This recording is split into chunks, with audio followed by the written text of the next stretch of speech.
Genesis chapter 1. In the beginning God created the heaven and the earth. And the earth was without form and void, and darkness was upon the face of the deep. And the Spirit of God moved upon the face of the waters. And God said, Let there be light. And there was light. And God saw the light that it was good. And God divided the light from the darkness. And God called the light day, and the darkness he called night. And the evening and the morning were the first day. And God said, Let there be a firmament in the midst of the waters, and let it divide the waters from the waters. And God made the firmament, and divided the waters which were under the firmament from the waters which were above the firmament. And it was so. And God called the firmament heaven. And the evening and the morning were the second day.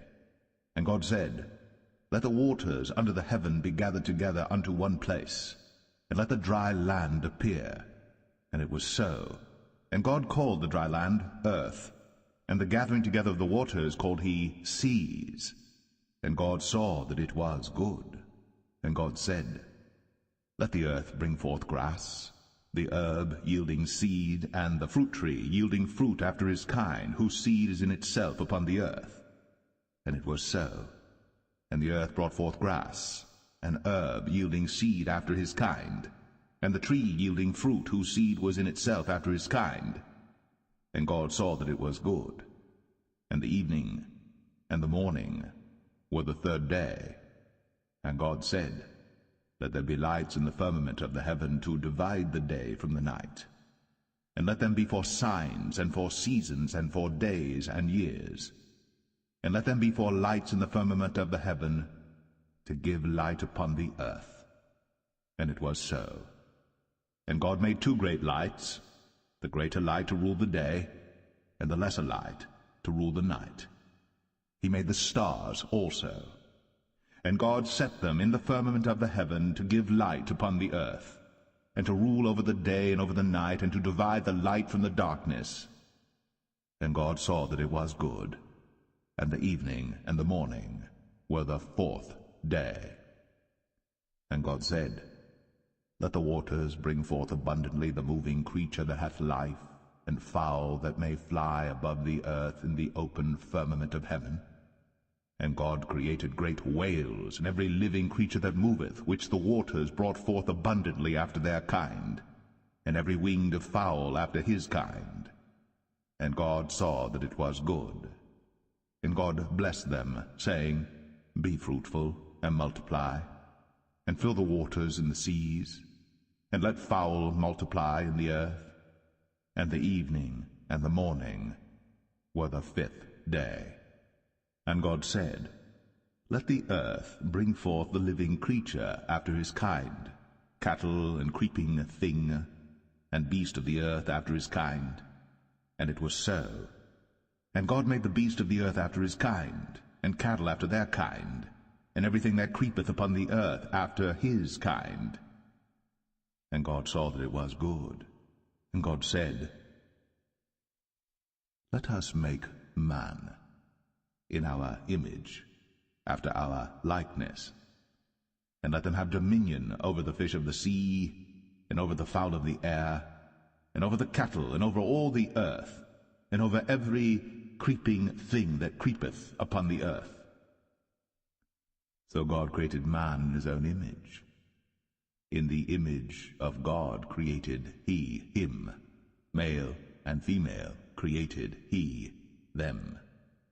And God blessed them, and God said unto them, Be fruitful, and multiply, and replenish the earth, and subdue it, and have dominion over the fish of the sea, and over the fowl of the air, and over every living thing that moveth upon the earth.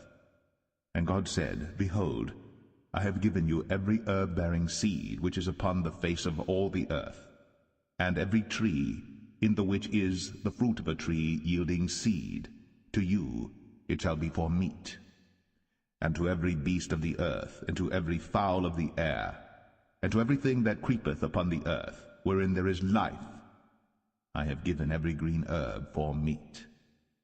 And it was so. And God saw everything that he had made, and behold, it was very good. And the evening and the morning were the 6th day.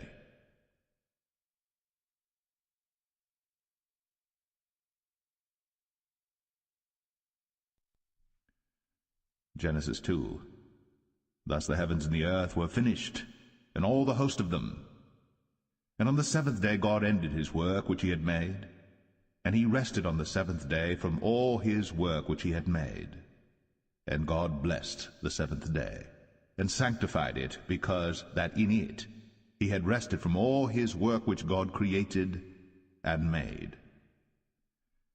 These are the generations of the heavens and of the earth when they were created, in the day that the Lord God made the earth and the heavens. And every plant of the field before it was in the earth, and every herb of the field before it grew. For the Lord God had not caused it to rain upon the earth, and there was not a man to till the ground. But there went up a mist from the earth, and watered the whole face of the ground. And the Lord God formed man of the dust of the ground, and breathed into his nostrils the breath of life, and man became a living soul. And the Lord God planted a garden eastward in Eden, and there he put the man whom he had formed.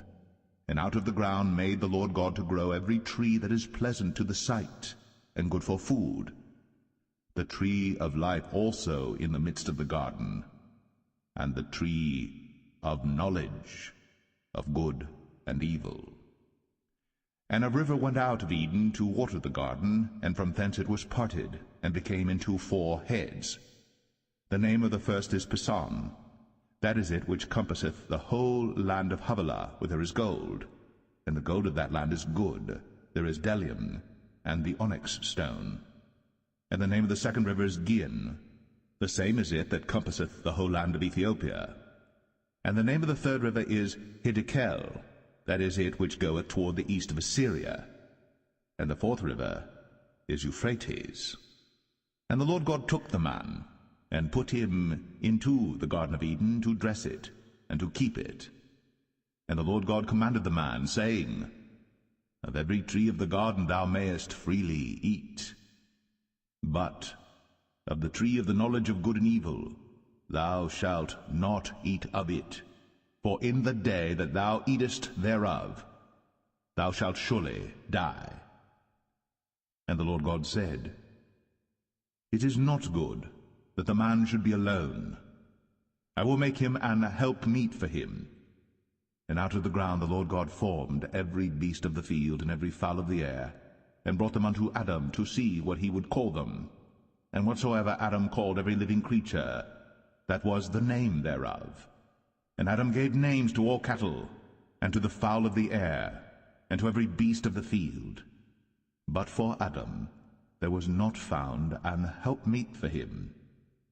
And the Lord God caused a deep sleep to fall upon Adam, and he slept.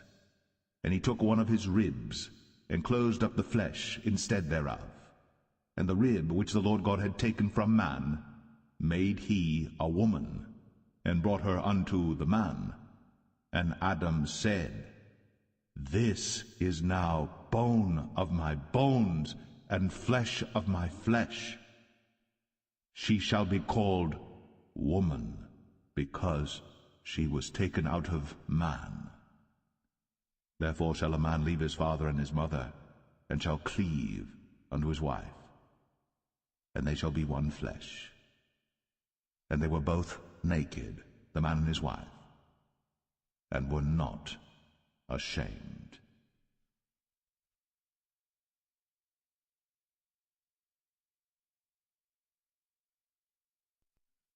Genesis 3.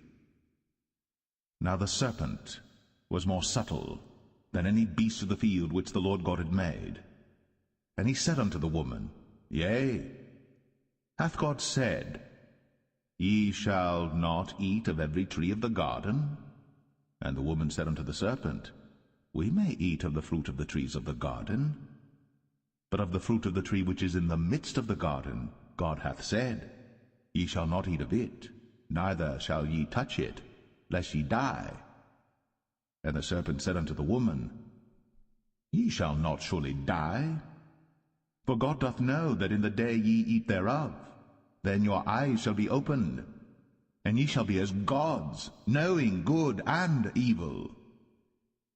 And when the woman saw that the tree was good for food, and that it was pleasant to the eyes, and a tree to be desired to make one wise, she took of the fruit thereof, and did eat, and gave also unto her husband with her, and he did eat.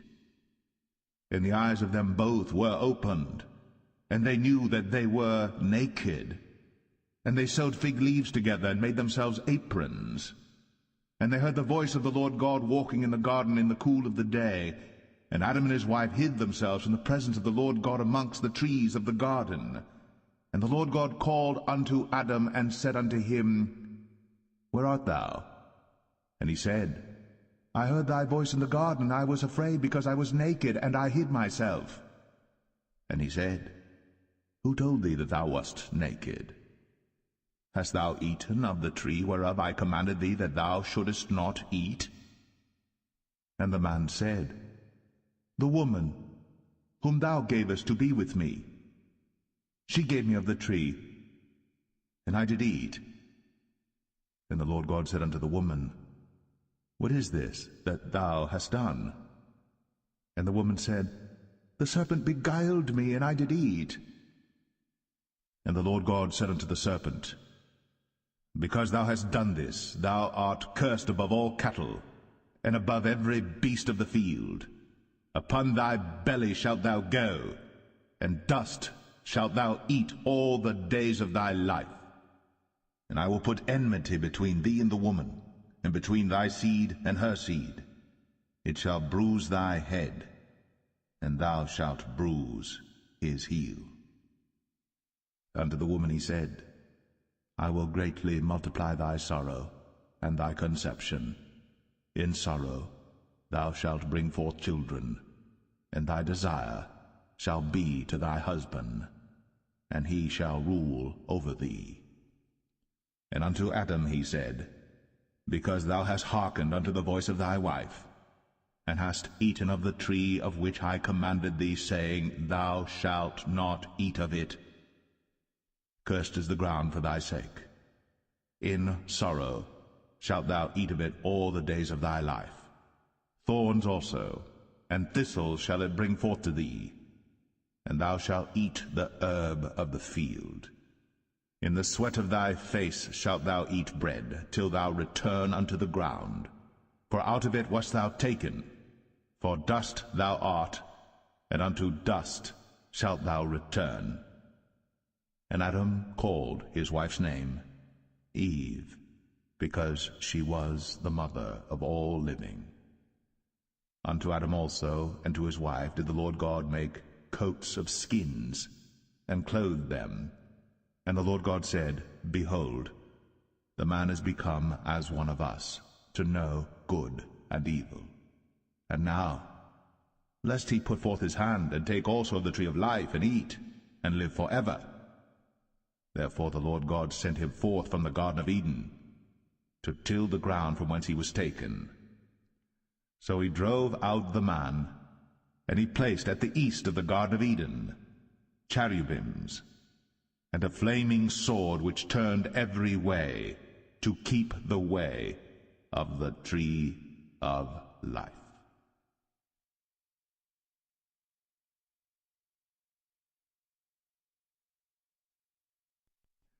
Genesis 4. And Adam knew Eve his wife, and she conceived and bare Cain, and said, I have gotten a man from the Lord. And she again bare his brother Abel. And Abel was a keeper of sheep, but Cain was a tiller of the ground. And in process of time it came to pass that Cain brought of the fruit of the ground an offering unto the Lord. And Abel he also brought of the firstlings of his flock, and of the fat thereof. And the Lord had respect unto Abel and to his offering. But unto Cain and to his offering he had not respect. And Cain was very wroth, and his countenance fell. And the Lord said unto Cain, Why art thou wroth? And why is thy countenance fallen? If thou doest well, shalt thou not be accepted? And if thou doest not well, sin lieth at the door, and unto thee shall be his desire, and thou shalt rule over him. And Cain talked with Abel his brother. And it came to pass, when they were in the field, that Cain rose up against Abel his brother, and slew him. And the Lord said unto Cain, Where is Abel thy brother? And he said, I know not. Am I my brother's keeper? And he said, What hast thou done? The voice of thy brother's blood crieth unto me from the ground. And now art thou cursed from the earth, which hath opened her mouth to receive thy brother's blood from thy hand. When thou tillest the ground, it shall not henceforth yield unto thee her strength. A fugitive and a vagabond shalt thou be in the earth. And Cain said unto the Lord, My punishment is greater than I can bear. Behold, thou hast driven me out this day from the face of the earth, and from thy face shall I be hid. And I shall be a fugitive and a vagabond in the earth. And it shall come to pass that every one that findeth me shall slay me. And the Lord said unto him, Therefore whosoever slayeth Cain, vengeance shall be taken on him sevenfold. And the Lord set a mark upon Cain, lest any finding him should kill him. And Cain went out from the presence of the Lord, and dwelt in the land of Nod, on the east of Eden. And Cain knew his wife, and she conceived, and bare Enoch. And he builded a city, and called the name of the city after the name of his son, Enoch. And unto Enoch was born Irad, and Irad begat Mahushael, and Mahushael begat Methusael, and Methusael begat Lamech. And Lamech took unto him 2 wives. The name of the one was Adah, and the name of the other Zillah. And Adah bare Jabal. He was the father of such as dwell in tents, and of such as have cattle. And his brother's name was Jubal. He was the father of all such as handle the harp and organ. And Zillah, she also bare Tubal-Cain, an instructor of every artificer in brass and iron. And the sister of Tubal-Cain was Naamah. And Lamech said unto his wives, Adah and Zillah, Hear my voice, ye wives of Lamech, hearken unto my speech. For I have slain a man to my wounding, and a young man to my hurt. If Cain shall be avenged sevenfold, truly Lamech 77-fold. And Adam knew his wife again, and she bare a son, and called his name Seth. For God, said she, hath appointed me another seed instead of Abel, whom Cain slew. And to Seth, to him also there was born a son, and he called his name Enos. Then began men to call upon the name of the Lord.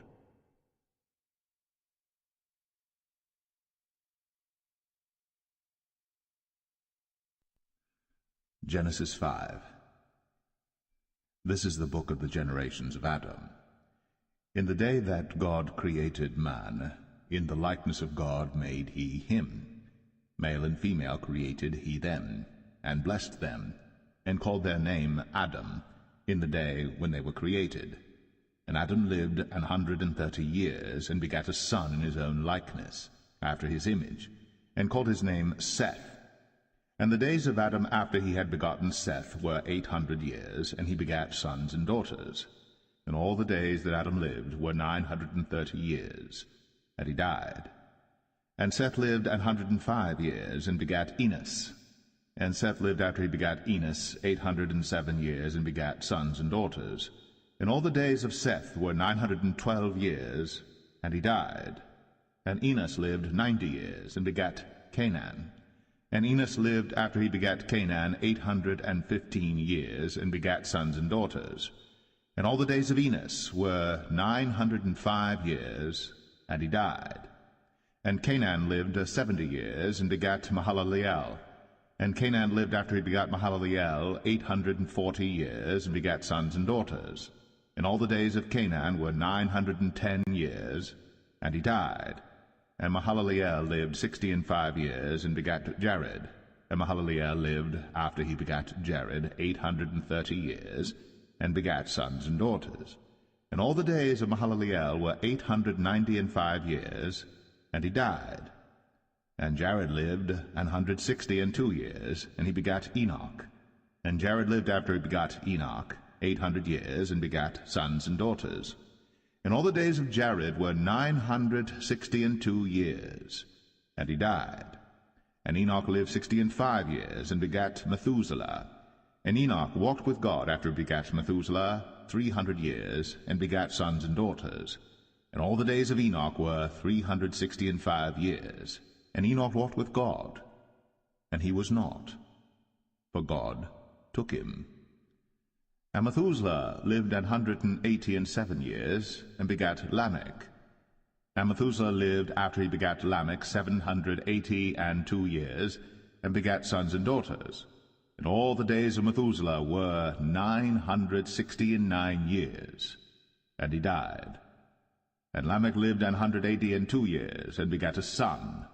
And he called his name Noah, saying, This same shall comfort us concerning our work and toil of our hands, because of the ground which the Lord hath cursed. And Lamech lived after he begat Noah 595 years, and begat sons and daughters. And all the days of Lamech were 777 years, and he died. And Noah was 500 years old, and Noah begat Shem, Ham, and Japheth.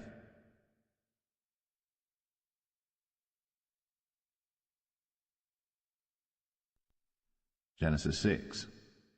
And it came to pass, when men began to multiply on the face of the earth, and daughters were born unto them, that the sons of God saw the daughters of men that they were fair, and they took them wives of all which they chose. And the Lord said, My spirit shall not always strive with man, for that he also is flesh, yet his days shall be 120 years. There were giants in the earth in those days, and also after that, when the sons of God came in unto the daughters of men, and they bare children to them, the same became mighty men which were of old, men of renown. And God saw that the wickedness of man was great in the earth, and that every imagination of the thoughts of his heart was only evil continually. And it repented the Lord that he had made man on the earth, and it grieved him at his heart. And the Lord said, I will destroy man whom I have created from the face of the earth, both man and beast, and the creeping thing, and the fowls of the air, for it repenteth me that I have made them. But Noah found grace in the eyes of the Lord. These are the generations of Noah. Noah was a just man, and perfect in his generations. And Noah walked with God. And Noah begat 3 sons, Shem, Ham, and Japheth. The earth also was corrupt before God, and the earth was filled with violence. And God looked upon the earth, and behold, it was corrupt, for all flesh had corrupted his way upon the earth. And God said unto Noah, The end of all flesh is come before me, for the earth is filled with violence through them, and behold, I will destroy them with the earth. Make thee an ark of gopher wood. Rooms shalt thou make in the ark, and shalt pitch it within and without with pitch. And this is the fashion which thou shalt make it of. The length of the ark shall be 300 cubits, the breadth of it 50 cubits, and the height of it 30 cubits. A window shalt thou make to the ark, and in a cubit shalt thou finish it above.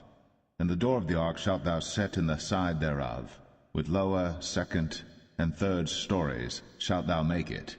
And behold, I, even I, do bring a flood of waters upon the earth, to destroy all flesh wherein is the breath of life from under heaven.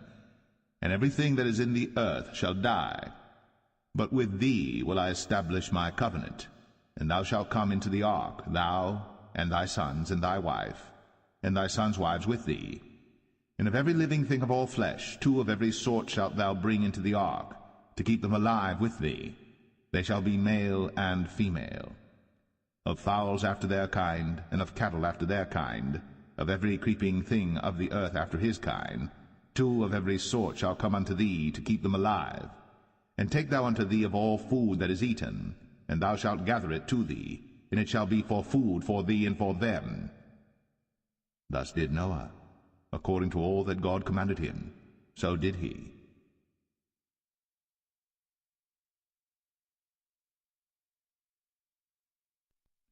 Genesis 7.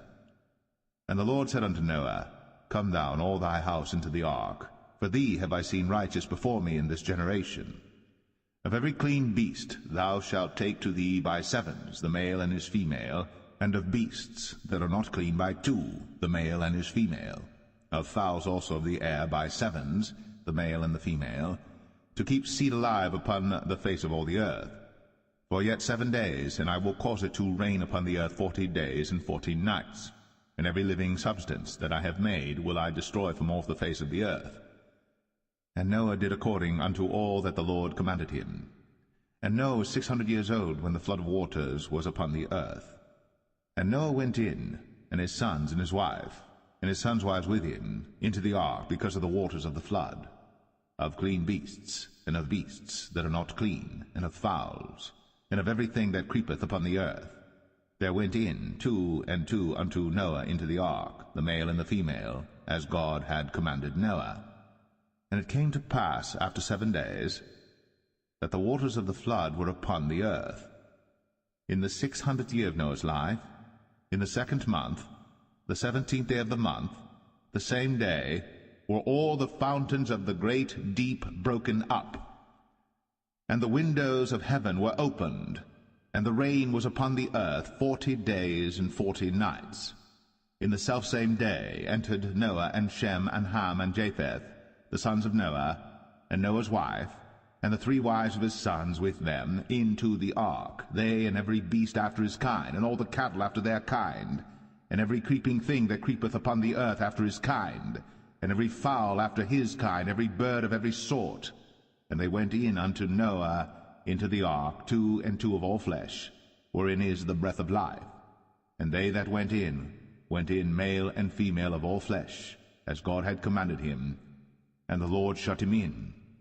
And the flood was 40 days upon the earth, and the waters increased and bare up the ark, and it was lift up above the earth. And the waters prevailed, and were increased greatly upon the earth, and the ark went upon the face of the waters. And the waters prevailed exceedingly upon the earth, and all the high hills that were under the whole heaven were covered. 15 cubits upward did the waters prevail, and the mountains were covered. And all flesh died that moved upon the earth, both of fowl, and of cattle, and of beast, and of every creeping thing that creepeth upon the earth. And every man, all in whose nostrils was the breath of life, of all that was in the dry land, died. And every living substance was destroyed which was upon the face of the ground, both man and cattle, and the creeping things, and the fowl of the heaven, and they were destroyed from the earth. And Noah only remained alive, and they that were with him in the ark. And the waters prevailed upon the earth 150 days.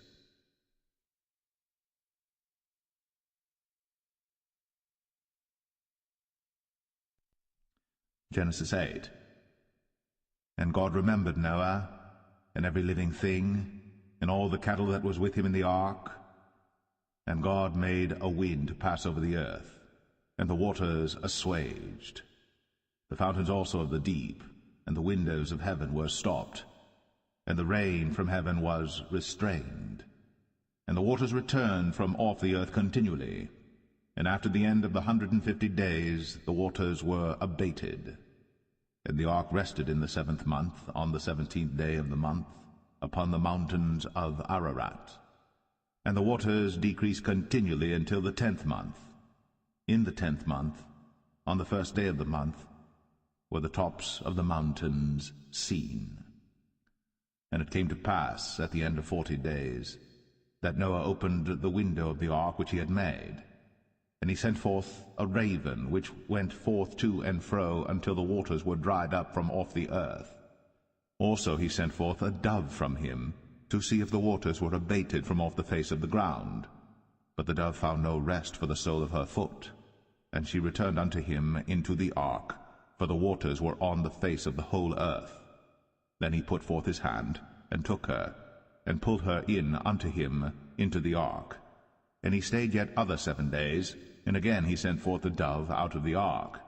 And the dove came in to him in the evening, and lo, in her mouth was an olive leaf plucked off. So Noah knew that the waters were abated from off the earth. And he stayed yet other 7 days, and sent forth the dove, which returned not again unto him any more. And it came to pass in the 601st year, in the 1st month, the 1st day of the month, the waters were dried up from off the earth. And Noah removed the covering of the ark, and looked, and behold, the face of the ground was dry. And in the 2nd month, on the 27th day of the month, was the earth dried. And God spake unto Noah, saying, Go forth of the ark, thou, and thy wife, and thy sons wives with thee. Bring forth with thee every living thing that is with thee of all flesh, both of fowl, and of cattle, and of every creeping thing that creepeth upon the earth, that they may breed abundantly in the earth, and be fruitful and multiply upon the earth. And Noah went forth, and his sons and his wife, and his sons' wives with him, every beast, every creeping thing, and every fowl, and whatsoever creepeth upon the earth, after their kinds, went forth out of the ark. And Noah builded an altar unto the Lord, and took of every clean beast, and of every clean fowl, and offered burnt offerings on the altar. And the Lord smelled a sweet savour. And the Lord said in his heart, I will not again curse the ground any more for man's sake. For the imagination of man's heart is evil from his youth, neither will I again smite any more everything living, as I have done. While the earth remaineth, seed time and harvest, and cold and heat, and summer and winter, and day and night, shall not cease.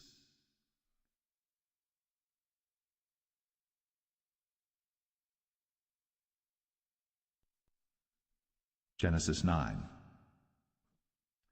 And God blessed Noah and his sons, and said unto them, Be fruitful, and multiply, and replenish the earth.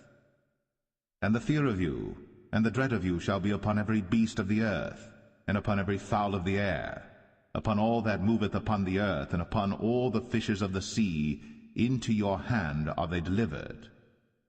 Every moving thing that liveth shall be meat for you, even as the green herb have I given you all things.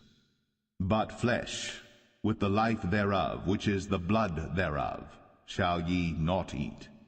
And surely your blood of your lives will I require. At the hand of every beast will I require it, and at the hand of man, at the hand of every man's brother will I require the life of man. Whoso sheddeth man's blood, by man shall his blood be shed. For in the image of God made he man. And you, be ye fruitful, and multiply, bring forth abundantly in the earth, and multiply therein. And God spake unto Noah, and to his sons with him, saying, And I, behold, I establish my covenant with you, and with your seed after you, and with every living creature that is with you, of the fowl, of the cattle, and of every beast of the earth with you, from all that go out of the ark to every beast of the earth. And I will establish my covenant with you. Neither shall all flesh be cut off any more by the waters of a flood, neither shall there any more be a flood to destroy the earth. And God said, This is the token of the covenant which I make between me and you, and every living creature that is with you, for perpetual generations. I do set my bow in the cloud, and it shall be for a token of a covenant between me and the earth. And it shall come to pass, when I bring a cloud over the earth, that the bow shall be seen in the cloud. And I will remember my covenant, which is between me and you and every living creature of all flesh. And the waters shall no more become a flood to destroy all flesh. And the bow shall be in the cloud, and I will look upon it, that I may remember the everlasting covenant between God and every living creature of all flesh that is upon the earth. And God said unto Noah, This is the token of the covenant, which I have established between me and all flesh that is upon the earth. And the sons of Noah that went forth of the ark were Shem, and Ham, and Japheth. And Ham is the father of Canaan. These are the 3 sons of Noah, and of them was the whole earth overspread. And Noah began to be an husbandman, and he planted a vineyard. And he drank of the wine, and was drunken, and he was uncovered within his tent. And Ham, the father of Canaan, saw the nakedness of his father, and told his 2 brethren without. And Shem and Japheth took a garment, and laid it upon both their shoulders, and went backward, and covered the nakedness of their father. And their faces were backward, and they saw not their father's nakedness.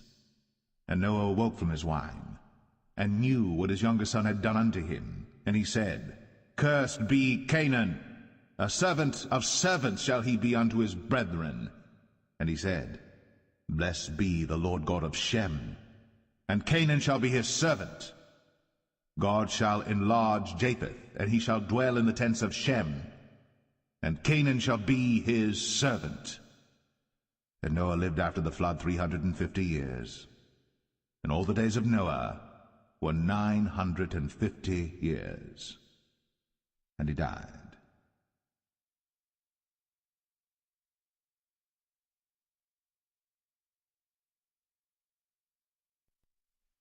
Genesis 10. Now these are the generations of the sons of Noah, Shem, Ham, and Japheth.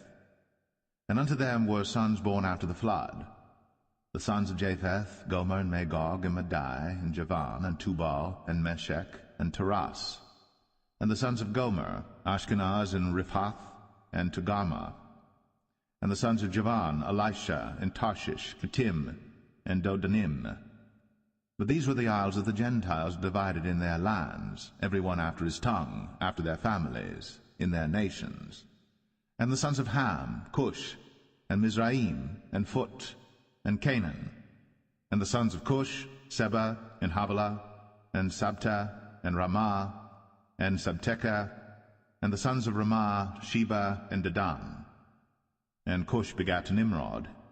He began to be a mighty one in the earth. He was a mighty hunter before the Lord. Wherefore it is said, Even as Nimrod, the mighty hunter before the Lord.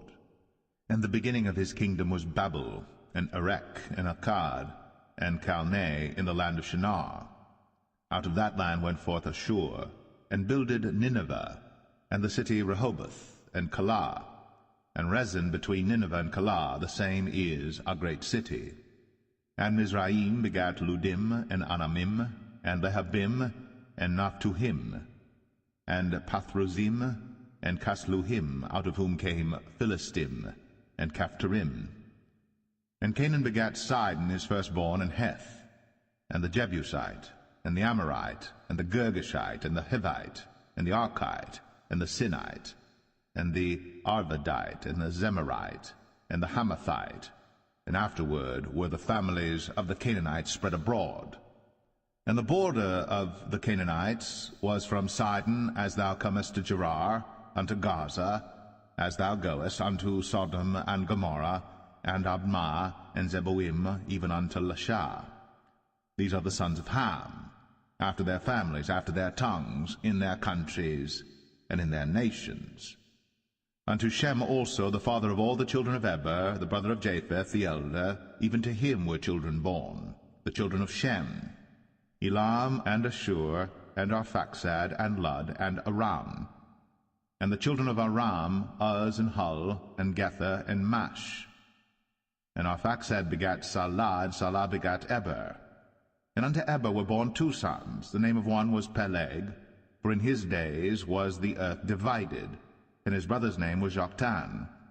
And Joktan begat Almadad, and Sheleth, and Hazarmaveth, and Jerah, and Hadoram, and Uzal, and Diklah, and Obal, and Abimael, and Sheba, and Ophir, and Havilah, and Jobab. All these were the sons of Joktan. And their dwelling was from Mesha, as thou goest unto Sephar, a mount of the east. These are the sons of Shem, after their families, after their tongues, in their lands, after their nations. These are the families of the sons of Noah, after their generations, in their nations, and by these were the nations divided in the earth after the flood.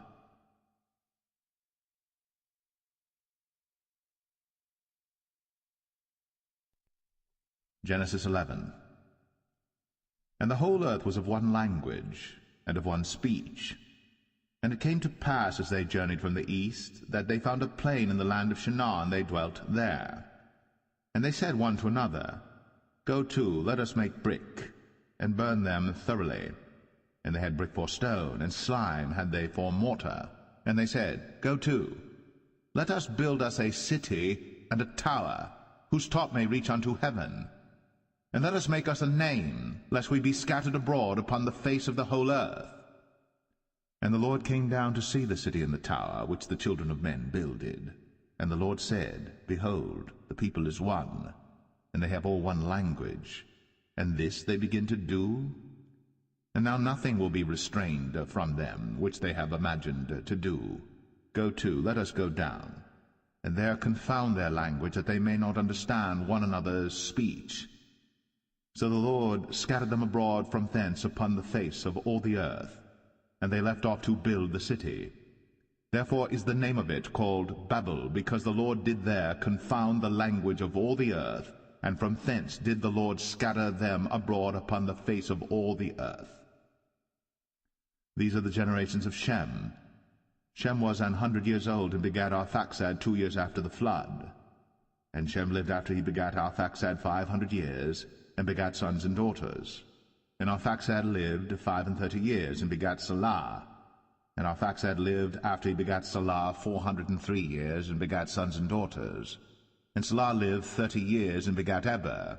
And Salah lived after he begat Eber 403 years, and begat sons and daughters. And Eber lived 34 years, and begat Peleg.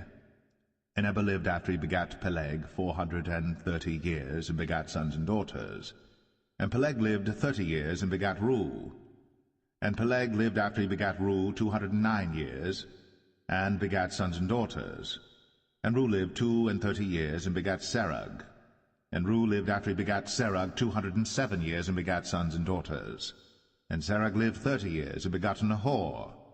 And Serug lived after he begat Nahor 200 years, and begat sons and daughters. And Nahor lived 29 years, and begat Terah. And Nahor lived after he begat Terah 119 years, and begat sons and daughters. And Terah lived 70 years, and begat Abram, Nahor, and Haran. Now these are the generations of Terah. Terah begat Abram, Nahor, and Haran begat Lot. And Haran died before his father Terah in the land of his nativity, in Ur of the Chaldees. And Abram and Nahor took them wives. The name of Abram's wife was Sarai, and the name of Nahor's wife, Milcah, the daughter of Haran, the father of Milcah, and the father of Iscah. But Sarai was barren, she had no child. And Terah took Abram his son, and Lot the son of Haran his son's son, and Sarai his daughter-in-law his son Abram's wife. And they went forth with them from Ur of the Chaldees, to go into the land of Canaan. And they came unto Haran, and dwelt there. And the days of Terah were 205 years, and Terah died in Haran.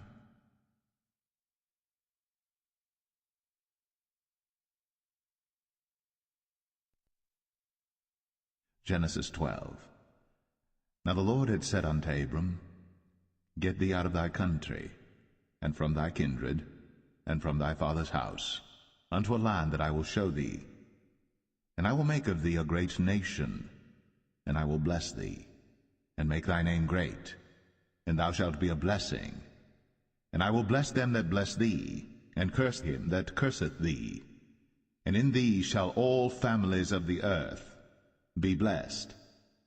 So Abram departed, as the Lord had spoken unto him. And Lot went with him. And Abram was 75 old, when he departed out of Haran. And Abram took Sarai his wife, and Lot his brother's son, and all their substance that they had gathered, and the souls that they had gotten in Haran. And they went forth to go into the land of Canaan, and into the land of Canaan they came. And Abram passed through the land unto the place of Sichem, unto the plain of Moreh, and the Canaanite was then in the land. And the Lord appeared unto Abram, and said, Unto thy seed will I give this land. And there builded he an altar unto the Lord, who appeared unto him. And he removed from thence unto a mountain on the east of Bethel, and pitched his tent, having Bethel on the west, and Ai on the east. And there he builded an altar unto the Lord, and called upon the name of the Lord. And Abram journeyed, going on still toward the south. And there was a famine in the land, and Abram went down into Egypt to sojourn there, for the famine was grievous in the land. And it came to pass, when he was come near to enter into Egypt, that he said unto Sarai his wife, Behold now, I know that thou art a fair woman to look upon. Therefore it shall come to pass, when the Egyptians shall see thee, that they shall say, This is his wife, and they will kill me, but they will save thee alive. Say, I pray thee, Thou art my sister, that it may be well with me for thy sake, and my soul shall live because of thee. And it came to pass, that when Abram was come into Egypt, the Egyptians beheld the woman that she was very fair. The princes also of Pharaoh saw her, and commended her before Pharaoh. And the woman was taken into Pharaoh's house. And he entreated Abram well for her sake. And he had sheep and oxen and he-asses, and men-servants and maidservants, and she-asses, and camels. And the Lord plagued Pharaoh and his house with great plagues because of Sarai, Abram's wife. And Pharaoh called Abram, and said, What is this that thou hast done unto me? Why didst thou not tell me that she was thy wife? Why saidst thou, She is my sister, so I might have taken her to be my wife? Now therefore behold thy wife, take her, and go thy way. And Pharaoh commanded his men concerning him, and they sent him away, and his wife, and all that he had.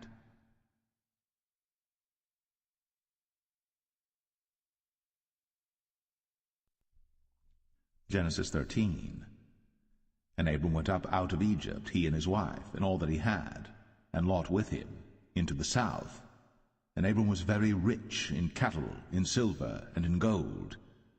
And he went on his journeys from the south even to Bethel, unto the place where his tent had been at the beginning, between Bethel and Ai, unto the place of the altar which he had made there at the first. And there Abram called on the name of the Lord. And Lot also, which went with Abram, had flocks and herds and tents. And the land was not able to bear them, that they might dwell together, for their substance was great, so that they could not dwell together. And there was a strife between the herdmen of Abram's cattle and the herdmen of Lot's cattle. And the Canaanite and the Perizzite dwelled then in the land. And Abram said unto Lot, Let there be no strife, I pray thee, between me and thee, and between my herdmen and thy herdmen, for we be brethren. Is not the whole land before thee? Separate thyself, I pray thee, from me. If thou wilt take the left hand, then I will go to the right, or if thou depart to the right hand, then I will go to the left. And Lot lifted up his eyes, and beheld all the plain of Jordan, that it was well watered everywhere, before the Lord destroyed Sodom and Gomorrah, even as the garden of the Lord, like the land of Egypt, as thou comest unto Zoar. Then Lot chose him all the plain of Jordan, and Lot journeyed east. And they separated themselves the one from the other. Abram dwelled in the land of Canaan, and Lot dwelled in the cities of the plain, and pitched his tent toward Sodom. But the men of Sodom were wicked and sinners before the Lord exceedingly. And the Lord said unto Abram, after that Lot was separated from him, Lift up now thine eyes, and look from the place where thou art, northward and southward, and eastward and westward. For all the land which thou seest, to thee will I give it, and to thy seed for ever. And I will make thy seed as the dust of the earth, so that if a man can number the dust of the earth, then shall thy seed also be numbered. Arise, walk through the land in the length of it, and in the breadth of it, for I will give it unto thee. Then Abram removed his tent, and came and dwelt in the plain of Mamre, which is in Hebron, and built there an altar unto the Lord.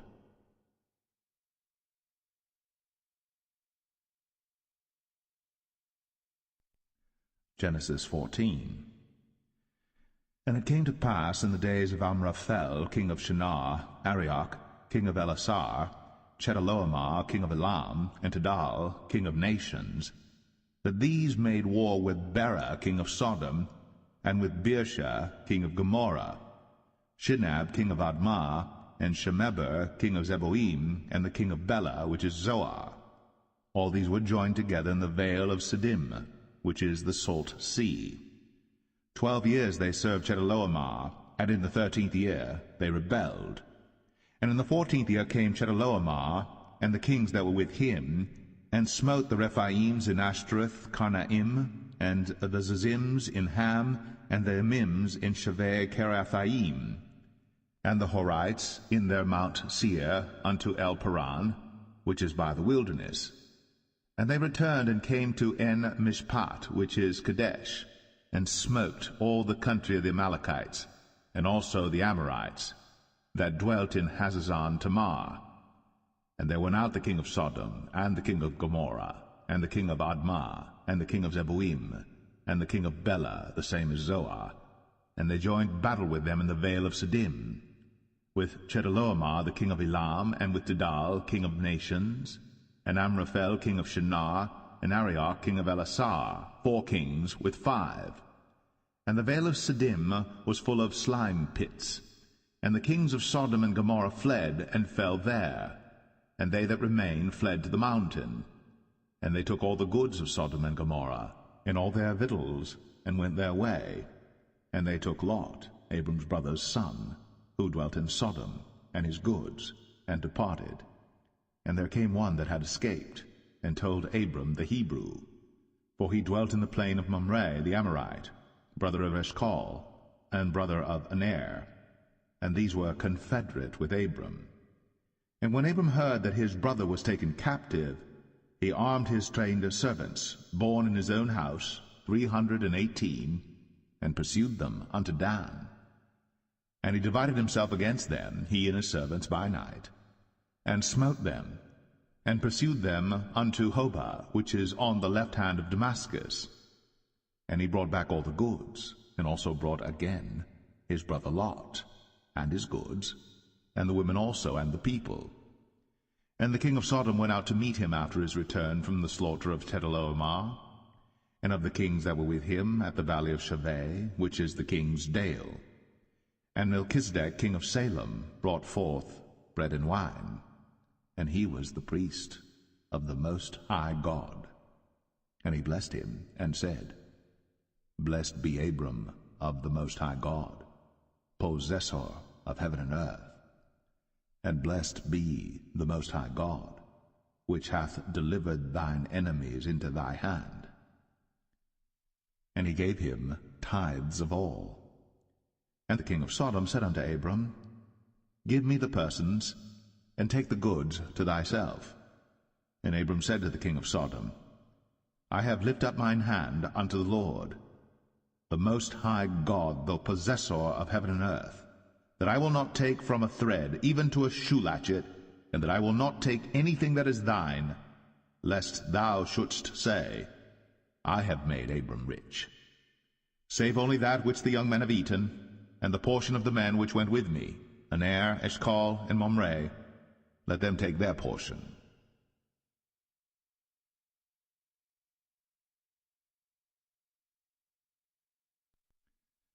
Genesis 15. After these things, the word of the Lord came unto Abram in a vision, saying, Fear not, Abram, I am thy shield, and thy exceeding great reward. And Abram said, Lord God, what wilt thou give me, seeing I go childless? And the steward of my house is this Eliezer of Damascus. And Abram said, Behold, to me thou hast given no seed, and lo, one born in my house is mine heir. And behold, the word of the Lord came unto him, saying, This shall not be thine heir, but he that shall come forth out of thine own bowels shall be thine heir. And he brought him forth abroad, and said, Look now toward heaven, and tell the stars, if thou be able to number them. And he said unto him, So shall thy seed be. And he believed in the Lord, and he counted it to him for righteousness. And he said unto him, I am the Lord that brought thee out of Ur of the Chaldees, to give thee this land to inherit it. And he said, Lord God, whereby shall I know that I shall inherit it? And he said unto him, Take me an heifer of 3 years old, and a she-goat of 3 years old, and a ram of 3 years old, and a turtle dove, and a young pigeon. And he took unto him all these, and divided them in the midst, and laid each piece one against another. But the birds divided he not. And when the fowls came down upon the carcasses, Abram drove them away. And when the sun was going down, a deep sleep fell upon Abram, and lo, an horror of great darkness fell upon him. And he said unto Abram, Know of a surety that thy seed shall be a stranger in a land that is not theirs, and shall serve them, and they shall afflict them 400 years. And also that nation whom they shall serve will I judge, and afterward shall they come out with great substance. And thou shalt go to thy fathers in peace. Thou shalt be buried in a good old age. But in the 4th generation they shall come hither again, for the iniquity of the Amorites is not yet full.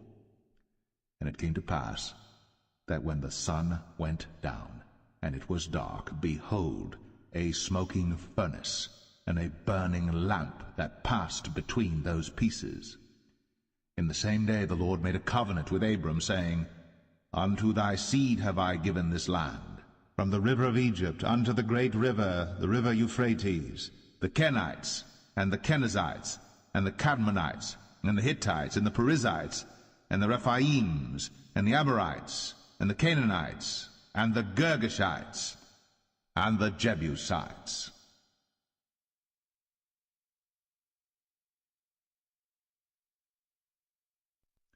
Genesis 16. Now Sarai, Abram's wife, bare him no children, and she had an handmaid, an Egyptian, whose name was Hagar. And Sarai said unto Abram, Behold now, the Lord hath restrained me from bearing. I pray thee, go in unto my maid. It may be that I may obtain children by her. And Abram hearkened to the voice of Sarai. And Sarai, Abram's wife, took Hagar her maid, the Egyptian, after Abram had dwelt 10 years in the land of Canaan, and gave her to her husband Abram to be his wife. And he went in unto Hagar, and she conceived. And when she saw that she had conceived, her mistress was despised in her eyes. And Sarai said unto Abram, My wrong be upon thee.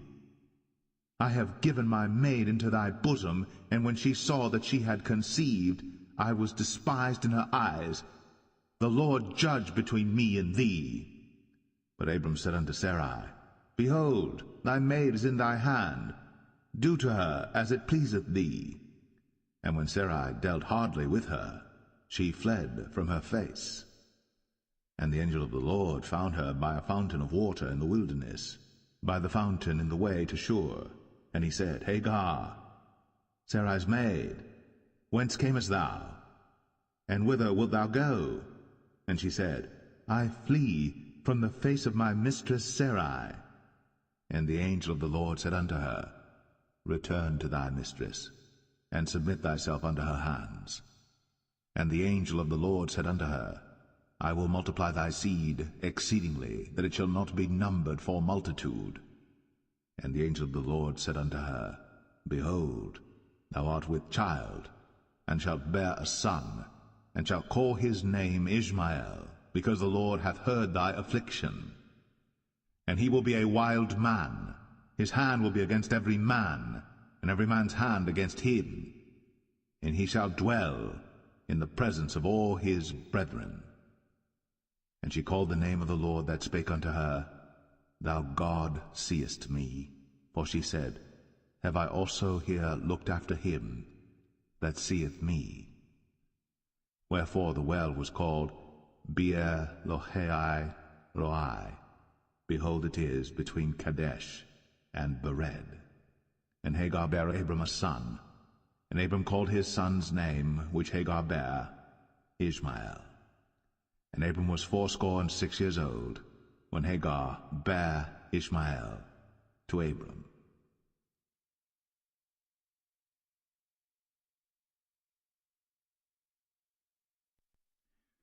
Genesis 17. And when Abram was 90 years old and 9, the Lord appeared to Abram and said unto him, I am the Almighty God. Walk before me, and be thou perfect. And I will make my covenant between me and thee, and will multiply thee exceedingly. And Abram fell on his face. And God talked with him, saying, As for me, behold, my covenant is with thee, and thou shalt be a father of many nations. Neither shall thy name any more be called Abram, but thy name shall be Abraham. For a father of many nations have I made thee. And I will make thee exceeding fruitful, and I will make nations of thee, and kings shall come out of thee. And I will establish my covenant between me and thee and thy seed after thee in their generations for an everlasting covenant, to be a God unto thee, and to thy seed after thee. And I will give unto thee and to thy seed after thee the land wherein thou art a stranger, all the land of Canaan, for an everlasting possession, and I will be their God.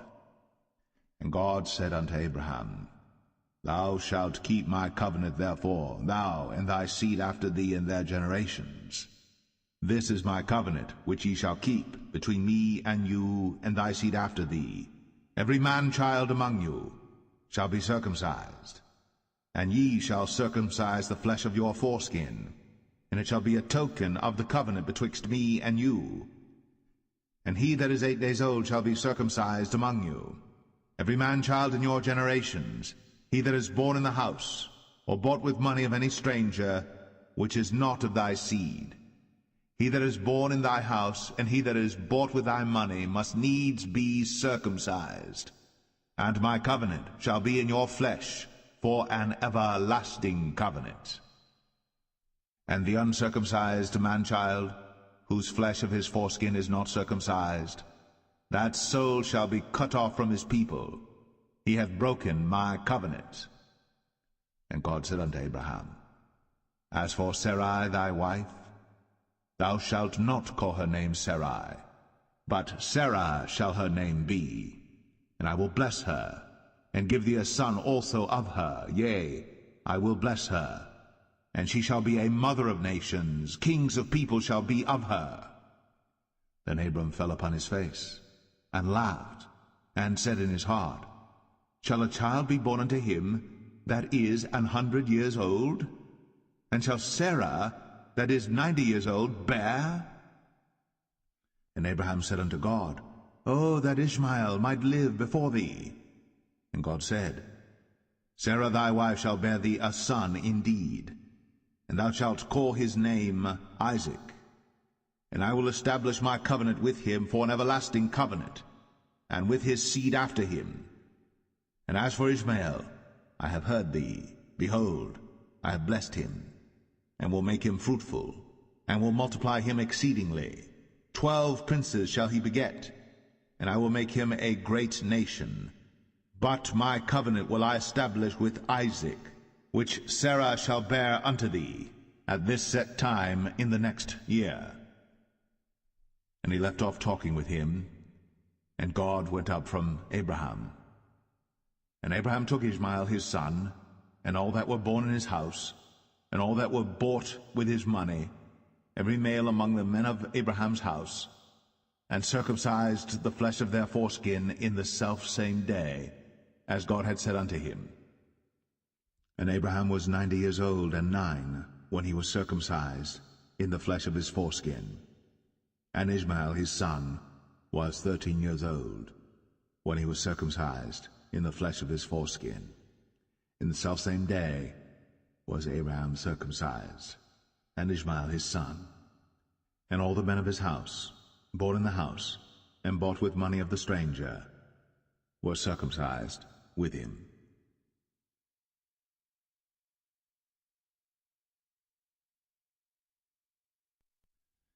Genesis 18.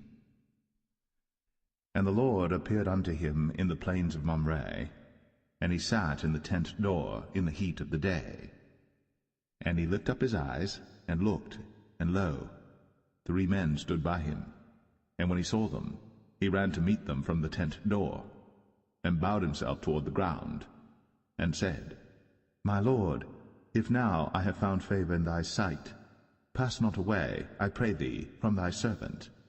Let a little water, I pray you, be fetched, and wash your feet, and rest yourselves under the tree. And I will fetch a morsel of bread, and comfort ye your hearts. After that ye shall pass on, for therefore are ye come to your servant. And they said, So do, as thou hast said. And Abraham hastened into the tent unto Sarah, and said, Make ready quickly 3 measures of fine meal, knead it, and make cakes upon the hearth. And Abraham ran unto the herd, and fetched a calf, tender and good, and gave it unto a young man, and he hasted to dress it. And he took butter and milk, and the calf which he had dressed, and set it before them. And he stood by them under the tree, and they did eat. And they said unto him, Where is Sarah thy wife? And he said, Behold, in the tent. And he said, I will certainly return unto thee according to the time of life, and lo, Sarah thy wife shall have a son. And Sarah heard it in the tent door, which was behind him. Now Abraham and Sarah were old, and well stricken in age, and it ceased to be with Sarah after the manner of women. Therefore Sarah laughed within herself, saying, After I have waxed old shall I have pleasure, my Lord being old also? And the Lord said unto Abraham, Wherefore did Sarah laugh, saying, Shall I of a surety bear a child, which am old? Is anything too hard for the Lord? At the time appointed I will return unto thee according to the time of life, and Sarah shall have a son. Then Sarah denied, saying, I laugh not, for she was afraid. And he said, Nay, but thou didst laugh. And the men rose up from thence, and looked toward Sodom. And Abraham went with them to bring them on the way. And the Lord said, Shall I hide from Abraham that thing which I do? Seeing that Abraham shall surely become a great and mighty nation, and all the nations of the earth shall be blessed in him. For I know him, that he will command his children and his household after him, and they shall keep the way of the Lord to do justice and judgment, that the Lord may bring upon Abraham that which he hath spoken of him. And the Lord said, Because the cry of Sodom and Gomorrah is great, and because their sin is very grievous, I will go down now, and see whether they have done altogether according to the cry of it, which is come unto me, and if not, I will know. And the men turned their faces from thence, and went toward Sodom. But Abraham stood yet before the Lord. And Abraham drew near, and said, Wilt thou also destroy the righteous with the wicked? Peradventure there be 50 righteous within the city. Wilt thou also destroy, and not spare the place, for the 50 righteous that are therein? That be far from thee to do after this manner, to slay the righteous with the wicked, and that the righteous should be as the wicked, that be far from thee. Shall not the judge of all the earth do right? And the Lord said, If I find in Sodom 50 righteous within the city, then I will spare all the place for their sakes.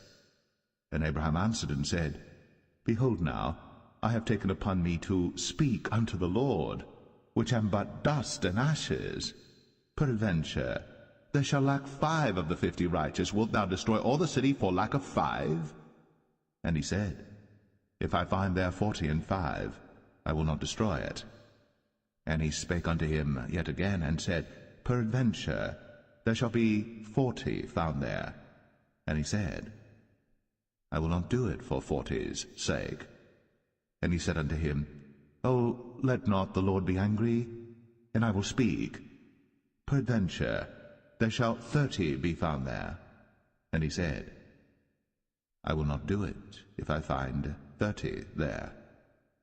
And he said, Behold now, I have taken upon me to speak unto the Lord. Peradventure, there shall be 20 found there. And he said, I will not destroy it for 20's sake. And he said, O, let not the Lord be angry, and I will speak yet but this once. Peradventure 10 shall be found there. And he said, I will not destroy it for 10's sake. And the Lord went his way, as soon as he had left communing with Abraham. And Abraham returned unto his place.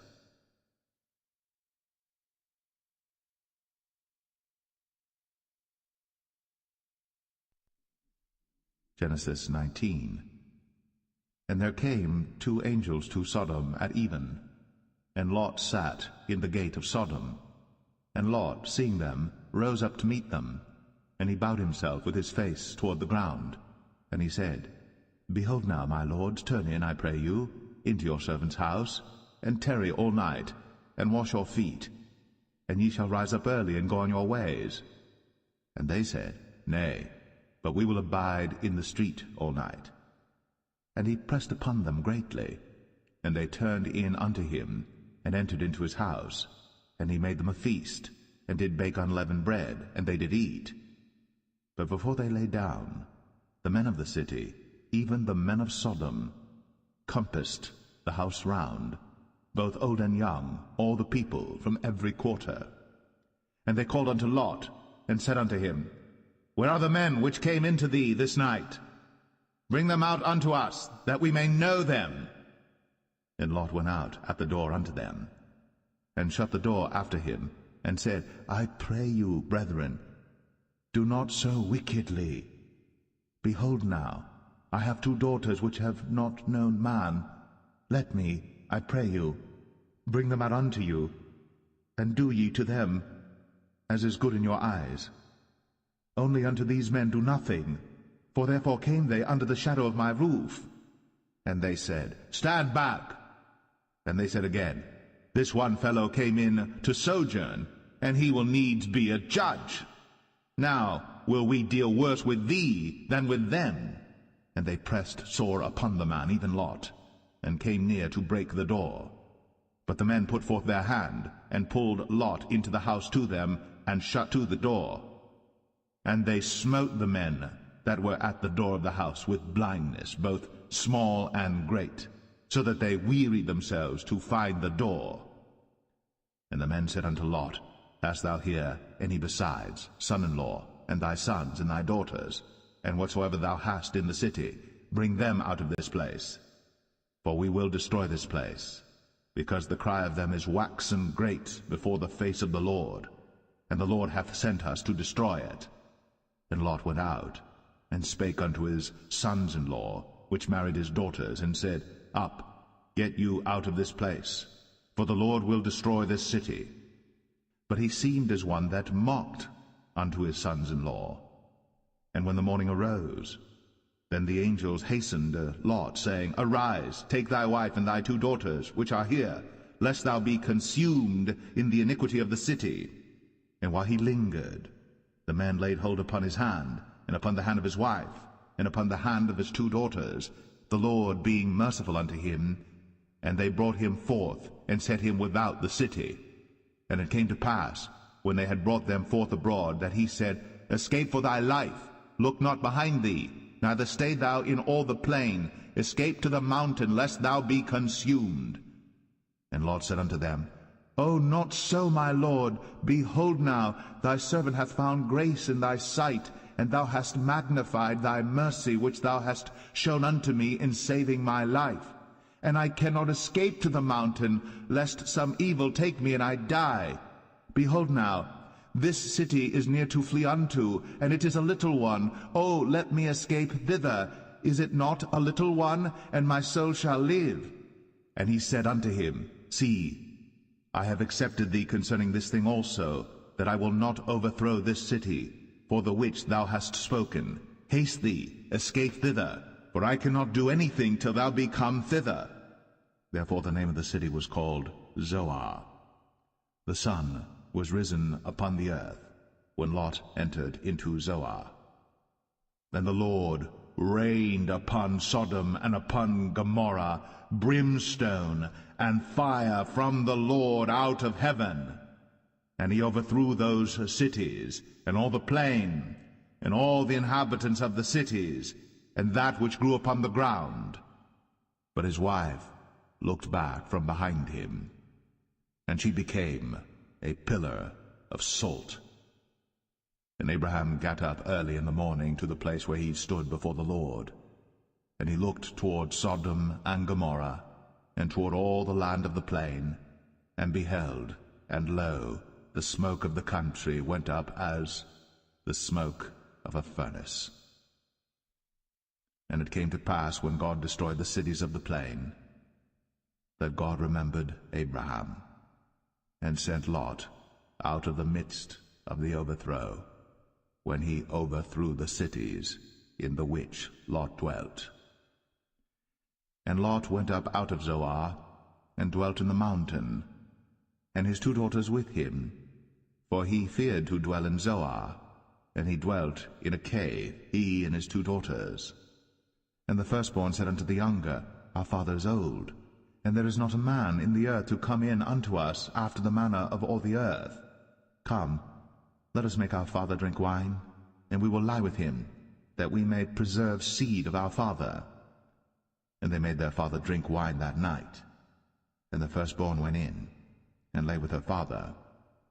And he perceived not when she lay down, nor when she arose.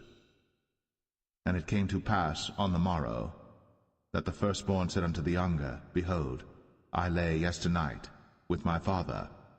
Let us make him drink wine this night also, and go thou in, and lie with him, that we may preserve seed of our father. And they made their father drink wine that night also. And the younger arose, and lay with him. And he perceived not when she lay down, nor when she arose. Thus were both the daughters of Lot with child by their father.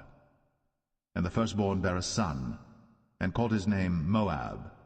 The same is the father of the Moabites unto this day.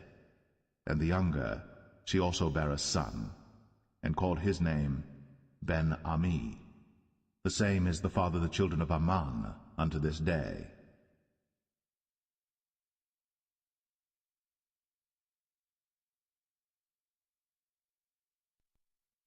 Genesis 20. And Abraham journeyed from thence toward the south country, and dwelled between Kadesh and Shur, and sojourned in Gerar.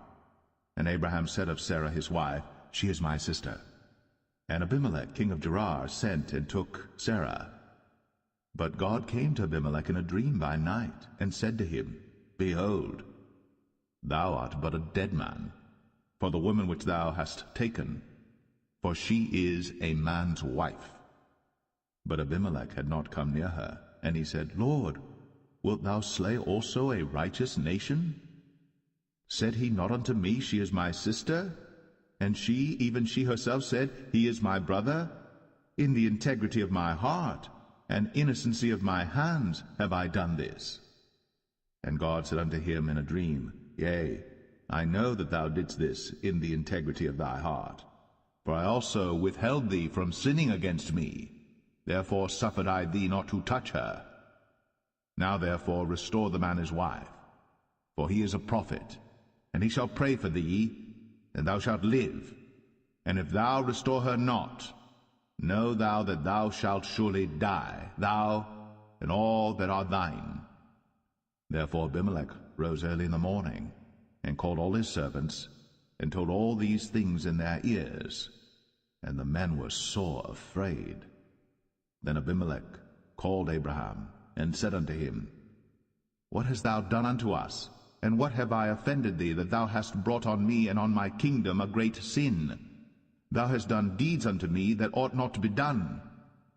And Abimelech said unto Abraham, What sawest thou, that thou hast done this thing?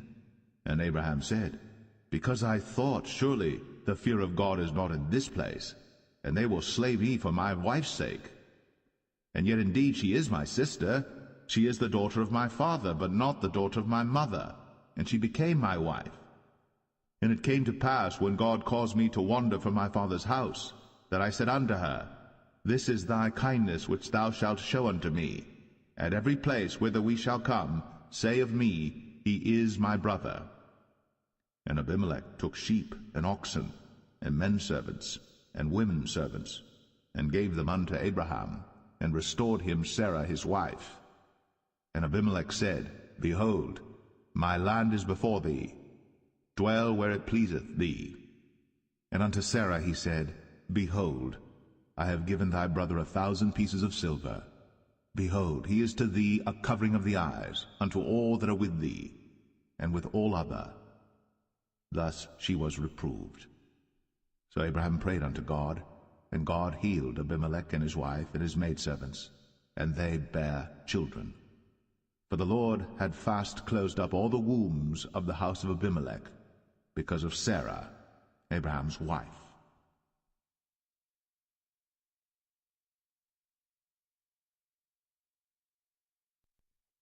Genesis 21.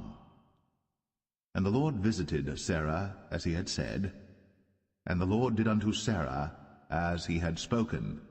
For Sarah conceived, and bare Abraham a son in his old age, at the set time of which God had spoken to him.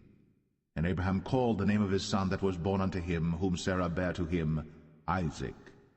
And Abraham circumcised his son Isaac, being 8 days old, as God had commanded him. And Abraham was 100 years old when his son Isaac was born unto him. And Sarah said, God hath made me to laugh, so that all that hear will laugh with me. And she said, Who would have said unto Abraham, that Sarah should have given children suck? For I have borne him a son in his old age. And the child grew, and was weaned. And Abraham made a great feast, the same day that Isaac was weaned. And Sarah saw the son of Hagar the Egyptian, which she had borne unto Abraham, mocking. Wherefore she said unto Abraham, Cast out this bondwoman and her son, for the son of this bondwoman shall not be heir with my son, even with Isaac. And the thing was very grievous in Abraham's sight because of his son. And God said unto Abraham, Let it not be grievous in thy sight, because of the lad, and because of thy bondwoman. In all that Sarah hath said unto thee, hearken unto her voice. For in Isaac shall thy seed be called. And also of the son of the bondwoman will I make a nation, because he is thy seed. And Abraham rose up early in the morning, and took bread and a bottle of water, and gave it unto Hagar, putting it on her shoulder, and the child, and sent her away. And she departed and wandered in the wilderness of Beersheba.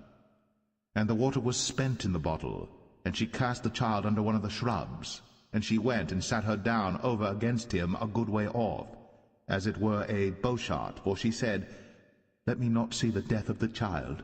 And she sat over against him, and lifted up her voice, and wept. And God heard the voice of the lad. And the angel of God called to Hagar out of heaven, and said unto her, What aileth thee, Hagar? Fear not, for God hath heard the voice of the lad where he is. Arise, lift up the lad, and hold him in thine hand, for I will make him a great nation. And God opened her eyes, and she saw a well of water, and she went and filled the bottle with water, and gave the lad drink. And God was with the lad, and he grew, and dwelt in the wilderness, and became an archer. And he dwelt in the wilderness of Paran, and his mother took him a wife out of the land of Egypt. And it came to pass at that time that Abimelech and Phicol, the chief captain of his host, spake unto Abraham, saying, God is with thee in all that thou doest.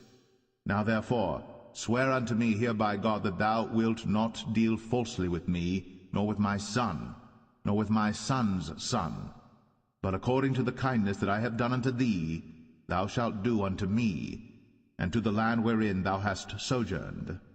And Abraham said, I will swear. And Abraham reproved Abimelech because of a well of water, which Abimelech's servants had violently taken away. And Abimelech said, I wot not who hath done this thing, neither didst thou tell me, neither yet heard I of it, but today. And Abraham took sheep and oxen, and gave them unto Abimelech, and both of them made a covenant. And Abraham set 7 ewe lambs of the flock by themselves. And Abimelech said unto Abraham, What mean these 7 ewe lambs which thou hast set by themselves? And he said, For these 7 ewe lambs shalt thou take of my hand, that they may be a witness unto me that I have digged this well. Wherefore he called that place Beersheba, because there they sware both of them. Thus they made a covenant at Beersheba. Then Abimelech rose up, and Phicol the chief captain of his host, and they returned into the land of the Philistines. And Abraham planted a grove in Beersheba, and called there on the name of the Lord, the everlasting God. And Abraham sojourned in the Philistines' land many days.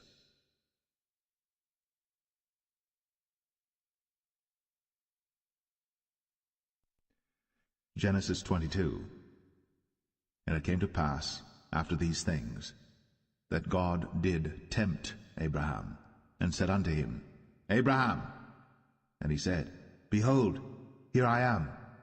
And he said, Take now thy son, thine only son Isaac, whom thou lovest, and get thee into the land of Moriah, and offer him there for a burnt offering upon one of the mountains which I will tell thee of. And Abraham rose up early in the morning, and saddled his ass, and took 2 of his young men with him, and Isaac his son, and clave the wood for the burnt offering, and rose up, and went unto the place of which God had told him. Then on the 3rd day Abraham lifted up his eyes, and saw the place afar off. And Abraham said unto his young men, Abide ye here with the ass, and I and the lad will go yonder, and worship, and come again to you. And Abraham took the wood of the burnt offering, and laid it upon Isaac his son. And he took the fire in his hand, and a knife, and they went both of them together. And Isaac spake unto Abraham his father, and said, My father? And he said, Here am I, my son.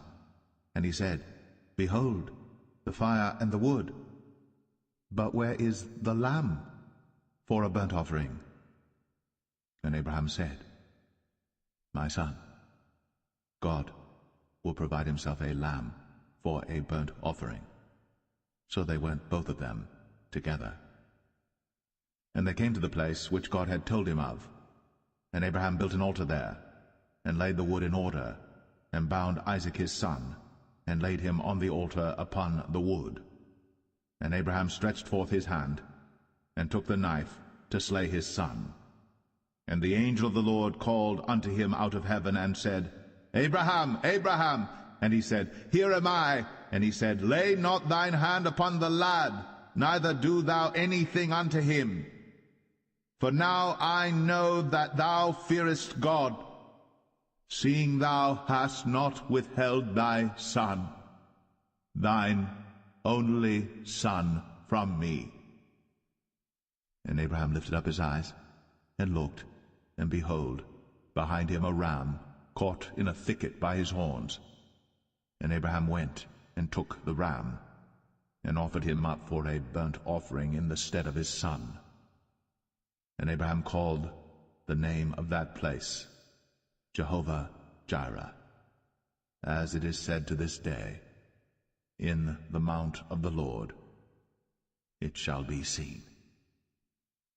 And the angel of the Lord called unto Abraham out of heaven the 2nd time, and said, By myself have I sworn, saith the Lord, for because thou hast done this thing, and hast not withheld thy son, thine only son, that in blessing I will bless thee, and in multiplying I will multiply thy seed as the stars of the heaven, and as the sand which is upon the seashore, and thy seed shall possess the gate of his enemies.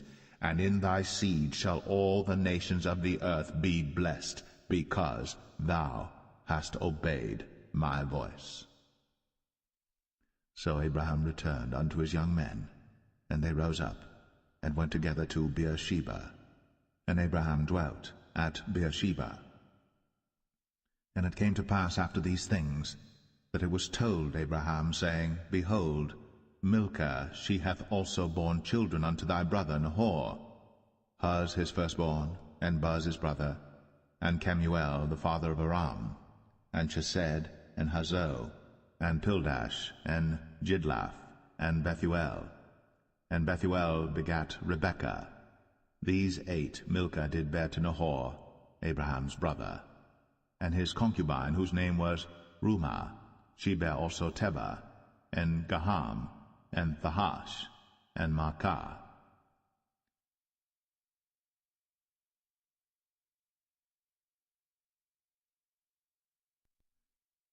Genesis 23. And Sarah was 127 years old. These were the years of the life of Sarah. And Sarah died in Kirjath Arba, the same as Hebron in the land of Canaan. And Abraham came to mourn for Sarah, and to weep for her.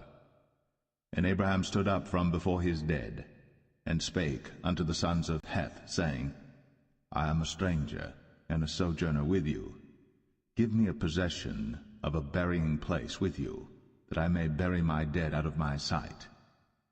And the children of Heth answered Abraham, saying unto him, Hear us, my lord. Thou art a mighty prince among us. In the choice of our sepulchres bury thy dead. None of us shall withhold from thee his sepulchre, but that thou mayest bury thy dead. And Abraham stood up, and bowed himself to the people of the land, even to the children of Heth. And he communed with them, saying, If it be your mind that I should bury my dead out of my sight, hear me, and entreat for me to Ephron the son of Zoar, that he may give me the cave of Machpelah, which he hath, which is in the end of his field. For as much money as it is worth, he shall give it me, for a possession of a burying place amongst you. And Ephron dwelt among the children of Heth.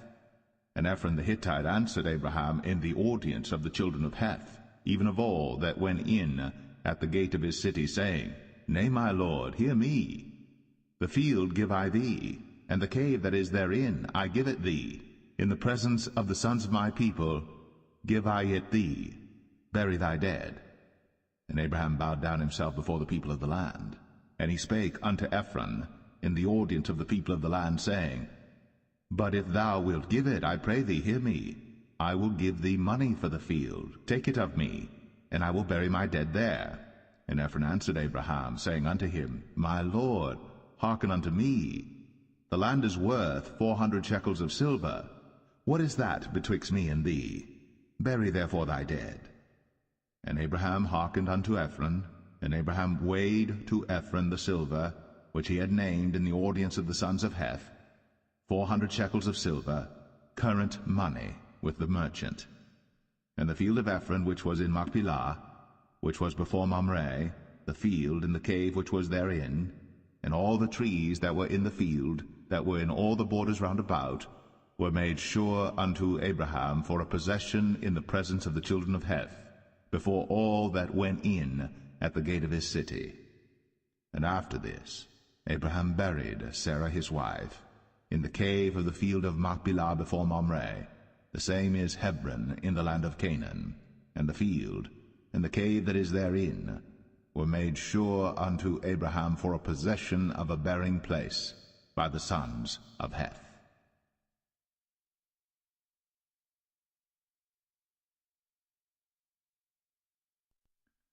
Genesis 24. And Abraham was old, and well stricken in age. And the Lord had blessed Abraham in all things.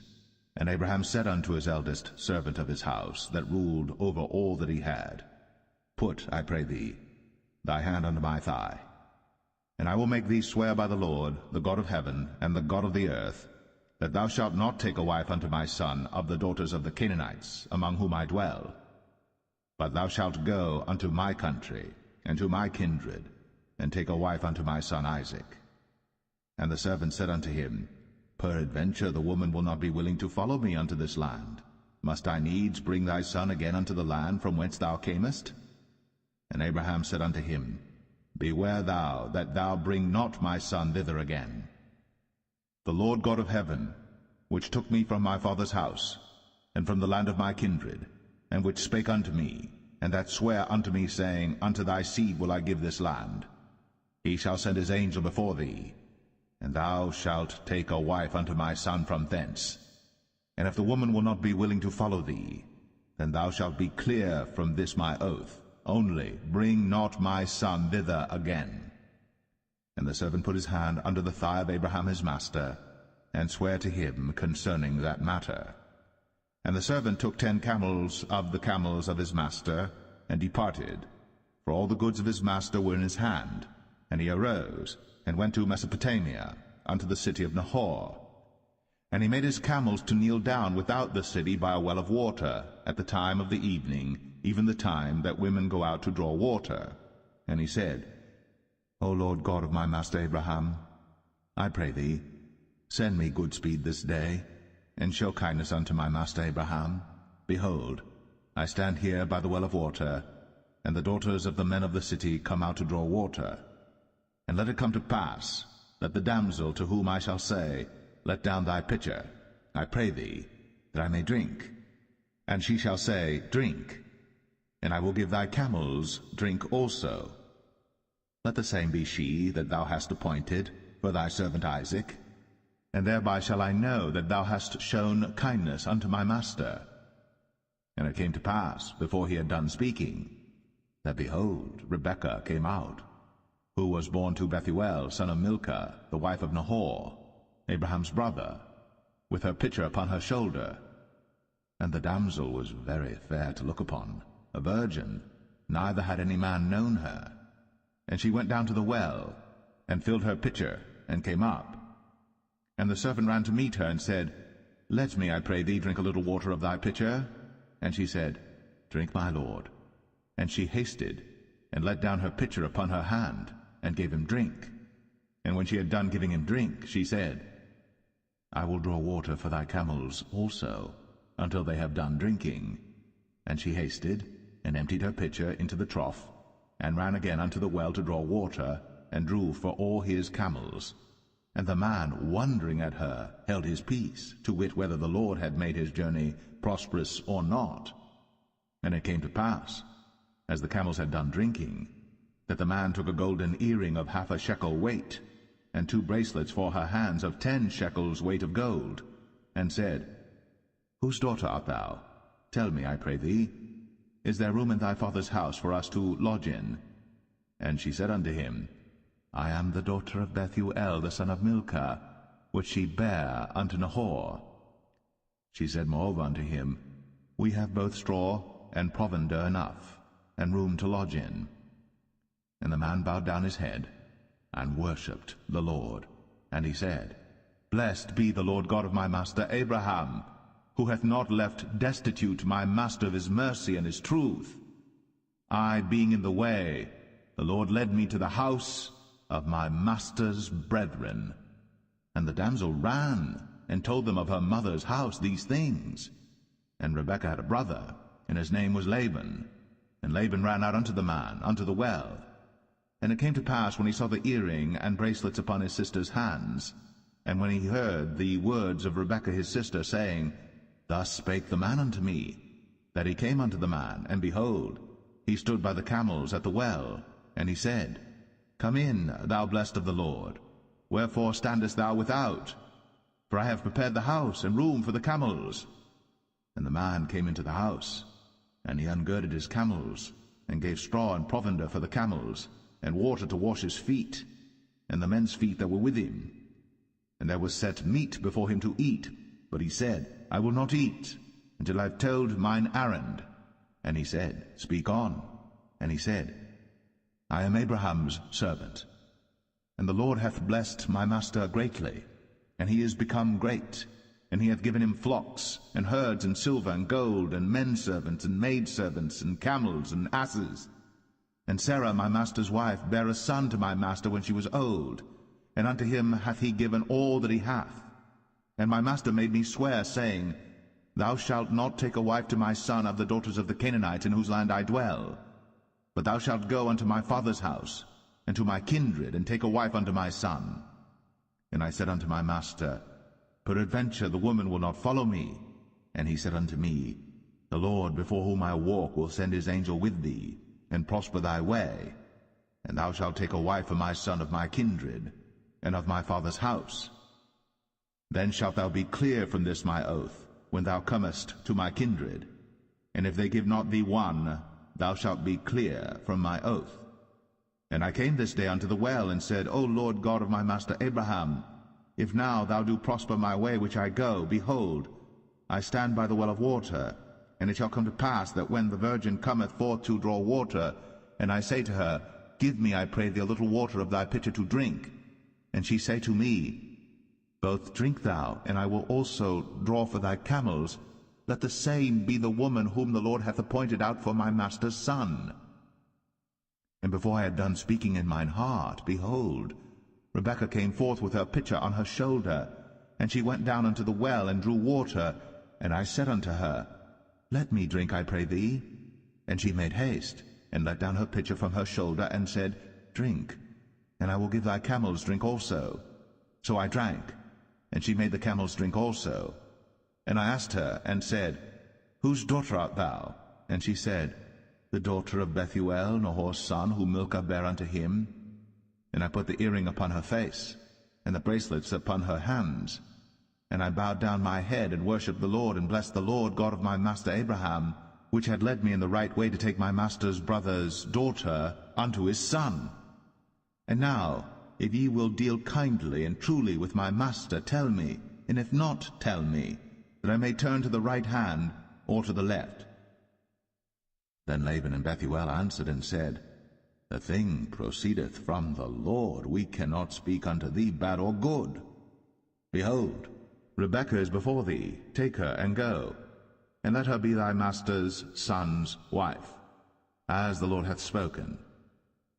And it came to pass that when Abraham's servant heard their words, he worshipped the Lord, bowing himself to the earth. And the servant brought forth jewels of silver and jewels of gold and raiment, and gave them to Rebekah. He gave also to her brother and to her mother precious things. And they did eat and drink, he and the men that were with him, and tarried all night. And they rose up in the morning, and he said, Send me away unto my master. And her brother and her mother said, Let the damsel abide with us a few days, at the least 10. After that she shall go. And he said unto them, Hinder me not, seeing the Lord hath prospered my way. Send me away, that I may go to my master. And they said, We will call the damsel, and inquire at her mouth. And they called Rebekah, and said unto her, Wilt thou go with this man? And she said, I will go. And they sent away Rebekah, their sister, and her nurse, and Abraham's servant, and his men. And they blessed Rebekah, and said unto her, Thou art our sister. Be thou the mother of thousands of millions, and let thy seed possess the gate of those which hate them. And Rebekah arose, and her damsels, and they rode upon the camels, and followed the man. And the servant took Rebekah, and went his way. And Isaac came from the way of the well Lahai-roi, for he dwelt in the south country. And Isaac went out to meditate in the field at the eventide. And he lifted up his eyes, and saw, and behold, the camels were coming. And Rebekah lifted up her eyes, and when she saw Isaac, she lighted off the camel. For she had said unto the servant, What man is this that walketh in the field to meet us? And the servant had said, It is my master. Therefore she took a veil, and covered herself. And the servant told Isaac all things that he had done. And Isaac brought her into his mother Sarah's tent, and took Rebekah, and she became his wife, and he loved her. And Isaac was comforted after his mother's death.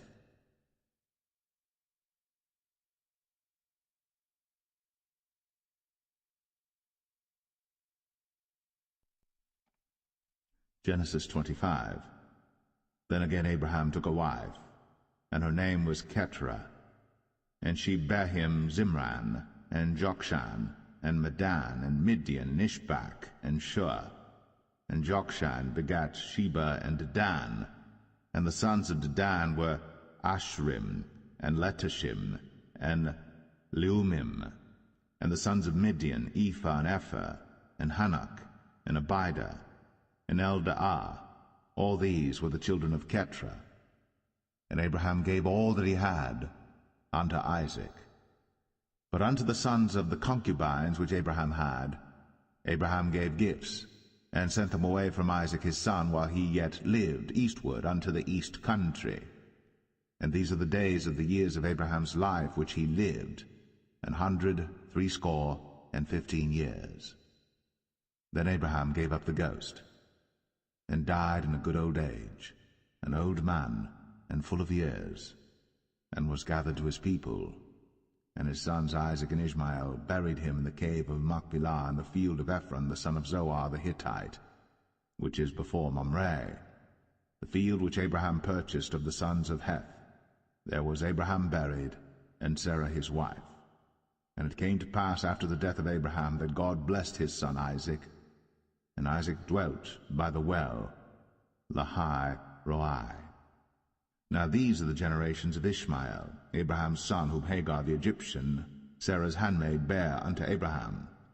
And these are the names of the sons of Ishmael, by their names according to their generations: the firstborn of Ishmael, Nebajoth, and Kedar, and Abiel, and Mibsam, and Mishma, and Dumah, and Massa, Hadar, and Tema, Jetur, Naphish, and Kedemah. These are the sons of Ishmael, and these are their names by their towns and by their castles, 12 princes according to their nations. And these are the years of the life of Ishmael, 137 years. And he gave up the ghost, and died, and was gathered unto his people. And they dwelt from Havilah unto Shur, that is before Egypt, as thou goest toward Assyria. And he died in the presence of all his brethren.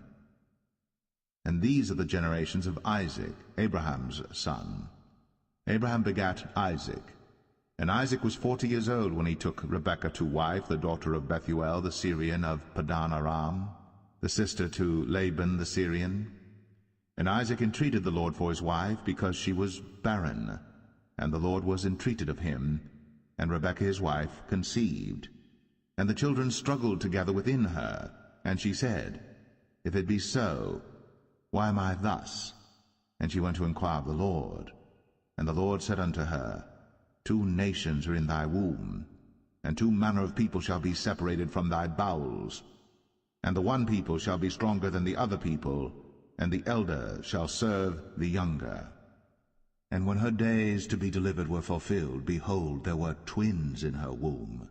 And the first came out red, all over, like an hairy garment. And they called his name Esau. And after that came his brother out, and his hand took hold on Esau's heel, and his name was called Jacob. And Isaac was 80 years old when she bare them. And the boys grew, and Esau was a cunning hunter, a man of the field, and Jacob was a plain man, dwelling in tents. And Isaac loved Esau because he did eat of his venison, but Rebekah loved Jacob. And Jacob sod pottage, and Esau came from the field, and he was faint. And Esau said to Jacob, Feed me, I pray thee, with that same red pottage, for I am faint. Therefore was his name called Edom. And Jacob said, Sell me this day thy birthright.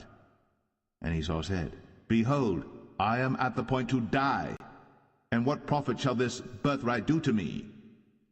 And Jacob said, Swear to me this day. And he sware unto him.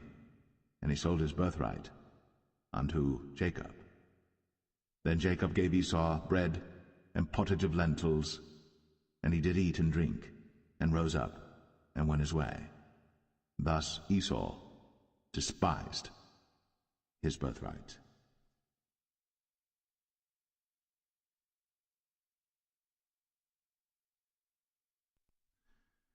Genesis 26. And there was a famine in the land beside the first famine that was in the days of Abraham. And Isaac went unto Abimelech king of the Philistines unto Gerar. And the Lord appeared unto him, and said, Go not down into Egypt. Dwell in the land which I shall tell thee of. Sojourn in this land, and I will be with thee, and will bless thee. For unto thee and unto thy seed I will give all these countries, and I will perform the oath which I swear unto Abraham thy father. And I will make thy seed to multiply as the stars of heaven, and will give unto thy seed all these countries, and in thy seed shall all the nations of the earth be blessed, because that Abraham obeyed my voice, and kept my charge, my commandments, my statutes, and my laws. And Isaac dwelt in Gerar. And the men of the place asked him of his wife, and he said, She is my sister. For he feared to say, She is my wife, lest, said he, the men of the place should kill me for Rebekah, because she was fair to look upon. And it came to pass, when he had been there a long time, that Abimelech king of the Philistines looked out at a window, and saw, and behold, Isaac was sporting with Rebekah his wife. And Abimelech called Isaac, and said, Behold, of a surety she is thy wife. And how saidst thou, She is my sister? And Isaac said unto him, Because I said, Lest I die for her. And Abimelech said, What is this thou hast done unto us? One of the people might lightly have lain with thy wife, and thou shouldest have brought guiltiness upon us. And Abimelech charged all his people, saying, He that toucheth this man or his wife shall surely be put to death. Then Isaac sowed in that land, and received in the same year 100-fold, and the Lord blessed him. And the man waxed great, and went forward, and grew until he became very great. For he had possession of flocks, and possession of herds, and great store of servants. And the Philistines envied him. For all the wells which his father's servants had digged in the days of Abraham his father, the Philistines had stopped them, and filled them with earth. And Abimelech said unto Isaac, Go from us, for thou art much mightier than we. And Isaac departed thence, and pitched his tent in the valley of Gerar, and dwelt there. And Isaac digged again the wells of water, which they had digged in the days of Abraham his father, for the Philistines had stopped them after the death of Abraham, and he called their names after the names by which his father had called them. And Isaac's servants digged in the valley, and found there a well of springing water. And the herdmen of Gerar did strive with Isaac's herdmen, saying, The water is ours. And he called the name of the well Esek, because they strove with him. And they digged another well, and strove for that also. And he called the name of it Sitnah. And he removed from thence, and digged another well, and for that they strove not. And he called the name of it Rehoboth. And he said, For now the Lord hath made room for us, and we shall be fruitful in the land.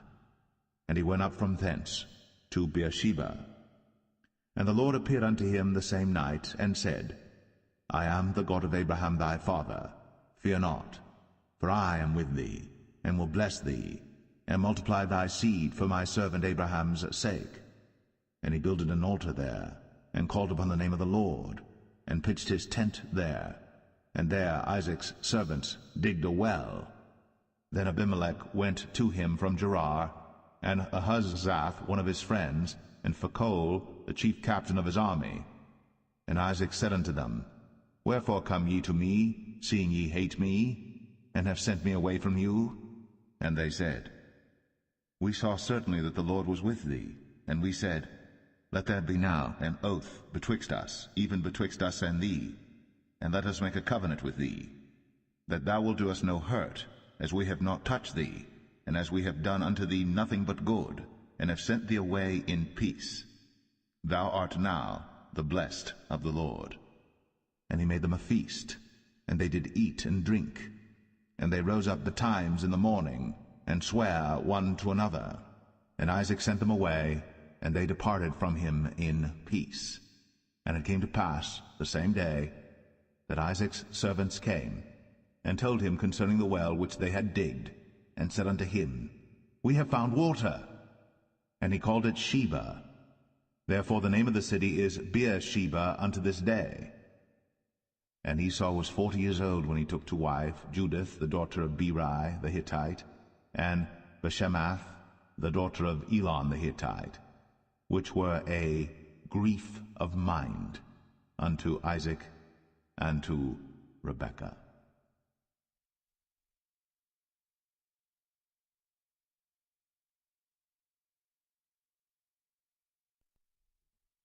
Genesis 27.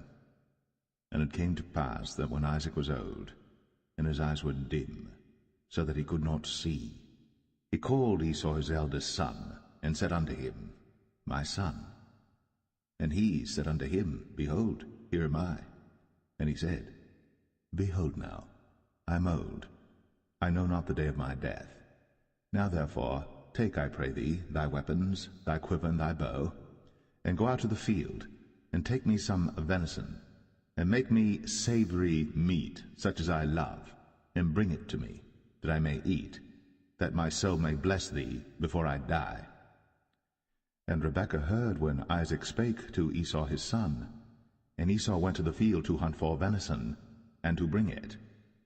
And Rebekah spake unto Jacob her son, saying, Behold, I heard thy father speak unto Esau thy brother, saying, Bring me venison, and make me savory meat, that I may eat, and bless thee before the Lord, before my death. Now therefore, my son, obey my voice according to that which I command thee. Go now to the flock, and fetch me from thence 2 good kids of the goats, and I will make them savory meat for thy father, such as he loveth. And thou shalt bring it to thy father, that he may eat, and that he may bless thee before his death. And Jacob said to Rebekah his mother, Behold, Esau my brother is a hairy man, and I am a smooth man. My father peradventure will feel me, and I shall seem to him as a deceiver, and I shall bring a curse upon me, and not a blessing. And his mother said unto him, Upon me be thy curse, my son, only obey my voice, and go fetch me them. And he went, and fetched, and brought them to his mother. And his mother made savory meat, such as his father loved. And Rebekah took goodly raiment of her eldest son Esau, which were with her in the house, and put them upon Jacob her younger son. And she put the skins of the kids of the goats upon his hands, and upon the smooth of his neck. And she gave the savory meat and the bread, which she had prepared, into the hand of her son Jacob. And he came unto his father, and said, My father. And he said, Here am I. Who art thou, my son? And Jacob said unto his father, I am Esau thy firstborn. I have done according as thou badest me. Arise, I pray thee, sit and eat of my venison, that thy soul may bless me. And Isaac said unto his son, How is it that thou hast found it so quickly, my son? And he said, Because the Lord thy God brought it to me. And Isaac said unto Jacob, Come near, I pray thee, that I may feel thee, my son, whether thou be my very son Esau or not. And Jacob went near unto Isaac his father, and he felt him, and said, The voice is Jacob's voice, but the hands are the hands of Esau. And he discerned him not, because his hands were hairy, as his brother Esau's hands. So he blessed him, and he said, Art thou my very son Esau? And he said, I am. And he said, Bring it near to me, and I will eat of my son's venison, that my soul may bless thee. And he brought it near to him, and he did eat. And he brought him wine, and he drank. And his father Isaac said unto him, Come near now, and kiss me, my son. And he came near, and kissed him.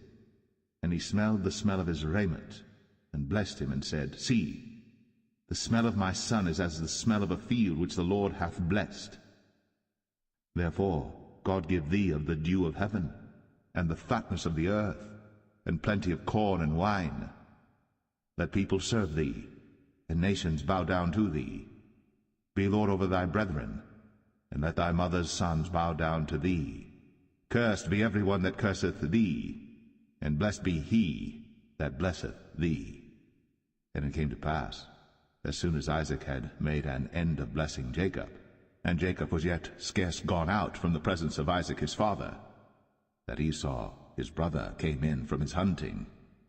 And he also had made savory meat, and brought it unto his father, and said unto his father, Let my father arise, and eat of his son's venison, that thy soul may bless me.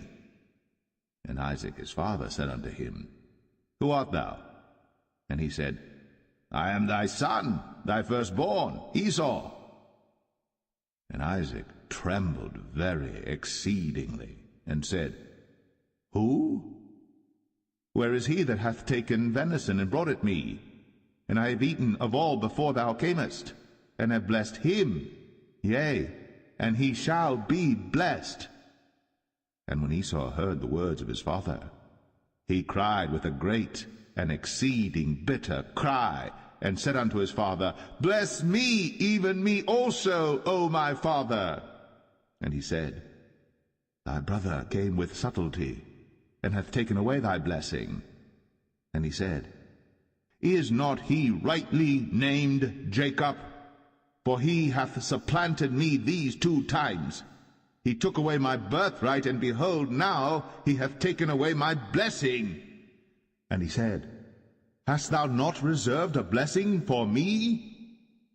And Isaac answered and said unto Esau, Behold, I have made him thy lord, and all his brethren have I given to him for servants, and with corn and wine have I sustained him. And what shall I do now unto thee, my son? And Esau said unto his father, Hast thou but one blessing, my father? Bless me, even me also, O my father. And Esau lifted up his voice and wept. And Isaac his father answered and said unto him, Behold, thy dwelling shall be the fatness of the earth, and of the dew of heaven from above. And by thy sword shalt thou live, and shalt serve thy brother. And it shall come to pass that when thou shalt have the dominion, that thou shalt break his yoke from off thy neck. And Esau hated Jacob, because of the blessing wherewith his father blessed him. And Esau said in his heart, The days of mourning for my father are at hand. Then will I slay my brother Jacob. And these words of Esau her elder son were told to Rebekah, and she sent and called Jacob her younger son, and said unto him, Behold, thy brother Esau, as touching thee, doth comfort himself, purposing to kill thee. Now therefore, my son, obey my voice, and arise. Flee thou to Laban my brother, to Haran, and tarry with him a few days, until thy brother's fury turn away, until thy brother's anger turn away from thee, and he forget that which thou hast done to him. Then I will send and fetch thee from thence. Why should I be deprived also of you both in one day? And Rebekah said to Isaac, I am weary of my life because of the daughters of Heth. If Jacob take a wife of the daughters of Heth, such as these which are of the daughters of the land, what good shall my life do me?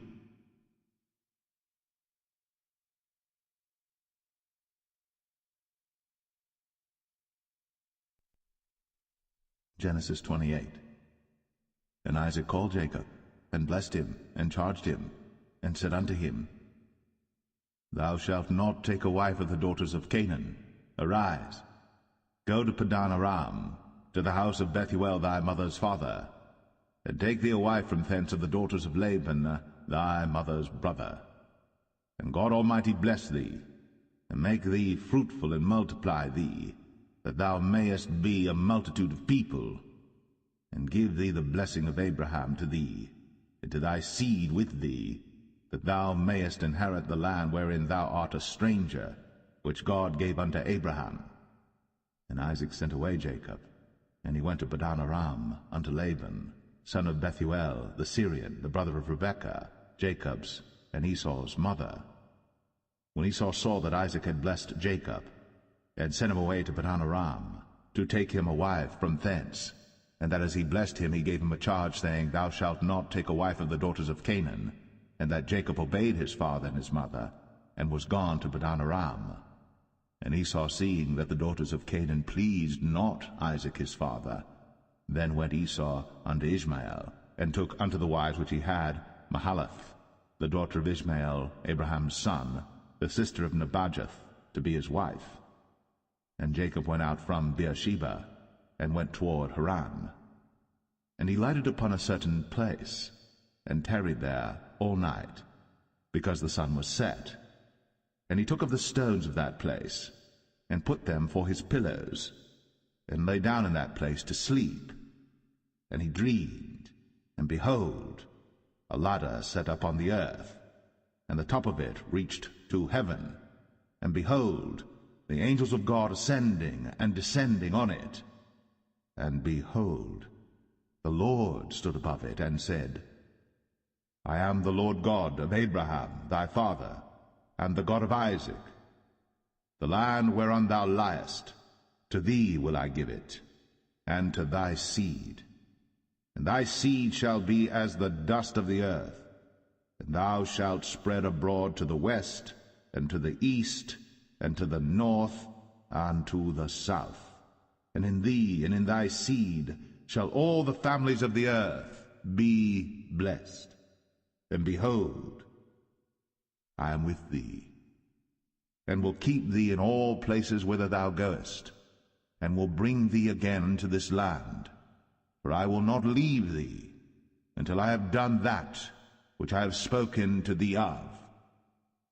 And Jacob awaked out of his sleep, and he said, Surely the Lord is in this place, and I knew it not. And he was afraid, and said, How dreadful is this place! This is none other but the house of God, and this is the gate of heaven. And Jacob rose up early in the morning, and took the stone that he had put for his pillows, and set it up for a pillar, and poured oil upon the top of it. And he called the name of that place Bethel, but the name of that city was called Luz at the first. And Jacob vowed a vow, saying, If God will be with me, and will keep me in this way that I go, and will give me bread to eat, and raiment to put on, so that I come again to my father's house in peace, then shall the Lord be my God, and this stone which I have set up for a pillar shall be God's house. And of all that thou shalt give me, I will surely give the 10th unto thee.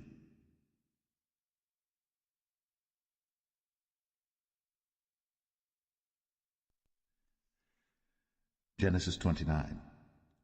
Then Jacob went on his journey, and came into the land of the people of the east.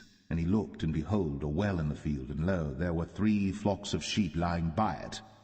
For out of that well they watered the flocks, and a great stone was upon the well's mouth, and thither were all the flocks gathered. And they rolled the stone from the well's mouth, and watered the sheep, and put the stone again upon the well's mouth in his place. And Jacob said unto them, My brethren, whence be ye? And they said, Of Haran are we. And he said unto them, Know ye Laban the son of Nahor? And they said, We know him. And he said unto them, Is he well? And they said, He is well. And behold, Rachel his daughter cometh with the sheep. And he said, Lo, it is yet high day, neither is it time that the cattle should be gathered together. Water ye the sheep, and go and feed them. And they said, We cannot until all the flocks be gathered together, until they roll the stone from the well's mouth. Then we water the sheep. And while he yet spake with them, Rachel came with her father's sheep, for she kept them. And it came to pass, when Jacob saw Rachel the daughter of Laban his mother's brother, and the sheep of Laban his mother's brother, that Jacob went near, and rolled the stone from the well's mouth, and watered the flock of Laban his mother's brother. And Jacob kissed Rachel, and lifted up his voice and wept. And Jacob told Rachel that he was her father's brother, and that he was Rebekah's son. And she ran and told her father. And it came to pass, when Laban heard the tidings of Jacob his sister's son, that he ran to meet him, and embraced him, and kissed him, and brought him to his house. And he told Laban all these things. And Laban said to him, Surely thou art my bone and my flesh. And he abode with him the space of a month. And Laban said unto Jacob, Because thou art my brother, shouldest thou therefore serve me for naught? Tell me, what shall thy wages be? And Laban had 2 daughters. The name of the elder was Leah, and the name of the younger was Rachel. Leah was tender-eyed, but Rachel was beautiful and well-favored. And Jacob loved Rachel, and said, I will serve thee 7 years for Rachel thy younger daughter. And Laban said, It is better that I give her to thee, than that I should give her to another man. Abide with me. And Jacob served 7 years for Rachel. And they seemed unto him but a few days, for the love he had to her. And Jacob said unto Laban, Give me my wife, for my days are fulfilled, that I may go in unto her. And Laban gathered together all the men of the place, and made a feast. And it came to pass in the evening, that he took Leah his daughter, and brought her to him, and he went in unto her. And Laban gave unto his daughter Leah Zilpah his maid for an handmaid. And it came to pass that in the morning, behold, it was Leah. And he said to Laban, What is this thou hast done unto me? Did not I serve with thee for Rachel? Wherefore then hast thou beguiled me? And Laban said, It must not be so done in our country to give the younger before the firstborn. Fulfill her week, and we will give thee this also for the service which thou shalt serve with me yet 7 other years. And Jacob did so, and fulfilled her week, and he gave him Rachel his daughter to wife also. And Laban gave to Rachel his daughter Bilhah his handmaid to be her maid. And he went in also unto Rachel, and he loved also Rachel more than Leah, and served with him yet 7 other years. And when the Lord saw that Leah was hated, he opened her womb. But Rachel was barren, and Leah conceived, and bare a son. And she called his name Reuben, for she said, Surely the Lord hath looked upon my affliction, now therefore my husband will love me. And she conceived again, and bare a son, and said, Because the Lord hath heard that I was hated, he hath therefore given me this son also. And she called his name Simeon. And she conceived again, and bare a son, and said, Now this time will my husband be joined unto me, because I have borne him 3 sons. Therefore was his name called Levi. And she conceived again, and bare a son, and she said, Now will I praise the Lord. Therefore she called his name Judah, and left bearing.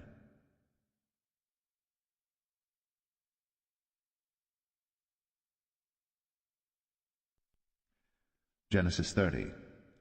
And when Rachel saw that she bare Jacob no children, Rachel envied her sister, and said unto Jacob, Give me children, or else I die. And Jacob's anger was kindled against Rachel, and he said, Am I in God's stead, who hath withheld from thee the fruit of the womb? And she said, Behold my maid Bilhah, go in unto her, and she shall bear upon my knees, that I may also have children by her. And she gave him Bilhah her handmaid to wife, and Jacob went in unto her. And Bilhah conceived, and bare Jacob a son. And Rachel said, God hath judged me, and hath also heard my voice, and hath given me a son. Therefore called she his name Dan. And Bilhah Rachel's maid conceived again, and bare Jacob a second son. And Rachel said, With great wrestlings have I wrestled with my sister, and I have prevailed. And she called his name Naphtali. When Leah saw that she had left bearing, she took Zilpah her maid, and gave her Jacob to wife. And Zilpah, Leah's maid, bare Jacob a son. And Leah said, A troop cometh. And she called his name Gad. And Zilpah, Leah's maid, bare Jacob a second son. And Leah said, Happy am I, for the daughters will call me blessed. And she called his name Asher. And Reuben went in the days of wheat harvest, and found mandrakes in the field, and brought them unto his mother Leah. Then Rachel said to Leah, Give me, I pray thee, of thy son's mandrakes. And she said unto her, Is it a small matter that thou hast taken my husband? And wouldst thou take away my son's mandrakes also? And Rachel said, Therefore he shall lie with thee tonight, for thy son's mandrakes. And Jacob came out of the field in the evening, and Leah went out to meet him, and said, Thou must come in unto me, for surely I have hired thee with my son's mandrakes. And he lay with her that night. And God hearkened unto Leah, and she conceived, and bare Jacob the fifth son. And Leah said, God hath given me my hire, because I have given my maiden to my husband. And she called his name Issachar. And Leah conceived again, and bare Jacob the sixth son. And Leah said, God hath endued me with a good dowry. Now will my husband dwell with me, because I have borne him 6 sons.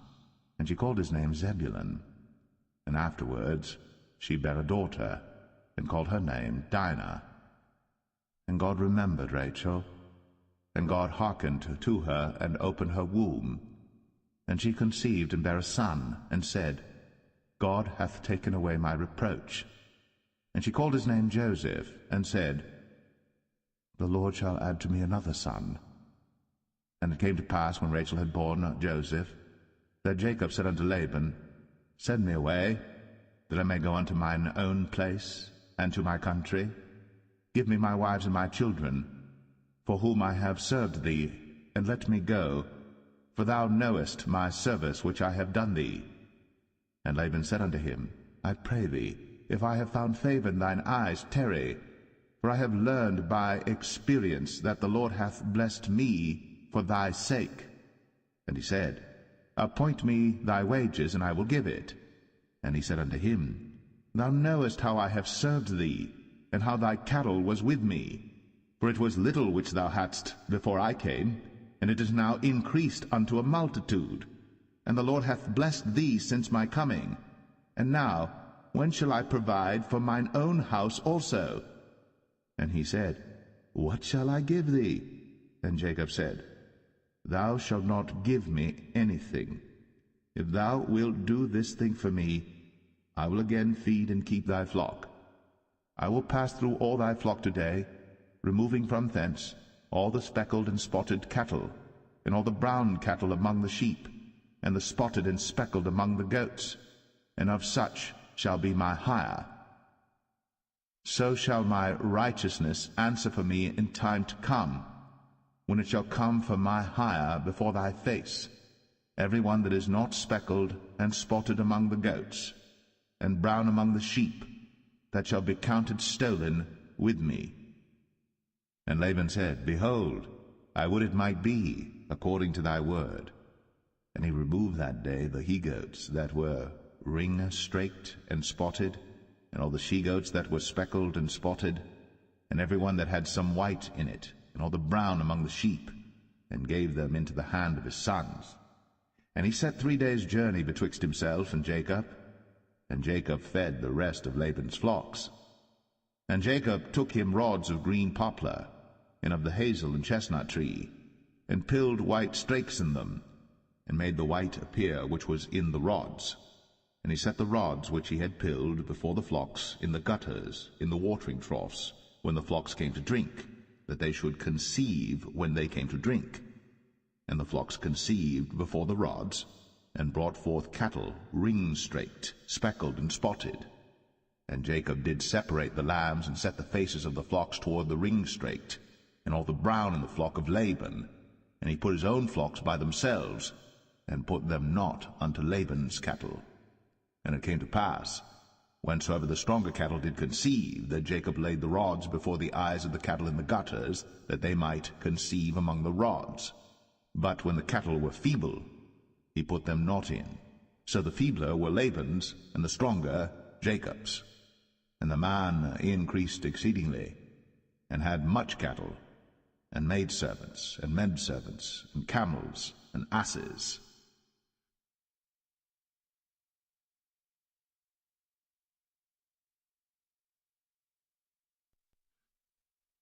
Genesis 31. And he heard the words of Laban's sons, saying, Jacob hath taken away all that was our father's, and of that which was our father's hath he gotten all this glory. And Jacob beheld the countenance of Laban, and behold, it was not toward him as before. And the Lord said unto Jacob, Return unto the land of thy fathers, and to thy kindred, and I will be with thee. And Jacob sent and called Rachel and Leah to the field unto his flock, and said unto them, I see your father's countenance, that it is not toward me as before, but the God of my father hath been with me. And ye know that with all my power I have served your father. And your father hath deceived me, and changed my wages 10 times. But God suffered him not to hurt me. If he said thus, The speckled shall be thy wages, then all the cattle bear speckled. And if he said thus, The ringstraked shall be thy hire, then bear all the cattle ringstraked. Thus God hath taken away the cattle of your father, and given them to me. And it came to pass at the time that the cattle conceived, that I lifted up mine eyes, and saw in a dream, and behold, the rams which leaped upon the cattle were ringstraked, speckled, and grizzled. And the angel of God spake unto me in a dream, saying, Jacob. And I said, Here am I.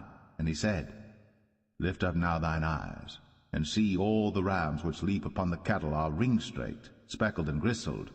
For I have seen all that Laban doeth unto thee. I am the God of Bethel, where thou anointest the pillar, and where thou vowest a vow unto me. Now arise, get thee out from this land, and return unto the land of thy kindred. And Rachel and Leah answered and said unto him, Is there yet any portion or inheritance for us in our father's house? Are we not counted of him strangers? For he hath sold us, and hath quite devoured also our money. For all the riches which God hath taken from our father, that is ours and our children's.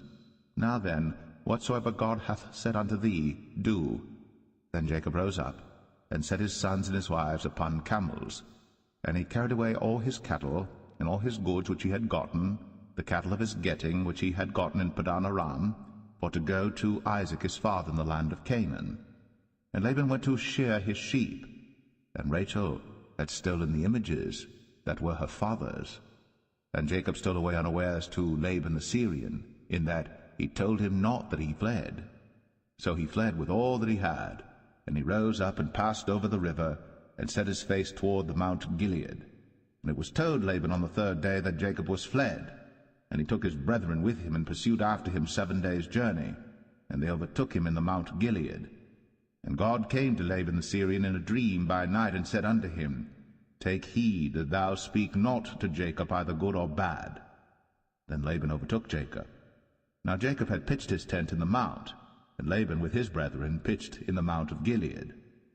And Laban said to Jacob, What hast thou done, that thou hast stolen away unawares to me, and carried away my daughters as captives taken with the sword? Wherefore didst thou flee away secretly, and steal away from me, and didst not tell me, that I might have sent thee away with mirth, and with songs, with tabret, and with harp, and hast not suffered me to kiss my sons and my daughters?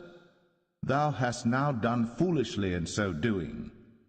It is in the power of my hand to do you hurt. But the God of your father spake unto me yesternight, saying, Take thou heed that thou speak not to Jacob either good or bad. And now, though thou wouldst needs be gone, because thou sore longest after thy father's house, yet wherefore hast thou stolen my gods? And Jacob answered and said to Laban, Because I was afraid, for I said, Peradventure thou wouldst take by force thy daughters from me. With whomsoever thou findest thy gods, let him not live. Before our brethren discern thou what is thine with me, and take it to thee. For Jacob knew not that Rachel had stolen them. And Laban went into Jacob's tent, and into Leah's tent, and into the 2 maidservants' tents, but he found them not. Then went he out of Leah's tent, and entered into Rachel's tent. Now Rachel had taken the images, and put them in the camel's furniture, and sat upon them. And Laban searched all the tent, but found them not. And she said to her father, Let it not displease my lord that I cannot rise up before thee, for the custom of women is upon me. And he searched, but found not the images. And Jacob was wroth and chode with Laban. And Jacob answered and said to Laban, What is my trespass? What is my sin, that thou hast so hotly pursued after me? Whereas thou hast searched all my stuff, what hast thou found of all thy household stuff? Set it here before my brethren and thy brethren, that they may judge betwixt us both. This 20 years have I been with thee. Thy ewes and thy she-goats have not cast their young, and the rams of thy flock have I not eaten. That which was torn of beasts I brought not unto thee. I bear the loss of it. Of my hand didst thou require it, whether stolen by day or stolen by night. Thus I was. In the day the drought consumed me, and the frost by night, and my sleep departed from mine eyes. Thus have I been 20 years in thy house. I served thee 14 years for thy 2 daughters, and 6 years for thy cattle, and thou hast changed my wages 10 times. Except the God of my father, the God of Abraham, and the fear of Isaac had been with me, surely thou hadst sent me away now empty. God hath seen my affliction, and the labor of my hands, and rebuked thee yesternight. And Laban answered and said unto Jacob, These daughters are my daughters, and these children are my children, and these cattle are my cattle, and all that thou seest is mine. And what can I do this day unto these my daughters, or unto their children which they have borne? Now therefore come thou, let us make a covenant, I and thou, and let it be for a witness between me and thee. And Jacob took a stone, and set it up for a pillar. And Jacob said unto his brethren, Gather stones. And they took stones, and made an heap, and they did eat thereupon the heap. And Laban called it Jegar-sahadathah, but Jacob called it Galeed.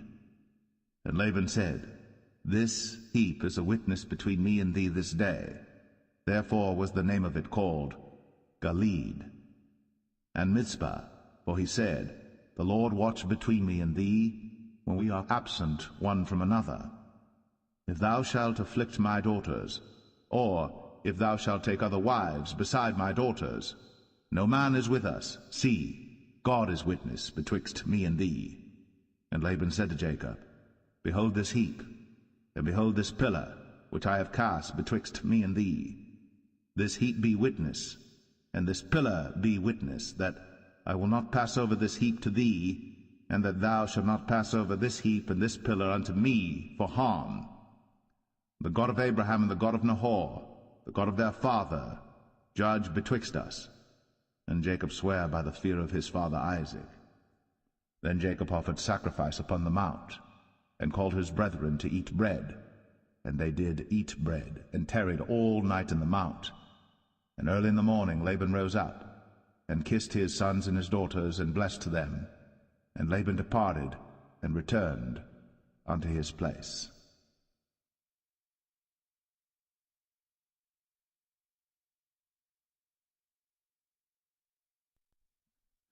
Genesis 32.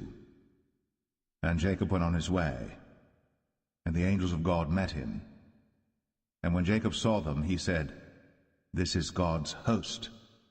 And he called the name of that place Mahanaim. And Jacob sent messengers before him to Esau his brother unto the land of Seir, the country of Edom. And he commanded them, saying, Thus shall ye speak unto my lord Esau. Thy servant Jacob saith thus, I have sojourned with Laban, and stayed there until now. And I have oxen and asses, flocks and men servants and women servants. And I have sent to tell my lord that I may find grace in thy sight. And the messengers returned to Jacob, saying, We came to thy brother Esau, and also he cometh to meet thee, and 400 men with him. Then Jacob was greatly afraid and distressed. And he divided the people that was with him, and the flocks and herds, and the camels, into 2 bands, and said, If Esau come to the one company and smite it, then the other company which is left shall escape. And Jacob said, O God of my father Abraham, and God of my father Isaac, The Lord which saidest unto me, Return unto thy country, and to thy kindred, and I will deal well with thee. I am not worthy of the least of all the mercies, and of all the truth which thou hast shown unto thy servant. For with my staff I passed over this Jordan, and now I am become 2 bands. Deliver me, I pray thee, from the hand of my brother, from the hand of Esau, for I fear him, lest he will come and smite me, and the mother with the children. And thou saidest, I will surely do thee good, and make thy seed as the sand of the sea, which cannot be numbered for multitude.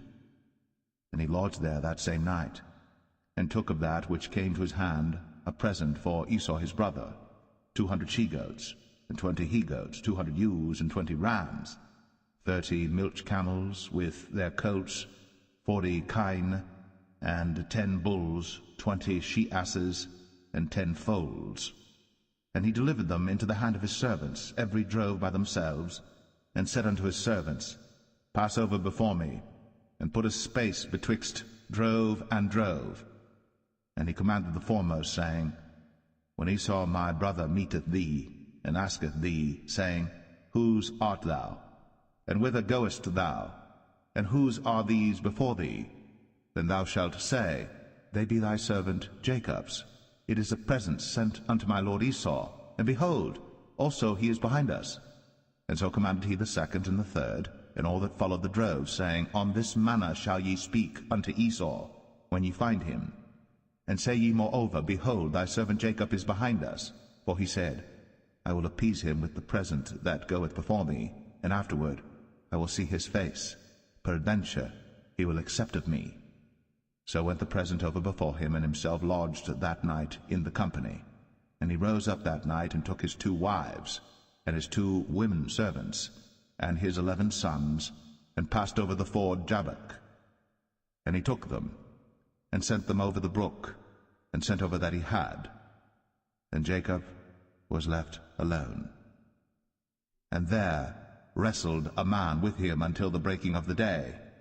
And when he saw that he prevailed not against him, he touched the hollow of his thigh, and the hollow of Jacob's thigh was out of joint as he wrestled with him. And he said, Let me go, for the day breaketh. And he said, I will not let thee go, except thou bless me. And he said unto him, What is thy name? And he said, Jacob. And he said, Thy name shall be called no more Jacob, but Israel. For as a prince hast thou power with God and with men, and hast prevailed. And Jacob asked him, and said, Tell me, I pray thee, thy name. And he said, Wherefore is it that thou dost ask after my name? And he blessed him there. And Jacob called the name of the place Peniel, for I have seen God face to face, and my life is preserved. And as he passed over Penuel, the sun rose upon him, and he halted upon his thigh. Therefore the children of Israel eat not of the sinew which shrank, which is upon the hollow of the thigh, unto this day, because he touched the hollow of Jacob's thigh in the sinew that shrank.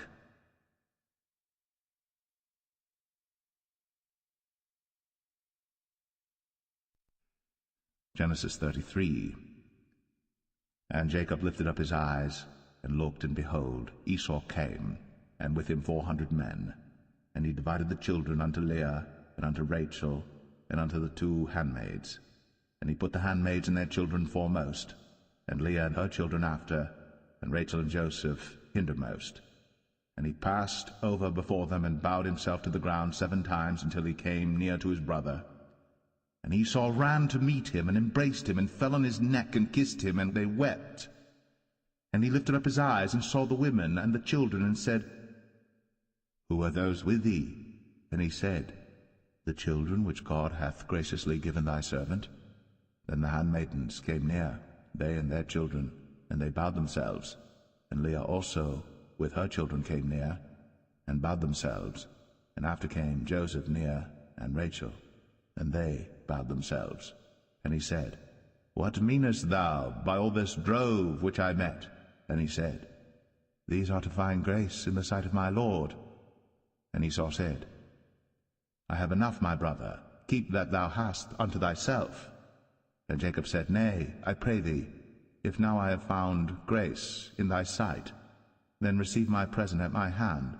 For therefore I have seen thy face as though I had seen the face of God, and thou wast pleased with me.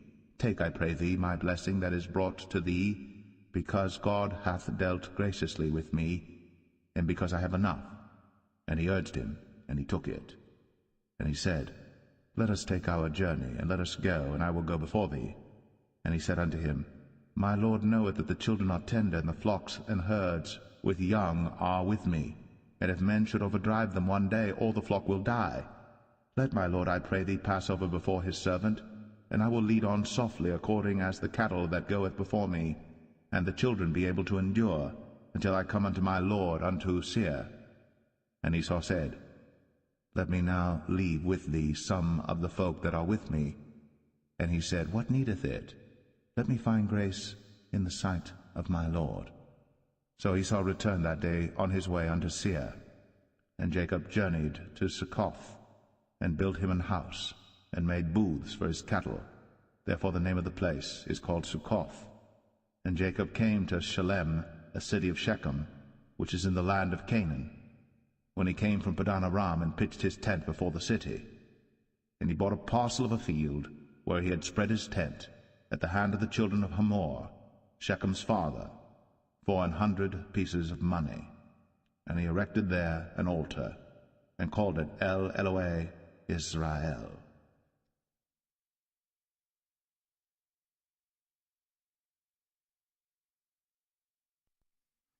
Genesis 34. And Dinah the daughter of Leah, which she bare unto Jacob, went out to see the daughters of the land. And when Shechem, the son of Hamor the Hivite, prince of the country, saw her, he took her, and lay with her, and defiled her. And his soul clave unto Dinah the daughter of Jacob, and he loved the damsel, and spake kindly unto the damsel. And Shechem spake unto his father Hamor, saying, Get me this damsel to wife. And Jacob heard that he had defiled Dinah his daughter. Now his sons were with his cattle in the field, and Jacob held his peace until they were come. And Hamor the father of Shechem went out unto Jacob to commune with him. And the sons of Jacob came out of the field when they heard it, and the men were grieved, and they were very wroth, because he had wrought folly in Israel, in lying with Jacob's daughter, which thing ought not to be done. And Hamor communed with them, saying, The soul of my son Shechem longeth for your daughter. I pray you, give her him to wife, and make ye marriages with us, and give your daughters unto us, and take our daughters unto you. And ye shall dwell with us, and the land shall be before you. Dwell and trade ye therein, and get you possessions therein. And Shechem said unto her father and unto her brethren, Let me find grace in your eyes, and what ye shall say unto me I will give. Ask me never so much dowry and gift, and I will give according as ye shall say unto me. But give me the damsel to wife. And the sons of Jacob answered Shechem and Hamor his father deceitfully, and said, because he had defiled Dinah their sister, and they said unto them, We cannot do this thing, to give our sister to one that is uncircumcised, for that were a reproach unto us. But in this will we consent unto you. If ye will be as we be, that every male of you be circumcised, then will we give our daughters unto you, and we will take your daughters to us, and we will dwell with you, and we will become one people. But if ye will not hearken unto us to be circumcised, then we will take our daughter, and we will be gone. And their words pleased Hamor and Shechem Hamor's son. And the young man deferred not to do the thing, because he had delight in Jacob's daughter, and he was more honorable than all the house of his father. And Hamor and Shechem his son came unto the gate of their city, and communed with the men of their city, saying, These men are peaceable with us, therefore let them dwell in the land, and trade therein. For the land, behold, it is large enough for them. Let us take their daughters to us for wives, and let us give them our daughters. Only herein will the men consent unto us, for to dwell with us, to be one people, if every male among us be circumcised, as they are circumcised. Shall not their cattle and their substance and every beast of theirs be ours? Only let us consent unto them, and they will dwell with us. And unto Hamor and unto Shechem his son hearken all that went out of the gate of his city, and every male was circumcised, all that went out of the gate of his city. And it came to pass on the third day, when they were sore, that two of the sons of Jacob, Simeon and Levi, Dinah's brethren, took each man his sword, and came upon the city boldly, and slew all the males. And they slew Hamor and Shechem his son with the edge of the sword, and took Dinah out of Shechem's house, and went out. The sons of Jacob came upon the slain, and spoiled the city, because they had defiled their sister. They took their sheep and their oxen, and their asses, and that which was in the city, and that which was in the field, and all their wealth, and all their little ones, and their wives took they captive, and spoiled even all that was in the house. And Jacob said to Simeon and Levi, Ye have troubled me to make me to stink among the inhabitants of the land, among the Canaanites and the Perizzites.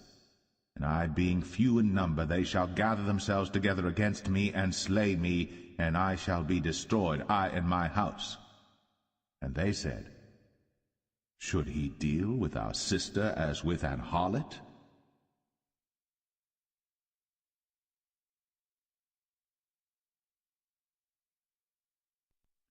Genesis 35. And God said unto Jacob, Arise, go up to Bethel, and dwell there, and make there an altar unto God, that appeared unto thee when thou fleddest from the face of Esau thy brother.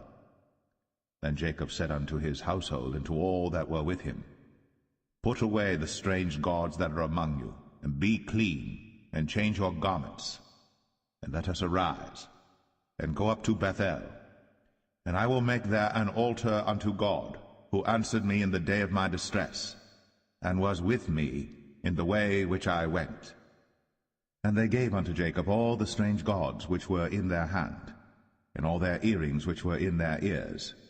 And Jacob hid them under the oak which was by Shechem.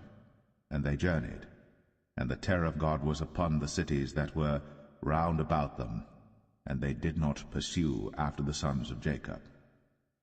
So Jacob came to Luz, which is in the land of Canaan, that is Bethel, he and all the people that were with him. And he built there an altar, and called the place El Bethel, because there God appeared unto him, when he fled from the face of his brother. But Deborah, Rebekah's nurse, died, and she was buried beneath Bethel, under an oak. And the name of it was called Elon Bar-Koth. And God appeared unto Jacob again when he came out of Padan Aram, and blessed him. And God said unto him, Thy name is Jacob. Thy name shall not be called any more Jacob, but Israel shall be thy name. And he called his name Israel. And God said unto him, I am God Almighty. Be fruitful and multiply. A nation and a company of nations shall be of thee, and kings shall come out of thy loins. And the land which I gave Abraham and Isaac, to thee I will give it, and to thy seed after thee will I give the land. And God went up from him in the place where he talked with him. And Jacob set up a pillar in the place where he talked with him, even a pillar of stone. And he poured a drink offering thereon, and he poured oil thereon. And Jacob called the name of the place where God spake with him, Bethel. And they journeyed from Bethel. And there was but a little way to come to Ephrath. And Rachel travailed, and she had hard labor. And it came to pass, when she was in hard labor, that the midwife said unto her, Fear not, thou shalt have this son also. And it came to pass, as her soul was in departing, for she died, that she called his name Ben-Oni, but his father called him Benjamin. And Rachel died, and was buried in the way to Ephrath, which is Bethlehem. And Jacob set a pillar upon her grave, that is, the pillar of Rachel's grave, unto this day. And Israel journeyed, and spread his tent beyond the tower of Adar. And it came to pass, when Israel dwelt in that land, that Reuben went and lay with Bilhah his father's concubine, and Israel heard it. Now the sons of Jacob were 12, the sons of Leah, Reuben, Jacob's firstborn, and Simeon, and Levi, and Judah, and Issachar, and Zebulun. The sons of Rachel, Joseph and Benjamin. And the sons of Bilhah, Rachel's handmaid, Dan and Naphtali. And the sons of Zilpah, Leah's handmaid, Gad and Asher. These are the sons of Jacob, which were born to him in Padan Aram. And Jacob came unto Isaac his father unto Mamre, unto the city of Arba, which is Hebron, where Abraham and Isaac sojourned. And the days of Isaac were 180 years. And Isaac gave up the ghost, and died, and was gathered unto his people, being old and full of days. And his sons Esau and Jacob buried him.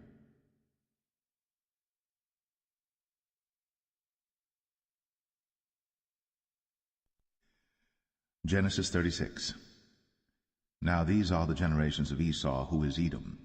Esau took his wives of the daughters of Canaan, Adah the daughter of Elon the Hittite, and Aholibamah the daughter of Anah the daughter of Zibeon the Hivite, and Bashemath, Ishmael's daughter, sister of Nebajoth.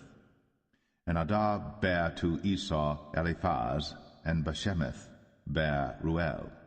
And Aholibamah bare Jeush, and Jalam, and Korah. These are the sons of Esau, which were born unto him in the land of Canaan. And Esau took his wives, and his sons, and his daughters, and all the persons of his house, and his cattle, and all his beasts, and all his substance, which he had got in the land of Canaan, and went into the country from the face of his brother Jacob. For their riches were more than that they might dwell together, and the land wherein they were strangers could not bear them because of their cattle. Thus dwelt Esau in Mount Seir. Esau is Edom. And these are the generations of Esau, the father of the Edomites, in Mount Seir. These are the names of Esau's sons: Eliphaz the son of Adah, the wife of Esau; Ruel the son of Bashemath, the wife of Esau. And the sons of Eliphaz were Teman, Omar, Zepho, and Gatam, and Kenaz. And Timnah was concubine to Eliphaz, Esau's son, and she bare to Eliphaz Amalek. These were the sons of Adah, Esau's wife. And these are the sons of Reuel, Nahath, and Zerah, Shammah, and Mizah. These were the sons of Bashemath, Esau's wife. And these were the sons of Aholibamah, the daughter of Anah, the daughter of Zibeon, Esau's wife. And she bare to Esau Jeush, and Jalam, and Korah. These were dukes of the sons of Esau. The sons of Eliphaz, the firstborn son of Esau: Duke Teman, Duke Omar, Duke Zepho, Duke Kenaz, Duke Korah, Duke Gatam, and Duke Amalek. These are the dukes that came of Eliphaz in the land of Edom. These were the sons of Adah. And these are the sons of Reuel, Esau's son: Duke Nahath, Duke Zerah, Duke Shammah, Duke Mizah. These are the dukes that came of Reuel in the land of Edom. These are the sons of Bashemath, Esau's wife. And these are the sons of Aholibamah, Esau's wife: Duke Jeush, Duke Jalam, Duke Korah. These were the dukes that came of Aholibamah, the daughter of Anah, Esau's wife. These are the sons of Esau, who is Edom, and these are their dukes. These are the sons of Seir the Horite, who inhabited the land: Lotan, and Shobal, and Zibeon, and Anah, and Dishon, and Ezer, and Dishan. These are the dukes of the Horites, the children of Seir in the land of Edom. And the children of Lotan were Hori and Hemam, and Lotan's sister was Timnah. And the children of Shobal were these: Alvan, and Manahath, and Ebal, Shepho, and Onam. And these are the children of Zibeon, both Ajah and Anah. This was that Anah that found the mules in the wilderness, as he fed the asses of Zibeon his father. And the children of Anah were these: Dishon, and Aholibamah the daughter of Anah. And these are the children of Dishon: Hemdan, and Eshban, and Ithran, and Cheran. The children of Ezer are these: Bilhan, and Zavan, and Akan. The children of Dishan are these: Uz and Aram. These are the dukes that came of the Horites: Duke Lotan, Duke Shobal, Duke Zibeon, Duke Anah, Duke Dishon, Duke Ezer, Duke Dishan. These are the dukes that came of Hori among their dukes in the land of Seir. And these are the kings that reigned in the land of Edom, before there reigned any king over the children of Israel. And Bela the son of Beor reigned in Edom, and the name of his city was Dinhabah. And Bela died, and Jobab the son of Zerah of Bozrah reigned in his stead. And Jobab died, and Husham of the land of Temani reigned in his stead. And Husham died, and Hadad the son of Bedad, who smote Midian in the field of Moab, reigned in his stead. And the name of his city was Avith.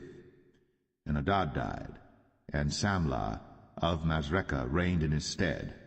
And Samlah died, and Saul of Rehoboth by the river reigned in his stead. And Saul died, and Baal-Hanan the son of Achbor reigned in his stead. And Baal-Hanan the son of Achbor died, and Hadad reigned in his stead. And the name of his city was Pau, and his wife's name was Mehetabel, and the daughter of Matred, the daughter of Mezahab. And these are the names of the dukes that came of Esau, according to their families after their places by their names: Duke Timnah, Duke Alva, Duke Jetheth, Duke Aholibama, Duke Elah, Duke Pinon, Duke Kenaz, Duke Taman, Duke Mibsar, Duke Magdiel, Duke Aram. These be the dukes of Edom, according to their habitations in the land of their possession. He is Esau, the father of the Edomites.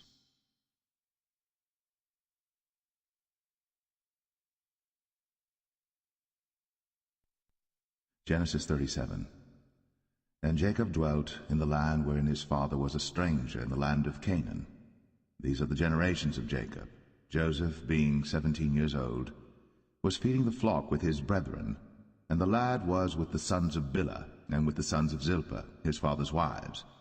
And Joseph brought unto his father their evil report. Now Israel loved Joseph more than all his children, because he was the son of his old age. And he made him a coat of many colors. And when his brethren saw that their father loved him more than all his brethren, they hated him, and could not speak peaceably unto him. And Joseph dreamed a dream, and he told it his brethren, and they hated him yet the more. And he said unto them, Hear, I pray you, this dream which I have dreamed. For behold, we were binding sheaves in the field, and lo, my sheaf arose, and also stood upright, and behold, your sheaves stood round about, and made obeisance to my sheaf. And his brethren said to him, Shalt thou indeed reign over us? Or shalt thou indeed have dominion over us? And they hated him yet the more for his dreams, and for his words. And he dreamed yet another dream, and told it his brethren, and said, Behold, I have dreamed a dream more, and behold, the sun and the moon and the 11 stars made obeisance to me.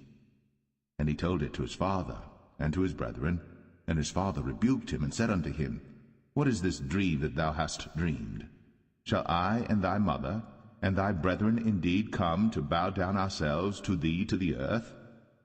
And his brethren envied him, but his father observed the saying. And his brethren went to feed their father's flock in Shechem. And Israel said unto Joseph, Do not thy brethren feed the flock in Shechem? Come, and I will send thee unto them. And he said to him, Here am I. And he said to him, Go, I pray thee, see whether it be well with thy brethren, and well with the flocks, and bring me word again.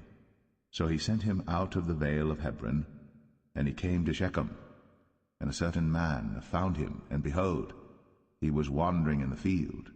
And the man asked him, saying, What seekest thou? And he said, I seek my brethren. Tell me, I pray thee, where they feed their flocks.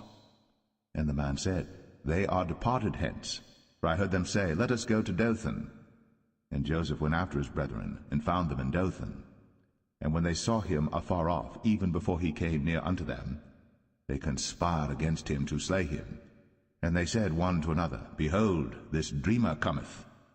Come now, therefore, and let us slay him, and cast him into some pit. And we will say, Some evil beast hath devoured him, and we shall see what will become of his dreams. And Reuben heard it, and he delivered him out of their hands, and said, Let us not kill him. And Reuben said unto them, Shed no blood, but cast him into this pit that is in the wilderness, and lay no hand upon him, that he might rid him out of their hands, to deliver him to his father again. And it came to pass, when Joseph was come unto his brethren, that they stripped Joseph out of his coat of many colors that was on him, And they took him, and cast him into a pit, and the pit was empty, there was no water in it. And they sat down to eat bread, and they lifted up their eyes and looked, and behold, a company of Ishmaelites came from Gilead with their camels bearing spicery and balm and myrrh, going to carry it down to Egypt. And Judah said unto his brethren, What profit is it if we slay our brother, and conceal his blood?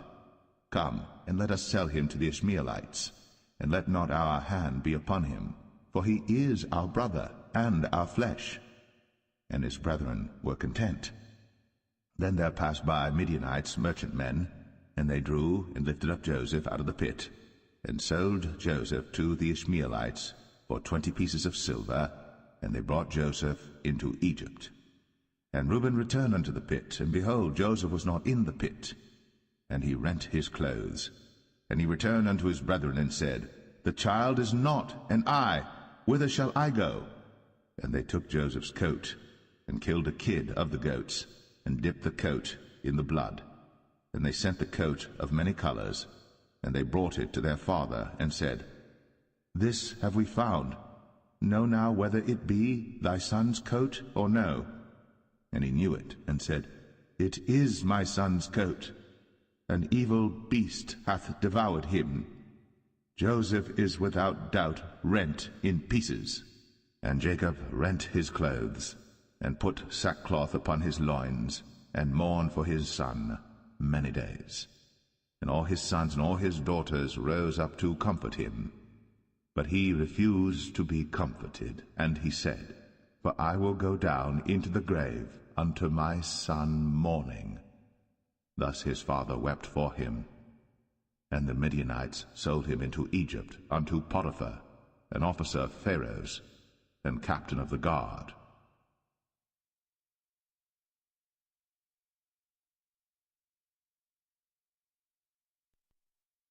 Genesis 38. And it came to pass at that time that Judah went down from his brethren, and turned in to a certain Adullamite, whose name was Hira. And Judah saw there a daughter of a certain Canaanite, whose name was Shua. And he took her, and went in unto her, and she conceived and bare a son. And he called his name Er. And she conceived again and bare a son. And she called his name Onan. And she yet again conceived and bare a son, and called his name Shelah. And he was at Chezib, when she bare him. And Judah took a wife for Er his firstborn, whose name was Tamar. And Er, Judah's firstborn, was wicked in the sight of the Lord, and the Lord slew him. And Judah said unto Onan, Go in unto thy brother's wife, and marry her, and raise up seed to thy brother. And Onan knew that the seed should not be his. And it came to pass, when he went in unto his brother's wife, that he spilled it on the ground, lest that he should give seed to his brother. And the thing which he did displeased the Lord, wherefore he slew him also. Then said Judah to Tamar his daughter-in-law, Remain a widow at thy father's house, till Shelah my son be grown. For he said, Lest peradventure he die also, as his brethren did. And Tamar went and dwelt in her father's house. And in process of time the daughter of Shua, Judah's wife, died. And Judah was comforted, and went up unto his sheep-shearers to Timnath, he and his friend Hira the Adullamite. And it was told Tamar, saying, Behold, thy father-in-law goeth up to Timnath to shear his sheep. And she put her widow's garments off from her, and covered her with a veil, and wrapped herself, and sat in an open place, which is by the way to Timnath. For she saw that Shelah was grown, and she was not given unto him to wife. When Judah saw her, he thought her to be an harlot, because she had covered her face. And he turned unto her by the way, and said, Go to, I pray thee, let me come in unto thee. For he knew not that she was his daughter-in-law. And she said, What wilt thou give me, that thou mayest come in unto me? And he said, I will send thee a kid from the flock. And she said, Wilt thou give me a pledge, till thou send it? And he said, What pledge shall I give thee? And she said, Thy signet, and thy bracelets, and thy staff that is in thine hand. And he gave it her, and came in unto her. And she conceived by him. And she arose and went away, and laid by her veil from her, and put on the garments of her widowhood. And Judah sent the kid by the hand of his friend the Adullamite, to receive his pledge from the woman's hand, but he found her not. Then he asked the men of that place, saying, Where is the harlot that was openly by the wayside? And they said, There was no harlot in this place. And he returned to Judah, and said, I cannot find her. And also the men of the place said that there was no harlot in this place. And Judah said, Let her take it to her, lest we be shamed. Behold, I sent this kid, and thou hast not found her. And it came to pass about 3 months after that it was told Judah, saying, Tamar, thy daughter-in-law, hath played the harlot, and also, behold, she is with child by whoredom. And Judah said, Bring her forth, and let her be burnt. When she was brought forth, she sent to her father-in-law, saying, By the man whose these are am I with child. And she said, Discern, I pray thee, whose are these? The signet, and bracelets, and staff. And Judah acknowledged them, and said, She hath been more righteous than I, because that I gave her not to Shelah my son. And he knew her again no more. And it came to pass in the time of her travail, that, behold, twins were in her womb. And it came to pass, when she travailed, that the one put out his hand, and the midwife took and bound upon his hand a scarlet thread, saying, This came out first. And it came to pass, as he drew back his hand, that, behold, his brother came out. And she said, How hast thou broken forth? This breach be upon thee. Therefore his name was called Pharez. And afterward came out his brother, that had the scarlet thread upon his hand, and his name was called Zerah.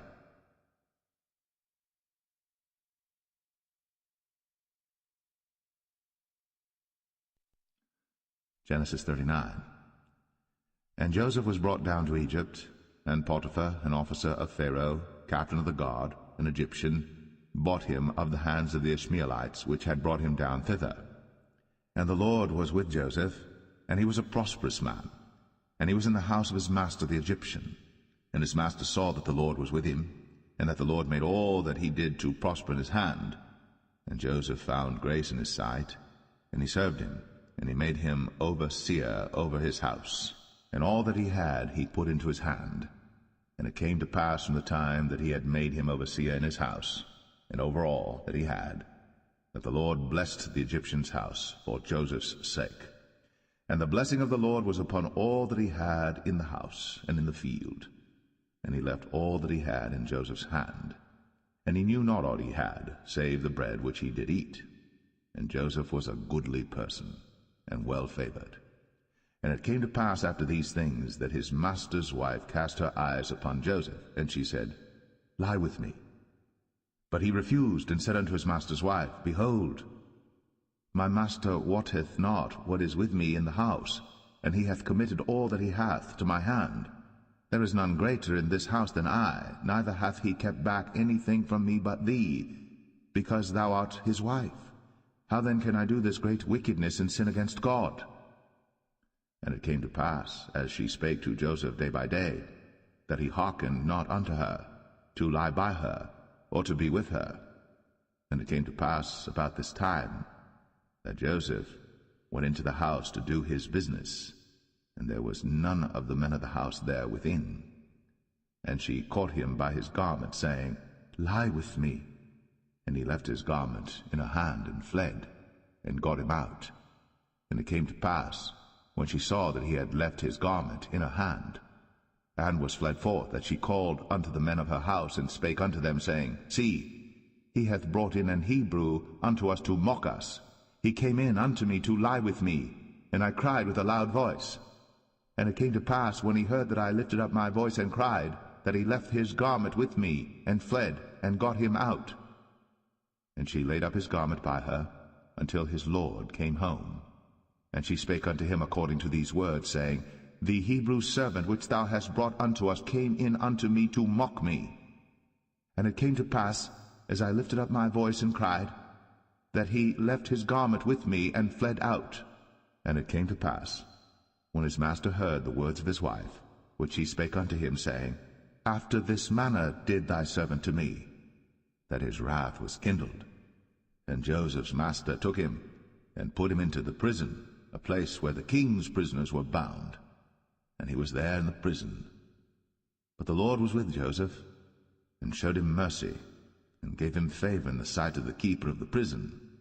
And the keeper of the prison committed to Joseph's hand all the prisoners that were in the prison. And whatsoever they did there, he was the doer of it. The keeper of the prison looked not to anything that was under his hand, because the Lord was with him. And that which he did, the Lord made it to prosper.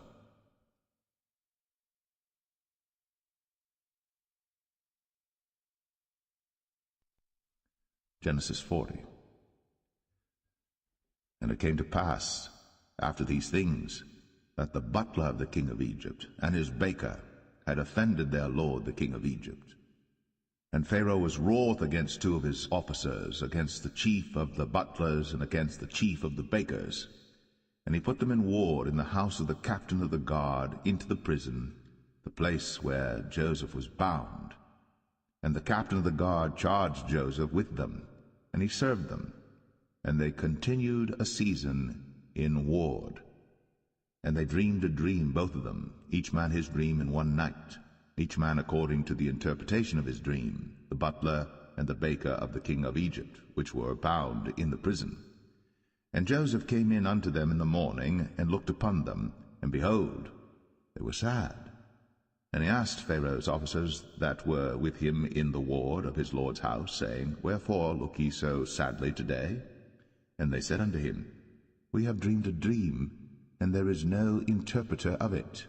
And Joseph said unto them, Do not interpretations belong to God? Tell me them, I pray you. And the chief butler told his dream to Joseph, and said to him, In my dream, behold, a vine was before me, and in the vine were 3 branches, and it was as though it budded, and her blossoms shot forth, and the clusters thereof brought forth ripe grapes. And Pharaoh's cup was in my hand, and I took the grapes, and pressed them into Pharaoh's cup, and I gave the cup into Pharaoh's hand. And Joseph said unto him, This is the interpretation of it. The 3 branches are 3 days. Yet within 3 days shall Pharaoh lift up thine head, and restore thee unto thy place, and thou shalt deliver Pharaoh's cup into his hand, after the former manner when thou wast his butler. But think on me when it shall be well with thee, and show kindness, I pray thee, unto me, and make mention of me unto Pharaoh, and bring me out of this house. For indeed I was stolen away out of the land of the Hebrews, and here also have I done nothing that they should put me into the dungeon. When the chief baker saw that the interpretation was good, he said unto Joseph, I also was in my dream, and behold, I had 3 white baskets on my head, and in the uppermost basket there was of all manner of baked meats for Pharaoh, and the birds did eat them out of the basket upon my head. And Joseph answered and said, This is the interpretation thereof. The 3 baskets are 3 days, yet within 3 days shall Pharaoh lift up thy head from off thee, and shall hang thee on a tree, and the birds shall eat thy flesh from off thee. And it came to pass, the 3rd day, which was Pharaoh's birthday, that he made a feast unto all his servants. And he lifted up the head of the chief butler and of the chief baker among his servants. And he restored the chief butler unto his butlership again, and he gave the cup into Pharaoh's hand. But he hanged the chief baker, as Joseph had interpreted to them. Yet did not the chief butler remember Joseph, but forgat him.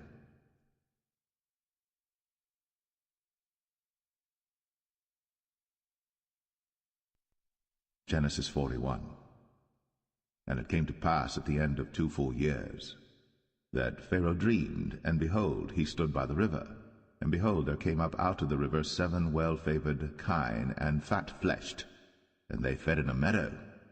And behold, 7 other kine came up after them out of the river, ill-favored, and lean-fleshed, and stood by the other kine upon the brink of the river.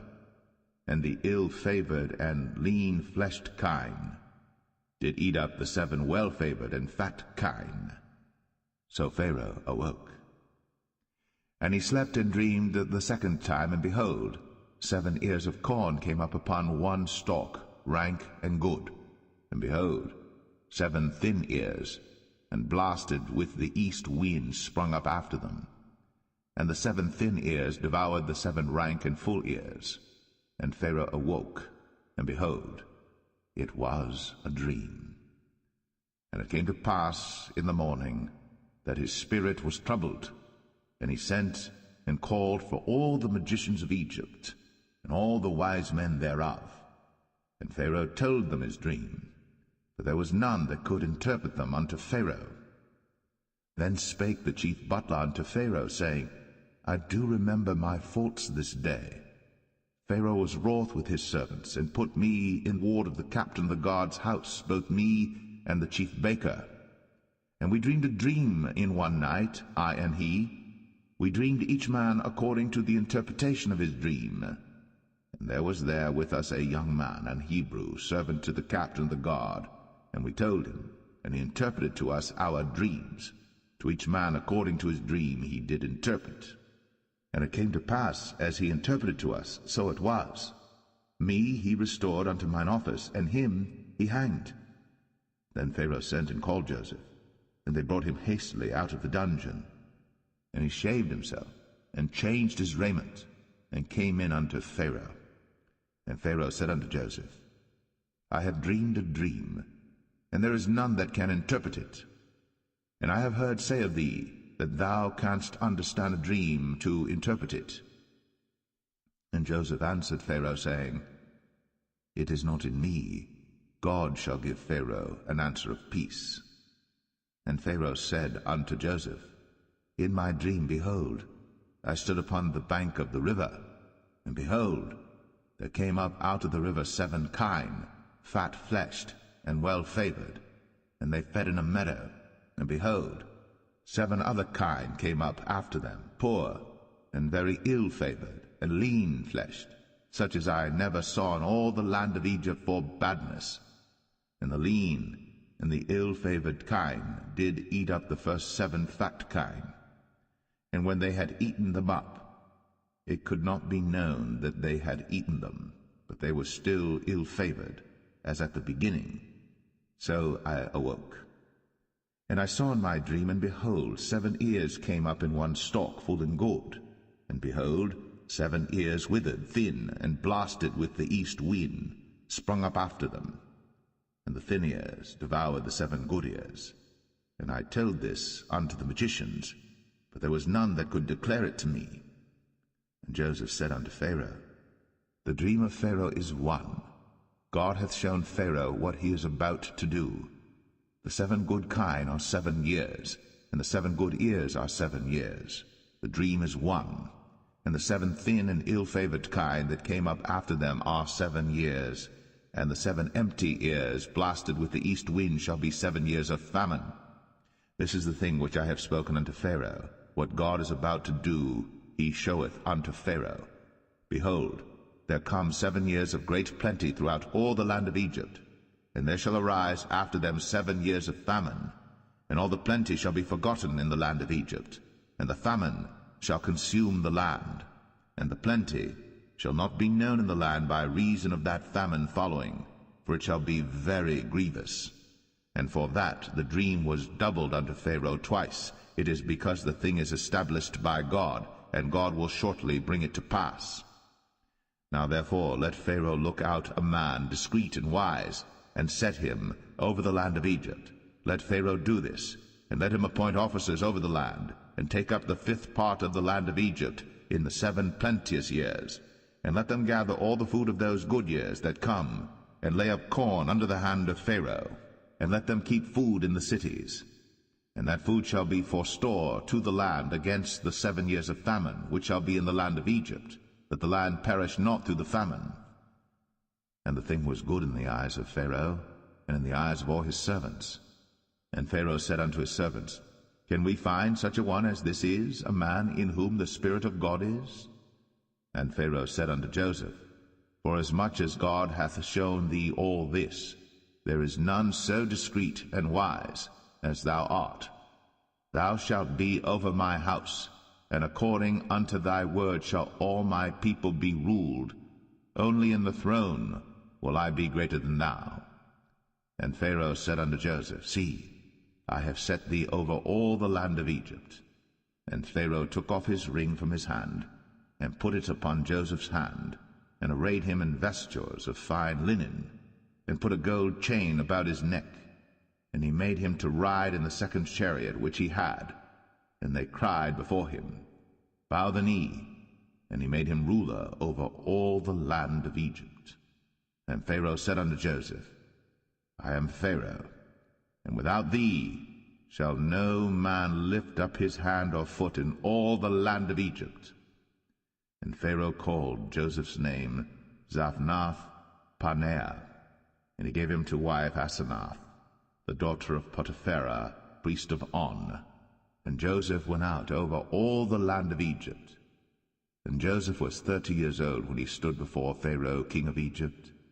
And Joseph went out from the presence of Pharaoh, and went throughout all the land of Egypt. And in the 7 plenteous years the earth brought forth by handfuls. And he gathered up all the food of the 7 years which were in the land of Egypt, and laid up the food in the cities, the food of the field, which was round about every city, laid he up in the same. And Joseph gathered corn, as the sand of the sea, very much, until he left numbering, for it was without number. And unto Joseph were born 2 sons before the years of famine came, which Asenath, the daughter of Potipherah, priest of On, bare unto him. And Joseph called the name of the firstborn Manasseh, for God, said he, hath made me forget all my toil, and all my father's house. And the name of the second called he Ephraim, for God hath caused me to be fruitful in the land of my affliction.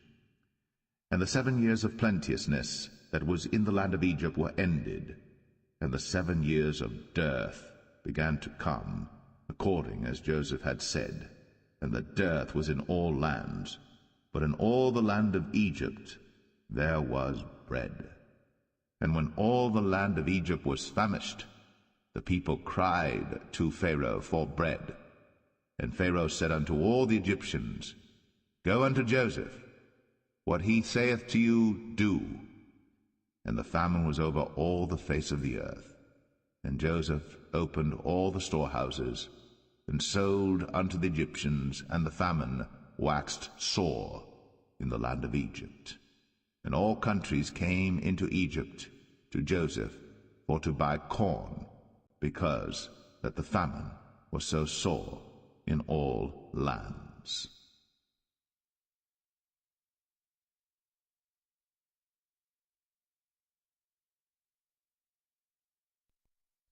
Genesis 42.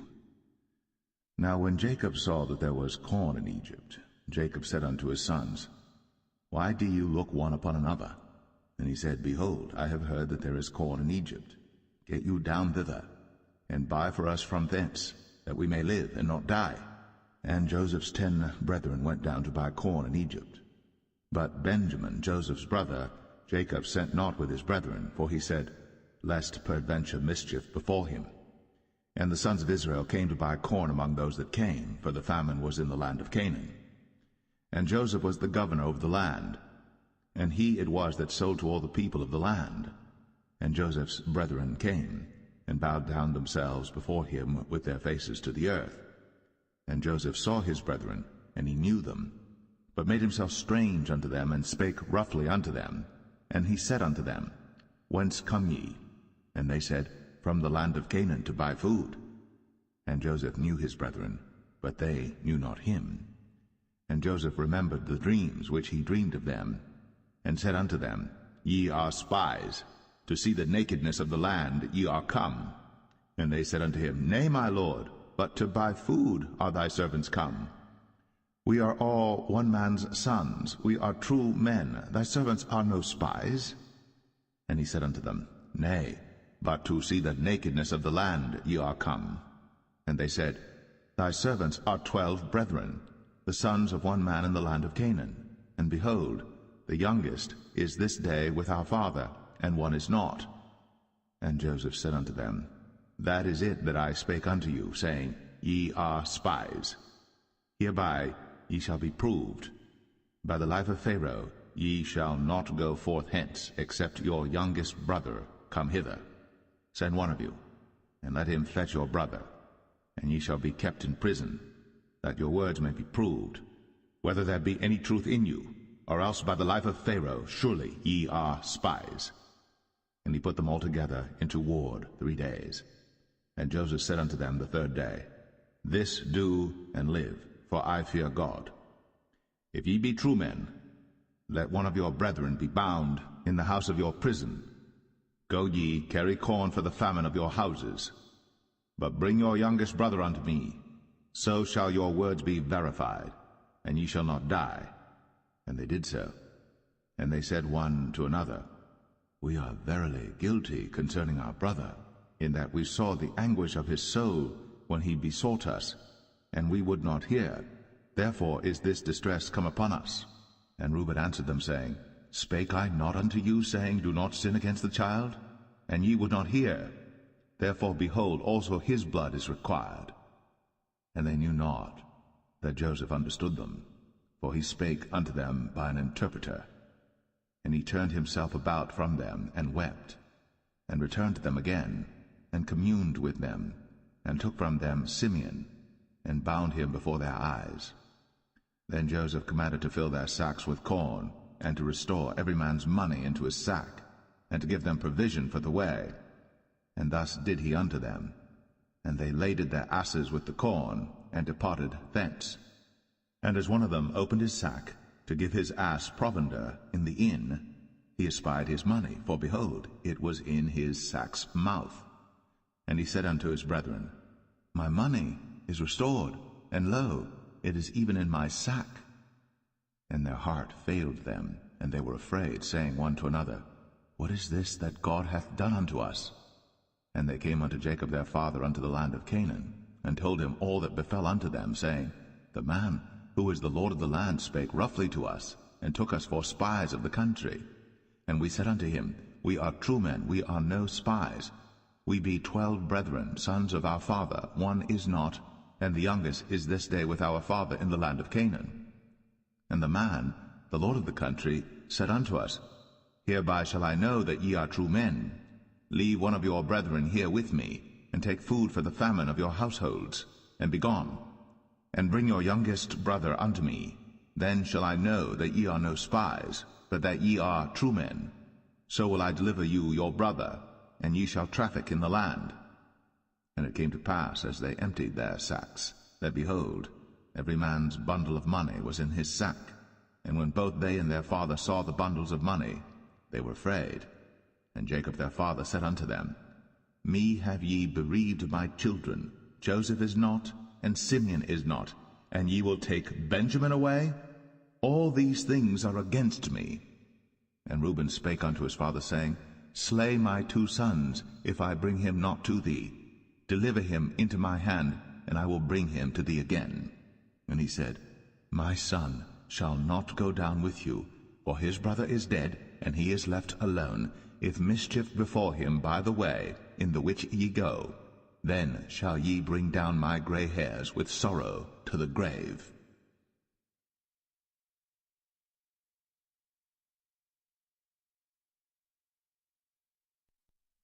Genesis 43. And the famine was sore in the land. And it came to pass, when they had eaten up the corn which they had brought out of Egypt, their father said unto them, Go again, buy us a little food. And Judah spake unto him, saying, The man did solemnly protest unto us, saying, Ye shall not see my face, except your brother be with you. If thou wilt send our brother with us, we will go down and buy thee food. But if thou wilt not send him, we will not go down. For the man said unto us, Ye shall not see my face, except your brother be with you. And Israel said, Wherefore dealt ye so ill with me, as to tell the man whether ye had yet a brother? And they said, The man asked us straitly of our state, and of our kindred, saying, Is your father yet alive? Have ye another brother? And we told him according to the tenor of these words.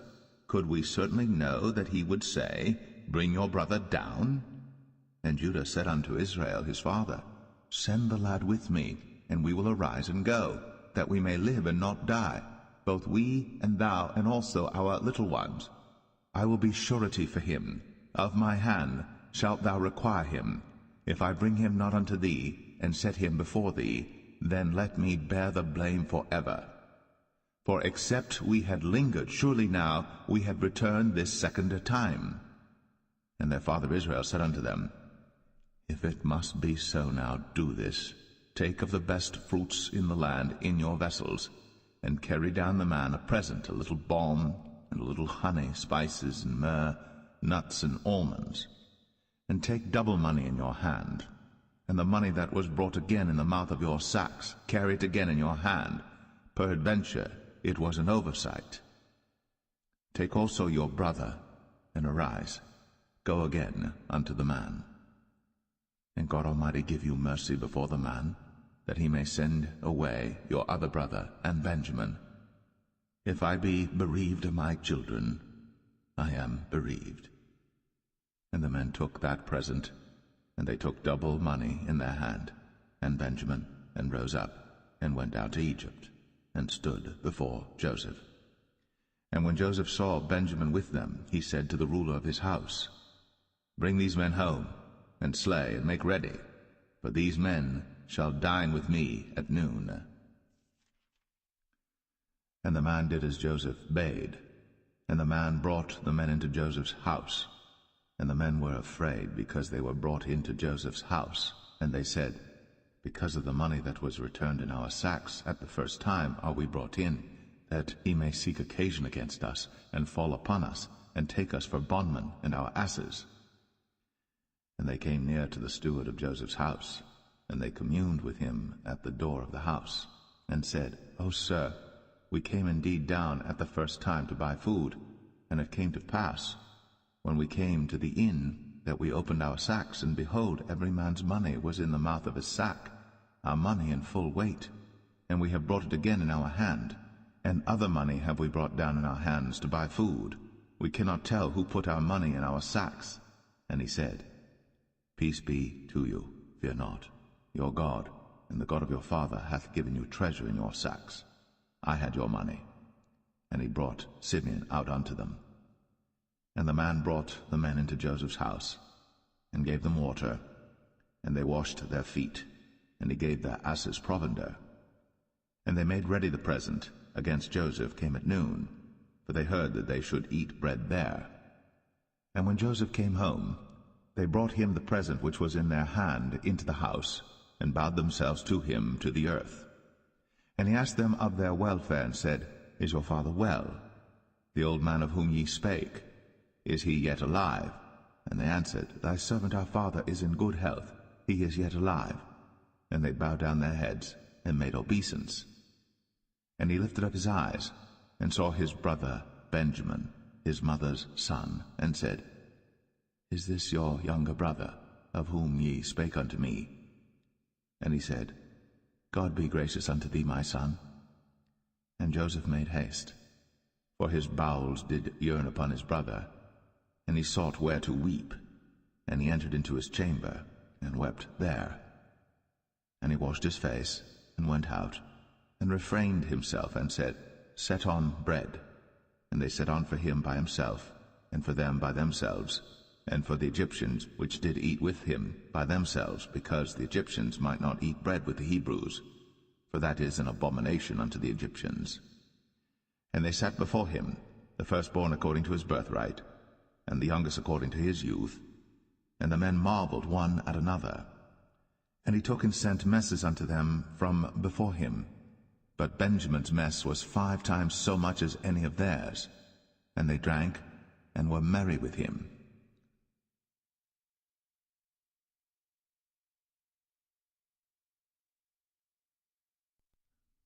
Genesis 44.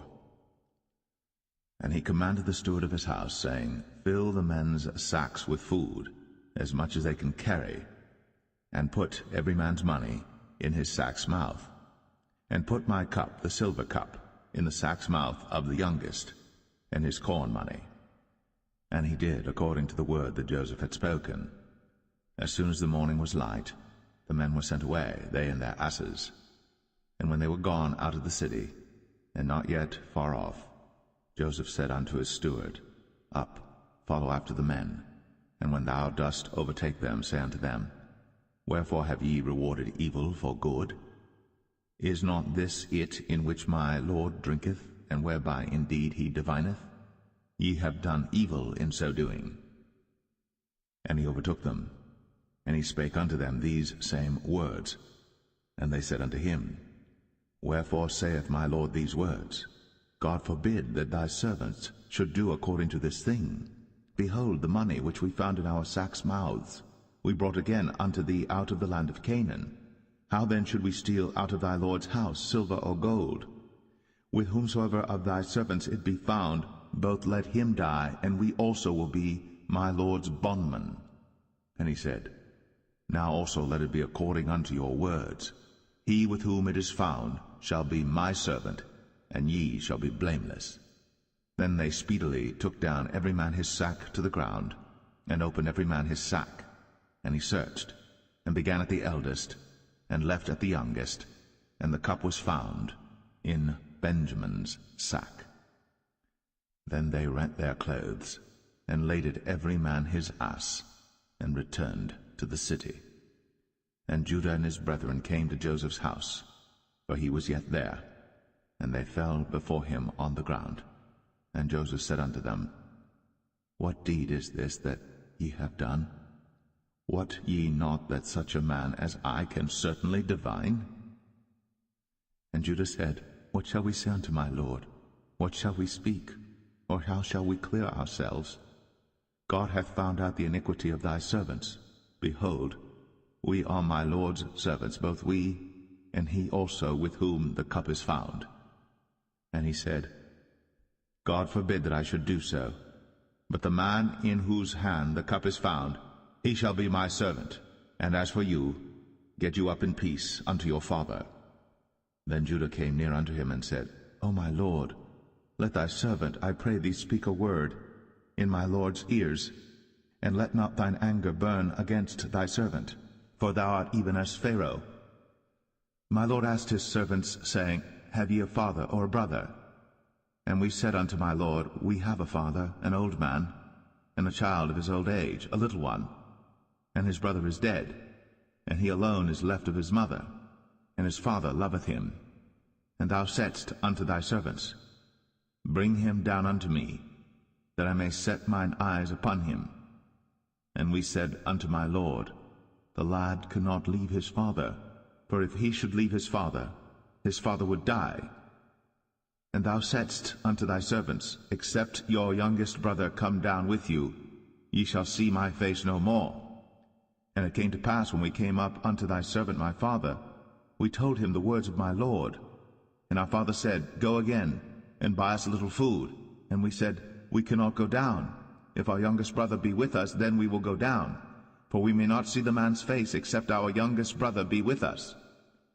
And thy servant my father said unto us, Ye know that my wife bare me 2 sons, and the one went out from me, and I said, Surely he is torn in pieces, and I saw him not since. And if ye take this also from me, and mischief before him, ye shall bring down my gray hairs with sorrow to the grave. Now therefore, when I come to thy servant my father, and the lad be not with us, seeing that his life is bound up in the lad's life, it shall come to pass, when he seeth that the lad is not with us, that he will die. And thy servants shall bring down the gray hairs of thy servant our father with sorrow to the grave. For thy servant became surety for the lad unto my father, saying, If I bring him not unto thee, then I shall bear the blame to my father for ever. Now therefore I pray thee, let thy servant abide instead of the lad, a bondman to my Lord, and let the lad go up with his brethren. For how shall I go up to my father, and the lad be not with me, lest peradventure I see the evil that shall come on my father?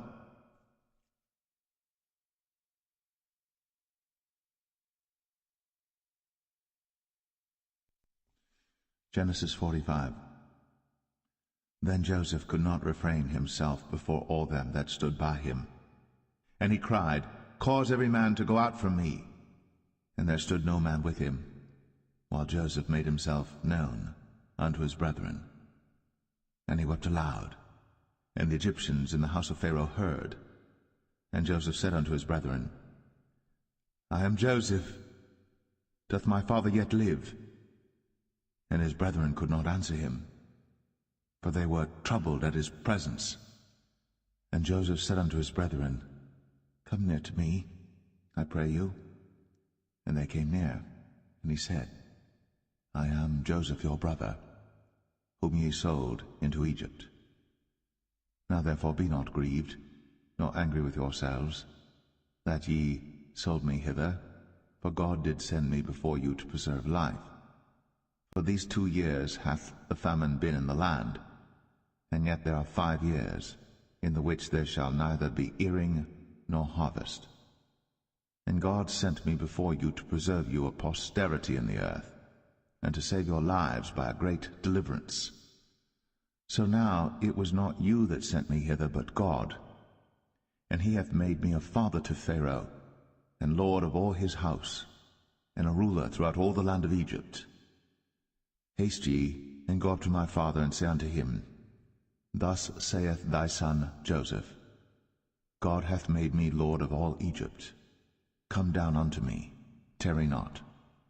And thou shalt dwell in the land of Goshen, and thou shalt be near unto me, thou and thy children, and thy children's children, and thy flocks and thy herds, and all that thou hast, and there will I nourish thee.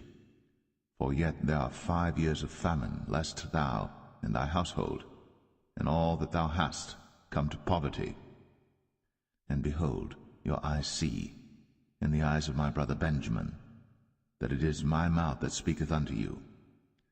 And ye shall tell my father of all my glory in Egypt, and of all that ye have seen. And ye shall haste and bring down my father hither.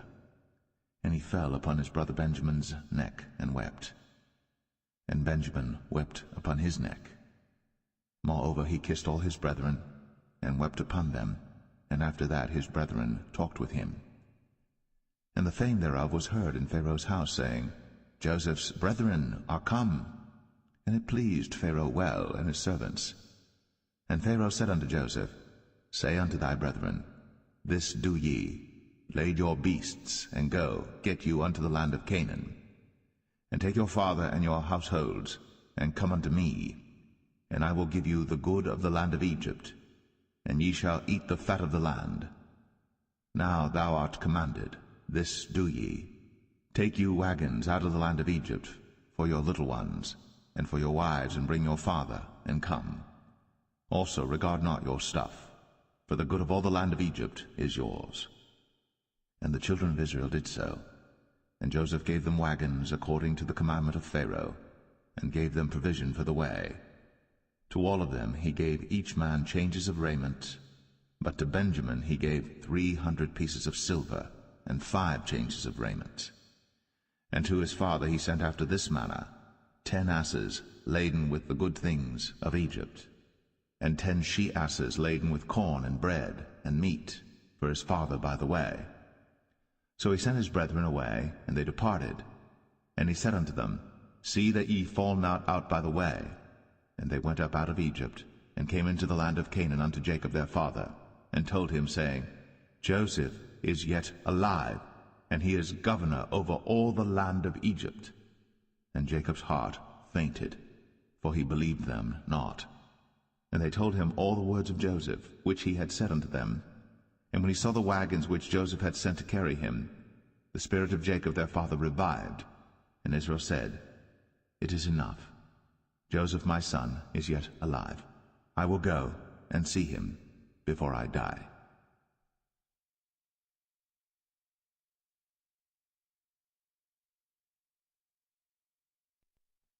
Genesis 46. And Israel took his journey with all that he had, and came to Beersheba, and offered sacrifices unto the God of his father Isaac. And God spake unto Israel in the visions of the night, and said, Jacob, Jacob. And he said, Here am I. And he said, I am God, the God of thy father. Fear not to go down into Egypt, for I will there make of thee a great nation. I will go down with thee into Egypt, and I will also surely bring thee up again, and Joseph shall put his hand upon thine eyes. And Jacob rose up from Beersheba, and the sons of Israel carried Jacob their father, and their little ones, and their wives, in the wagons which Pharaoh had sent to carry him. And they took their cattle and their goods which they had gotten in the land of Canaan, and came into Egypt, Jacob and all his seed with him, his sons, and his sons' sons with him, his daughters, and his sons' daughters, and all his seed brought he with him into Egypt. And these are the names of the children of Israel, which came into Egypt, Jacob and his sons, Reuben, Jacob's firstborn, and the sons of Reuben, Hanok and Phalu, and Hezron and Carmi, and the sons of Simeon, Jemuel, and Jamin, and Ohad, and Jachin, and Zohar, and Shaul the son of a Canaanitish woman, and the sons of Levi, Gershon, Kohath, and Merari, and the sons of Judah, Er, and Onan, and Shelah, and Pharez, and Zerah. But Er and Onan died in the land of Canaan. And the sons of Pharez were Hezron and Hamul. And the sons of Issachar, Tola, and Phuvah, and Job, and Shimron. And the sons of Zebulun, Sered, and Elon, and Jaleel. These be the sons of Leah, which he bare unto Jacob in Padan Aram, with his daughter Dinah. All the souls of his sons and his daughters were 33. And the sons of Gad, Ziphion, and Haggai, Shunai, and Esbon, Eri, and Aradai, and Aralai. And the sons of Asher, Jimnah, and Ishua, and Isui, and Beriah, and Sarah their sister. And the sons of Beriah, Heber, and Malchiel. These are the sons of Zilpah, whom Laban gave to Leah his daughter, and these she bare unto Jacob, even 16 souls. The sons of Rachel, Jacob's wife, Joseph and Benjamin. And unto Joseph in the land of Egypt were born Manasseh and Ephraim, which Asenath, the daughter of Potipharah, priest of On, bare unto him. And the sons of Benjamin were Bela, and Becher, and Ashbel, Gera, and Naaman, Ehi, and Rosh, Muppim, and Huppim, and Ard. These are the sons of Rachel, which were born to Jacob. All the souls were 14. And the sons of Dan, Hushim. And the sons of Naphtali, Jaziel, and Gunai, and Jezer, and Shillem. These are the sons of Bilhah, which Laban gave unto Rachel his daughter, and she bare these unto Jacob. All the souls were 7. All the souls that came with Jacob into Egypt, which came out of his loins, besides Jacob's sons' wives, all the souls were 66. And the sons of Joseph, which were born him in Egypt, were 2 souls. All the souls of the house of Jacob, which came into Egypt, were 70. And he sent Judah before him unto Joseph, to direct his face unto Goshen. And they came into the land of Goshen. And Joseph made ready his chariot, and went up to meet Israel his father to Goshen, and presented himself unto him. And he fell on his neck, and wept on his neck a good while.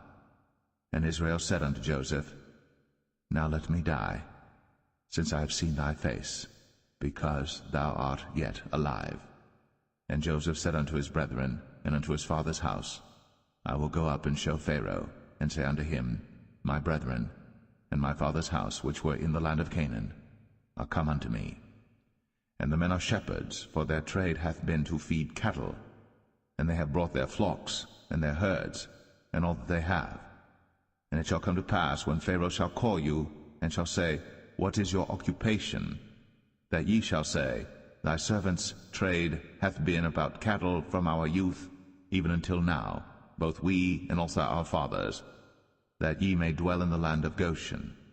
For every shepherd is an abomination unto the Egyptians.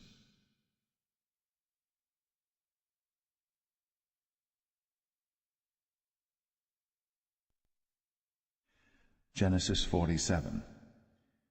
Then Joseph came and told Pharaoh, and said, My father and my brethren, and their flocks, and their herds, and all that they have, are come out of the land of Canaan, and behold, they are in the land of Goshen. And he took some of his brethren, even 5 men, and presented them unto Pharaoh. And Pharaoh said unto his brethren, What is your occupation? And they said unto Pharaoh, Thy servants are shepherds, both we and also our fathers. They said moreover unto Pharaoh, For to sojourn in the land are we come, for thy servants have no pasture for their flocks. For the famine is sore in the land of Canaan. Now therefore, we pray thee, let thy servants dwell in the land of Goshen. And Pharaoh spake unto Joseph, saying, Thy father and thy brethren are come unto thee. The land of Egypt is before thee. In the best of the land make thy father and brethren to dwell. In the land of Goshen let them dwell.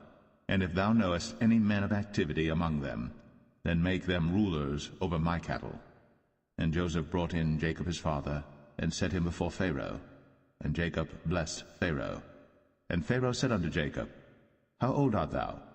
And Jacob said unto Pharaoh, The days of the years of my pilgrimage are 130 years. Few and evil have the days of the years of my life been, and have not attained unto the days of the years of the life of my fathers in the days of their pilgrimage. And Jacob blessed Pharaoh, and went out from before Pharaoh. And Joseph placed his father and his brethren, and gave them a possession in the land of Egypt, in the best of the land, in the land of Ramses, as Pharaoh had commanded. And Joseph nourished his father and his brethren, and all his father's household, with bread according to their families. And there was no bread in all the land, for the famine was very sore, so that the land of Egypt and all the land of Canaan fainted by reason of the famine. And Joseph gathered up all the money that was found in the land of Egypt and in the land of Canaan, for the corn which they bought. And Joseph brought the money into Pharaoh's house. And when money failed in the land of Egypt and in the land of Canaan, all the Egyptians came unto Joseph, and said, Give us bread, for why should we die in thy presence? For the money faileth. And Joseph said, Give your cattle, and I will give you for your cattle, if money fail. And they brought their cattle unto Joseph, and Joseph gave them bread in exchange for horses, and for the flocks, and for the cattle of the herds, and for the asses, and he fed them with bread for all their cattle for that year. When that year was ended, they came unto him the 2nd year, and said unto him, We will not hide it from my lord, how that our money is spent. My lord also hath our herds of cattle. There is not aught left in the sight of my lord, but our bodies and our lands. Wherefore shall we die before thine eyes, both we and our land? Buy us and our land for bread, and we and our land will be servants unto Pharaoh, and give us seed, that we may live and not die, that the land be not desolate. And Joseph bought all the land of Egypt for Pharaoh. For the Egyptians sold every man his field, because the famine prevailed over them. So the land became Pharaoh's. And as for the people, he removed them to cities from one end of the borders of Egypt even to the other end thereof. Only the land of the priests bought he not, for the priests had a portion assigned them of Pharaoh, and did eat their portion which Pharaoh gave them, wherefore they sold not their lands. Then Joseph said unto the people, Behold, I have bought you this day and your land for Pharaoh. Lo, here is seed for you, and ye shall sow the land. And it shall come to pass in the increase that ye shall give the 5th part unto Pharaoh, and 4 parts shall be your own, for seed of the field, and for your food, and for them of your households, and for food for your little ones. And they said, Thou hast saved our lives. Let us find grace in the sight of my lord, and we will be Pharaoh's servants. And Joseph made it a law over the land of Egypt unto this day, that Pharaoh should have the 5th part, except the land of the priests only, which became not Pharaoh's. And Israel dwelt in the land of Egypt, in the country of Goshen. And they had possessions therein, and grew and multiplied exceedingly. And Jacob lived in the land of Egypt 17 years. So the whole age of Jacob was 147 years. And the time drew nigh that Israel must die. And he called his son Joseph, and said unto him, If now I have found grace in thy sight, put, I pray thee, thy hand under my thigh, and deal kindly and truly with me. Bury me not, I pray thee, in Egypt, but I will lie with my fathers, and thou shalt carry me out of Egypt, and bury me in their burying place. And he said, I will do as thou hast said. And he said, Swear unto me. And he sware unto him. And Israel bowed himself upon the bed's head.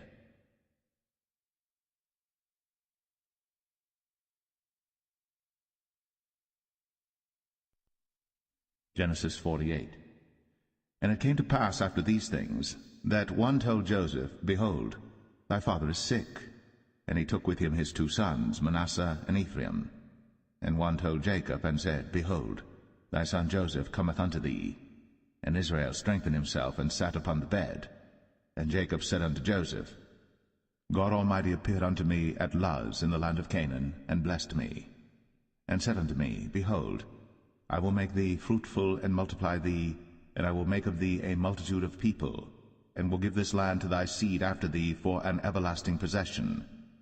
And now thy 2 sons, Ephraim and Manasseh, which were born unto thee in the land of Egypt, before I came unto thee into Egypt, are mine. As Reuben and Simeon they shall be mine. And thy issue which thou begettest after them shall be thine, and shall be called after the name of their brethren in their inheritance.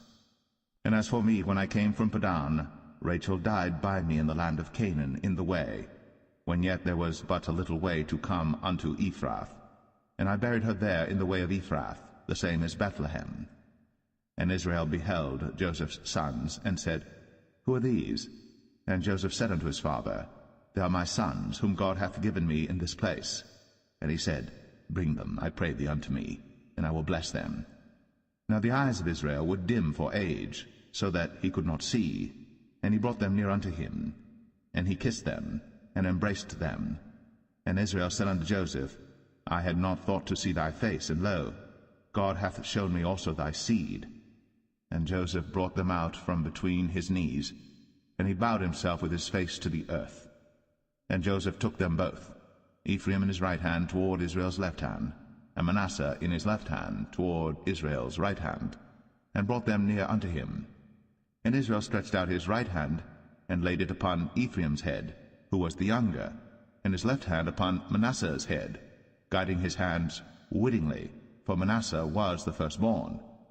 And he blessed Joseph, and said, God, before whom my fathers Abraham and Isaac did walk, the God which fed me all my life long unto this day, the angel which redeemed me from all evil, bless the lads, and let my name be named on them, and the name of my fathers Abraham and Isaac, and let them grow into a multitude in the midst of the earth. And when Joseph saw that his father laid his right hand upon the head of Ephraim, it displeased him, and he held up his father's hand to remove it from Ephraim's head unto Manasseh's head. And Joseph said unto his father, Not so, my father, for this is the firstborn. Put thy right hand upon his head. And his father refused, and said, I know it, my son, I know it. He also shall become a people, and he also shall be great. But truly his younger brother shall be greater than he, and his seed shall become a multitude of nations. And he blessed them that day, saying, In thee shall Israel bless, saying, God make thee as Ephraim and as Manasseh. And he set Ephraim before Manasseh. And Israel said unto Joseph, Behold, I die, but God shall be with you, and bring you again unto the land of your fathers. Moreover, I have given to thee one portion above thy brethren, which I took out of the hand of the Amorite with my sword and with my bow.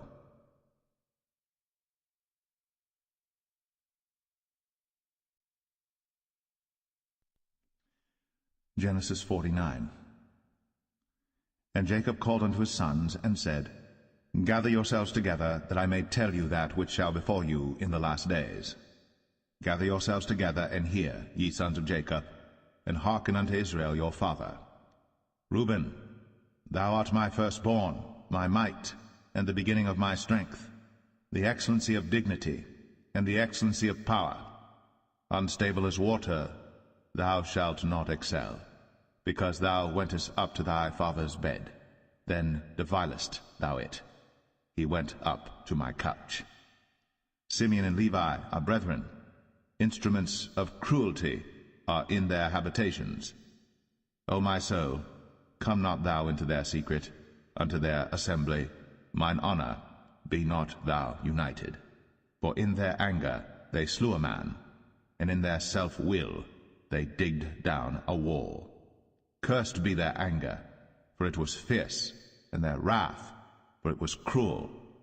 I will divide them in Jacob, and scatter them in Israel.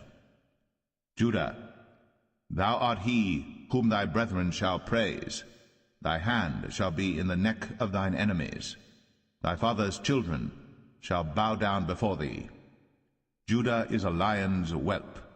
From the prey, my son, thou art gone up. He stooped down. He couched as a lion, and as an old lion, who shall rouse him up?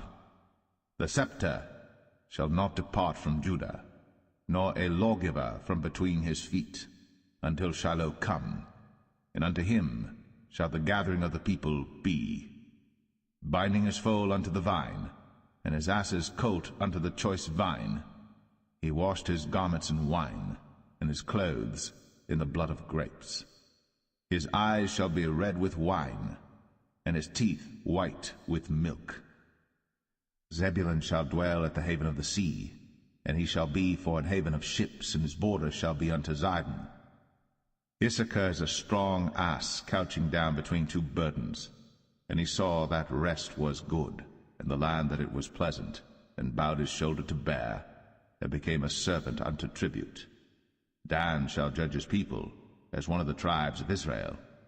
Dan shall be a serpent by the way, an adder in the path, that biteth the horse heels, so that his rider shall fall backward. I have waited for thy salvation, O Lord. Gad, a troop shall overcome him, but he shall overcome at the last. Out of Asher his bread shall be fat, and he shall yield royal dainties. Naphtali is a hind let loose, he giveth goodly words. Joseph is a fruitful bough, even a fruitful bough by a well, whose branches run over the wall. The archers have sorely grieved him, and shot at him, and hated him. But his bow abode in strength, and the arms of his hands were made strong by the hands of the mighty God of Jacob. From thence is the shepherd, the stone of Israel. Even by the God of thy father, who shall help thee, and by the Almighty, who shall bless thee with blessings of heaven above, blessings of the deep that lieth under, blessings of the breasts, and of the womb. The blessings of thy father have prevailed above the blessings of my progenitors, unto the utmost bound of the everlasting hills. They shall be on the head of Joseph, and on the crown of the head of him that was separate from his brethren. Benjamin shall raven as a wolf. In the morning he shall devour the prey, and at night he shall divide the spoil. All these are the 12 tribes of Israel. And this is it that their father spake unto them, and blessed them, every one according to his blessing he blessed them. And he charged them, and said unto them, I am to be gathered unto my people. Bury me with my fathers in the cave that is in the field of Ephron the Hittite, in the cave that is in the field of Machpelah, which is before Mamre, in the land of Canaan, which Abraham bought with the field of Ephron the Hittite, for a possession of a burying place. There they buried Abraham and Sarah his wife. There they buried Isaac and Rebekah his wife, and there I buried Leah. The purchase of the field and of the cave that is therein was from the children of Heth. And when Jacob had made an end of commanding his sons, he gathered up his feet into the bed, and yielded up the ghost, and was gathered unto his people.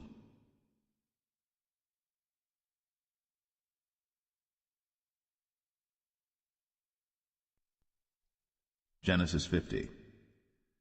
And Joseph fell upon his father's face, and wept upon him, and kissed him. And Joseph commanded his servants, the physicians, to embalm his father, and the physicians embalmed Israel. And 40 days were fulfilled for him, for so are fulfilled the days of those which are embalmed. And the Egyptians mourned for him 60 days. And when the days of his mourning were past, Joseph spake unto the house of Pharaoh, saying, If now I have found grace in your eyes, speak, I pray you, in the ears of Pharaoh, saying, My father made me swear, saying, Lo, I die, in my grave which I have digged for me in the land of Canaan. There shalt thou bury me. Now therefore let me go up, I pray thee, and bury my father, and I will come again. And Pharaoh said, Go up, and bury thy father, according as he made thee swear. And Joseph went up to bury his father, and with him went up all the servants of Pharaoh, the elders of his house, and all the elders of the land of Egypt, and all the house of Joseph, and his brethren, and his father's house, only their little ones, and their flocks, and their herds. they left in the land of Goshen. And there went up with him both chariots and horsemen, and it was a very great company.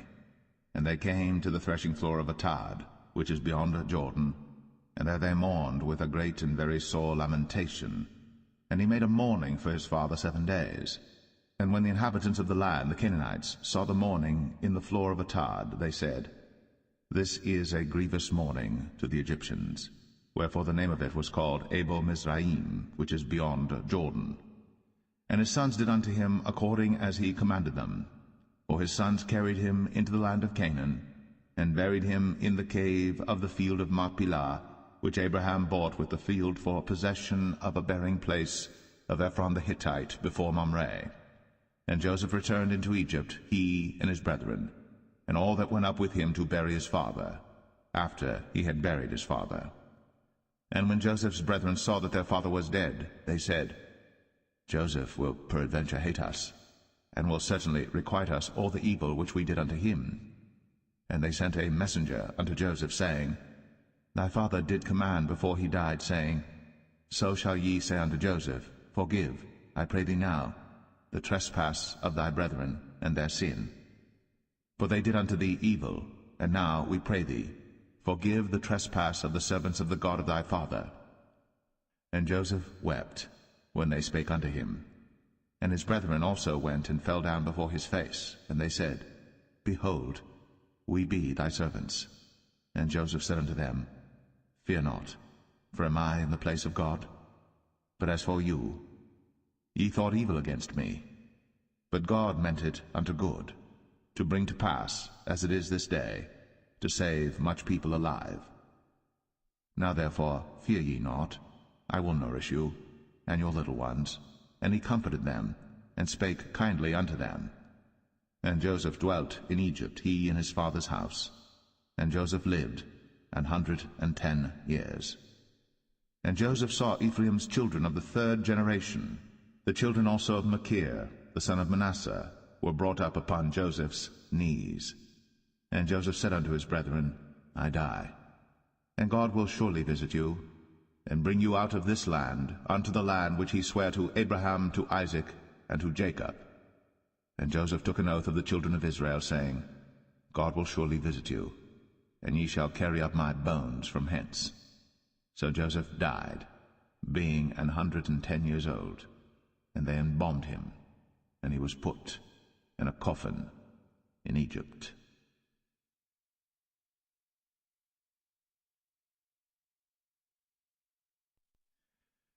The Book of Exodus, chapter 1. Now these are the names of the children of Israel, which came into Egypt. Every man in his household came with Jacob: Reuben, Simeon, Levi, and Judah, Issachar, Zebulun, and Benjamin, Dan and Naphtali, Gad and Asher. And all the souls that came out of the loins of Jacob were 70 souls, for Joseph was in Egypt already. And Joseph died, and all his brethren, and all that generation. And the children of Israel were fruitful, and increased abundantly, and multiplied, and waxed exceeding mighty, and the land was filled with them. Now there arose up a new king over Egypt, which knew not Joseph.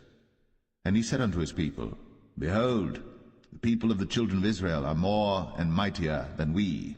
Come on, let us deal wisely with them, lest they multiply. And it come to pass, that when there falleth out any war, they join also unto our enemies, and fight against us, and so get them up out of the land. Therefore they did set over them taskmasters, to afflict them with their burdens. And they built for Pharaoh treasure cities, Pithom and Ramses. But the more they afflicted them, the more they multiplied and grew, and they were grieved because of the children of Israel. And the Egyptians made the children of Israel to serve with rigor, and they made their lives bitter with hard bondage, in mortar, and in brick, and in all manner of service in the field. All their service wherein they made them serve was with rigor. And the king of Egypt spake to the Hebrew midwives, of which the name of the one was Shiphrah, and the name of the other Puah. And he said, When ye do the office of a midwife to the Hebrew women, and see them upon the stools, if it be a son, then ye shall kill him. But if it be a daughter, then she shall live. But the midwives feared God, and did not as the king of Egypt commanded them, but saved the men children alive. And the king of Egypt called for the midwives, and said unto them, Why have ye done this thing, and have saved the men children alive? And the midwives said unto Pharaoh, Because the Hebrew women are not as the Egyptian women, for they are lively, and are delivered ere the midwives come in unto them. Therefore God dealt well with the midwives, and the people multiplied, and waxed very mighty. And it came to pass, because the midwives feared God, that he made them houses. And Pharaoh charged all his people, saying, Every son that is born ye shall cast into the river, and every daughter ye shall save alive.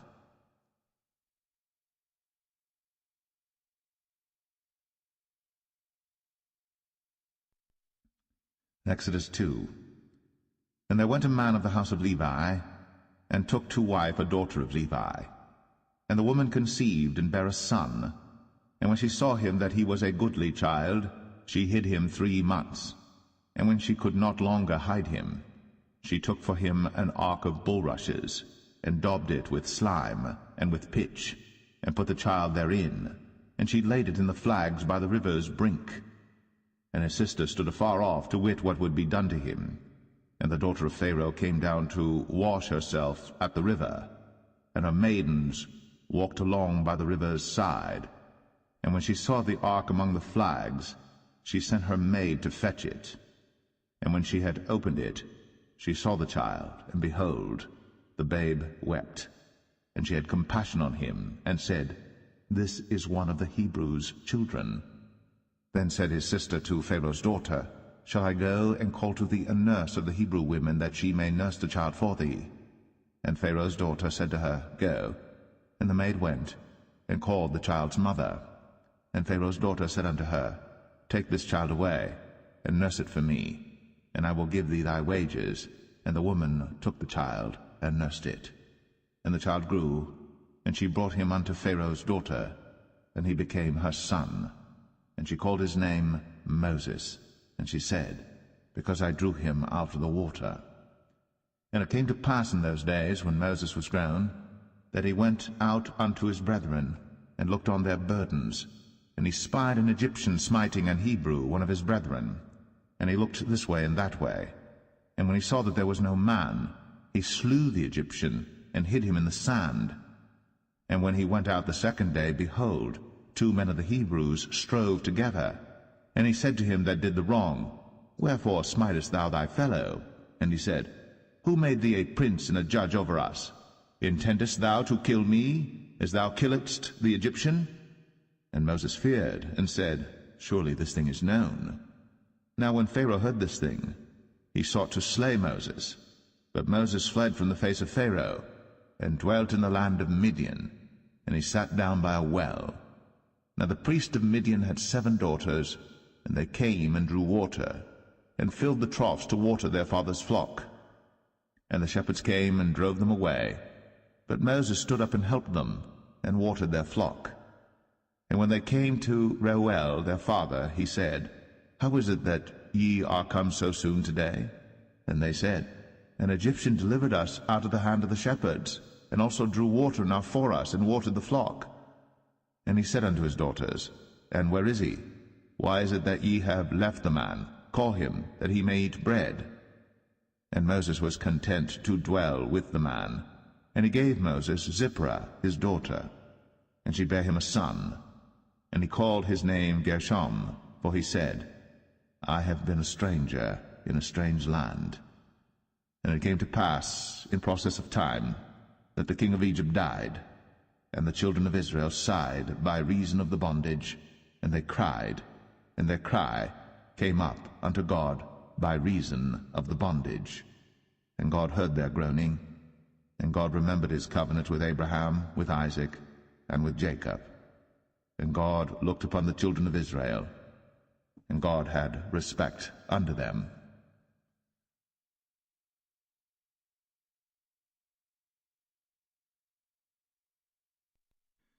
Exodus 3. Now Moses kept the flock of Jethro his father-in-law, the priest of Midian. And he led the flock to the backside of the desert, and came to the mountain of God, even to Horeb. And the angel of the Lord appeared unto him in a flame of fire out of the midst of a bush. And he looked, and behold, the bush burned with fire, and the bush was not consumed. And Moses said, I will now turn aside and see this great sight, why the bush is not burnt. And when the Lord saw that he turned aside to see, God called unto him out of the midst of the bush, and said, Moses, Moses. And he said, Here am I.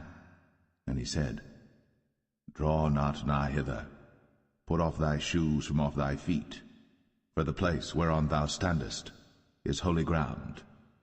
Moreover, he said, I am the God of thy father, the God of Abraham, the God of Isaac, and the God of Jacob.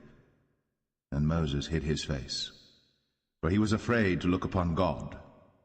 And the Lord said, I have surely seen the affliction of my people which are in Egypt, and have heard their cry by reason of their taskmasters. For I know their sorrows, and I am come down to deliver them out of the hand of the Egyptians, and to bring them up out of that land unto a good land, and a large, unto a land flowing with milk and honey, unto the place of the Canaanites, and the Hittites, and the Amorites, and the Perizzites, and the Hivites, and the Jebusites. Now therefore, behold, the cry of the children of Israel is come unto me, and I have also seen the oppression wherewith the Egyptians oppress them. Come now therefore, and I will send thee unto Pharaoh, that thou mayest bring forth my people, the children of Israel, out of Egypt. And Moses said unto God, Who am I, that I should go unto Pharaoh, and that I should bring forth the children of Israel out of Egypt? And he said, Certainly I will be with thee, and this shall be a token unto thee, that I have sent thee.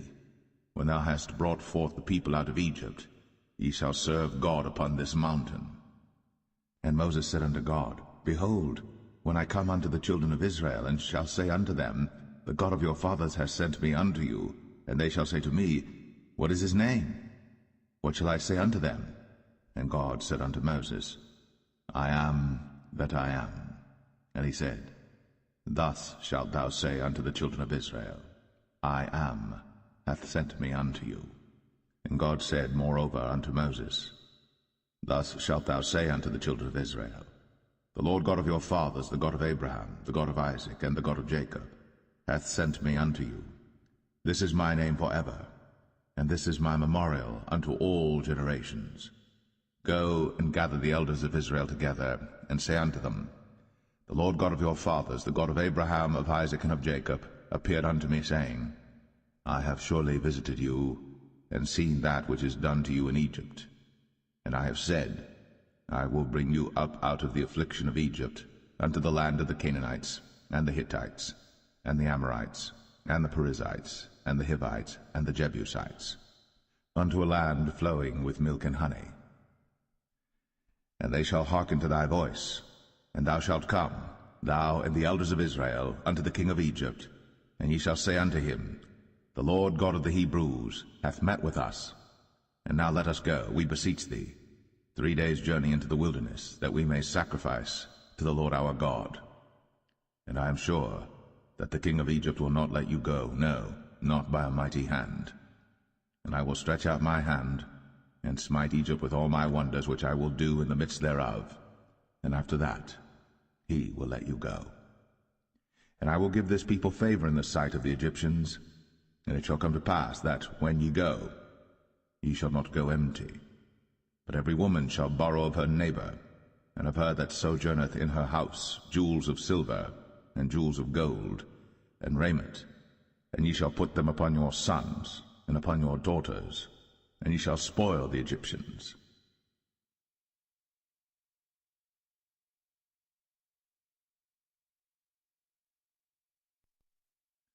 Exodus 4. And Moses answered and said, But behold, they will not believe me, nor hearken unto my voice, for they will say, The Lord hath not appeared unto thee. And the Lord said unto him, What is that in thine hand? And he said, A rod. And he said, Cast it on the ground. and he cast it on the ground, and it became a serpent. And Moses fled from before it. And the Lord said unto Moses, Put forth thine hand, and take it by the tail. And he put forth his hand, and caught it. And it became a rod in his hand, that they may believe that the Lord God of their fathers, the God of Abraham, the God of Isaac, and the God of Jacob, hath appeared unto thee.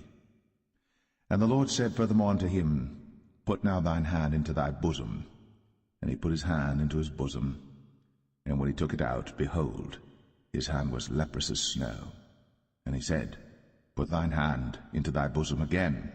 And he put his hand into his bosom again, and plucked it out of his bosom, and behold, it was turned again as his other flesh. And it shall come to pass, if they will not believe thee, neither hearken to the voice of the first sign, that they will believe the voice of the latter sign. And it shall come to pass, if they will not believe also these two signs, neither hearken unto thy voice, that thou shalt take of the water of the river, and pour it upon the dry land, and the water which thou takest out of the river shall become blood upon the dry land. And Moses said unto the Lord, O my Lord, I am not eloquent, neither heretofore nor since thou hast spoken unto thy servant, but I am slow of speech and of a slow tongue. And the Lord said unto him, Who hath made man's mouth? Or who maketh the dumb, or deaf, or the seeing, or the blind? Have not I the Lord? Now therefore go, and I will be with thy mouth, and teach thee what thou shalt say. And he said, O my Lord, send, I pray thee, by the hand of him whom thou wilt send. And the anger of the Lord was kindled against Moses, and he said, Is not Aaron the Levite thy brother? I know that he can speak well, and also, behold, he cometh forth to meet thee. And when he seeth thee, he will be glad in his heart. And thou shalt speak unto him, and put words in his mouth. And I will be with thy mouth, and with his mouth, and will teach you what ye shall do. And he shall be thy spokesman unto the people, and he shall be, even he shall be to thee instead of a mouth, and thou shalt be to him instead of God. And thou shalt take this rod in thine hand, wherewith thou shalt do signs. And Moses went, and returned to Jethro his father-in-law, and said unto him, Let me go, I pray thee, and return unto my brethren which are in Egypt, and see whether they be yet alive. And Jethro said to Moses, Go in peace. And the Lord said unto Moses in Midian, Go, return into Egypt, for all the men are dead which sought thy life. And Moses took his wife and his sons, and set them upon an ass, and he returned to the land of Egypt. And Moses took the rod of God in his hand. And the Lord said unto Moses, When thou goest to return into Egypt, see that thou do all those wonders before Pharaoh, which I have put in thine hand. But I will harden his heart, that he shall not let the people go. And thou shalt say unto Pharaoh, Thus saith the Lord, Israel is my son, even my firstborn. And I say unto thee, Let my son go, that he may serve me. And if thou refuse to let him go, behold, I will slay thy son, even thy firstborn. And it came to pass by the way in the inn, that the Lord met him, and sought to kill him.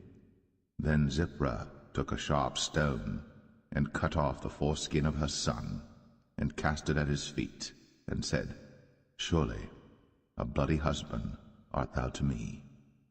So he let him go. Then she said, A bloody husband thou art, because of the circumcision.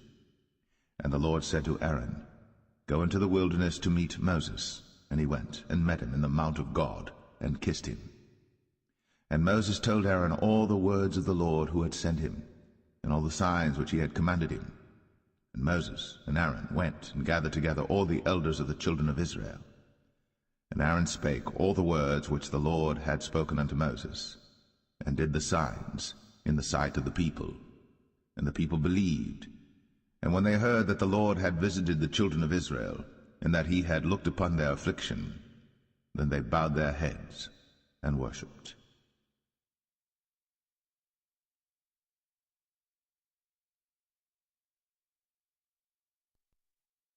Exodus 5. And afterward Moses and Aaron went in, and told Pharaoh, Thus saith the Lord God of Israel, Let my people go, that they may hold a feast unto me in the wilderness. And Pharaoh said, Who is the Lord that I should obey his voice to let Israel go? I know not the Lord, neither will I let Israel go. And they said, The God of the Hebrews hath met with us. Let us go, we pray thee, 3 days' journey into the desert, and sacrifice unto the Lord our God, lest he fall upon us with pestilence, or with the sword. And the king of Egypt said unto them, Wherefore do ye, Moses and Aaron, let the people from their works get you unto your burdens. And Pharaoh said, Behold, the people of the land now are many, and ye make them rest from their burdens. And Pharaoh commanded the same day the taskmasters of the people and their officers, saying, Ye shall no more give the people straw to make brick, as heretofore. Let them go and gather straw for themselves. And the tale of the bricks which they did make heretofore ye shall lay upon them. Ye shall not diminish aught thereof.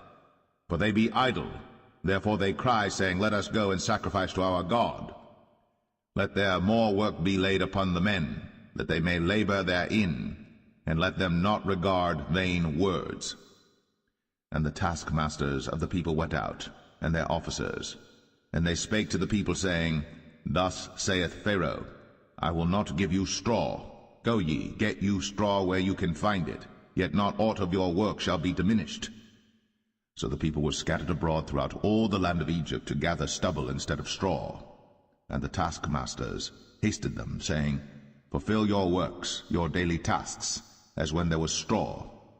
And the officers of the children of Israel, which Pharaoh's taskmasters had set over them, were beaten and demanded, Wherefore have ye not fulfilled your task in making brick both yesterday and today as heretofore? Then the officers of the children of Israel came and cried unto Pharaoh, saying, Wherefore dealest thou thus with thy servants? There is no straw given unto thy servants. And they say to us, Make brick. And behold, thy servants are beaten, but the fault is in thine own people. But he said, Ye are idle, ye are idle. Therefore ye say, Let us go and do sacrifice to the Lord. Go therefore now and work, for there shall no straw be given you, yet shall ye deliver the tale of bricks. And the officers of the children of Israel did see that they were in evil case, after it was said, Ye shall not minish aught from your bricks of your daily task. And they met Moses and Aaron, who stood in the way, as they came forth from Pharaoh. And they said unto them, The Lord look upon you and judge, because ye have made our savour to be abhorred in the eyes of Pharaoh, and in the eyes of his servants, to put a sword in their hand to slay us. And Moses returned unto the Lord, and said, Lord, wherefore hast thou so evil entreated this people? Why is it that thou hast sent me? For since I came to Pharaoh to speak in thy name, he hath done evil to this people, neither hast thou delivered thy people at all.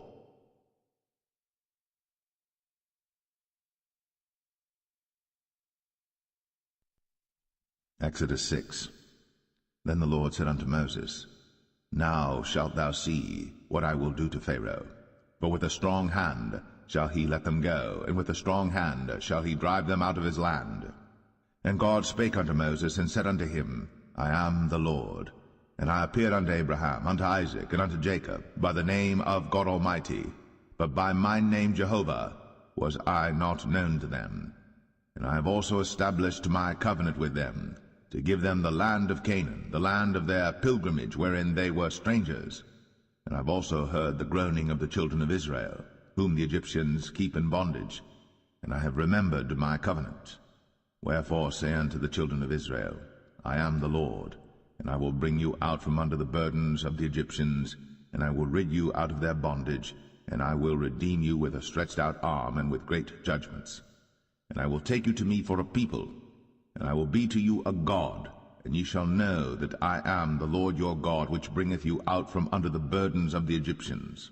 And I will bring you in unto the land, concerning the which I did swear to give it to Abraham, to Isaac, and to Jacob, and I will give it you for an heritage. I am the Lord. And Moses spake so unto the children of Israel, but they hearkened not unto Moses for anguish of spirit, and for cruel bondage. And the Lord spake unto Moses, saying, Go in, speak unto Pharaoh king of Egypt, that he let the children of Israel go out of his land. And Moses spake before the Lord, saying, Behold, the children of Israel have not hearkened unto me. How then shall Pharaoh hear me, who am of uncircumcised lips? And the Lord spake unto Moses and unto Aaron, and gave them a charge unto the children of Israel, and unto Pharaoh king of Egypt, to bring the children of Israel out of the land of Egypt. These be the heads of their fathers' houses, the sons of Reuben, the firstborn of Israel, Hanok and Palu, Hezron and Carmi. These be the families of Reuben. And the sons of Simeon, Jemuel and Jamin, and Ohad and Jachin, and Zohar and Shaul the son of a Canaanitish woman. These are the families of Simeon. And these are the names of the sons of Levi according to their generations, Gershon and Kohath and Merari. And the years of the life of Levi were 137 years. The sons of Gershon, Libni and Shimei, according to their families. And the sons of Kohath, Amram and Izhar, and Hebron and Uzziel. And the years of the life of Kohath were 133 years. And the sons of Merari, Mahalai and Mushai. These are the families of Levi according to their generations. And Amram took him Jochebed, his father's sister, to wife, and she bare him, Aaron and Moses. And the years of the life of Amram were 137 years. And the sons of Izhar, Korah and Nepheg and Zichri. And the sons of Uzziel, Mishael and Elzaphan and Zithri. And Aaron took him Elisheba, daughter of Aminadab, sister of Nahshon, to wife, and she bare him Nadab and Abihu, Eleazar and Ithamar. And the sons of Korah, Asir and Elkanah and Abiasaph. These are the families of the Korhites. And Eleazar, Aaron's son, took him one of the daughters of Putiel to wife, and she bare him Phinehas. These are the heads of the fathers of the Levites according to their families. These are that Aaron and Moses, to whom the Lord said, Bring out the children of Israel from the land of Egypt, according to their armies. These are they which spake to Pharaoh king of Egypt, to bring out the children of Israel from Egypt. These are that Moses and Aaron. And it came to pass on the day when the Lord spake unto Moses in the land of Egypt, that the Lord spake unto Moses, saying, I am the Lord. Speak thou unto Pharaoh king of Egypt all that I say unto thee. And Moses said before the Lord, Behold, I am of uncircumcised lips, and how shall Pharaoh hearken unto me?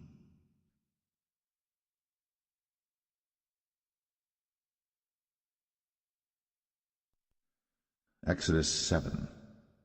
And the Lord said unto Moses, See, I have made thee a god to Pharaoh, and Aaron thy brother shall be thy prophet. Thou shalt speak all that I command thee, and Aaron thy brother shall speak unto Pharaoh, that he send the children of Israel out of his land. And I will harden Pharaoh's heart, and multiply my signs and my wonders in the land of Egypt. But Pharaoh shall not hearken unto you, that I may lay my hand upon Egypt, and bring forth mine armies and my people the children of Israel out of the land of Egypt by great judgments. And the Egyptians shall know that I am the Lord, when I stretch forth mine hand upon Egypt, and bring out the children of Israel from among them. And Moses and Aaron did as the Lord commanded them, so did they. And Moses was 80 years old, and Aaron 83 years old, when they spake unto Pharaoh. And the Lord spake unto Moses and unto Aaron, saying, When Pharaoh shall speak unto you, saying, Show a miracle for you, then thou shalt say unto Aaron, Take thy rod, and cast it before Pharaoh, and it shall become a serpent. And Moses and Aaron went in unto Pharaoh, and they did so as the Lord had commanded. And Aaron cast down his rod before Pharaoh, and before his servants, and it became a serpent. Then Pharaoh also called the wise men and the sorcerers. Now the magicians of Egypt they also did in like manner with their enchantments. For they cast down every man his rod, and they became serpents. But Aaron's rod swallowed up their rods. And he hardened Pharaoh's heart, that he hearkened not unto them, as the Lord had said. And the Lord said unto Moses, Pharaoh's heart is hardened, he refuseth to let the people go. Get thee unto Pharaoh in the morning. Lo, he goeth out unto the water, and thou shalt stand by the river's brink against he come. And the rod which was turned to a serpent shalt thou take in thine hand. And thou shalt say unto him, The Lord God of the Hebrews hath sent me unto thee, saying, Let my people go, that they may serve me in the wilderness. And behold, hitherto thou wouldest not hear. Thus saith the Lord, In this thou shalt know that I am the Lord. Behold, I will smite with the rod that is in mine hand upon the waters which are in the river, and they shall be turned to blood. And the fish that is in the river shall die, and the river shall stink, and the Egyptians shall loathe to drink of the water of the river. And the Lord spake unto Moses, Say unto Aaron, Take thy rod, and stretch out thine hand upon the waters of Egypt, upon their streams, upon their rivers, and upon their ponds, and upon all their pools of water, that they may become blood, and that there may be blood throughout all the land of Egypt, both in vessels of wood and in vessels of stone. And Moses and Aaron did so, as the Lord commanded. And he lifted up the rod, and smote the waters that were in the river, in the sight of Pharaoh, and in the sight of his servants, and all the waters that were in the river were turned to blood. And the fish that was in the river died, and the river stank, and the Egyptians could not drink of the water of the river, and there was blood throughout all the land of Egypt. And the magicians of Egypt did so with their enchantments, and Pharaoh's heart was hardened, neither did he hearken unto them, as the Lord had said. And Pharaoh turned and went into his house, neither did he set his heart to this also. And all the Egyptians digged around about the river for water to drink, but they could not drink of the water of the river. And 7 days were fulfilled. After that the Lord had smitten the river.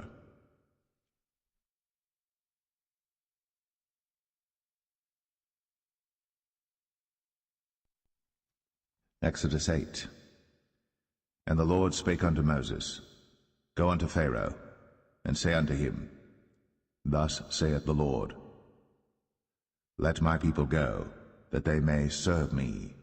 And if thou refuse to let them go, behold, I will smite all thy borders with frogs, and the river shall bring forth frogs abundantly, which shall go up and come into thine house, and into thy bedchamber, and upon thy bed, and into the house of thy servants, and upon thy people, and into thine ovens, and into thy kneading troughs. And the frogs shall come up both on thee, and upon thy people, and upon all thy servants. And the Lord spake unto Moses, Say unto Aaron, Stretch forth thine hand with thy rod over the streams, over the rivers, and over the ponds, and cause frogs to come up upon the land of Egypt. And Aaron stretched out his hand over the waters of Egypt, and the frogs came up, and covered the land of Egypt. And the magicians did so with their enchantments, and brought up frogs upon the land of Egypt. Then Pharaoh called for Moses and Aaron, and said, Entreat the Lord, that he may take away the frogs from me, and from my people, and I will let the people go, that they may do sacrifice unto the Lord. And Moses said unto Pharaoh, Glory over me, when shall I entreat for thee, and for thy servants, and for thy people, to destroy the frogs from thee, and thy houses, that they may remain in the river only? And he said, Tomorrow. And he said, Be it according to thy word, that thou mayest know that there is none like unto the Lord our God. And the frogs shall depart from thee, and from thy houses, and from thy servants, and from thy people, they shall remain in the river only. And Moses and Aaron went out from Pharaoh, and Moses cried unto the Lord because of the frogs, which he had brought against Pharaoh. And the Lord did according to the word of Moses, and the frogs died out of the houses, out of the villages, and out of the fields. And they gathered them together upon heaps, and the land stank. But when Pharaoh saw that there was respite, he hardened his heart, and hearkened not unto them, as the Lord had said. And the Lord said unto Moses, Say unto Aaron, Stretch out thy rod, and smite the dust of the land, that it may become lice throughout all the land of Egypt. And they did so. For Aaron stretched out his hand with his rod, and smote the dust of the earth, and it became lice in man and in beast. All the dust of the land became lice throughout all the land of Egypt. And the magicians did so with their enchantments to bring forth lice, but they could not, so there were lice upon man and upon beast. Then the magicians said unto Pharaoh, This is the finger of God. And Pharaoh's heart was hardened, and he hearkened not unto them, as the Lord had said. And the Lord said unto Moses, Rise up early in the morning, and stand before Pharaoh. Lo, he cometh forth to the water. And say unto him, Thus saith the Lord, let my people go, that they may serve me. Else, if thou wilt not let my people go, behold, I will send swarms of flies upon thee, and upon thy servants, and upon thy people, and into thy houses, and the houses of the Egyptians shall be full of swarms of flies, and also the ground whereon they are.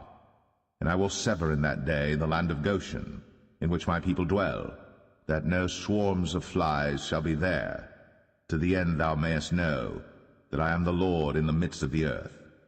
And I will put a division between my people and thy people. Tomorrow shall this sign be. And the Lord did so. And there came a grievous swarm of flies into the house of Pharaoh, and into his servants' houses, and into all the land of Egypt. The land was corrupted by reason of the swarm of flies. And Pharaoh called for Moses and for Aaron, and said, Go ye, sacrifice to your God in the land. And Moses said, It is not meet so to do, for we shall sacrifice the abomination of the Egyptians to the Lord our God. Lo, shall we sacrifice the abomination of the Egyptians before their eyes? And will they not stone us? We will go 3 days' journey into the wilderness, and sacrifice to the Lord our God, as he shall command us. And Pharaoh said, I will let you go, that ye may sacrifice to the Lord your God in the wilderness. Only ye shall not go very far away. Entreat for me. And Moses said, Behold, I go out from thee, and I will entreat the Lord that the swarms of flies may depart from Pharaoh, from his servants, and from his people tomorrow. But let not Pharaoh deal deceitfully any more, not letting the people go to sacrifice to the Lord. And Moses went out from Pharaoh, and entreated the Lord. And the Lord did according to the word of Moses, and he removed the swarms of flies from Pharaoh, from his servants, and from his people. There remained not one. And Pharaoh hardened his heart at this time also, neither would he let the people go.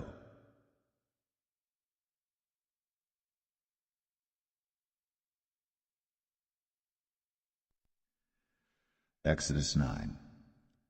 Then the Lord said unto Moses, Go in unto Pharaoh, and tell him, Thus saith the Lord God of the Hebrews, Let my people go, that they may serve me.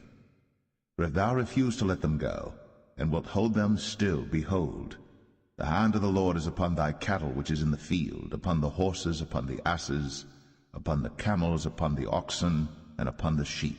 There shall be a very grievous murrain. And the Lord shall sever between the cattle of Israel and the cattle of Egypt, and there shall nothing die of all that is the children's of Israel. And the Lord appointed a set time, saying, Tomorrow the Lord shall do this thing in the land. And the Lord did that thing on the morrow, and all the cattle of Egypt died, but of the cattle of the children of Israel died not one. And Pharaoh sent, and behold, there was not one of the cattle of the Israelites dead, and the heart of Pharaoh was hardened, and he did not let the people go. And the Lord said unto Moses and unto Aaron, Take to you handfuls of ashes of the furnace, and let Moses sprinkle it toward the heaven in the sight of Pharaoh, and it shall become small dust in all the land of Egypt, and shall be a boil breaking forth with blains upon man and upon beast throughout all the land of Egypt. Then they took ashes of the furnace, and stood before Pharaoh. And Moses sprinkled it up toward heaven, and it became a boil, breaking forth with blains upon man and upon beast. And the magicians could not stand before Moses because of the boils, for the boil was upon the magicians and upon all the Egyptians. And the Lord hardened the heart of Pharaoh, and he hearkened not unto them, as the Lord had spoken unto Moses.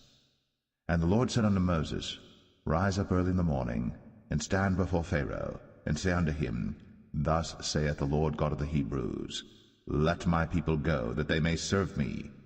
For I will at this time send all my plagues upon thine heart, and upon thy servants, and upon thy people, that thou mayest know that there is none like me in all the earth. For now I will stretch out my hand, that I may smite thee and thy people with pestilence, and thou shalt be cut off from the earth. And in very deed for this cause have I raised thee up, for to show in thee my power, and that my name may be declared throughout all the earth. As yet exaltest thou thyself against my people, that thou wilt not let them go. Behold, tomorrow about this time I will cause it to rain a very grievous hail, such as hath not been in Egypt since the foundation thereof even until now. Send therefore now, and gather thy cattle, and all that thou hast in the field.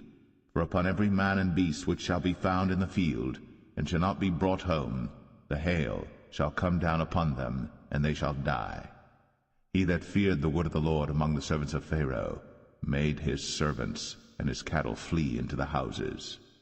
And he that regarded not the word of the Lord left his servants and his cattle in the field. And the Lord said unto Moses, Stretch forth thine hand toward heaven, that there may be hail in all the land of Egypt, upon man, and upon beast, and upon every herb of the field, throughout the land of Egypt.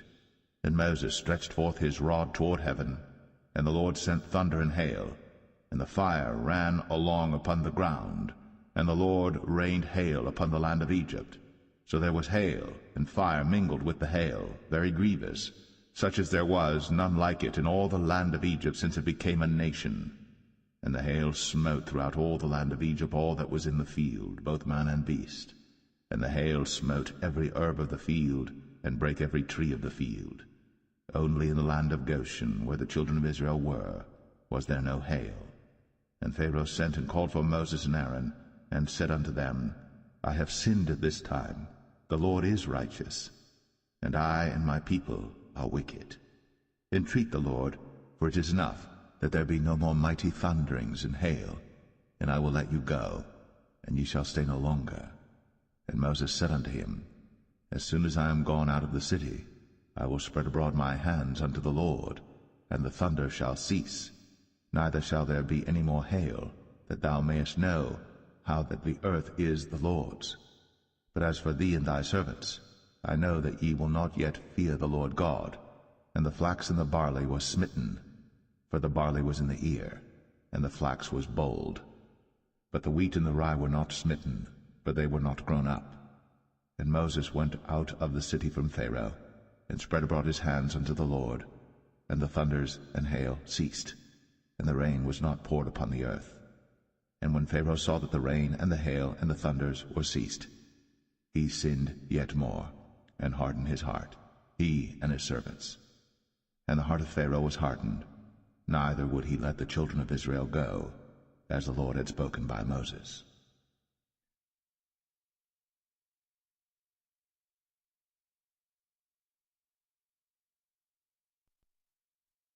Exodus 10. And the Lord said unto Moses, Go in unto Pharaoh, for I have hardened his heart, and the heart of his servants, that I might show these my signs before him, and that thou mayest tell in the ears of thy son, and of thy son's son, what things I have wrought in Egypt, and my signs which I have done among them, that ye may know how that I am the Lord. And Moses and Aaron came in unto Pharaoh, and said unto him, Thus saith the Lord God of the Hebrews, How long wilt thou refuse to humble thyself before me? Let my people go, that they may serve me. Else, if thou refuse to let my people go, behold, tomorrow will I bring the locusts into thy coast. And they shall cover the face of the earth, that one cannot be able to see the earth. And they shall eat the residue of that which is escaped, which remaineth unto you from the hail, and shall eat every tree which groweth for you out of the field. And they shall fill thy houses, and the houses of all thy servants, and the houses of all the Egyptians, which neither thy fathers nor thy fathers' fathers have seen, since the day that they were upon the earth unto this day. And he turned himself, and went out from Pharaoh. And Pharaoh's servants said unto him, How long shall this man be a snare unto us? Let the men go, that they may serve the Lord their God. Knowest thou not yet that Egypt is destroyed? And Moses and Aaron were brought again unto Pharaoh, and he said unto them, Go, serve the Lord your God. But who are they that shall go? And Moses said, We will go with our young and with our old, with our sons and with our daughters, with our flocks and with our herds will we go, for we must hold a feast unto the Lord. And he said unto them, Let the Lord be so with you, as I will let you go, and your little ones. Look to it, for evil is before you. Not so. Go now, ye that are men, and serve the Lord, for that ye did desire. And they were driven out from Pharaoh's presence. And the Lord said unto Moses, Stretch out thine hand over the land of Egypt for the locusts, that they may come up upon the land of Egypt, and eat every herb of the land, even all that the hail hath left. And Moses stretched forth his rod over the land of Egypt. And the Lord brought an east wind upon the land all that day, and all that night. And when it was morning, the east wind brought the locusts. And the locusts went up over all the land of Egypt, and rested in all the coasts of Egypt. Very grievous were they. Before them there were no such locusts as they, neither after them shall be such. For they covered the face of the whole earth, so that the land was darkened. And they did eat every herb of the land, and all the fruit of the trees which the hail had left. And there remained not any green thing in the trees, or in the herbs of the field, through all the land of Egypt. Then Pharaoh called for Moses and Aaron in haste, and he said, I have sinned against the Lord your God and against you. Now therefore forgive, I pray thee, my sin only this once, and entreat the Lord your God, that he may take away from me this death only. And he went out from Pharaoh, and entreated the Lord. And the Lord turned a mighty strong west wind, which took away the locusts, and cast them into the Red Sea. There remained not one locust in all the coasts of Egypt. But the Lord hardened Pharaoh's heart, so that he would not let the children of Israel go. And the Lord said unto Moses, Stretch out thine hand toward heaven, that there may be darkness over the land of Egypt, even darkness which may be felt. And Moses stretched forth his hand toward heaven, and there was a thick darkness in all the land of Egypt 3 days. They saw not one another, neither rose any from his place for 3 days. But all the children of Israel had light in their dwellings. And Pharaoh called unto Moses and said, Go ye, serve the Lord. Only let your flocks and your herds be stayed. Let your little ones also go with you. And Moses said, Thou must give us also sacrifices and burnt offerings, that we may sacrifice unto the Lord our God. Our cattle also shall go with us. There shall not an hoof be left behind, for thereof must we take to serve the Lord our God, and we know not with what we must serve the Lord until we come thither. But the Lord hardened Pharaoh's heart, and he would not let them go. And Pharaoh said unto him, Get thee from me, take heed to thyself, see my face no more, for in that day thou seest my face, thou shalt die. And Moses said, Thou hast spoken well. I will see thy face again no more.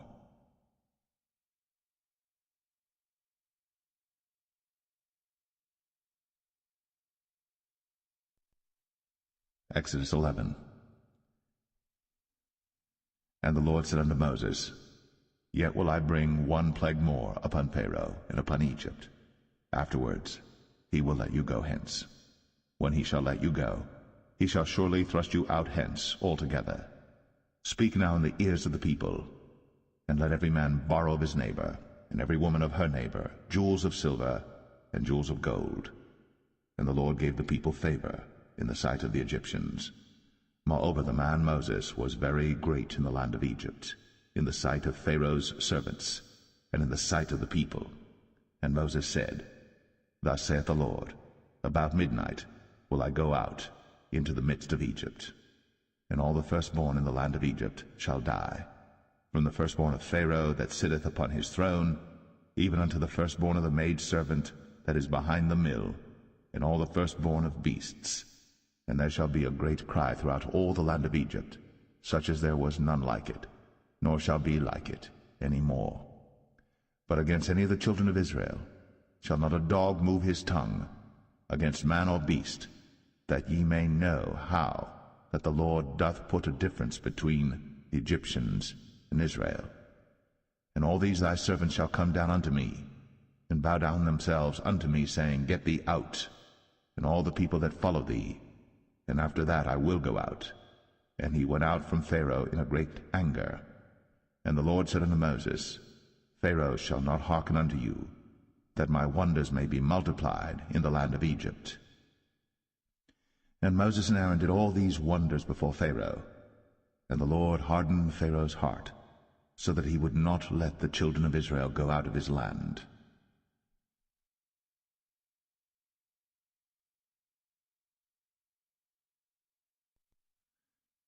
Exodus 12.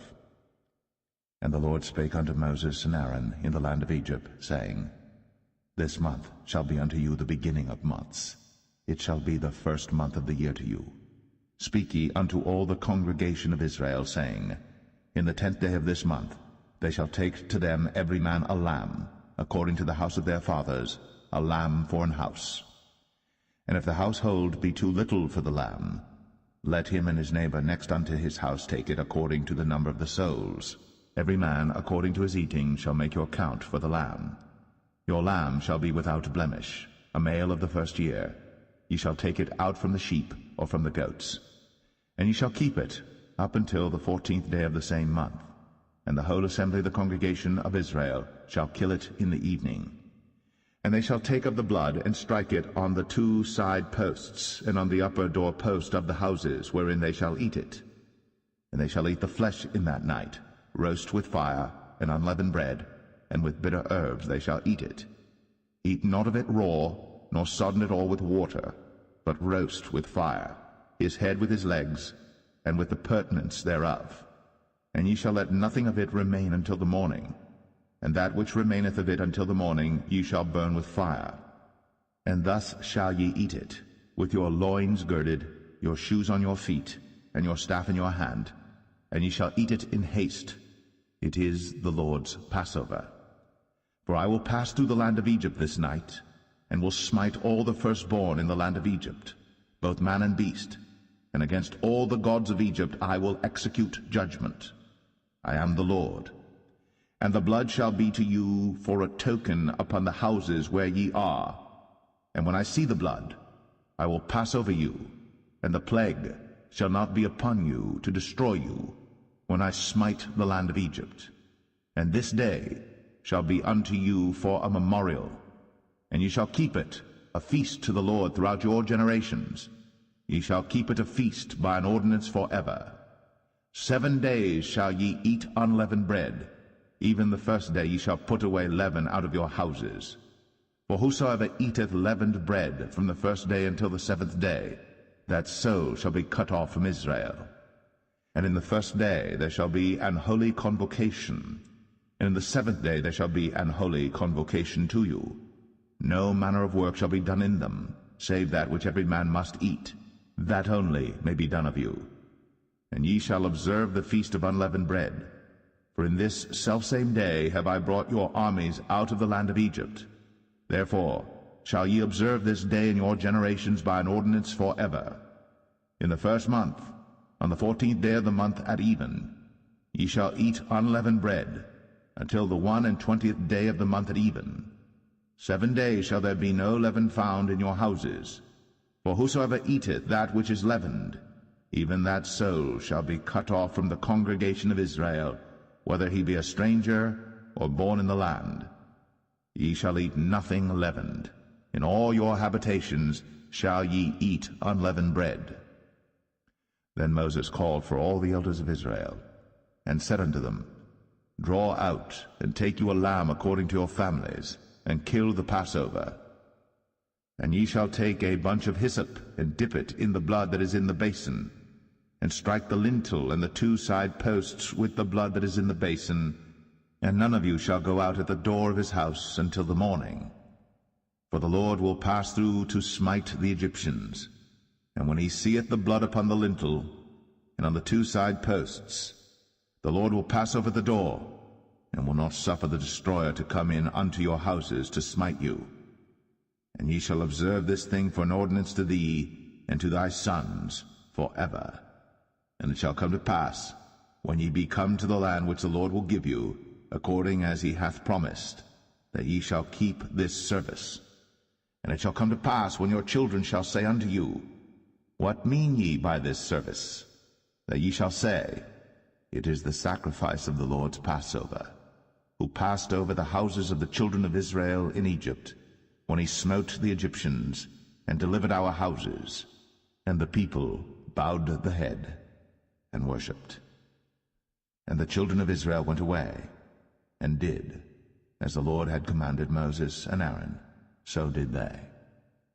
And it came to pass that at midnight the Lord smote all the firstborn in the land of Egypt, from the firstborn of Pharaoh that sat on his throne unto the firstborn of the captive that was in the dungeon.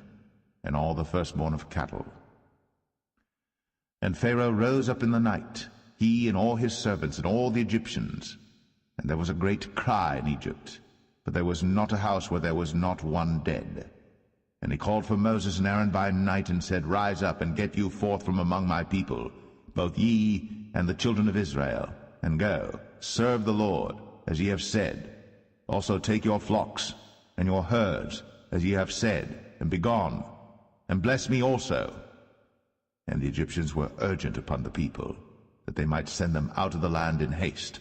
For they said, We be all dead men. And the people took their dough before it was leavened, their kneading troughs being bound up in their clothes upon their shoulders. And the children of Israel did according to the word of Moses. And they borrowed of the Egyptians jewels of silver, and jewels of gold, and raiment. And the Lord gave the people favor in the sight of the Egyptians, so that they lent unto them such things as they required, and they spoiled the Egyptians. And the children of Israel journeyed from Ramses to Succoth, about 600,000 on foot, that were men, beside children. And a mixed multitude went up also with them, and flocks and herds, even very much cattle. And they baked unleavened cakes of the dough which they brought forth out of Egypt, for it was not leavened, because they were thrust out of Egypt, and could not tarry, neither had they prepared for themselves any victual. Now the sojourning of the children of Israel, who dwelt in Egypt, was 430 years. And it came to pass at the end of the 430 years, even the selfsame day it came to pass, that all the hosts of the Lord went out from the land of Egypt.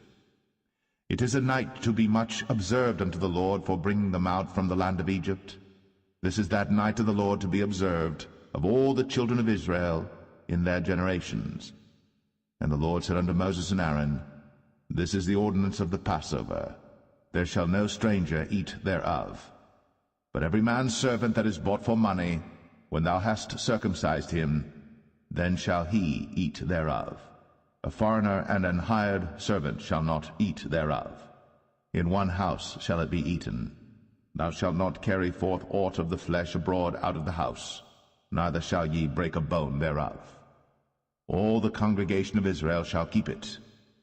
And when a stranger shall sojourn with thee, and will keep the Passover to the Lord, let all his males be circumcised, and then let him come near and keep it.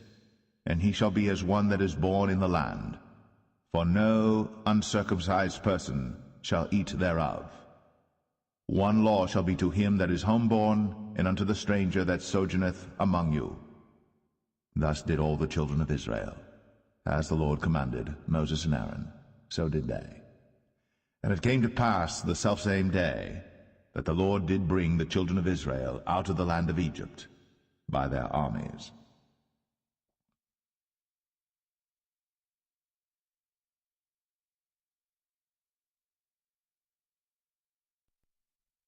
Exodus 13.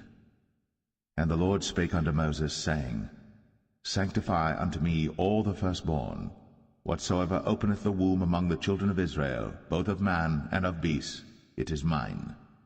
And Moses said unto the people, Remember this day in which ye came out from Egypt, out of the house of bondage. For by strength of hand the Lord brought you out from this place. There shall no leavened bread be eaten. This day came ye out in the month Abib.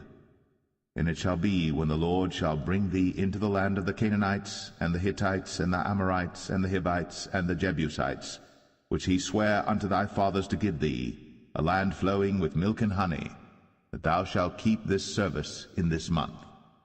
7 days thou shalt eat unleavened bread, and in the 7th day shall be a feast to the Lord. Unleavened bread shall be eaten 7 days, and there shall no leavened bread be seen with thee, neither shall there be leaven seen with thee in all thy quarters. And thou shalt show thy son in that day, saying, This is done because of that which the Lord did unto me, when I came forth out of Egypt. And it shall be for a sign unto thee upon thine hand, and for a memorial between thine eyes, that the Lord's law may be in thy mouth. For with a strong hand hath the Lord brought thee out of Egypt. Thou shalt therefore keep this ordinance in his season, from year to year. And it shall be, when the Lord shall bring thee into the land of the Canaanites, as he sware unto thee and to thy fathers, and shall give it thee, that thou shalt set apart unto the Lord all that openeth the matrix, and every firstling that cometh of a beast which thou hast, the males shall be the Lord's. And every firstling of an ass thou shalt redeem with a lamb, and if thou wilt not redeem it, then thou shalt break his neck. And all the firstborn of man among thy children shalt thou redeem. And it shall be, when thy son asketh thee in time to come, saying, What is this? That thou shalt say unto him, By strength of hand the Lord brought us out from Egypt, from the house of bondage. And it came to pass, when Pharaoh would hardly let us go, that the Lord slew all the firstborn in the land of Egypt, both the firstborn of man and the firstborn of beast. Therefore I sacrifice to the Lord all that openeth the matrix, being males, but all the firstborn of my children I redeem. And it shall be for a token upon thine hand, and for frontlets between thine eyes, for by strength of hand the Lord brought us forth out of Egypt. And it came to pass, when Pharaoh had let the people go, that God led them not through the way of the land of the Philistines, although that was near, for God said, Lest peradventure the people repent when they see war, and they return to Egypt. For God led the people about through the way of the wilderness of the Red Sea. And the children of Israel went up harnessed out of the land of Egypt. And Moses took the bones of Joseph with him, for he had straitly sworn the children of Israel, saying, God will surely visit you, and ye shall carry up my bones away hence with you. And they took their journey from Succoth, and encamped in Etham in the edge of the wilderness. And the Lord went before them by day in a pillar of a cloud, to lead them the way, and by night in a pillar of fire, to give them light, to go by day and night.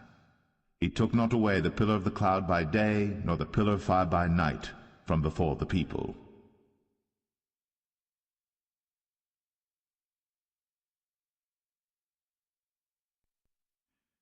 Exodus 14. And the Lord spake unto Moses, saying, Speak unto the children of Israel, that they turn and encamp before Pi-hahiroth, between Migdol and the sea, over against Baal-zephon. Before it shall ye encamp by the sea. For Pharaoh will say of the children of Israel, They are entangled in the land, the wilderness hath shut them in. And I will harden Pharaoh's heart, that he shall follow after them. And I will be honored upon Pharaoh, and upon all his host, that the Egyptians may know that I am the Lord. And they did so. And it was told the king of Egypt that the people fled, and the heart of Pharaoh and of his servants was turned against the people, and they said, Why have we done this, that we have let Israel go from serving us? And he made ready his chariot, and took his people with him. And he took 600 chosen chariots, and all the chariots of Egypt, and captains over every one of them. And the Lord hardened the heart of Pharaoh king of Egypt, and he pursued after the children of Israel. And the children of Israel went out with an high hand. But the Egyptians pursued after them all the horses and chariots of Pharaoh, and his horsemen and his army, and overtook them encamping by the sea, beside Pi-hahiroth, before Baal-zephon. And when Pharaoh drew nigh, the children of Israel lifted up their eyes, and behold, the Egyptians marched after them, and they were sore afraid. And the children of Israel cried out unto the Lord, and they said unto Moses, Because there were no graves in Egypt, hast thou taken us away to die in the wilderness? Wherefore hast thou dealt thus with us, to carry us forth out of Egypt? Is not this the word that we did tell thee in Egypt, saying, Let us alone, that we may serve the Egyptians? For it had been better for us to serve the Egyptians, than that we should die in the wilderness. And Moses said unto the people, Fear ye not, stand still, and see the salvation of the Lord, which he will show to you today. For the Egyptians whom ye have seen today, ye shall see them again no more forever. The Lord shall fight for you, and ye shall hold your peace. And the Lord said unto Moses, Wherefore criest thou unto me? Speak unto the children of Israel, that they go forward. But lift thou up thy rod, and stretch out thine hand over the sea, and divide it. And the children of Israel shall go on dry ground through the midst of the sea. And I, behold, I will harden the hearts of the Egyptians, and they shall follow them. And I will get me honor upon Pharaoh, and upon all his host, upon his chariots, and upon his horsemen. And the Egyptians shall know that I am the Lord, when I have gotten me honor upon Pharaoh, upon his chariots, and upon his horsemen. And the angel of God, which went before the camp of Israel, removed, and went behind them. And the pillar of the cloud went from before their face, and stood behind them. And it came between the camp of the Egyptians and the camp of Israel. And it was a cloud and darkness to them, but it gave light by night to these, so that the one came not near the other all the night. And Moses stretched out his hand over the sea, and the Lord caused the sea to go back by a strong east wind all that night, and made the sea dry land, and the waters were divided. And the children of Israel went into the midst of the sea upon the dry ground, and the waters were a wall unto them on their right hand and on their left. And the Egyptians pursued, and went in after them to the midst of the sea, even all Pharaoh's horses, his chariots, and his horsemen. And it came to pass that in the morning watch the Lord looked unto the host of the Egyptians through the pillar of fire and of the cloud, and troubled the host of the Egyptians, and took off their chariot wheels, that they drave them heavily, so that the Egyptians said, Let us flee from the face of Israel, for the Lord fighteth for them against the Egyptians. And the Lord said unto Moses, Stretch out thine hand over the sea, that the waters may come again upon the Egyptians, upon their chariots, and upon their horsemen. And Moses stretched forth his hand over the sea, and the sea returned to his strength when the morning appeared, and the Egyptians fled against it.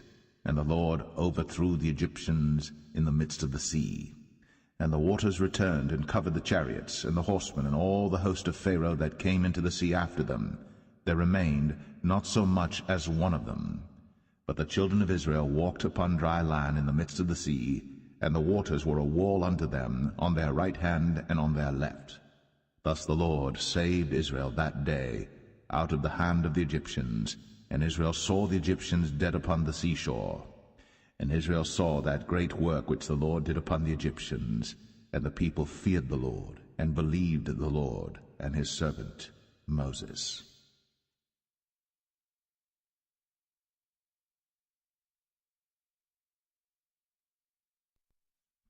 Exodus 15. Then sang Moses and the children of Israel this song unto the Lord, and spake, saying, I will sing unto the Lord, for he hath triumphed gloriously. The horse and his rider hath he thrown into the sea. The Lord is my strength and song, and he is become my salvation. He is my God, and I will prepare him an habitation, my father's God, and I will exalt him. The Lord is a man of war, the Lord is his name. Pharaoh's chariots and his host hath he cast into the sea. His chosen captains also are drowned in the Red Sea. The depths have covered them, they sank into the bottom as a stone. Thy right hand, O Lord, is become glorious in power. Thy right hand, O Lord, hath dashed in pieces the enemy. And in the greatness of thine excellency thou hast overthrown them that rose up against thee. Thou sentest forth thy wrath, which consumed them as stubble. And with the blast of thy nostrils the waters were gathered together. The floods stood upright as an heap, and the depths were congealed in the heart of the sea. The enemy said, I will pursue, I will overtake, I will divide the spoil. My lust shall be satisfied upon them. I will draw my sword, my hand shall destroy them. Thou didst blow with thy wind, the sea covered them. They sank as lead in the mighty waters. Who is like unto thee, O Lord, among the gods? Who is like thee, glorious in holiness, fearful in praises, doing wonders? Thou stretchest out thy right hand, the earth swallowed them. Thou in thy mercy hast led forth the people which thou hast redeemed. Thou hast guided them in thy strength unto thy holy habitation. The people shall hear and be afraid. Sorrow shall take hold on the inhabitants of Palestina. Then the dukes of Edom shall be amazed. The mighty men of Moab, trembling, shall take hold upon them. All the inhabitants of Canaan shall melt away. Fear and dread shall fall upon them. By the greatness of thine arm they shall be as still as a stone. till thy people pass over, O Lord, till the people pass over, which thou hast purchased. Thou shalt bring them in, and plant them in the mountain of thine inheritance, in the place, O Lord, which thou hast made for thee to dwell in the sanctuary, O Lord, which thy hands have established. The Lord shall reign for ever and ever. For the horse of Pharaoh went in with his chariots and with his horsemen into the sea, and the Lord brought again the waters of the sea upon them. But the children of Israel went on dry land in the midst of the sea. And Miriam the prophetess, the sister of Aaron, took a timbrel in her hand, and all the women went out after her with timbrels and with dances. And Miriam answered them, Sing ye to the Lord, for he hath triumphed gloriously. The horse and his rider hath he thrown into the sea. So Moses brought Israel from the Red Sea, and they went out into the wilderness of Shur. And they went 3 days in the wilderness, and found no water. And when they came to Marah, they could not drink of the waters of Marah, for they were bitter. Therefore the name of it was called Marah. And the people murmured against Moses, saying, What shall we drink? And he cried unto the Lord, and the Lord showed him a tree, which when he had cast into the waters were made sweet. There he made for them a statute and an ordinance, and there he proved them, and said, If thou wilt diligently hearken to the voice of the Lord thy God, and wilt do that which is right in his sight, and wilt give ear to his commandments, and keep all his statutes, I will put none of these diseases upon thee, which I have brought upon the Egyptians, for I am the Lord that healeth thee. And they came to Elim, where were 12 wells of water, and 70 palm trees, and they encamped there by the waters.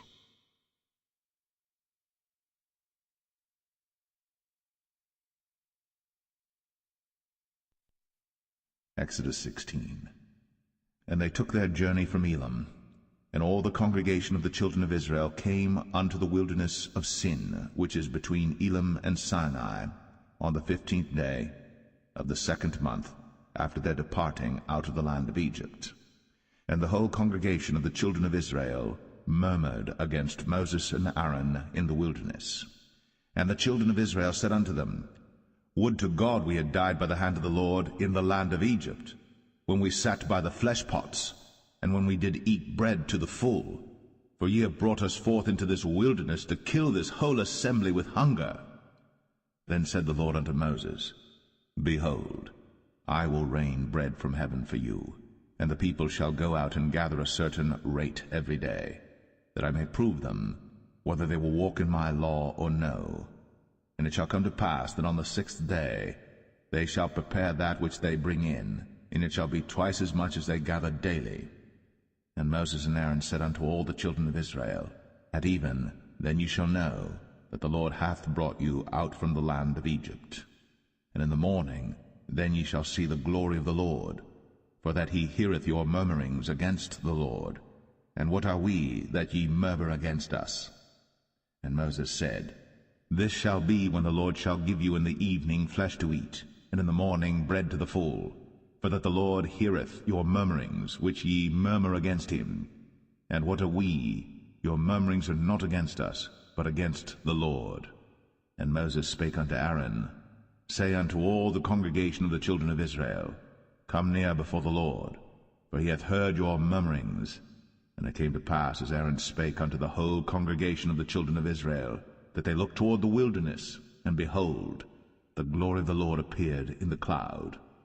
And the Lord spake unto Moses, saying, I have heard the murmurings of the children of Israel. Speak unto them, saying, At even ye shall eat flesh, and in the morning ye shall be filled with bread, and ye shall know that I am the Lord your God. And it came to pass that at even the quails came up and covered the camp, and in the morning the dew lay round about the host. And when the dew that lay was gone up, behold, upon the face of the wilderness there lay a small round thing, as small as the hoarfrost on the ground. And when the children of Israel saw it, they said one to another, It is manna, for they wist not what it was. And Moses said unto them, This is the bread which the Lord hath given you to eat. This is the thing which the Lord hath commanded. Gather of it every man according to his eating, an omer for every man according to the number of your persons. Take ye every man for them which are in his tents. And the children of Israel did so, and gathered some more, some less. And when they did meet it with an omer, he that gathered much had nothing over, and he that gathered little had no lack. They gathered every man according to his eating. And Moses said, Let no man leave of it till the morning. Notwithstanding they hearkened not unto Moses, but some of them left of it until the morning, and it bred worms, and stank. And Moses was wroth with them. And they gathered it every morning, every man according to his eating. And when the sun waxed hot, it melted. And it came to pass that on the 6th day they gathered twice as much bread, 2 omers for one man. And all the rulers of the congregation came and told Moses. And he said unto them, This is that which the Lord hath said. Tomorrow is the rest of the holy Sabbath unto the Lord. Bake that which ye shall bake today, and seethe that ye will seethe, and that which remaineth over lay up for you to be kept until the morning. And they laid it up till the morning, as Moses bade, and it did not stink, neither was there any worm therein. And Moses said, Eat that today, for today is a Sabbath unto the Lord. Today ye shall not find it in the field. 6 days ye shall gather it, but on the 7th day, which is the Sabbath, in it there shall be none. And it came to pass that there went out some of the people on the 7th day for to gather, and they found none. And the Lord said unto Moses, How long refuse ye to keep my commandments and my laws? See, for that the Lord hath given you the Sabbath. Therefore he giveth you on the 6th day the bread of 2 days. Abide ye every man in his place. Let no man go out of his place on the 7th day. So the people rested on the 7th day. And the house of Israel called the name thereof manna. And it was like coriander seed, white, and the taste of it was like wafers made with honey. And Moses said, This is the thing which the Lord commandeth. Fill an omer of it to be kept for your generations, that they may see the bread wherewith I have fed you in the wilderness, when I brought you forth from the land of Egypt. And Moses said unto Aaron, Take a pot, and put an omer full of manna therein, and lay it up before the Lord, to be kept for your generations. As the Lord commanded Moses, so Aaron laid it up before the testimony to be kept. And the children of Israel did eat manna 40 years, until they came to a land inhabited. They did eat manna until they came unto the borders of the land of Canaan. Now an omer is the 10th part of an ephah.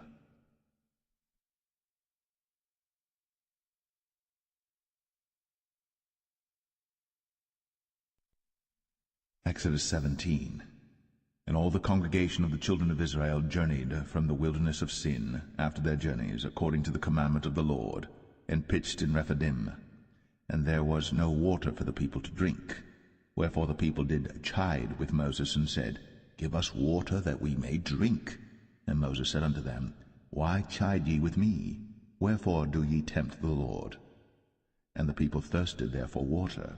And the people murmured against Moses, and said, Wherefore is this that thou hast brought us up out of Egypt, to kill us, and our children, and our cattle with thirst? And Moses cried unto the Lord, saying, What shall I do unto this people? They be almost ready to stone me. And the Lord said unto Moses, Go on before the people, and take with thee of the elders of Israel, and thy rod wherewith thou smotest the river, take in thine hand, and go. Behold, I will stand before thee there upon the rock in Horeb, and thou shalt smite the rock. And there shall come water out of it, that the people may drink. And Moses did so in the sight of the elders of Israel. And he called the name of the place Massah and Meribah, because of the chiding of the children of Israel, and because they tempted the Lord, saying, Is the Lord among us or not? Then came Amalek and fought with Israel in Rephidim. And Moses said unto Joshua, Choose us out men, and go out, fight with Amalek. Tomorrow I will stand on the top of the hill with the rod of God in mine hand. So Joshua did as Moses had said to him, and fought with Amalek. And Moses, Aaron, and Hur went up to the top of the hill. And it came to pass, when Moses held up his hand, that Israel prevailed. And when he let down his hand, Amalek prevailed. But Moses' hands were heavy, and they took a stone and put it under him, and he sat thereon, and Aaron and Hur stayed up his hands, the one on the one side, and the other on the other side, and his hands were steady until the going down of the sun. And Joshua discomfited Amalek and his people with the edge of the sword. And the Lord said unto Moses, Write this for a memorial in a book, and rehearse it in the ears of Joshua, for I will utterly put out the remembrance of Amalek from under heaven. And Moses built an altar, and called the name of it Jehovah Nissi. For he said, Because the Lord has sworn that the Lord will have war with Amalek from generation to generation.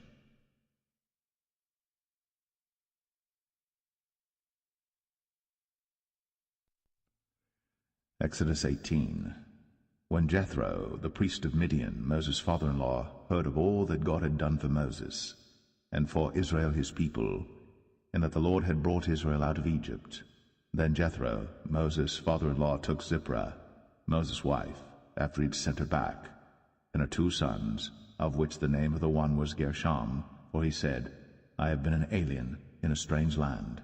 And the name of the other was Eleazar, for the God of my father, said he, was mine help, and delivered me from the sword of Pharaoh. And Jethro, Moses' father-in-law, came with his sons and his wife unto Moses into the wilderness, where he encamped at the mount of God. And he said unto Moses, I thy father-in-law Jethro am come unto thee, and thy wife and her 2 sons with her. And Moses went out to meet his father-in-law, and did obeisance, and kissed him. And they asked each other of their welfare, and they came into the tent. And Moses told his father-in-law all that the Lord had done unto Pharaoh and to the Egyptians for Israel's sake, and all the travail that had come upon them by the way, and how the Lord delivered them. And Jethro rejoiced for all the goodness which the Lord had done to Israel, whom he had delivered out of the hand of the Egyptians. And Jethro said, Blessed be the Lord, who hath delivered you out of the hand of the Egyptians, and out of the hand of Pharaoh, who hath delivered the people from under the hand of the Egyptians. Now I know that the Lord is greater than all gods, for in the thing wherein they dealt proudly he was above them. And Jethro, Moses' father-in-law, took a burnt offering and sacrifices for God. And Aaron came, and all the elders of Israel, to eat bread with Moses' father-in-law before God. And it came to pass on the morrow that Moses sat to judge the people, and the people stood by Moses from the morning unto the evening. And when Moses' father-in-law saw all that he did to the people, he said, What is this thing that thou doest to the people? Why sittest thou thyself alone, and all the people stand by thee from morning unto even? And Moses said unto his father-in-law, Because the people come unto me to inquire of God. When they have a matter they come unto me, and I judge between one and another, and I do make them know the statutes of God and his laws. And Moses' father-in-law said unto him, The thing that thou doest is not good. Thou wilt surely wear away both thou and this people that is with thee. For this thing is too heavy for thee. Thou art not able to perform it thyself alone. Hearken now unto my voice. I will give thee counsel, and God shall be with thee. Be thou for the people to Godward, that thou mayest bring the causes unto God.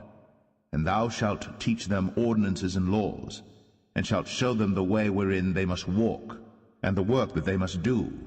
Moreover, thou shalt provide out of all the people able men, such as fear God, men of truth, hating covetousness, and place such over them to be rulers of thousands, and rulers of hundreds, rulers of 50s, and rulers of 10s.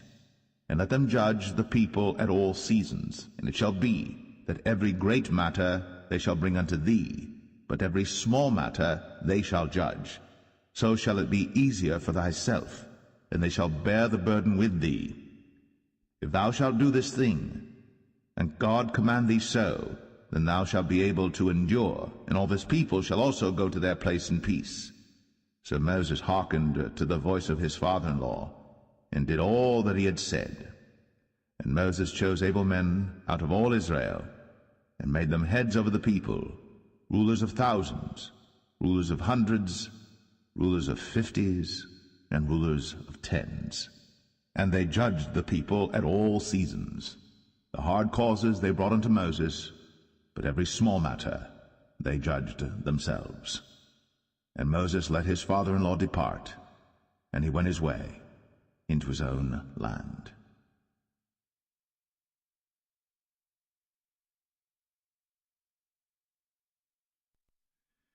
Exodus 19.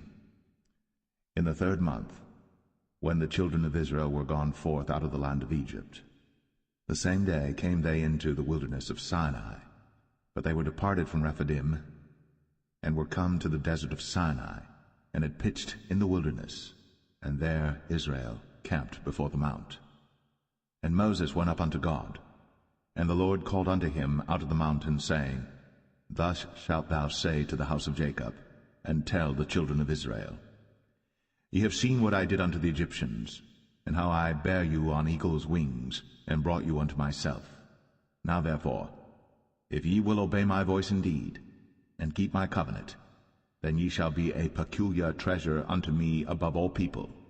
For all the earth is mine, and ye shall be unto me a kingdom of priests, and an holy nation. These are the words which thou shalt speak unto the children of Israel.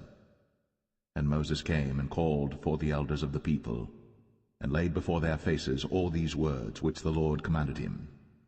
And all the people answered together, and said, All that the Lord hath spoken we will do. And Moses returned the words of the people unto the Lord. And the Lord said unto Moses, Lo, I come unto thee in a thick cloud, that the people may hear when I speak with thee, and believe thee for ever. And Moses told the words of the people unto the Lord. And the Lord said unto Moses, Go unto the people, and sanctify them today and tomorrow, and let them wash their clothes, and be ready against the 3rd day. For the 3rd day the Lord will come down in the sight of all the people upon Mount Sinai. And thou shalt set bounds unto the people round about, saying, Take heed to yourselves, that ye go not up into the mount, or touch the border of it. Whosoever toucheth the mount shall be surely put to death. There shall not an hand touch it, but he shall surely be stoned, or shot through, whether it be beast or man. It shall not live. When the trumpet soundeth long, they shall come up to the mount. And Moses went down from the mount unto the people, and sanctified the people, and they washed their clothes.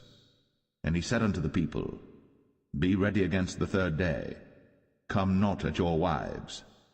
And it came to pass on the 3rd day in the morning, that there were thunders and lightnings, and a thick cloud upon the mount, and the voice of the trumpet exceeding loud, so that all the people that was in the camp trembled. And Moses brought forth the people out of the camp to meet with God. And they stood at the nether part of the mount. And Mount Sinai was altogether on a smoke, because the Lord descended upon it in fire, and the smoke thereof ascended as the smoke of a furnace, and the whole mount quaked greatly. And when the voice of the trumpet sounded long, and waxed louder and louder, Moses spake, and God answered him by a voice. And the Lord came down upon Mount Sinai, on the top of the mount, and the Lord called Moses up to the top of the mount, and Moses went up. And the Lord said unto Moses, Go down, charge the people, lest they break through unto the Lord to gaze, and many of them perish. And let the priests also which come near to the Lord sanctify themselves, lest the Lord break forth upon them. And Moses said unto the Lord, The people cannot come up to Mount Sinai, for thou chargest us, saying, Set bounds about the mount, and sanctify it.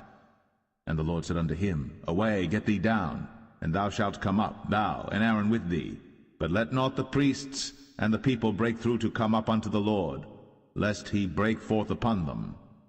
So Moses went down unto the people, and spake unto them.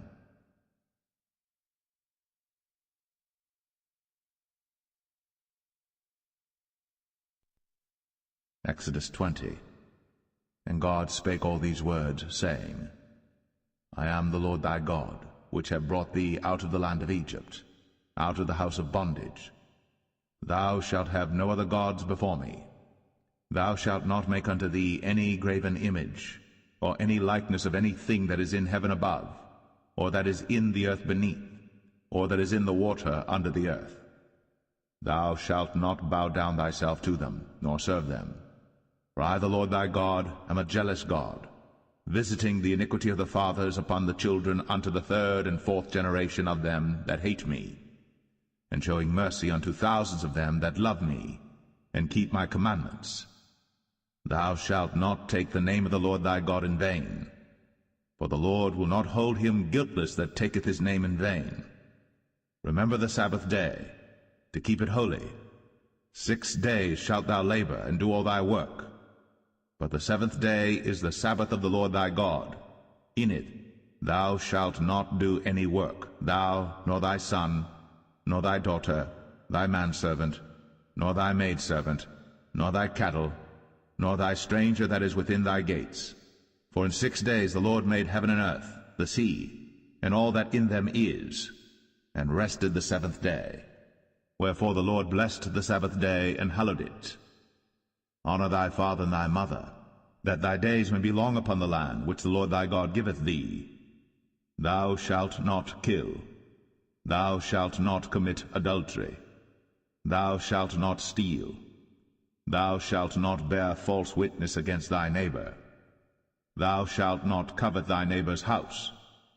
Thou shalt not covet thy neighbor's wife, nor his manservant, nor his maidservant, nor his ox, nor his ass, nor anything that is thy neighbor's.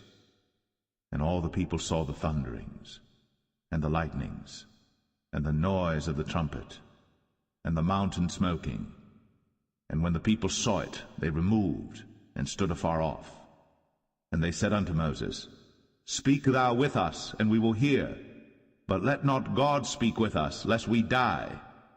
And Moses said unto the people, Fear not, for God is come to prove you, and that his fear may be before your faces, that ye sin not.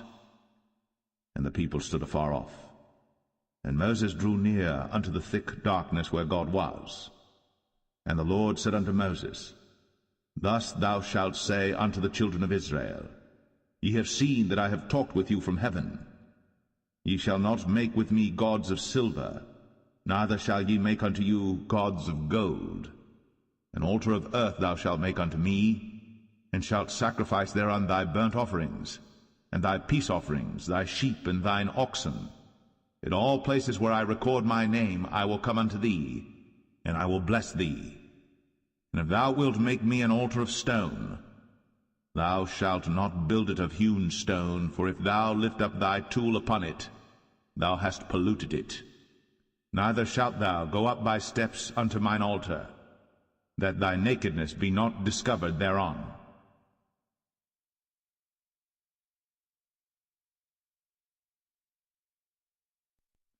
Exodus 21. Now these are the judgments which thou shalt set before them. If thou buy an Hebrew servant, 6 years he shall serve, and in the 7th he shall go out free for nothing. If he came in by himself, he shall go out by himself. If he were married, then his wife shall go out with him. If his master have given him a wife, and she have borne him sons or daughters, the wife and her children shall be her master's, and he shall go out by himself. And if the servant shall plainly say, I love my master, my wife, and my children, I will not go out free, then his master shall bring him unto the judges. He shall also bring him to the door, or unto the doorpost, and his master shall bore his ear through with an awl, and he shall serve him forever. And if a man sell his daughter to be a maidservant, she shall not go out as the men servants do. If she please not her master, who hath betrothed her to himself, then shall he let her be redeemed. To sell her unto a strange nation, he shall have no power, seeing he hath dealt deceitfully with her. And if he have betrothed her unto his son, he shall deal with her after the manner of daughters. If he take him another wife, her food, her raiment, and her duty of marriage, shall he not diminish? And if he do not these 3 unto her, then shall she go out free without money. He that smiteth a man so that he die shall be surely put to death. And if a man lie not in wait, but God deliver him into his hand, then I will appoint thee a place whither he shall flee. But if a man come presumptuously upon his neighbor, to slay him with guile, thou shalt take him from mine altar, that he may die. And he that smiteth his father or his mother shall be surely put to death. And he that stealeth a man, and selleth him, or if he be found in his hand, he shall surely be put to death. And he that curseth his father or his mother shall surely be put to death. And if men strive together, and one smite another with a stone, or with his fist, and he die not, but keepeth his bed, if he rise again and walk abroad upon his staff, then shall he that smote him be quit, only he shall pay for the loss of his time, and shall cause him to be thoroughly healed. And if a man smite his servant or his maid with a rod, and he die under his hand, he shall be surely punished. Notwithstanding, if he continue a day or two, he shall not be punished, for he is his money. If men strive and hurt a woman with child, so that her fruit depart from her, and yet no mischief follow, he shall be surely punished, according as the woman's husband will lay upon him, and he shall pay as the judges determine.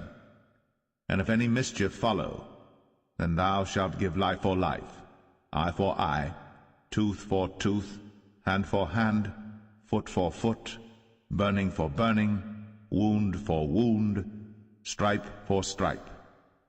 And if a man smite the eye of his servant, or the eye of his maid, that it perish, he shall let him go free for his eye's sake. And if he smite out his manservant's tooth, or his maidservant's tooth, he shall let him go free for his tooth's sake.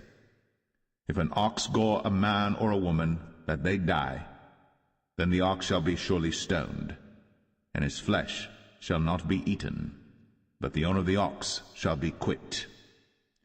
But if the ox were wont to push with his horn in time past, and hath been testified to his owner, and he hath not kept him in, but that he hath killed a man or a woman, the ox shall be stoned, and his owner also shall be put to death. If there be laid on him a sum of money, then he shall give for the ransom of his life whatsoever is laid upon him. Whether he have gored a son, or have gored a daughter, according to this judgment shall it be done unto him.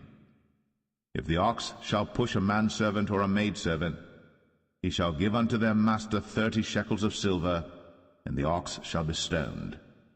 And if a man shall open a pit, if a man shall dig a pit, and not cover it, and an ox or an ass fall therein, the owner of the pit shall make it good, and give money unto the owner of them, and the dead beast shall be his. And if one man's ox hurt another's, that he die, then they shall sell the live ox, and divide the money of it, and the dead ox also they shall divide. For if it be known that the ox hath used to push in time past, and his owner hath not kept him in, he shall surely pay ox for ox, and the dead shall be his own.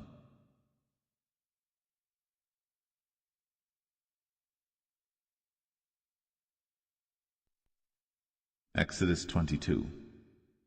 If a man shall steal an ox or a sheep and kill it or sell it, he shall restore 5 oxen for an ox and 4 sheep for a sheep. If a thief be found breaking up, and be smitten that he die, there shall no blood be shed for him.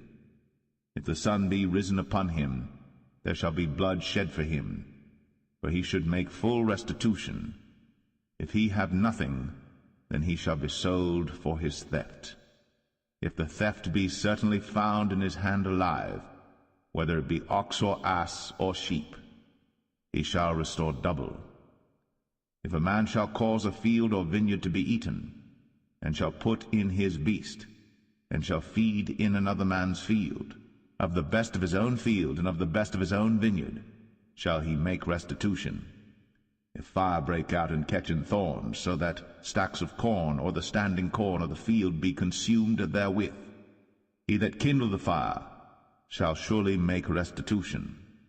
If a man shall deliver unto his neighbor money or stuff to keep, and it be stolen out of the man's house, if the thief be found, let him pay double. If the thief be not found, then the master of the house shall be brought unto the judges to see whether he have put his hand unto his neighbor's goods. For all manner of trespass, whether it be for ox, for ass, for sheep, for raiment, or for any manner of lost thing, which another challengeth to be his, the cause of both parties shall come before the judges, and whom the judges shall condemn, he shall pay double unto his neighbor. If a man deliver unto his neighbor an ass, or an ox, or a sheep, or any beast to keep, and it die, or be hurt, or driven away, no man seeing it, then shall an oath of the Lord be between them both, that he hath not put his hand unto his neighbor's goods, and the owner of it shall accept thereof, and he shall not make it good. And if it be stolen from him, he shall make restitution unto the owner thereof.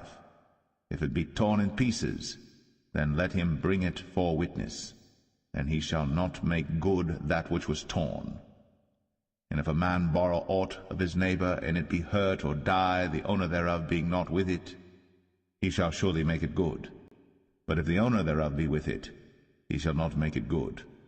If it be an hired thing, it came for his hire.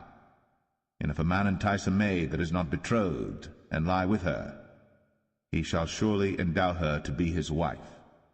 If her father utterly refuse to give her unto him, he shall pay money according to the dowry of virgins. Thou shalt not suffer a witch to live. Whosoever lieth with a beast shall surely be put to death. He that sacrificeth unto any god, save unto the Lord only, he shall be utterly destroyed. Thou shalt neither vex a stranger nor oppress him, for ye were strangers in the land of Egypt. Ye shall not afflict any widow or fatherless child. If thou afflict them in any wise, and they cry at all unto me, I will surely hear their cry, and my wrath shall wax hot, and I will kill you with the sword, and your wives shall be widows, and your children fatherless. If thou lend money to any of my people that is poor by thee, thou shalt not be to him as an usurer, neither shalt thou lay upon him usury.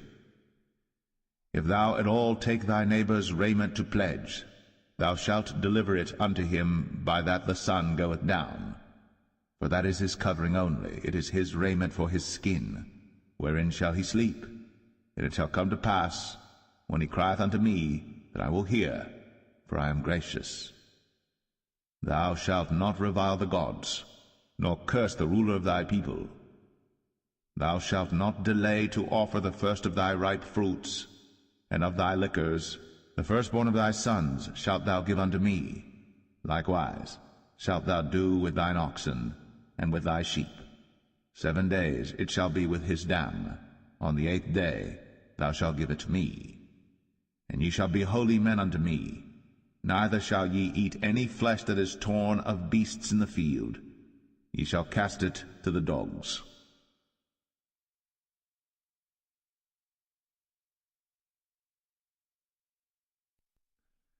Exodus 23. Thou shalt not raise a false report. Put not thine hand with the wicked to be an unrighteous witness. Thou shalt not follow a multitude to do evil. Neither shalt thou speak in a cause to decline after many to wrest judgment. Neither shalt thou countenance a poor man in his cause. If thou meet thine enemy's ox or his ass going astray, thou shalt surely bring it back to him again. If thou see the ass of him that hateth thee lying under his burden, and wouldest forbear to help him, thou shalt surely help with him. Thou shalt not wrest the judgment of thy poor in his cause. Keep thee far from a false matter, and the innocent and righteous slay thou not. For I will not justify the wicked. And thou shalt take no gift, for the gift blindeth the wise, and perverteth the words of the righteous. Also, thou shalt not oppress a stranger. For ye know the heart of a stranger, seeing ye were strangers in the land of Egypt. And 6 years thou shalt sow thy land, and shalt gather in the fruits thereof. But the 7th year thou shalt let it rest and lie still, that the poor of thy people may eat, and what they leave the beasts of the field shall eat. In like manner thou shalt deal with thy vineyard, and with thy oliveyard. 6 days thou shalt do thy work, and on the 7th day thou shalt rest, that thine ox and thine ass may rest, and the son of thy handmaid, and the stranger may be refreshed.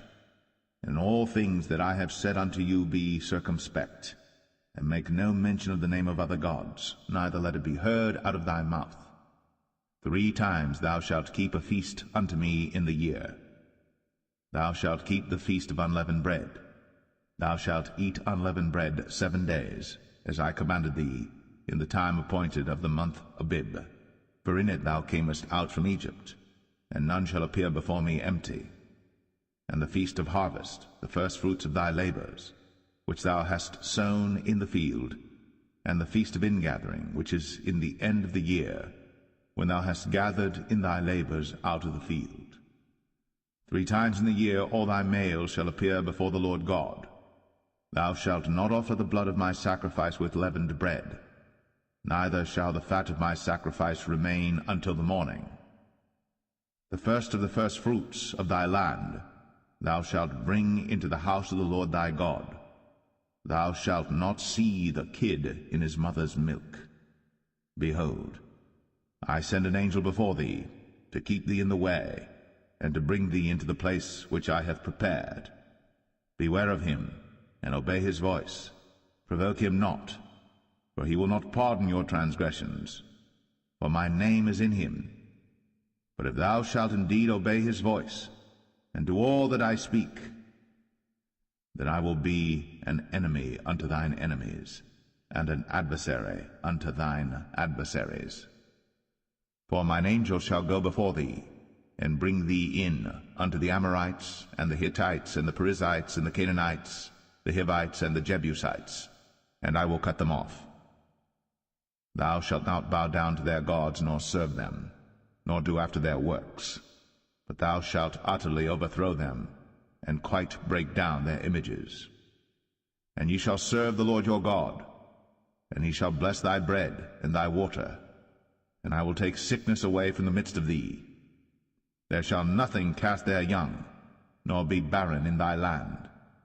The number of thy days I will fulfill. I will send my fear before thee, and will destroy all the people to whom thou shalt come, and I will make all thine enemies turn their backs unto thee. And I will send hornets before thee, which shall drive out the Hivite, the Canaanite, and the Hittite from before thee. I will not drive them out from before thee in 1 year, lest the land become desolate, and the beasts of the field multiply against thee. By little and little I will drive them out from before thee, until thou be increased and inherit the land. And I will set thy bounds from the Red Sea even unto the sea of the Philistines, and from the desert unto the river. For I will deliver the inhabitants of the land into your hand, and thou shalt drive them out before thee. Thou shalt make no covenant with them, nor with their gods. They shall not dwell in thy land, lest they make thee sin against me. For if thou serve their gods, it will surely be a snare unto thee.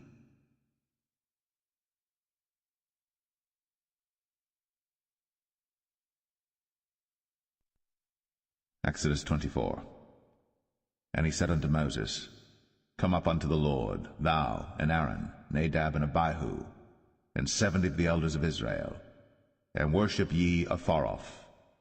And Moses alone shall come near the Lord, but they shall not come nigh, neither shall the people go up with him. And Moses came, and told the people all the words of the Lord, and all the judgments, and all the people answered with one voice, and said, All the words which the Lord hath said will we do.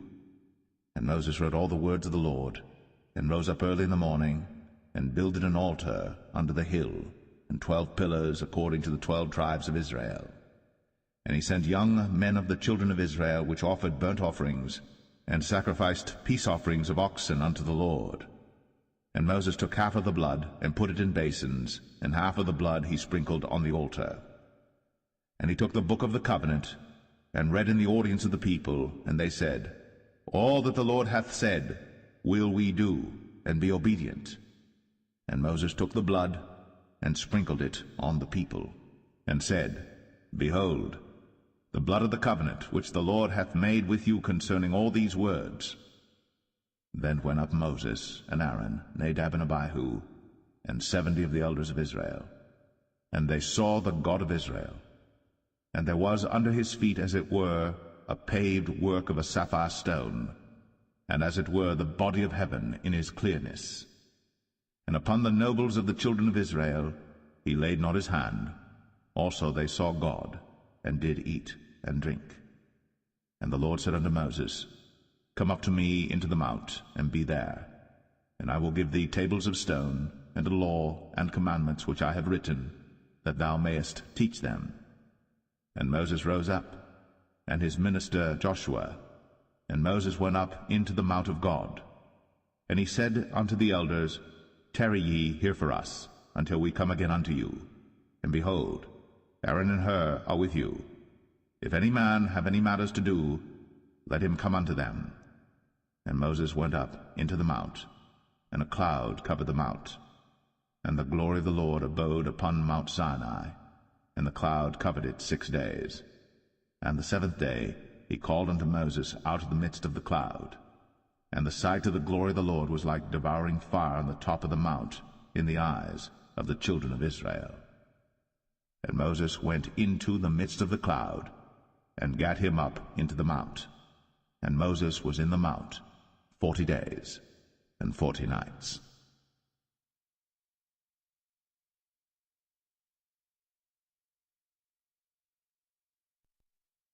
Exodus 25. And the Lord spake unto Moses, saying, Speak unto the children of Israel, that they bring me an offering of every man that giveth it willingly with his heart. Ye shall take my offering. And this is the offering which ye shall take of them: gold, and silver, and brass, and blue, and purple, and scarlet, and fine linen, and goat's hair, and rams' skins dyed red, and badgers' skins, and shittim wood, oil for the light, spices for anointing oil, and for sweet incense, onyx stones, and stones to be set in the ephod, and in the breastplate. And let them make me a sanctuary, that I may dwell among them, according to all that I show thee, after the pattern of the tabernacle, and the pattern of all the instruments thereof, even so shall ye make it. And they shall make an ark of shittim wood. 2 cubits and a half shall be the length thereof, and 1 cubit and a half the breadth thereof, and 1 cubit and a half the height thereof. And thou shalt overlay it with pure gold, within and without shalt thou overlay it. And shalt make upon it a crown of gold round about. And thou shalt cast 4 rings of gold for it, and put them in the 4 corners thereof. And 2 rings shall be in the one side of it, and 2 rings in the other side of it. And thou shalt make staves of shittim wood, and overlay them with gold. And thou shalt put the staves into the rings by the sides of the ark, that the ark may be borne with them. The staves shall be in the rings of the ark, they shall not be taken from it. And thou shalt put into the ark the testimony which I shall give thee.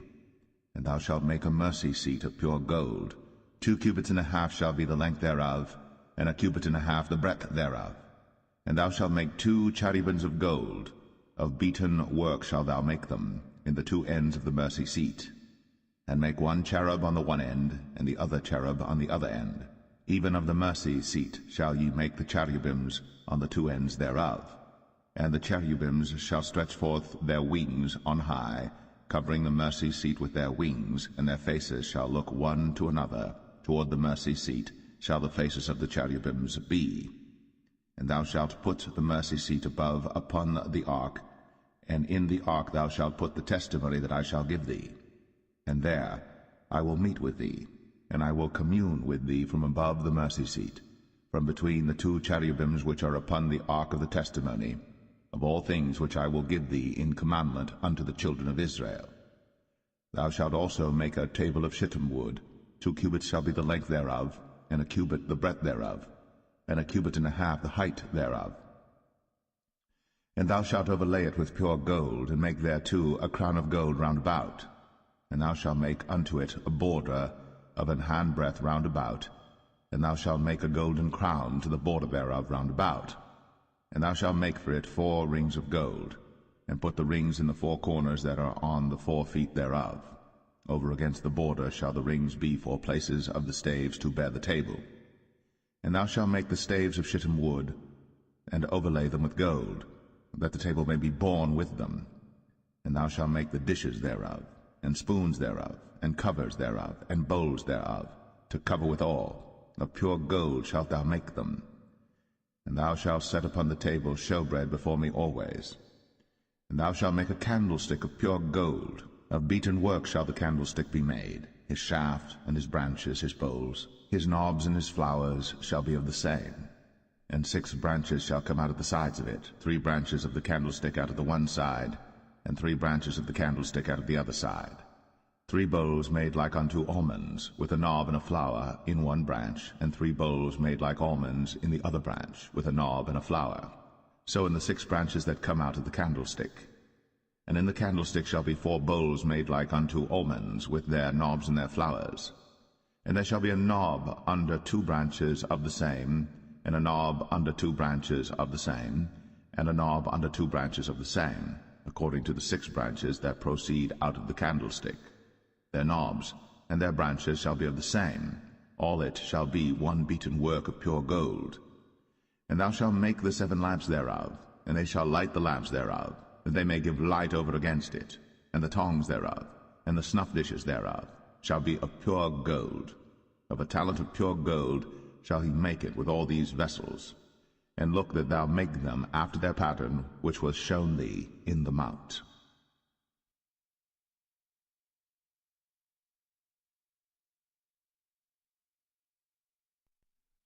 Exodus 26.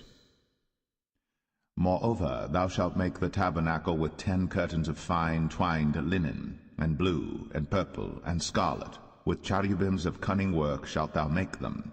The length of one curtain shall be 28 cubits, and the breadth of one curtain 4 cubits, and every one of the curtains shall have one measure. The 5 curtains shall be coupled together one to another, and other 5 curtains shall be coupled one to another. And thou shalt make loops of blue upon the edge of the one curtain, from the selvage in the coupling. And likewise shalt thou make in the uttermost edge of another curtain, in the coupling of the second. 50 loops shalt thou make in the one curtain, and 50 loops shalt thou make in the edge of the curtain that is in the coupling of the second, that the loops may take hold one of another. And thou shalt make 50 taches of gold, and couple the curtains together with the taches, and it shall be one tabernacle. And thou shalt make curtains of goat's hair to be a covering upon the tabernacle. 11 curtains shalt thou make. The length of one curtain shall be 30 cubits, and the breadth of one curtain 4 cubits, and the 11 curtains shall be all of one measure. And thou shalt couple 5 curtains by themselves, and 6 curtains by themselves, and shalt double the 6 curtains in the forefront of the tabernacle. And thou shalt make 50 loops on the edge of the one curtain that is outmost in the coupling, and 50 loops in the edge of the curtain which coupleth the second. And thou shalt make 50 taches of brass, and put the taches into the loops, and couple the tent together, that it may be one. And the remnant that remaineth of the curtains of the tent, the half curtain that remaineth, shall hang over the backside of the tabernacle, and a cubit on the one side, and a cubit on the other side of that which remaineth in the length of the curtains of the tent. It shall hang over the sides of the tabernacle on this side, and on that side to cover it. And thou shalt make a covering for the tent of ram skins dyed red, and a covering above of badgers' skins. And thou shalt make boards for the tabernacle of shittim wood standing up. 10 cubits shall be the length of a board, and a cubit and a half shall be the breadth of one board. 2 tenons shall there be in one board, set in order, one against another. Thus shalt thou make for all the boards of the tabernacle. And thou shalt make the boards for the tabernacle 20 boards on the south side southward. And thou shalt make 40 sockets of silver under the 20 boards, 2 sockets under one board for his 2 tenons, and 2 sockets under another board for his 2 tenons. And for the second side of the tabernacle on the north side there shall be 20 boards, and there 40 sockets of silver, 2 sockets under one board, and 2 sockets under another board. And for the sides of the tabernacle westward thou shalt make 6 boards. And 2 boards shalt thou make for the corners of the tabernacle in the 2 sides. And they shall be coupled together beneath, and they shall be coupled together above the head of it unto one ring. Thus shall it be for them both. They shall be for the 2 corners. And they shall be 8 boards, and their sockets of silver 16 sockets, 2 sockets under one board, and 2 sockets under another board. And thou shalt make bars of shittim wood, 5 for the boards of the one side of the tabernacle, and 5 bars for the boards of the other side of the tabernacle, and 5 bars for the boards of the side of the tabernacle for the 2 sides westward.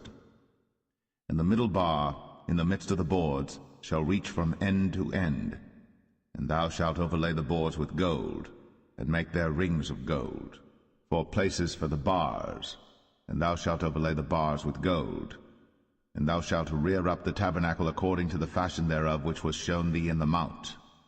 And thou shalt make a veil of blue and purple and scarlet and fine twined linen of cunning work. With cherubims shall it be made. And thou shalt hang it upon 4 pillars of shittim wood overlaid with gold. Their hooks shall be of gold, upon the 4 sockets of silver. And thou shalt hang up the veil under the taches, that thou mayest bring in thither within the veil the ark of the testimony. And the veil shall divide unto you between the holy place and the most holy. And thou shalt put the mercy seat upon the ark of the testimony in the most holy place. And thou shalt set the table without the veil, and the candlestick over against the table on the side of the tabernacle toward the south. And thou shalt put the table on the north side. And thou shalt make an hanging for the door of the tent, of blue and purple and scarlet, and fine twined linen, wrought with needlework. And thou shalt make for the hanging 5 pillars of shittim wood, and overlay them with gold, and their hooks shall be of gold, and thou shalt cast 5 sockets of brass for them.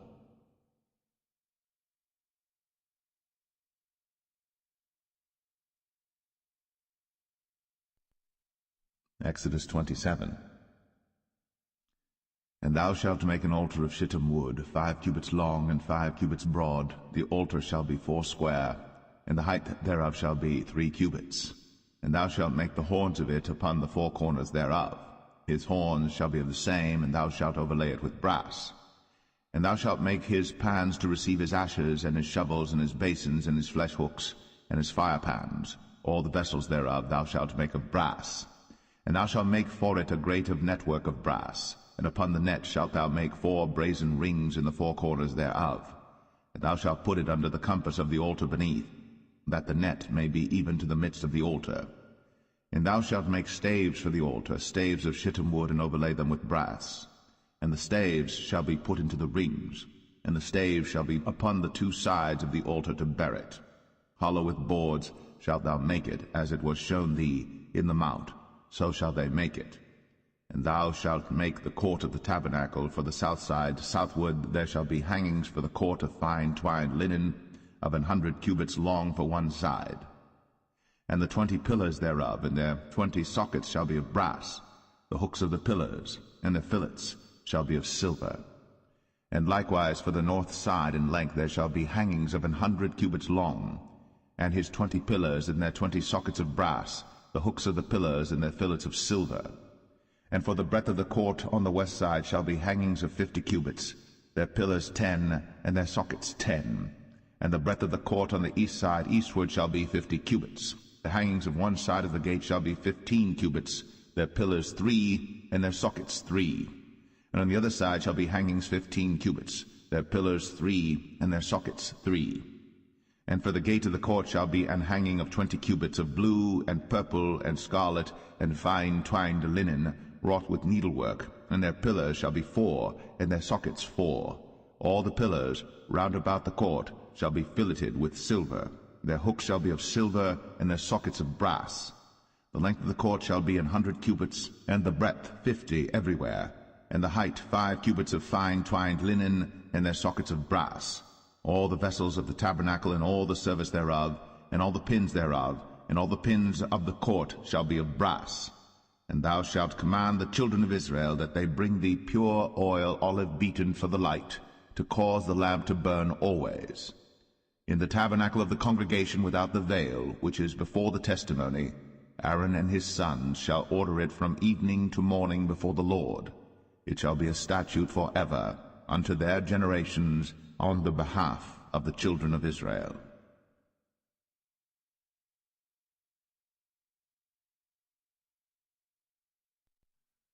Exodus 28.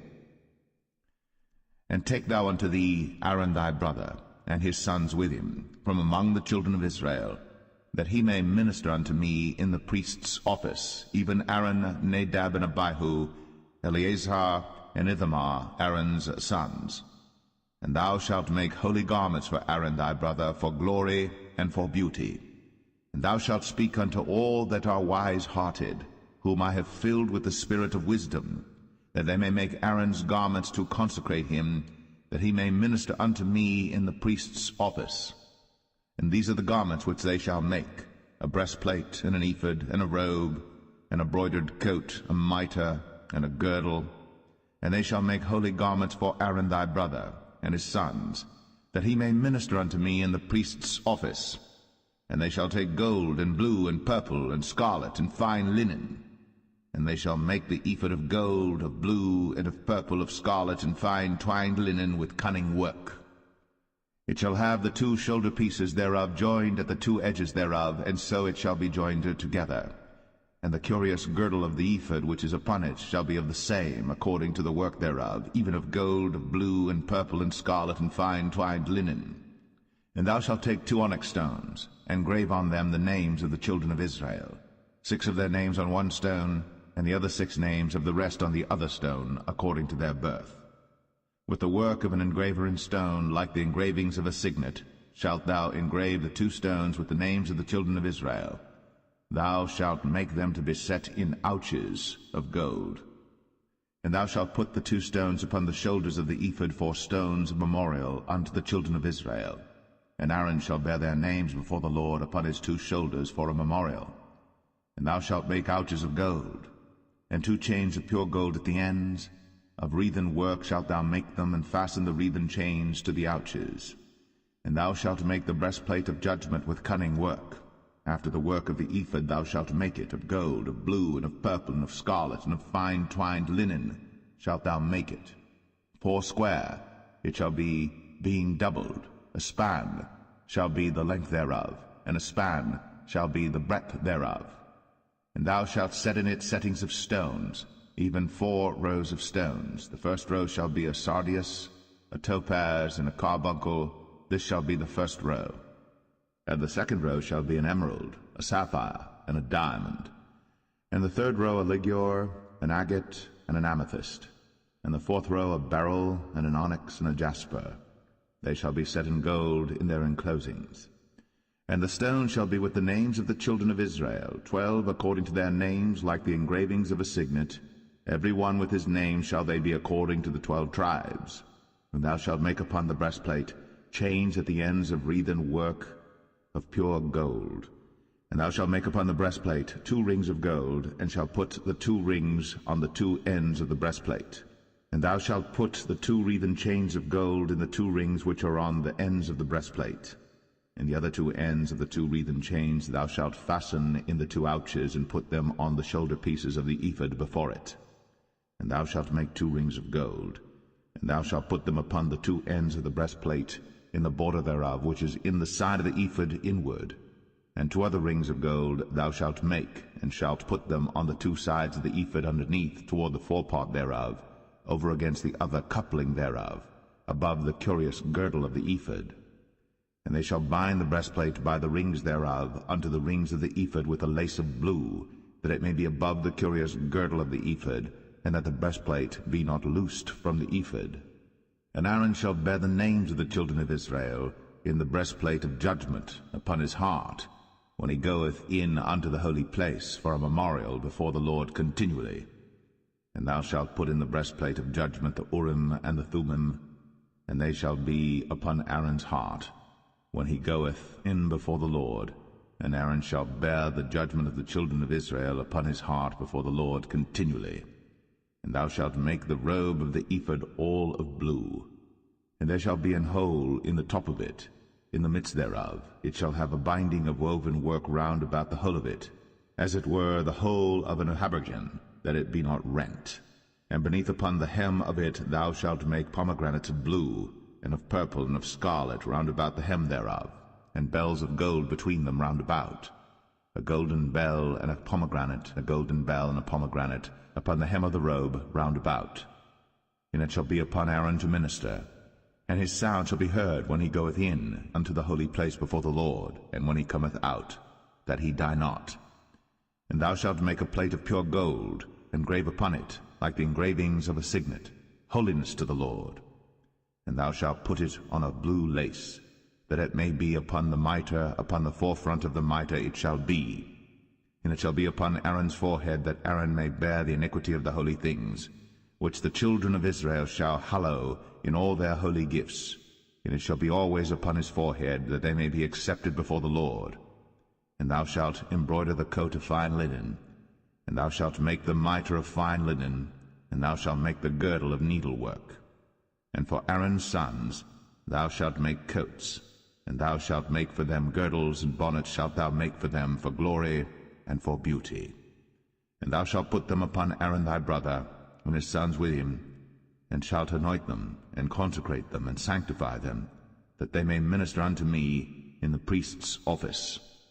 And thou shalt make them linen breeches to cover their nakedness, from the loins even unto the thighs they shall reach.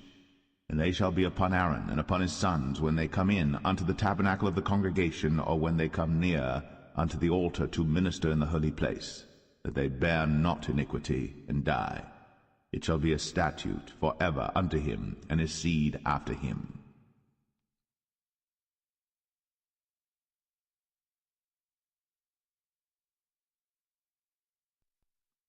Exodus 29. And this is the thing that thou shalt do unto them to hallow them, to minister unto me in the priest's office.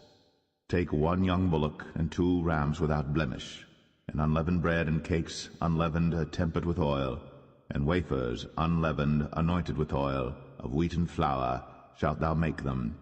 And thou shalt put them into 1 basket, and bring them in the basket, with the bullock and the 2 rams. And Aaron and his sons thou shalt bring unto the door of the tabernacle of the congregation, and shalt wash them with water. And thou shalt take the garments, and put upon Aaron the coat, and the robe of the ephod, and the ephod, and the breastplate, and gird him with the curious girdle of the ephod. And thou shalt put the mitre upon his head, and put the holy crown upon the mitre. Then shalt thou take the anointing oil, and pour it upon his head, and anoint him. And thou shalt bring his sons, and put coats upon them. And thou shalt gird them with girdles, Aaron and his sons, and put the bonnets on them, and the priest's office shall be theirs for a perpetual statute. And thou shalt consecrate Aaron and his sons. And thou shalt cause a bullock to be brought before the tabernacle of the congregation, and Aaron and his sons shall put their hands upon the head of the bullock. And thou shalt kill the bullock before the Lord, by the door of the tabernacle of the congregation. And thou shalt take of the blood of the bullock, and put it upon the horns of the altar with thy finger, and pour all the blood beside the bottom of the altar. And thou shalt take all the fat that covereth the inwards, and the caul that is above the liver, and the 2 kidneys, and the fat that is upon them, and burn them upon the altar. But the flesh of the bullock, and his skin, and his dung, shalt thou burn with fire without the camp. It is a sin offering. Thou shalt also take 1 ram, and Aaron and his sons shall put their hands upon the head of the ram. And thou shalt slay the ram, and thou shalt take his blood, and sprinkle it round about upon the altar. And thou shalt cut the ram in pieces, and wash the inwards of him and his legs, and put them unto his pieces and unto his head. And thou shalt burn the whole ram upon the altar. It is a burnt offering unto the Lord. It is a sweet savour, an offering made by fire unto the Lord. And thou shalt take the other ram, and Aaron and his sons shall put their hands upon the head of the ram. Then shalt thou kill the ram, and take of his blood, and put it upon the tip of the right ear of Aaron, and upon the tip of the right ear of his sons, and upon the thumb of their right hand, and upon the great toe of their right foot, and sprinkle the blood upon the altar round about. And thou shalt take of the blood that is upon the altar, and of the anointing oil, and sprinkle it upon Aaron, and upon his garments, and upon his sons, and upon the garments of his sons with him. And he shall be hallowed, and his garments, and his sons' garments with him. Also thou shalt take of the ram the fat and the rump, and the fat that covereth the inwards, and the caul above the liver, and the 2 kidneys, and the fat that is upon them, and the right shoulder, for it is a ram of consecration. and 1 loaf of bread, and 1 cake of oiled bread, and 1 wafer out of the basket of the unleavened bread that is before the Lord. And thou shalt put all in the hands of Aaron, and in the hands of his sons, and shalt wave them for a wave offering before the Lord. And thou shalt receive them of their hands, and burn them upon the altar for a burnt offering, for a sweet savour before the Lord. It is an offering made by fire unto the Lord. And thou shalt take the breast of the ram of Aaron's consecration, and wave it for a wave offering before the Lord, and it shall be thy part. And thou shalt sanctify the breast of the wave offering, and the shoulder of the heave offering, which is waved, and which is heaved up, of the ram of the consecration, even of that which is for Aaron, and of that which is for his sons. And it shall be Aaron's and his sons by a statute for ever from the children of Israel. For it is an heave offering, and it shall be an heave offering from the children of Israel of the sacrifice of their peace offerings, even their heave offering unto the Lord. And the holy garments of Aaron shall be his sons after him, to be anointed therein, and to be consecrated in them. And that son that is priest in his stead shall put them on 7 days, when he cometh into the tabernacle of the congregation to minister in the holy place. And thou shalt take the ram of the consecration, and seethe his flesh in the holy place. And Aaron and his sons shall eat the flesh of the ram, and the bread that is in the basket by the door of the tabernacle of the congregation. And they shall eat those things wherewith the atonement was made, to consecrate and to sanctify them. But a stranger shall not eat thereof, because they are holy. And if aught of the flesh of the consecrations, or of the bread, remain unto the morning, then thou shalt burn the remainder with fire. It shall not be eaten, because it is holy. And thus shalt thou do unto Aaron and to his sons, according to all things which I have commanded thee. 7 days shalt thou consecrate them. And thou shalt offer every day a bullock for a sin offering, for atonement. And thou shalt cleanse the altar, when thou hast made an atonement for it. And thou shalt anoint it, to sanctify it. 7 days thou shalt make an atonement for the altar, and sanctify it. And it shall be an altar most holy. Whatsoever toucheth the altar shall be holy. Now this is that which thou shalt offer upon the altar: 2 lambs of the first year, day by day, continually. The 1 lamb thou shalt offer in the morning, and the other lamb thou shalt offer at even. And with the 1 lamb 1/10 deal of flour mingled with the 4th part of an hin of beaten oil, and the 4th part of an hin of wine for a drink offering. And the other lamb thou shalt offer at even, and shalt do thereto according to the meat offering of the morning, and according to the drink offering thereof, for a sweet savour, an offering made by fire unto the Lord. This shall be a continual burnt offering throughout your generations at the door of the tabernacle of the congregation before the Lord, where I will meet you, to speak there unto thee. And there I will meet with the children of Israel, and the tabernacle shall be sanctified by my glory. And I will sanctify the tabernacle of the congregation and the altar. I will sanctify also both Aaron and his sons to minister to me in the priest's office. And I will dwell among the children of Israel, and will be their God. And they shall know that I am the Lord their God, that brought them forth out of the land of Egypt, that I may dwell among them. I am the Lord their God.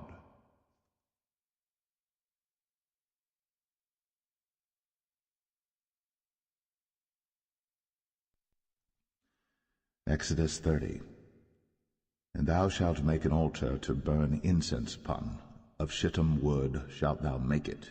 A cubit shall be the length thereof, and a cubit the breadth thereof. 4 square shall it be. And 2 cubits shall be the height thereof. The horns thereof shall be of the same. And thou shalt overlay it with pure gold, the top thereof and the sides thereof round about, and the horns thereof. And thou shalt make unto it a crown of gold round about. And 2 golden rings shalt thou make to it under the crown of it. By the 2 corners thereof upon the 2 sides of it shalt thou make it. And they shall be for places for the staves to bear it withal. And thou shalt make the staves of shittim wood, and overlay them with gold. And thou shalt put it before the veil that is by the ark of the testimony, before the mercy seat that is over the testimony, where I will meet with thee. And Aaron shall burn thereon sweet incense every morning. When he dresseth the lamps, he shall burn incense upon it. And when Aaron lighteth the lamps at even, he shall burn incense upon it, a perpetual incense before the Lord throughout your generations. Ye shall offer no strange incense thereon, nor burnt sacrifice, nor meat offering, neither shall ye pour drink offering thereon. And Aaron shall make an atonement upon the horns of it once in a year with the blood of the sin offering of atonements. Once in the year shall he make atonement upon it throughout your generations. It is most holy unto the Lord. And the Lord spake unto Moses, saying, When thou takest the sum of the children of Israel after their number, then shall they give every man a ransom for his soul unto the Lord, when thou numberest them, that there be no plague among them, when thou numberest them. This they shall give every one that passeth among them that are numbered, half a shekel after the shekel of the sanctuary. A shekel is 20 gerahs, and half shekel shall be the offering of the Lord. Every one that passeth among them that are numbered, from 20 years old and above, shall give an offering unto the Lord. The rich shall not give more, and the poor shall not give less than half a shekel, when they give an offering unto the Lord, to make an atonement for your souls. And thou shalt take the atonement money of the children of Israel, and shalt appoint it for the service of the tabernacle of the congregation, that it may be a memorial unto the children of Israel before the Lord, to make an atonement for your souls. And the Lord spake unto Moses, saying, Thou shalt also make a laver of brass, and his foot also of brass, to wash withal. And thou shalt put it between the tabernacle of the congregation and the altar, and thou shalt put water therein. For Aaron and his sons shall wash their hands and their feet thereat. When they go into the tabernacle of the congregation, they shall wash with water, that they die not, or when they come near to the altar to minister, to burn offering made by fire unto the Lord. So they shall wash their hands and their feet, that they die not. And it shall be a statute forever to them, even to him and to his seed throughout their generations. Moreover the Lord spake unto Moses, saying, Take thou also unto thee principal spices, of pure myrrh 500 shekels, and of sweet cinnamon half so much, even 250 shekels, and of sweet calamus 250 shekels, and of cassia 500 shekels after the shekel of the sanctuary, and of oil olive and hin. And thou shalt make it an oil of holy ointment, an ointment compound after the art of the apothecary. It shall be an holy anointing oil. And thou shalt anoint the tabernacle of the congregation therewith, and the ark of the testimony, and the table and all his vessels, and the candlestick and his vessels, and the altar of incense, and the altar of burnt offering with all his vessels, and the laver and his foot.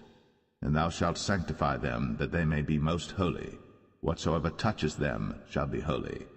And thou shalt anoint Aaron and his sons, and consecrate them, that they may minister unto me in the priest's office. And thou shalt speak unto the children of Israel, saying, This shall be an holy anointing oil unto me throughout your generations. Upon man's flesh shall it not be poured, neither shall ye make any other like it, after the composition of it. It is holy, and it shall be holy unto you. Whosoever compoundeth any like it, or whosoever putteth any of it upon a stranger, shall even be cut off from his people. And the Lord said unto Moses, Take unto thee sweet spices, stacte, and onycha, and galbanum, these sweet spices with pure frankincense, of each shall there be a like weight. And thou shalt make it a perfume, a confection after the art of the apothecary, tempered together, pure and holy. And thou shalt beat some of it very small, and put of it before the testimony in the tabernacle of the congregation, where I will meet with thee. It shall be unto you most holy.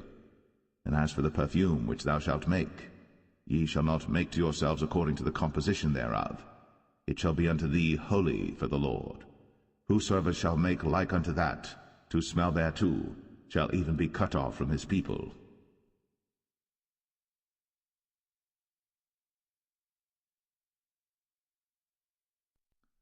Exodus 31. And the Lord spake unto Moses, saying, See, I have called by name Bezalel the son of Uri, the son of Hur, of the tribe of Judah, and I have filled him with the Spirit of God, in wisdom, and in understanding, and in knowledge, and in all manner of workmanship, to devise cunning works, to work in gold, and in silver, and in brass, and in cutting of stones, to set them, and in carving of timber, to work in all manner of workmanship. And I, behold, I have given with him Aholiab, the son of Ahisamach, of the tribe of Dan.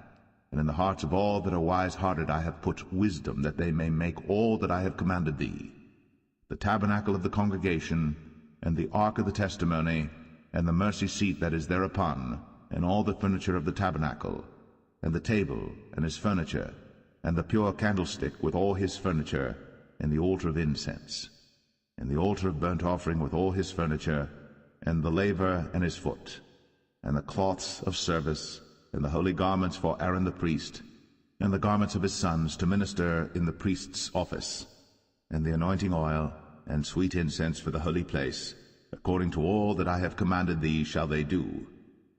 And the Lord spake unto Moses, saying, Speak thou also unto the children of Israel, saying, Verily, my Sabbaths ye shall keep, for it is a sign between me and you throughout your generations, that ye may know that I am the Lord that doth sanctify you. Ye shall keep the Sabbath therefore, for it is holy unto you. Every one that defileth it shall surely be put to death. For whosoever doeth any work therein, that soul shall be cut off from among his people. 6 days may work be done, but in the 7th is the Sabbath of rest, holy to the Lord. Whosoever doeth any work in the Sabbath day, he shall surely be put to death. Wherefore the children of Israel shall keep the Sabbath, to observe the Sabbath throughout their generations, for a perpetual covenant. It is a sign between me and the children of Israel forever. For in 6 days the Lord made heaven and earth, and on the 7th day he rested and was refreshed. And he gave unto Moses, when he had made an end of communing with him upon Mount Sinai, 2 tables of testimony, tables of stone, written with the finger of God.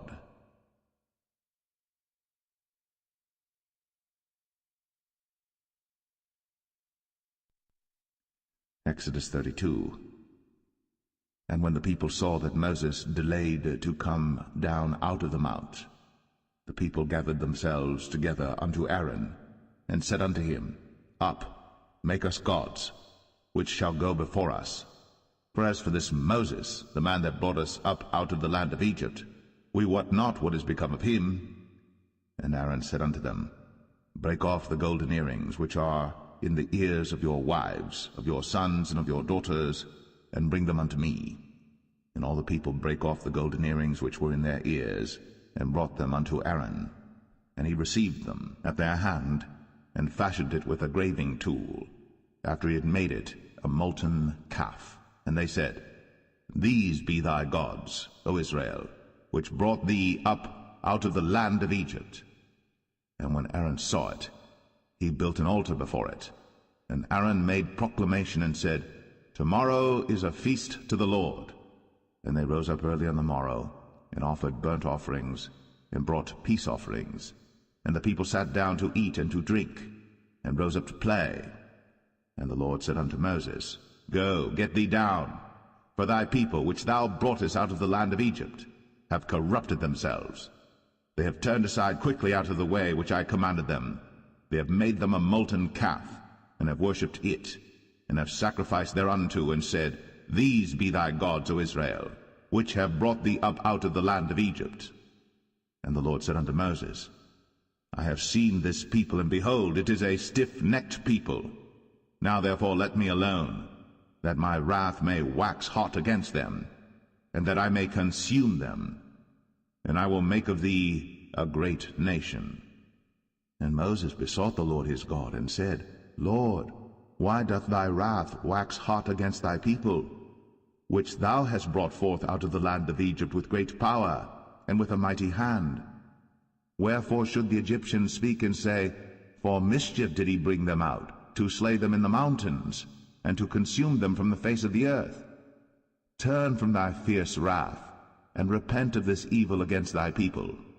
Remember Abraham, Isaac, and Israel, thy servants, to whom thou swarest by thine own self, and saidst unto them, I will multiply your seed as the stars of heaven.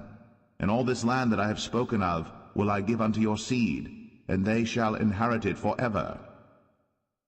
And the Lord repented of the evil which he thought to do unto his people.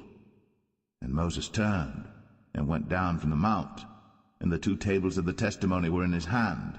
The tables were written on both their sides. On the one side and on the other were they written. And the tables were the work of God, and the writing was the writing of God, graven upon the tables. And when Joshua heard the noise of the people as they shouted, he said unto Moses, There is a noise of war in the camp. And he said, It is not the voice of them that shout for mastery, neither is it the voice of them that cry for being overcome, but the noise of them that sing do I hear. And it came to pass, as soon as he came nigh unto the camp, that he saw the calf and the dancing. And Moses' anger waxed hot, and he cast the tables out of his hands, and brake them beneath the mount. And he took the calf which they had made, and burnt it in the fire, and ground it to powder, and strawed it upon the water, and made the children of Israel drink of it. And Moses said unto Aaron, What did this people unto thee, that thou hast brought so great a sin upon them? And Aaron said, Let not the anger of my Lord wax hot. Thou knowest the people, that they are set on mischief. For they said unto me, Make us gods, which shall go before us. For as for this Moses, the man that brought us up out of the land of Egypt, we wot not what is become of him. And I said unto them, Whosoever hath any gold, let them break it off. So they gave it to me. Then I cast it into the fire, and there came out this calf. And when Moses saw that the people were naked, for Aaron had made them naked unto their shame among their enemies, then Moses stood in the gate of the camp, and said, Who is on the Lord's side? Let him come unto me. And all the sons of Levi gathered themselves together unto him. And he said unto them, Thus saith the Lord God of Israel, Put every man his sword by his side, and go in and out from gate to gate throughout the camp, and slay every man his brother, and every man his companion, and every man his neighbor. And the children of Levi did according to the word of Moses. And there fell of the people that day about 3,000 men. For Moses had said, Consecrate yourselves today to the Lord, even every man upon his son, and upon his brother, that he may bestow upon you a blessing this day. And it came to pass on the morrow, that Moses said unto the people, Ye have sinned a great sin, and now I will go up unto the Lord. Peradventure I shall make an atonement for your sin. And Moses returned unto the Lord, and said, O this people have sinned a great sin, and have made them gods of gold. Yet now, if thou wilt forgive their sin, and if not, blot me, I pray thee, out of thy book, which thou hast written. And the Lord said unto Moses, Whosoever hath sinned against me, him will I blot out of my book. Therefore now go, lead the people unto the place of which I have spoken unto thee. Behold, mine angel shall go before thee. Nevertheless, in the day when I visit, I will visit their sin upon them. And the Lord plagued the people, because they made the calf which Aaron made.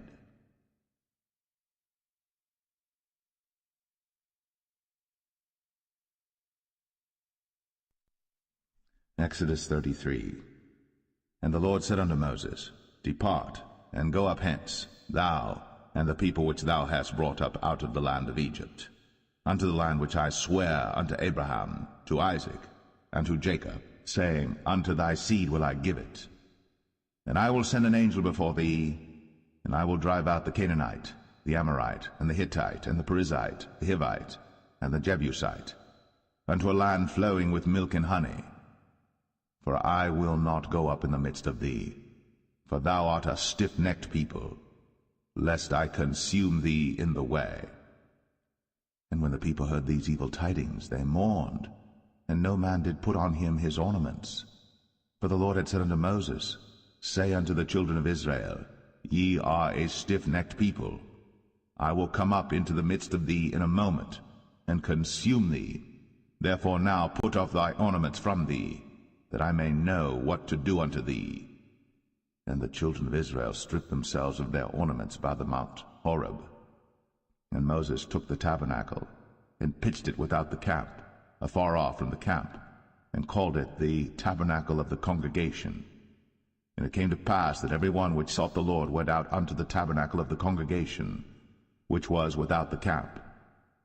And it came to pass, when Moses went out unto the tabernacle, that all the people rose up, and stood every man at his tent door, and looked after Moses, until he was gone into the tabernacle. And it came to pass, as Moses entered into the tabernacle, the cloudy pillar descended, and stood at the door of the tabernacle, and the Lord talked with Moses. And all the people saw the cloudy pillar stand at the tabernacle door. And all the people rose up and worshipped, every man in his tent door. And the Lord spake unto Moses face to face, as a man speaketh unto his friend. And he turned again into the camp. But his servant Joshua the son of Nun, a young man, departed not out of the tabernacle. And Moses said unto the Lord, See, thou sayest unto me, Bring up this people, and thou hast not let me know whom thou wilt send with me. Yet thou hast said, I know thee by name, and thou hast also found grace in my sight. Now therefore, I pray thee, if I have found grace in thy sight, show me now thy way, that I may know thee, that I may find grace in thy sight, and consider that this nation is thy people. And he said, My presence shall go with thee, and I will give thee rest. And he said unto him, If thy presence go not with me, carry us not up hence. For wherein shall it be known here that I and thy people have found grace in thy sight? Is it not in that thou goest with us? So shall we be separated, I and thy people, from all the people that are upon the face of the earth. And the Lord said unto Moses, I will do this thing also that thou hast spoken, for thou hast found grace in my sight, and I know thee by name. And he said, I beseech thee, show me thy glory. And he said, I will make all my goodness pass before thee, and I will proclaim the name of the Lord before thee, and will be gracious to whom I will be gracious, and will show mercy on whom I will show mercy. And he said, Thou canst not see my face, for there shall no man see me and live.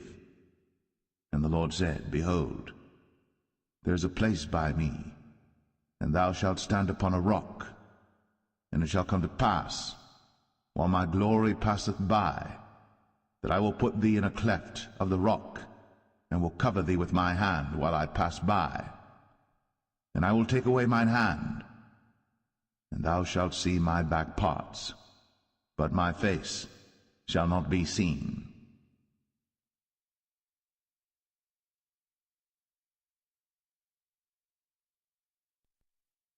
Exodus 34.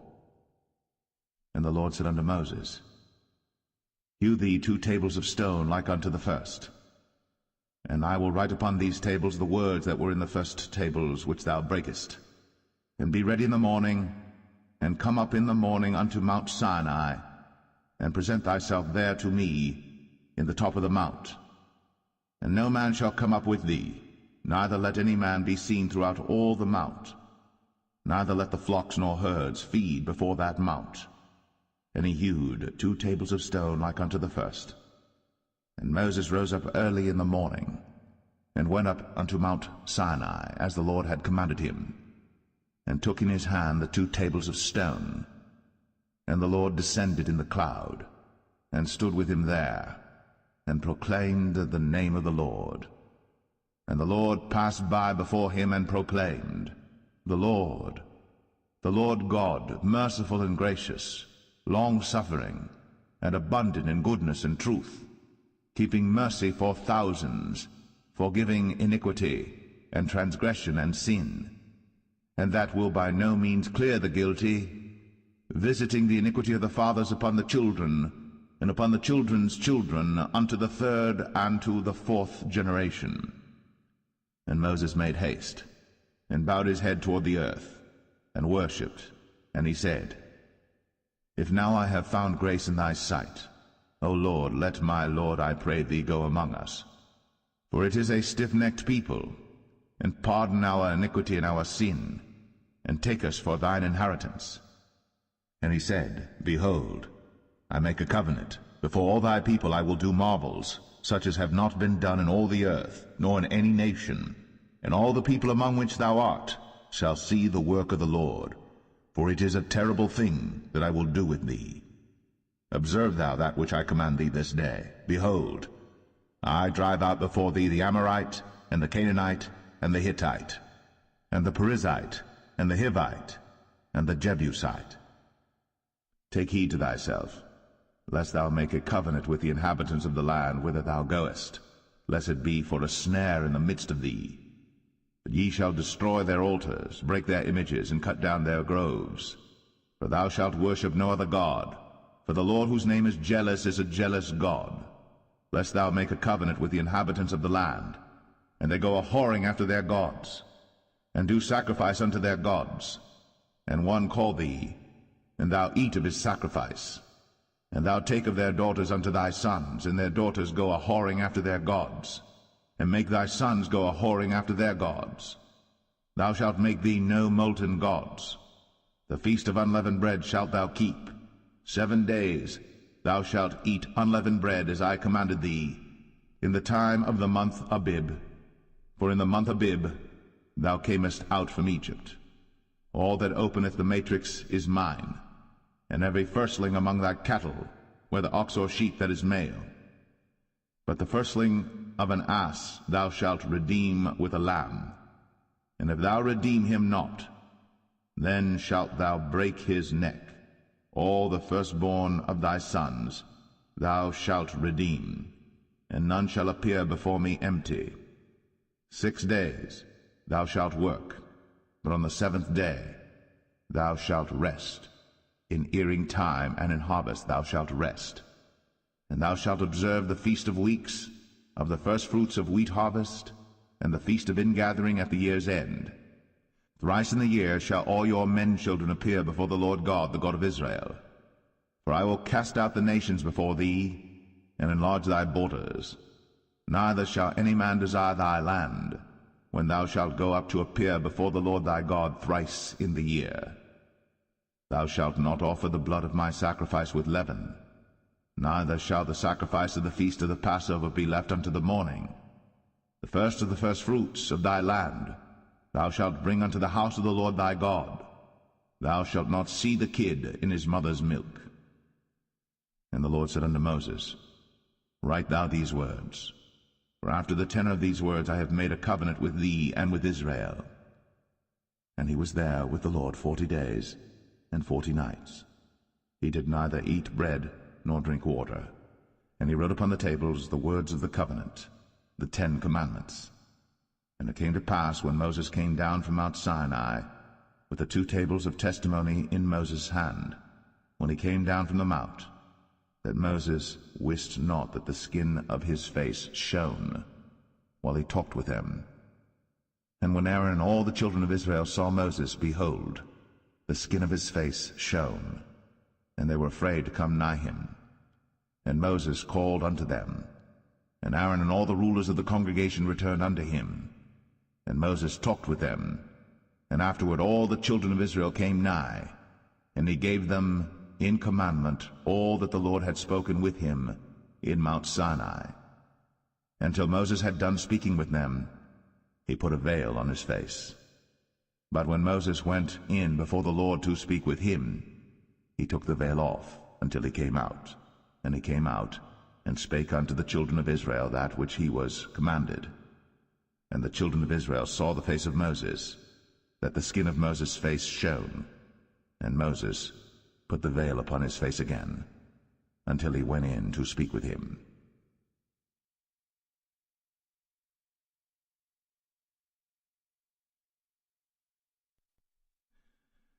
Exodus 35. And Moses gathered all the congregation of the children of Israel together, and said unto them, These are the words which the Lord hath commanded, that ye should do them. 6 days shall work be done, but on the 7th day there shall be to you an holy day, a Sabbath of rest to the Lord. Whosoever doeth work therein shall be put to death. Ye shall kindle no fire throughout your habitations upon the Sabbath day. And Moses spake unto all the congregation of the children of Israel, saying, This is the thing which the Lord commanded, saying, Take ye from among you an offering unto the Lord.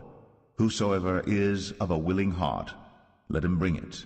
an offering of the Lord, gold and silver and brass, and blue and purple and scarlet and fine linen and goat's hair, and rams' skins dyed red, and badgers' skins, and shittim wood, and oil for the light, and spices for anointing oil, and for the sweet incense, and onyx stones, and stones to be set for the ephod and for the breastplate.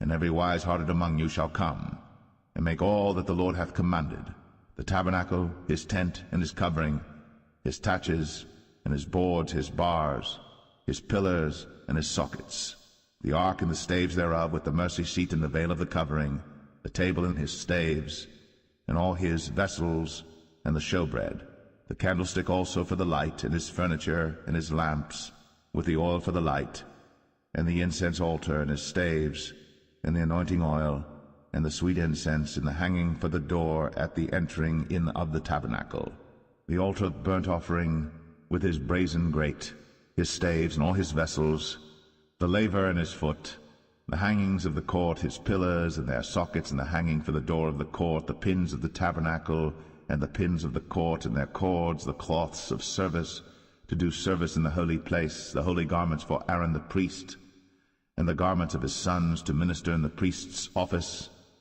And all the congregation of the children of Israel departed from the presence of Moses. And they came, every one whose heart stirred him up, and every one whom his spirit made willing.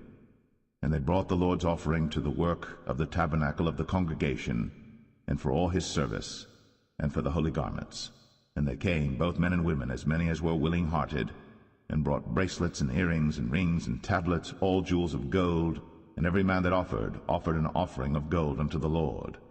And every man with whom was found blue and purple and scarlet and fine linen and goat's hair, and red skins of rams and badgers' skins brought them. Every one that did offer an offering of silver and brass brought the Lord's offering, and every man with whom was found shittim wood for any work of the service brought it. And all the women that were wise-hearted did spin with their hands, and brought that which they had spun, both of blue and of purple and of scarlet and of fine linen. And all the women whose heart stirred them up in wisdom spun goat's hair. And the rulers brought onyx stones, and stones to be set for the ephod and for the breastplate, and spice, and oil for the light, and for the anointing oil, and for the sweet incense. The children of Israel brought a willing offering unto the Lord, every man and woman whose heart made them willing to bring for all manner of work, which the Lord had commanded to be made by the hand of Moses. And Moses said unto the children of Israel, See, the Lord hath called by name Bezalel the son of Uri, the son of Hur, of the tribe of Judah. And he hath filled him with the Spirit of God in wisdom, in understanding, and in knowledge, and in all manner of workmanship, and to devise curious works, to work in gold, and in silver, and in brass, and in the cutting of stones, to set them, and in carving of wood, to make any manner of cunning work. And he hath put in his heart that he may teach, both he and Aholiab, the son of Ahisamach, of the tribe of Dan. Them hath he filled with wisdom of heart, to work all manner of work, of the engraver, and of the cunning workman, and of the embroiderer, in blue, and in purple, and scarlet, and in fine linen, and of the weaver, even of them that do any work, and of those that devise cunning work.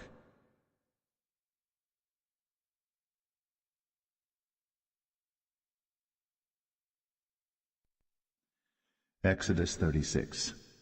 Then wrought Bezalel and Aholiab, and every wise-hearted man, in whom the Lord put wisdom and understanding to know how to work all manner of work for the service of the sanctuary, according to all that the Lord had commanded. And Moses called Bezalel and Aholiab, and every wise-hearted man, in whose heart the Lord had put wisdom, even every one whose heart stirred him up to come unto the work to do it. And they received of Moses all the offering, which the children of Israel had brought for the work of the service of the sanctuary, to make it withal. And they brought yet unto him free offerings every morning. And all the wise men that wrought all the work of the sanctuary came every man from his work which they made. And they spake unto Moses, saying, The people bring much more than enough for the service of the work, which the Lord commanded to make. And Moses gave commandment, and they caused it to be proclaimed throughout the camp, saying, Let neither man nor woman make any more work for the offering of the sanctuary. So the people were restrained from bringing. For the stuff they had was sufficient for all the work to make it, and too much. And every wise-hearted man among them that wrought the work of the tabernacle made 10 curtains of fine twined linen and blue and purple and scarlet. With cherubims of cunning work made he them. The length of one curtain was 28 cubits, and the breadth of one curtain 4 cubits. The curtains were all of one size. And he coupled the 5 curtains one unto another, and the other 5 curtains he coupled one unto another. And he made loops of blue on the edge of one curtain from the selvage in the coupling. Likewise he made in the uttermost side of another curtain in the coupling of the second. 50 loops made he in one curtain, and 50 loops made he in the edge of the curtain which was in the coupling of the second. The loops held one curtain to another. And he made 50 taches of gold, and coupled the curtains one unto another with the taches. So it became one tabernacle. And he made curtains of goat's hair for the tent over the tabernacle. 11 curtains he made them. The length of one curtain was 30 cubits, and 4 cubits was the breadth of one curtain. The 11 curtains were of one size. And he coupled 5 curtains by themselves, and 6 curtains by themselves. And he made 50 loops upon the uttermost edge of the curtain in the coupling, and 50 loops made he upon the edge of the curtain which coupleth the second. And he made 50 taches of brass to couple the tent together, that it might be one. And he made a covering for the tent of ram skins dyed red, and a covering of badger skins above that. And he made boards for the tabernacle of shittim wood standing up. The length of a board was 10 cubits, and the breadth of a board 1 cubit and a half. One board had 2 tenons, equally distant one from another. Thus did he make for all the boards of the tabernacle. And he made boards for the tabernacle, 20 boards for the south side southward. And 40 sockets of silver he made under the 20 boards, 2 sockets under one board for his 2 tenons, and 2 sockets under another board for his 2 tenons. And for the other side of the tabernacle, which is toward the north corner, he made 20 boards. And there 40 sockets of silver, 2 sockets under one board, and 2 sockets under another board. And for the sides of the tabernacle westward he made 6 boards, and 2 boards made he for the corners of the tabernacle in the 2 sides, and they were coupled beneath and coupled together at the head thereof to one ring. Thus he did to both of them in both the corners. And there were 8 boards, and their sockets were 16 sockets of silver, under every board 2 sockets.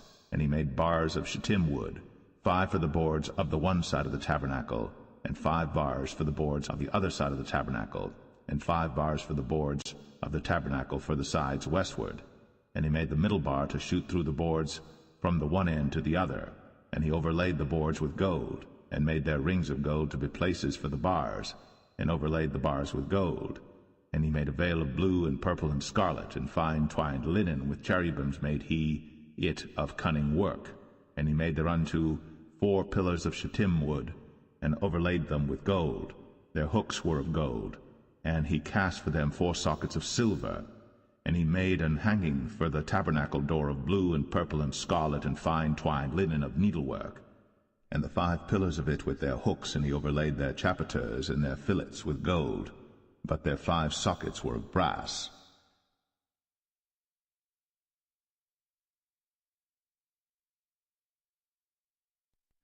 Exodus 37.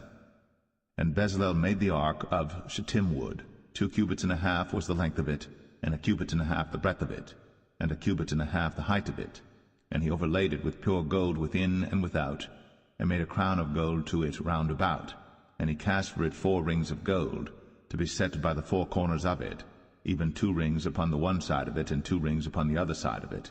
And he made staves of shittim wood, and overlaid them with gold. And he put the staves into the rings by the sides of the ark to bear the ark. And he made the mercy seat of pure gold. 2 cubits and a half was the length thereof, and 1 cubit and a half the breadth thereof. And he made 2 cherubims of gold, beaten out of one piece made he them, on the 2 ends of the mercy seat.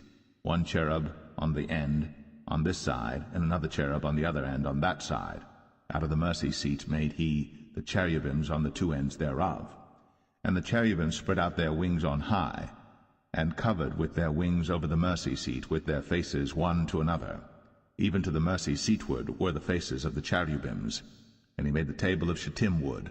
2 cubits was the length thereof, and 1 cubit the breadth thereof, and 1 cubit and a half the height thereof. And he overlaid it with pure gold, and made thereunto a crown of gold round about. Also he made thereunto a border of an handbreadth round about, and made a crown of gold for the border thereof round about. And he cast for it 4 rings of gold. and put the rings upon the 4 corners that were in the 4 feet thereof. Over against the border were the rings, the places for the staves to bear the table. And he made the staves of shittim wood, and overlaid them with gold to bear the table. And he made the vessels which were upon the table, his dishes, and his spoons, and his bowls, and his covers, to cover withal of pure gold. And he made the candlestick of pure gold. Of beaten work made he the candlestick. His shaft and his branch, his bowls, his knobs, and his flowers were of the same. And 6 branches going out of the sides thereof, 3 branches of the candlestick out of the one side thereof, and 3 branches of the candlestick out of the other side thereof. 3 bowls made after the fashion of almonds in one branch, a knob and a flower, and 3 bowls made like almonds in another branch, a knob and a flower. So throughout the 6 branches, going out of the candlestick.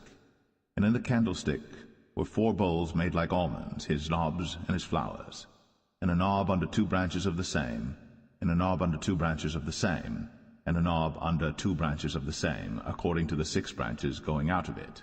Their knobs and their branches were of the same. All of it was one beaten work of pure gold. And he made his 7 lamps, and his snuffers, and his snuff dishes of pure gold. Of a talent of pure gold made he it, and all the vessels thereof. And he made the incense altar of shittim wood. The length of it was a cubit, the breadth of it a cubit. It was 4 square, and 2 cubits was the height of it. The horns thereof were of the same.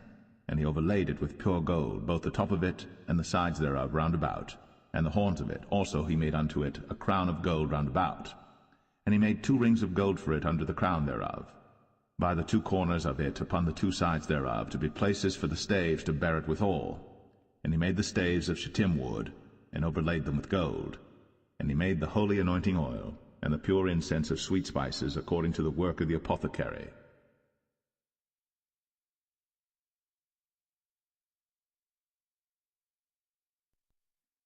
Exodus 38. And he made the altar of burnt offering of shittim wood. 5 cubits was the length thereof, and 5 cubits the breadth thereof. It was 4 square, and 3 cubits the height thereof. And he made the horns thereof on the 4 corners of it. The horns thereof were of the same. And he overlaid it with brass. And he made all the vessels of the altar, the pots and the shovels and the basins and the flesh hooks and the firepans, all the vessels thereof made he of brass. And he made for the altar a brazen grate of network under the compass thereof, beneath unto the midst of it. And he cast 4 rings for the 4 ends of the grate of brass, to be places for the staves. And he made the staves of shittim wood, and overlaid them with brass. And he put the staves into the rings on the sides of the altar, to bear it withal. He made the altar hollow with boards.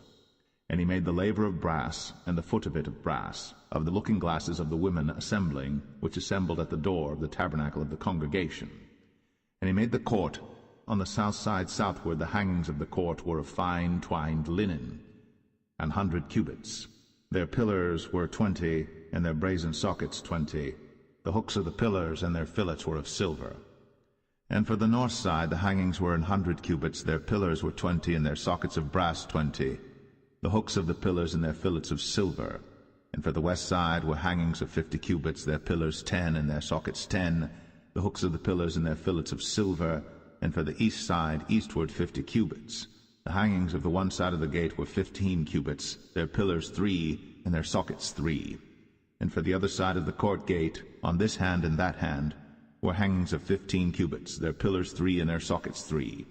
All the hangings of the court round about were of fine twined linen, and the sockets for the pillars were of brass, the hooks of the pillars and their fillets of silver, and the overlaying of their chapiters of silver, and all the pillars of the court were filleted with silver. And the hanging for the gate of the court was needlework, of blue and purple and scarlet and fine twined linen, and 20 cubits was the length, and the height and the breadth was 5 cubits, answerable to the hangings of the court. And their pillars were 4, and their sockets of brass 4, their hooks of silver, and the overlaying of their chapiters and their fillets of silver. And all the pins of the tabernacle and of the court round about were of brass. This is the sum of the tabernacle, even of the tabernacle of testimony, as it was counted, according to the commandment of Moses, for the service of the Levites, by the hand of Ithamar, son to Aaron the priest. And Bezalel, the son of Uri, the son of Hur, of the tribe of Judah, made all that the Lord commanded Moses. And with him was Aholiab, son of Ahisamach, of the tribe of Dan, an engraver, and a cunning workman, and an embroiderer in blue, and in purple, and in scarlet, and fine linen. All the gold that was occupied for the work, and all the work of the holy place, even the gold of the offering, was 29 talents, and 730 shekels after the shekel of the sanctuary.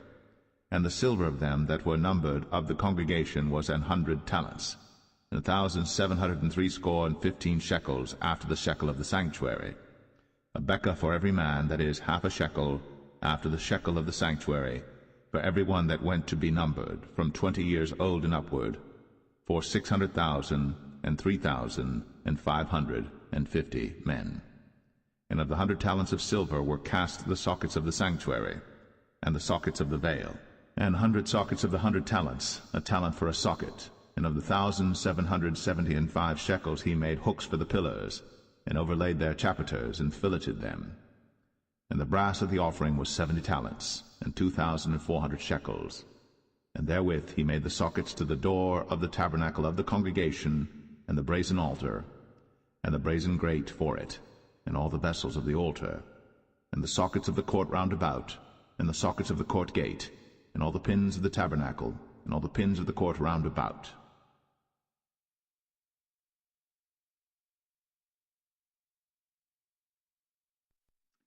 Exodus 39.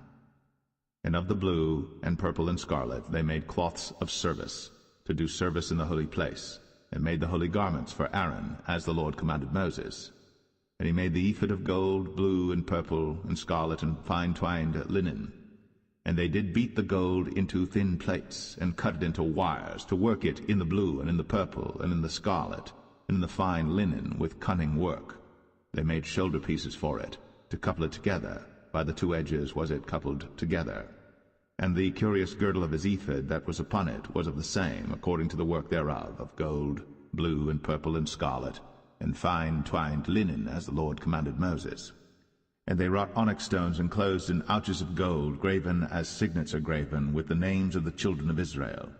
And he put them on the shoulders of the ephod, that they should be stones for a memorial to the children of Israel, as the Lord commanded Moses. And he made the breastplate of cunning work, like the work of the ephod, of gold, blue, and purple, and scarlet, and fine twined linen. It was foursquare. They made the breastplate double. A span was the length thereof, and a span the breadth thereof, being doubled. And they set in it 4 rows of stones. The first row was a sardius, a topaz, and a carbuncle. This was the first row. And the second row an emerald, a sapphire, and a diamond. And the third row a ligure, an agate, and an amethyst. And the fourth row a beryl, an onyx, and a jasper. They were enclosed in ouches of gold in their enclosings. And the stones were according to the names of the children of Israel, 12 according to their names, like the engravings of a signet, every one with his name, according to the 12 tribes. And they made upon the breastplate chains at the ends of wreathen work of pure gold. And they made 2 ouches of gold, and 2 gold rings, and put the 2 rings in the 2 ends of the breastplate. And they put the 2 wreathen chains of gold in the 2 rings on the ends of the breastplate. And the 2 ends of the 2 wreathen chains they fastened in the 2 ouches, and put them on the shoulder pieces of the ephod before it. And they made 2 rings of gold, and put them on the 2 ends of the breastplate, upon the border of it, which was on the side of the ephod inward. And they made 2 other golden rings, and put them on the 2 sides of the ephod underneath, toward the forepart of it, over against the other coupling thereof, above the curious girdle of the ephod.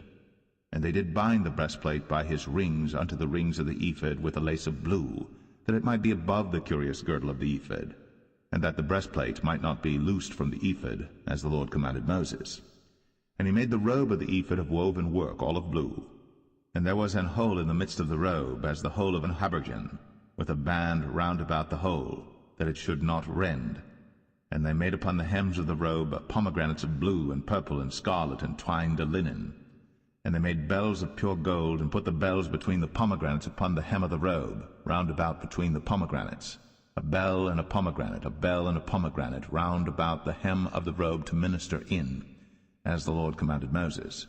And they made coats of fine linen of woven work for Aaron and for his sons, and a mitre of fine linen, and goodly bonnets of fine linen, and linen breeches of fine twined linen, and a girdle of fine twined linen, and blue and purple and scarlet of needlework, as the Lord commanded Moses. And they made the plate of the holy crown of pure gold, and wrote upon it a writing like to the engravings of a signet, Holiness to the Lord. And they tied unto it a lace of blue, to fasten it on high upon the mitre, as the Lord commanded Moses. Thus was all the work of the tabernacle of the tent of the congregation finished. And the children of Israel did according to all that the Lord commanded Moses, so did they.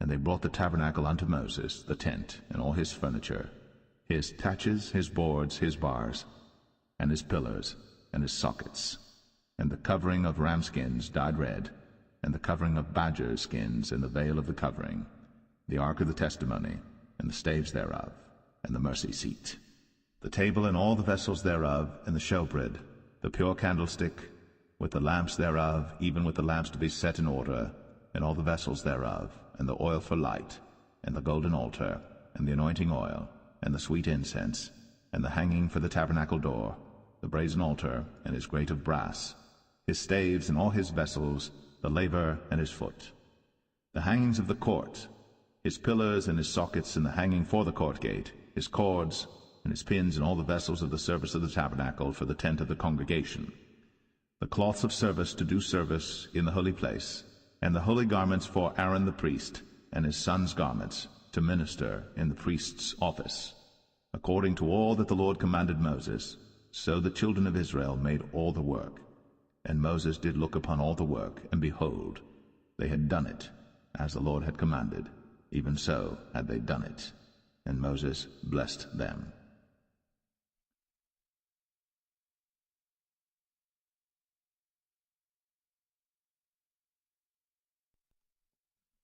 Exodus 40. And the Lord spake unto Moses, saying, On the first day of the first month shalt thou set up the tabernacle of the tent of the congregation, and thou shalt put therein the ark of the testimony, and cover the ark with a veil. And thou shalt bring in the table, and set in order the things that are to be set in order upon it. And thou shalt bring in the candlestick, and light the lamps thereof. And thou shalt set the altar of gold for the incense before the ark of the testimony, and put the hanging of the door to the tabernacle. And thou shalt set the altar of the burnt offering before the door of the tabernacle of the tent of the congregation. And thou shalt set the laver between the tent of the congregation and the altar, and shalt put water therein. And thou shalt set up the court round about, and hang up the hanging at the court gate. And thou shalt take the anointing oil, and anoint the tabernacle, and all that is therein, and shalt hallow it, and all the vessels thereof, and it shall be holy. And thou shalt anoint the altar of the burnt offering, and all his vessels, and sanctify the altar, and it shall be an altar most holy. And thou shalt anoint the laver and his foot, and sanctify it. And thou shalt bring Aaron and his sons unto the door of the tabernacle of the congregation, and wash them with water. And thou shalt put upon Aaron the holy garments, and anoint him, and sanctify him, that he may minister unto me in the priest's office. And thou shalt bring his sons, and clothe them with coats.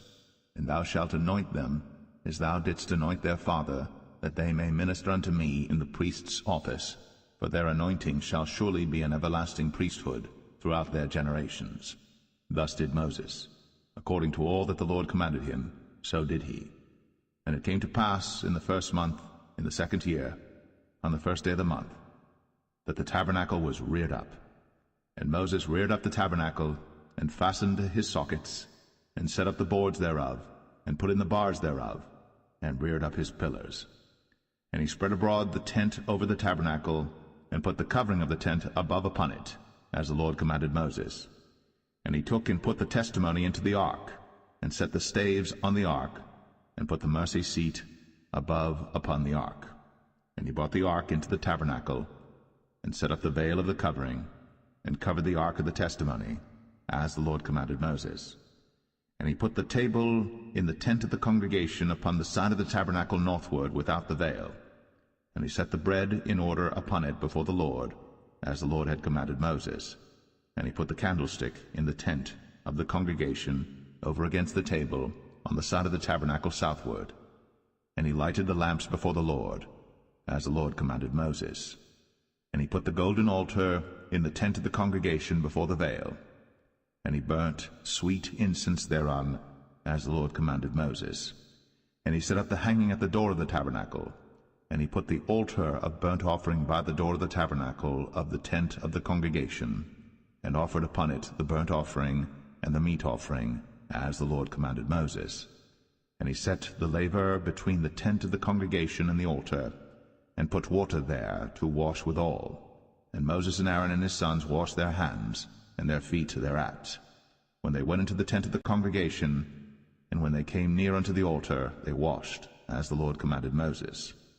And he reared up the court round about the tabernacle and the altar, and set up the hanging of the court gate. So Moses finished the work. Then a cloud covered the tent of the congregation, and the glory of the Lord filled the tabernacle.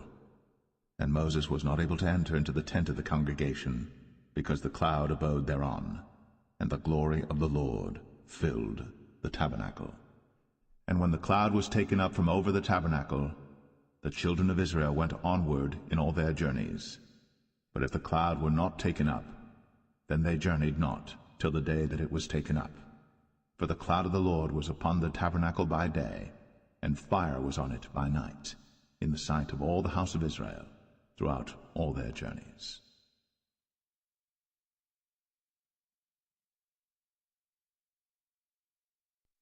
The book of Leviticus, chapter 1. And the Lord called unto Moses, and spake unto him out of the tabernacle of the congregation, saying, Speak unto the children of Israel, and say unto them, If any man of you bring an offering unto the Lord, ye shall bring your offering of the cattle, even of the herd, and of the flock. If his offering be a burnt sacrifice of the herd, let him offer a male without blemish. He shall offer it of his own voluntary will at the door of the tabernacle of the congregation before the Lord. And he shall put his hand upon the head of the burnt offering, and it shall be accepted for him to make atonement for him. And he shall kill the bullock before the Lord, and the priests, Aaron's sons, shall bring the blood, and sprinkle the blood round about upon the altar that is by the door of the tabernacle of the congregation. And he shall flay the burnt offering, and cut it into his pieces. And the sons of Aaron the priests shall put fire upon the altar, and lay the wood in order upon the fire. And the priests, Aaron's sons, shall lay the parts, the head, and the fat, in order upon the wood that is on the fire which is upon the altar. But his inwards and his legs shall he wash in water, and the priests shall burn all on the altar to be a burnt sacrifice, an offering made by fire, of a sweet savour unto the Lord. And if his offering be of the flocks, namely of the sheep or of the goats, for a burnt sacrifice, he shall bring it a male without blemish, and he shall kill it on the side of the altar northward before the Lord. And the priests, Aaron's sons, shall sprinkle his blood round about upon the altar. And he shall cut it into his pieces, with his head and his fat. And the priest shall lay them in order on the wood that is on the fire which is upon the altar. But he shall wash the inwards and the legs with water. And the priest shall bring it all, and burn it upon the altar. It is a burnt sacrifice, an offering made by fire, of a sweet savour unto the Lord. And if the burnt sacrifice for his offering to the Lord be of fowls, then he shall bring his offering of turtle doves or of young pigeons. And the priest shall bring it unto the altar, and wring off his head, and burn it on the altar, and the blood thereof shall be wrung out at the side of the altar. And he shall pluck away his crop with his feathers, and cast it beside the altar on the east part, by the place of the ashes. And he shall cleave it with the wings thereof, but shall not divide it asunder. And the priest shall burn it upon the altar, upon the wood that is upon the fire. It is a burnt sacrifice, an offering made by fire, of a sweet savour unto the Lord.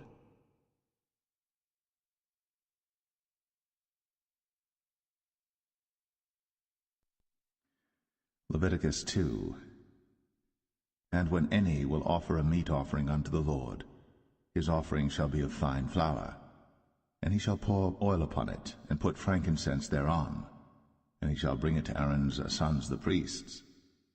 And he shall take thereout his handful of the flour thereof, and of the oil thereof, with all the frankincense thereof. And the priests shall burn the memorial of it upon the altar, to be an offering made by fire, of a sweet savour unto the Lord. And the remnant of the meat offering shall be Aaron's and his sons'. It is a thing most holy of the offerings of the Lord made by fire.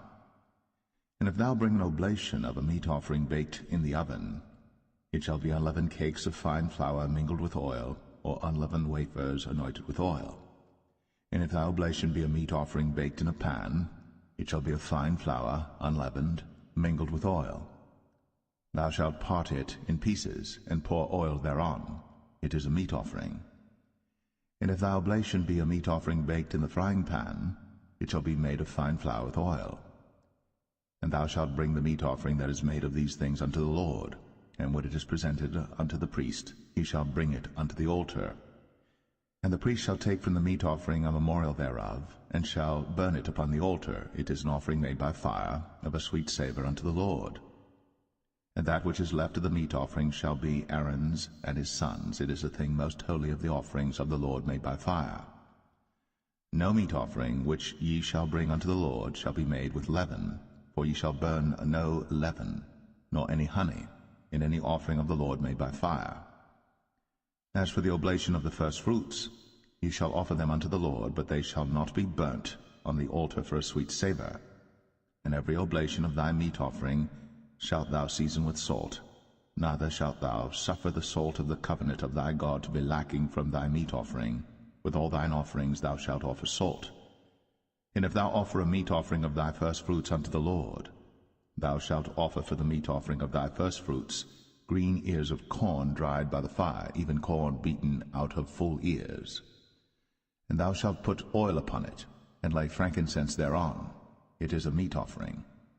And the priest shall burn the memorial of it, part of the beaten corn thereof, and part of the oil thereof, with all the frankincense thereof. It is an offering made by fire unto the Lord.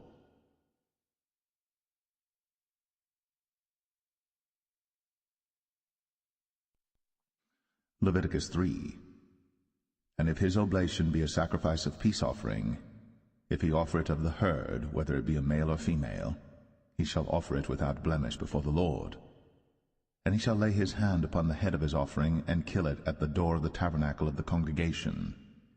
And Aaron's sons the priests shall sprinkle the blood upon the altar round about.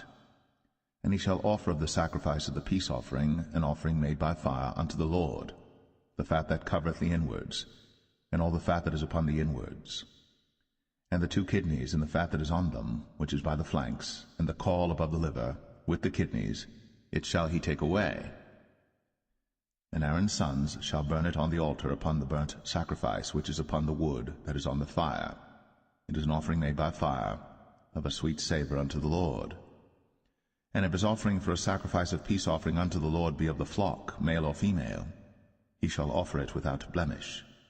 If he offer a lamb for his offering, then shall he offer it before the Lord. And he shall lay his hand upon the head of his offering, and kill it before the tabernacle of the congregation.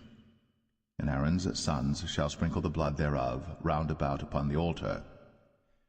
And he shall offer of the sacrifice of the peace offering an offering made by fire unto the Lord, the fat thereof, and the whole rump, it shall he take off hard by the backbone, and the fat that covereth the inwards, and all the fat that is upon the inwards, and the 2 kidneys, and the fat that is upon them, which is by the flanks, and the caul above the liver, with the kidneys, it shall he take away. And the priest shall burn it upon the altar. It is the food of the offering made by fire unto the Lord. And if his offering be a goat, then he shall offer it before the Lord. And he shall lay his hand upon the head of it, and kill it before the tabernacle of the congregation. And the sons of Aaron shall sprinkle the blood thereof upon the altar round about. And he shall offer thereof his offering, even an offering made by fire unto the Lord, the fat that covereth the inwards, and all the fat that is upon the inwards, and the 2 kidneys, and the fat that is upon them, which is by the flanks, and the caul above the liver, with the kidneys, it shall he take away. And the priest shall burn them upon the altar. It is the food of the offering made by fire for a sweet savour. All the fat is the Lord's. It shall be a perpetual statute for your generations throughout all your dwellings, that ye eat neither fat nor blood.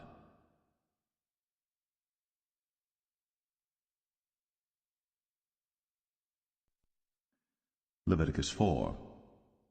And the Lord spake unto Moses, saying, Speak unto the children of Israel, saying, If a soul shall sin through ignorance against any of the commandments of the Lord, concerning things which ought not to be done, and shall do against any of them, if the priest that is anointed do sin according to the sin of the people, then let him bring for his sin which he hath sinned a young bullock without blemish unto the Lord for a sin offering. And he shall bring the bullock unto the door of the tabernacle of the congregation before the Lord, and shall lay his hand upon the bullock's head, and kill the bullock before the Lord. And the priest that is anointed shall take of the bullock's blood, and bring it to the tabernacle of the congregation. And the priest shall dip his finger in the blood, and sprinkle of the blood 7 times before the Lord, before the veil of the sanctuary. And the priest shall put some of the blood upon the horns of the altar of sweet incense before the Lord, which is in the tabernacle of the congregation, and shall pour all the blood of the bullock at the bottom of the altar of the burnt offering, which is at the door of the tabernacle of the congregation. And he shall take off from it all the fat of the bullock for the sin offering, the fat that covereth the inwards, and all the fat that is upon the inwards, and the 2 kidneys, and the fat that is upon them, which is by the flanks, and the caul above the liver with the kidneys, it shall he take away, as it was taken off from the bullock of the sacrifice of peace offerings, and the priest shall burn them upon the altar of the burnt offering.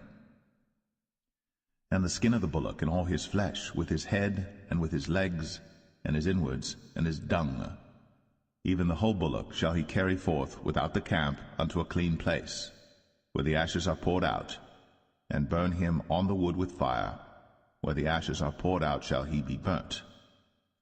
And if the whole congregation of Israel sin through ignorance, and the thing be hid from the eyes of the assembly, and they have done somewhat against any of the commandments of the Lord concerning things which should not be done, and are guilty, when the sin which they have sinned against it is known, then the congregation shall offer a young bullock for the sin, and bring him before the tabernacle of the congregation. And the elders of the congregation shall lay their hands upon the head of the bullock before the Lord, and the bullock shall be killed before the Lord. And the priest that is anointed shall bring of the bullock's blood to the tabernacle of the congregation. And the priest shall dip his finger in some of the blood, and sprinkle it 7 times before the Lord, even before the veil.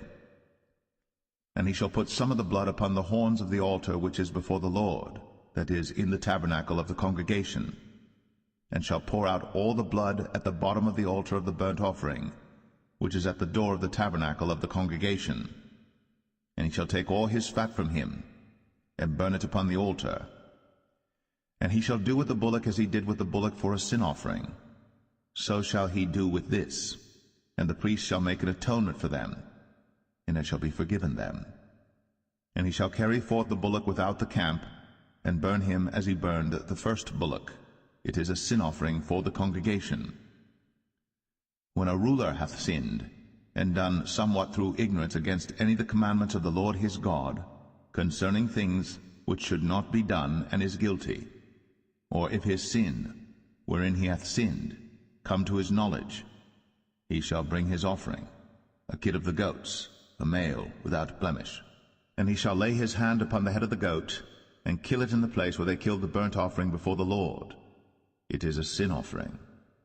And the priest shall take of the blood of the sin offering with his finger, and put it upon the horns of the altar of burnt offering, and shall pour out his blood at the bottom of the altar of burnt offering. And he shall burn all his fat upon the altar, as the fat of the sacrifice of peace offerings. And the priest shall make an atonement for him as concerning his sin, and it shall be forgiven him. And if any one of the common people sin through ignorance, while he doeth somewhat against any of the commandments of the Lord concerning things which ought not to be done, and be guilty, or if his sin, which he hath sinned, come to his knowledge, then he shall bring his offering, a kid of the goats, a female without blemish, for his sin, which he hath sinned. And he shall lay his hand upon the head of the sin offering, and slay the sin offering in the place of the burnt offering. And the priest shall take of the blood thereof with his finger, and put it upon the horns of the altar of burnt offering, and shall pour out all the blood thereof at the bottom of the altar. And he shall take away all the fat thereof, as the fat is taken away from off the sacrifice of peace offerings. And the priest shall burn it upon the altar for a sweet savour unto the Lord. And the priest shall make an atonement for him, and it shall be forgiven him. And if he bring a lamb for a sin offering, he shall bring it a female without blemish. And he shall lay his hand upon the head of the sin offering, and slay it for a sin offering in the place where they kill the burnt offering. And the priest shall take of the blood of the sin offering with his finger, and put it upon the horns of the altar of burnt offering, and shall pour out all the blood thereof at the bottom of the altar. And he shall take away all the fat thereof, as the fat of the lamb is taken away from the sacrifice of the peace offerings. And the priest shall burn them upon the altar, according to the offerings made by fire unto the Lord. And the priest shall make an atonement for his sin that he hath committed, and it shall be forgiven him.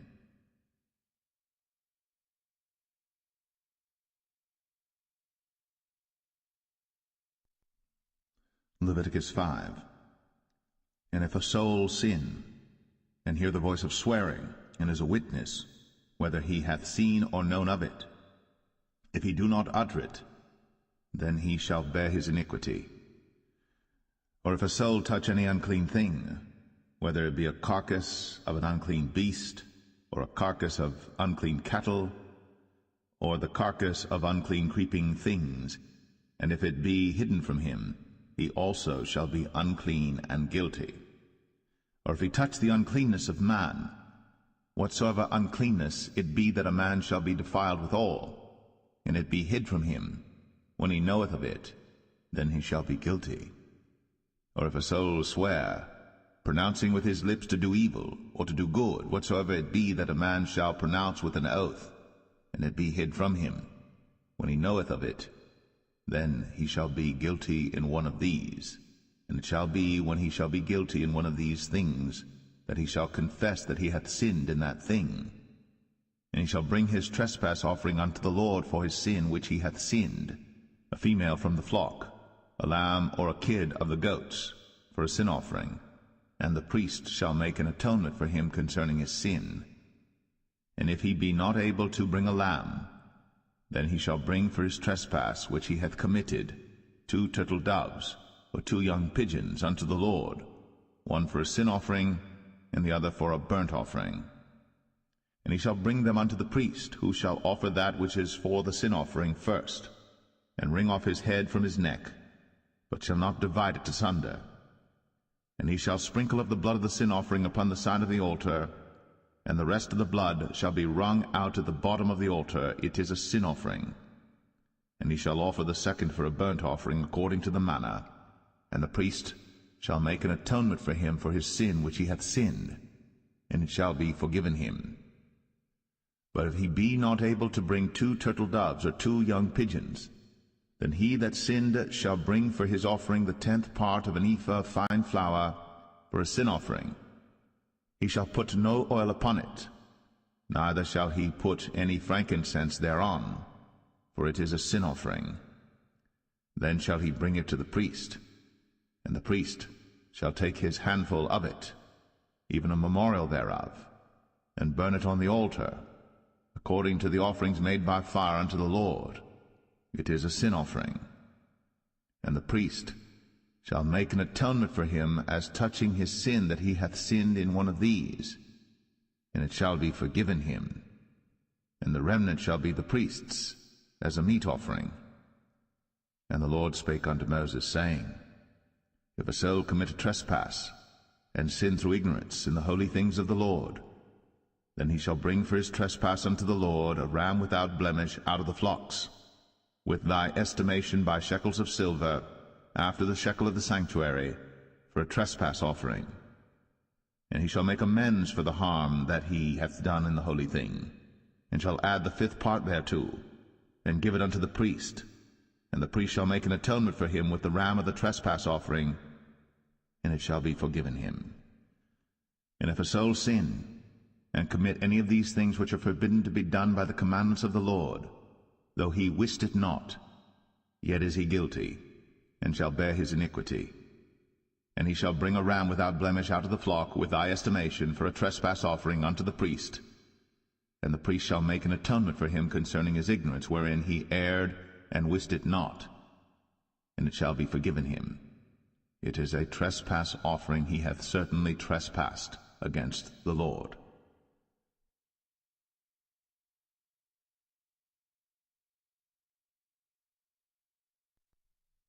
Leviticus 6.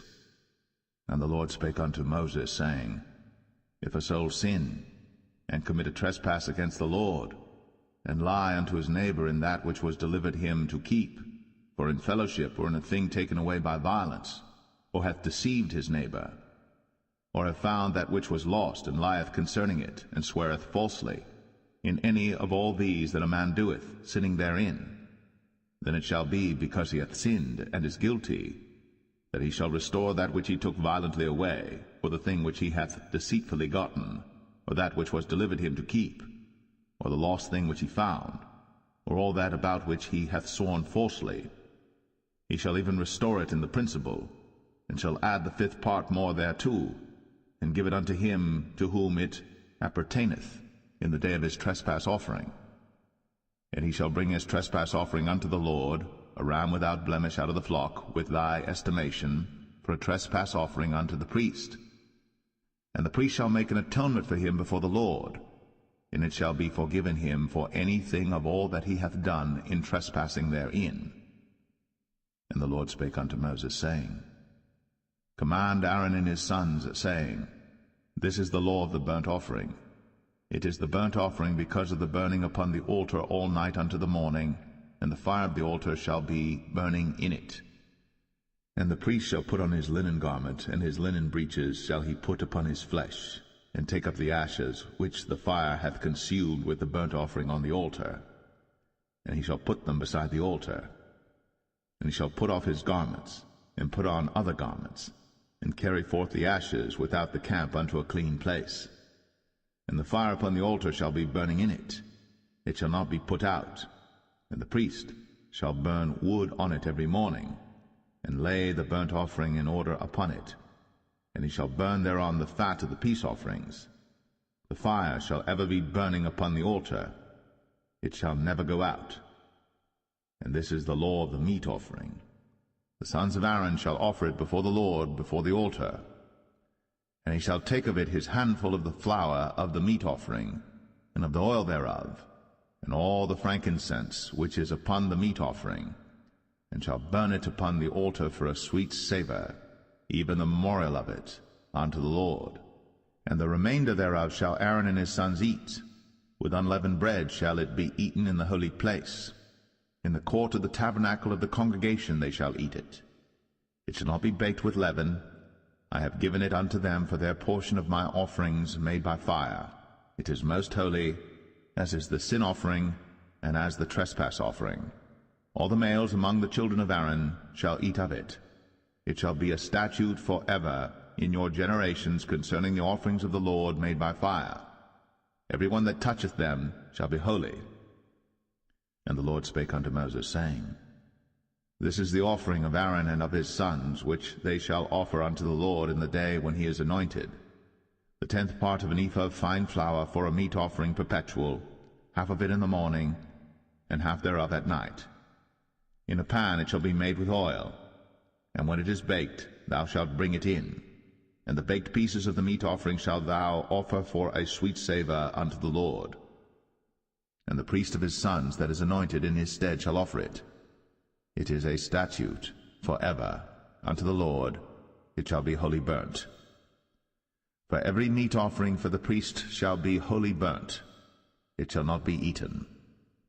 And the Lord spake unto Moses, saying, Speak unto Aaron and to his sons, saying, This is the law of the sin offering. In the place where the burnt offering is killed shall the sin offering be killed before the Lord. It is most holy.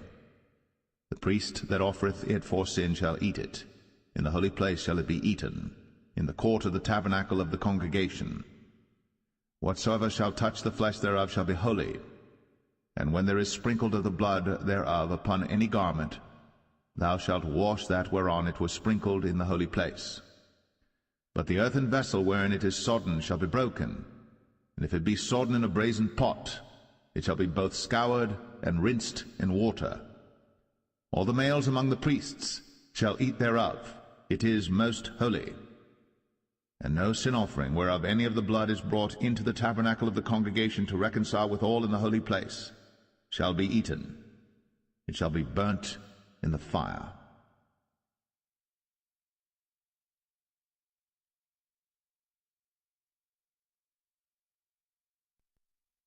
Leviticus 7.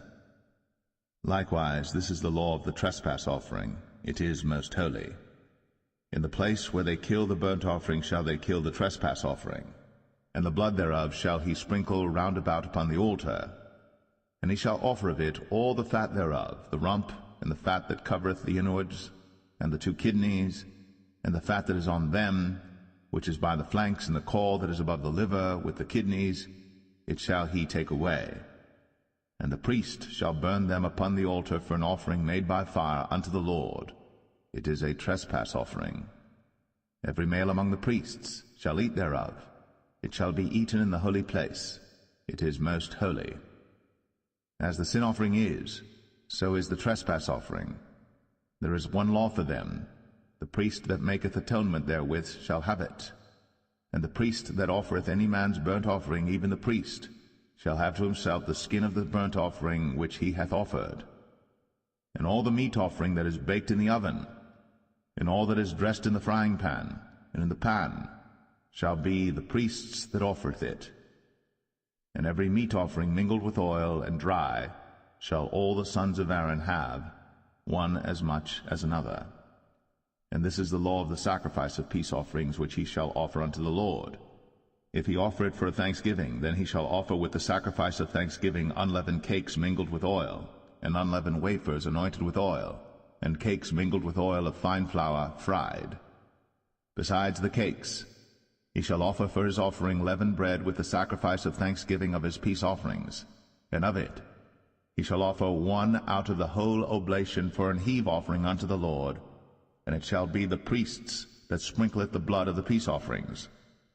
And the flesh of the sacrifice of his peace offerings for thanksgiving shall be eaten the same day that it is offered. He shall not leave any of it until the morning. But if the sacrifice of his offering be a vow or a voluntary offering, it shall be eaten the same day that he offereth his sacrifice, and on the morrow also the remainder of it shall be eaten. But the remainder of the flesh of the sacrifice on the 3rd day shall be burnt with fire. And if any of the flesh of the sacrifice of his peace offerings be eaten at all on the 3rd day, it shall not be accepted, neither shall it be imputed unto him that offereth it. It shall be an abomination, and the soul that eateth of it shall bear his iniquity. And the flesh that toucheth any unclean thing shall not be eaten. It shall be burnt with fire. And as for the flesh, all that be clean shall eat thereof. But the soul that eateth of the flesh of the sacrifice of peace offerings that pertain unto the Lord, having his uncleanness upon him, even that soul shall be cut off from his people. Moreover, the soul that shall touch any unclean thing, as the uncleanness of man, or any unclean beast, or any abominable unclean thing, and eat of the flesh of the sacrifice of peace offerings, which pertain unto the Lord, even that soul shall be cut off from his people. And the Lord spake unto Moses, saying, Speak unto the children of Israel, saying, Ye shall eat no manner of fat, of ox, or of sheep, or of goat, and the fat of the beast that dieth of itself, and the fat of that which is torn with beasts, may be used in any other use. But ye shall in no wise eat of it. For whosoever eateth the fat of the beast, of which men offer an offering made by fire unto the Lord, even the soul that eateth it shall be cut off from his people. Moreover, ye shall eat no manner of blood, whether it be of fowl or of beast, in any of your dwellings. Whatsoever soul it be that eateth any manner of blood, even that soul shall be cut off from his people. And the Lord spake unto Moses, saying, Speak unto the children of Israel, saying, He that offereth the sacrifice of his peace offerings unto the Lord shall bring his oblation unto the Lord the sacrifice of his peace offerings. His own hands shall bring the offerings of the Lord made by fire, the fat with the breast. It shall he bring, that the breast may be waved for a wave offering before the Lord. And the priest shall burn the fat upon the altar, but the breast shall be Aaron's and his sons'. And the right shoulder shall ye give unto the priest for an heave offering of the sacrifices of your peace offerings. He among the sons of Aaron, that offereth the blood of the peace offerings, and the fat, shall have the right shoulder for his part. For the wave breast and the heave shoulder have I taken of the children of Israel from off the sacrifices of their peace offerings, and have given them unto Aaron the priest, and unto his sons by a statute forever from among the children of Israel. This is the portion of the anointing of Aaron, and of the anointing of his sons, out of the offerings of the Lord made by fire, in the day when he presented them to minister unto the Lord in the priest's office, which the Lord commanded to be given them of the children of Israel, in the day that he anointed them, by a statute forever throughout their generations. This is the law of the burnt offering, of the meat offering, and of the sin offering, and of the trespass offering, and of the consecrations, and of the sacrifice of the peace offerings, which the Lord commanded Moses in Mount Sinai, in the day that he commanded the children of Israel to offer their oblations unto the Lord in the wilderness of Sinai.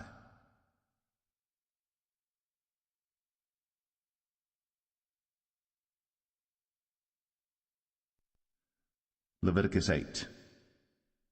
And the Lord spake unto Moses, saying, Take Aaron and his sons with him, and the garments and the anointing oil, and a bullock for the sin offering, and 2 rams, and a basket of unleavened bread. And gather thou all the congregation together unto the door of the tabernacle of the congregation. And Moses did as the Lord commanded him. And the assembly was gathered together unto the door of the tabernacle of the congregation. And Moses said unto the congregation, This is the thing which the Lord commanded to be done. And Moses brought Aaron and his sons, and washed them with water. And he put upon him the coat, and girded him with the girdle, and clothed him with the robe, and put the ephod upon him. And he girded him with the curious girdle of the ephod, and bound it unto him therewith. And he put the breastplate upon him. Also he put in the breastplate the Urim and the Thummim. And he put the mitre upon his head. Also upon the mitre, even upon his forefront, did he put the golden plate, the holy crown, as the Lord commanded Moses. And Moses took the anointing oil, and anointed the tabernacle and all that was therein, and sanctified them. And he sprinkled thereof upon the altar 7 times, and anointed the altar and all his vessels, both the laver and his foot, to sanctify them. And he poured of the anointing oil upon Aaron's head, and anointed him, to sanctify him. And Moses brought Aaron's sons, and put coats upon them, and girded them with girdles, and put bonnets upon them, as the Lord commanded Moses.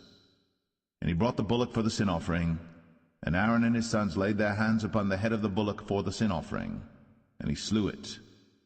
And Moses took the blood, and put it upon the horns of the altar round about with his finger, and purified the altar, and poured the blood at the bottom of the altar, and sanctified it, to make reconciliation upon it. And he took all the fat that was upon the inwards, and the caul above the liver, and the 2 kidneys, and their fat, and Moses burned it upon the altar. But the bullock and his hide, his flesh and his dung, he burnt with fire without the camp, as the Lord commanded Moses. And he brought the ram for the burnt offering, and Aaron and his sons laid their hands upon the head of the ram, and he killed it. And Moses sprinkled the blood upon the altar round about. And he cut the ram into pieces. And Moses burnt the head, and the pieces, and the fat. And he washed the inwards and the legs in water. And Moses burnt the whole ram upon the altar.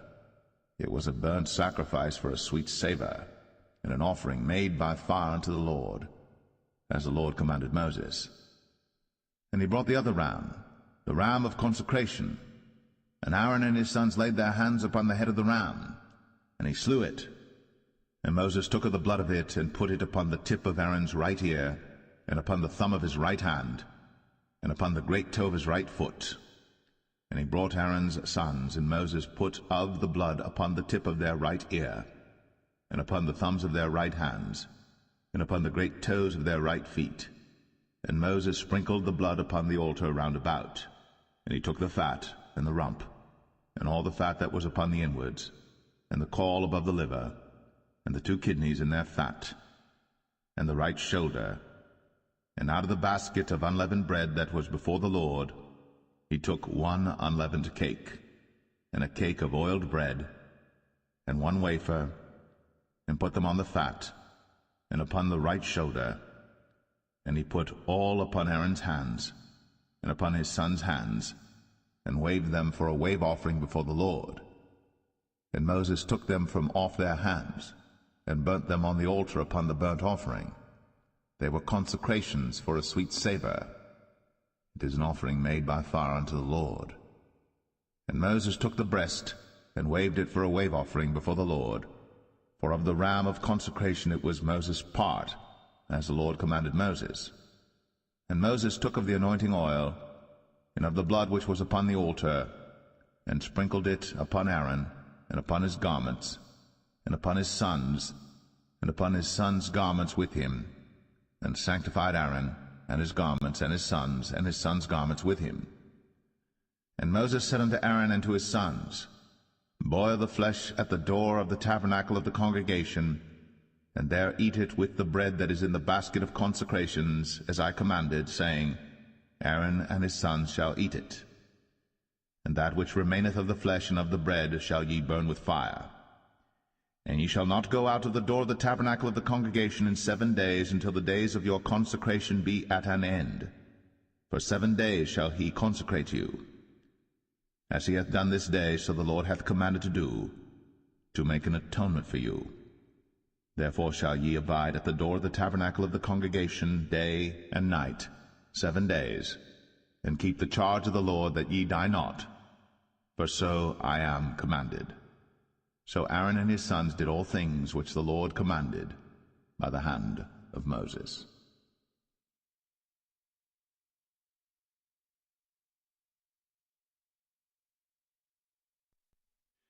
Leviticus 9. And it came to pass on the 8th day that Moses called Aaron and his sons and the elders of Israel. And he said unto Aaron, Take thee a young calf for a sin offering, and a ram for a burnt offering without blemish, and offer them before the Lord. And unto the children of Israel thou shalt speak, saying, Take ye a kid of the goats for a sin offering, and a calf and a lamb, both of the first year, without blemish, for a burnt offering. Also a bullock and a ram for peace offerings to sacrifice before the Lord, and a meat offering mingled with oil.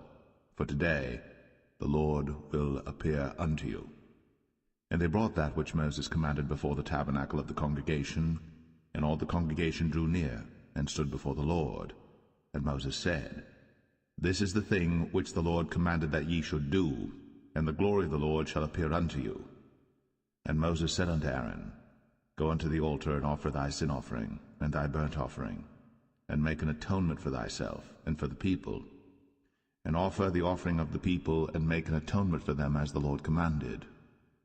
Aaron therefore went unto the altar, and slew the calf of the sin offering, which was for himself.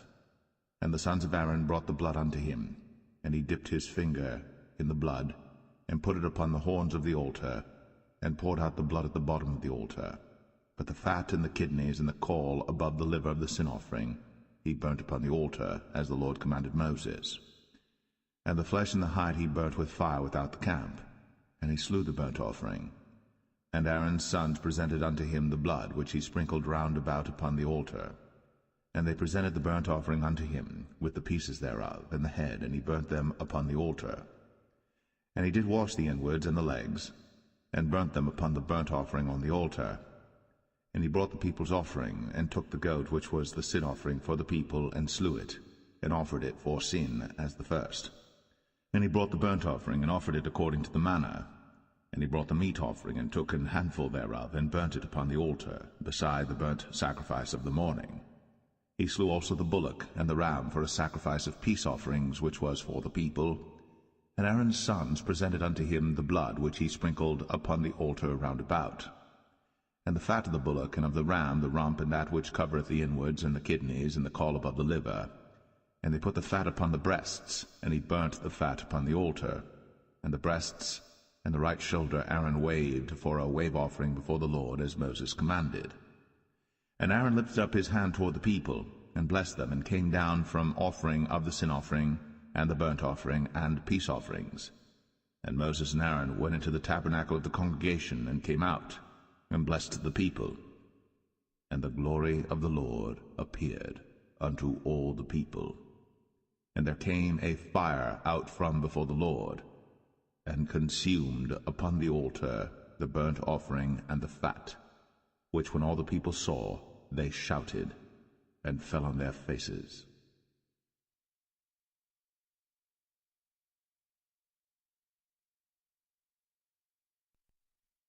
Leviticus 10. And Nadab and Abihu, the sons of Aaron, took either of them his censer, and put fire therein, and put incense thereon, and offered strange fire before the Lord, which he commanded them not. And there went out fire from the Lord, and devoured them, and they died before the Lord.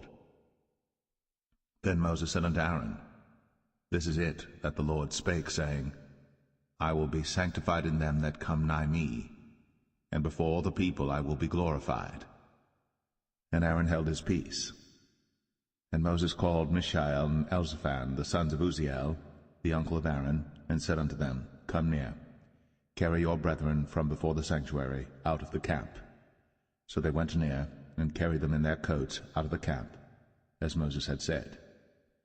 And Moses said unto Aaron, and unto Eleazar, and unto Ithamar his sons, Uncover not your heads, neither rend your clothes, lest ye die, and lest wrath come upon all the people. But let your brethren, the whole house of Israel, bewail the burning which the Lord hath kindled. And ye shall not go out from the door of the tabernacle of the congregation, lest ye die. For the anointing oil of the Lord is upon you. And they did according to the word of Moses. And the Lord spake unto Aaron, saying, Do not drink wine nor strong drink, thou nor thy sons with thee, when ye go into the tabernacle of the congregation, lest ye die. It shall be a statute for ever throughout your generations. And that ye may put difference between holy and unholy, and between unclean and clean, and that ye may teach the children of Israel all the statutes which the Lord hath spoken unto them by the hand of Moses. And Moses spake unto Aaron, and unto Eleazar, and unto Ithamar his sons that were left, Take the meat offering that remaineth of the offerings of the Lord made by fire, and eat it without leaven beside the altar, for it is most holy. And ye shall eat it in the holy place, because it is thy due, and thy son's due, of the sacrifices of the Lord made by fire, for so I am commanded. And the wave breast and heave shoulder shall ye eat in a clean place, thou and thy sons, and thy daughters with thee, for they be thy due, and thy son's due, which are given out of the sacrifices of peace offerings of the children of Israel. The heave shoulder and the wave breast shall they bring with the offerings made by fire of the fat, to wave it for a wave offering before the Lord, and it shall be thine, and thy sons with thee, by a statute forever, as the Lord hath commanded. And Moses diligently sought the goat of the sin offering, and behold, it was burnt. And he was angry with Eleazar and Ithamar, the sons of Aaron, which were left alive, saying, Wherefore have ye not eaten the sin offering in the holy place, seeing it is most holy? And God hath given it you to bear the iniquity of the congregation, to make atonement for them before the Lord. Behold, the blood of it was not brought in within the holy place. Ye should indeed have eaten it in the holy place, as I commanded. And Aaron said unto Moses, Behold, this day have they offered their sin offering and their burnt offering before the Lord. And such things have befallen me. And if I had eaten the sin offering today, should it have been accepted in the sight of the Lord? And when Moses heard that, he was content.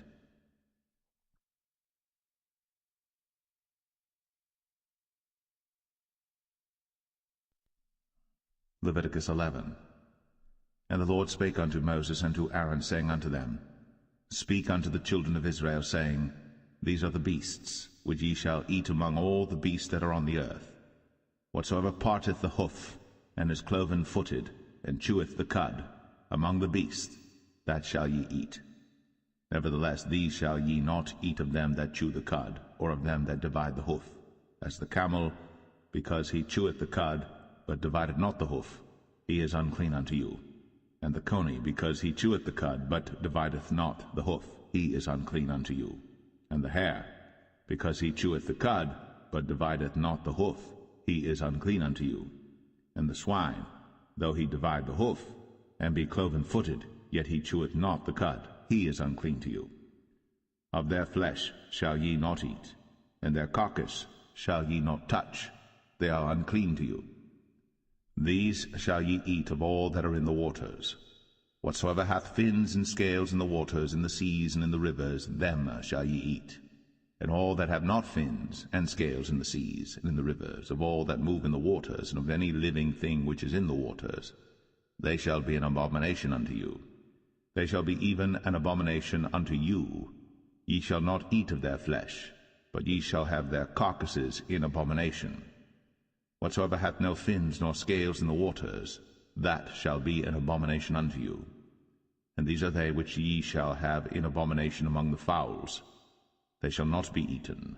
They are an abomination, the eagle, and the ossifrage, and the osprey, and the vulture, and the kite after his kind, every raven after his kind, and the owl, and the nighthawk, and the cuckoo, and the hawk after his kind, and the little owl, and the cormorant, and the great owl, and the swan, and the pelican, and the gyre eagle, and the stork, the heron after her kind, and the lapwing, and the bat. All fowls that creep, going upon all four, shall be an abomination unto you. Yet these may ye eat of every flying creeping thing that goeth upon all four, which have legs above their feet, to leap withal upon the earth. Even these of them ye may eat, the locust after his kind, and the bald locust after his kind, and the beetle after his kind, and the grasshopper after his kind. But all other flying creeping things which have 4 feet shall be an abomination unto you, and for these ye shall be unclean. Whosoever toucheth the carcass of them shall be unclean until the even. And whosoever beareth aught of the carcass of them shall wash his clothes, and be unclean until the even. The carcasses of every beast which divideth the hoof, and is not cloven-footed, nor cheweth the cud, are unclean unto you. Every one that toucheth them shall be unclean. And whatsoever goeth upon his paws among all manner of beasts that go on all four, those are unclean unto you. Whoso toucheth their carcass shall be unclean until the even. And he that beareth the carcass of them shall wash his clothes, and be unclean until the even. They are unclean unto you. These also shall be unclean unto you among the creeping things that creep upon the earth, the weasel, and the mouse, and the tortoise after his kind, and the ferret, and the chameleon, and the lizard, and the snail, and the mole. These are unclean to you among all that creep. Whosoever doth touch them, when they be dead, shall be unclean until the even. And upon whatsoever any of them, when they are dead, doth fall, it shall be unclean, whether it be any vessel of wood, or raiment, or skin, or sack, whatsoever vessel it be, wherein any work is done, it must be put into water, and it shall be unclean until the even. So it shall be cleansed. And every earthen vessel, whereinto any of them falleth, whatsoever is in it shall be unclean, and ye shall break it. Of all meat which may be eaten, that on which such water cometh shall be unclean, and all drink that may be drunk in every such vessel shall be unclean. And everything whereupon any part of their carcass falleth shall be unclean, whether it be oven, or ranges, or pots, they shall be broken down, for they are unclean, and shall be unclean unto you. Nevertheless a fountain or pit wherein there is plenty of water shall be clean, but that which toucheth their carcass shall be unclean.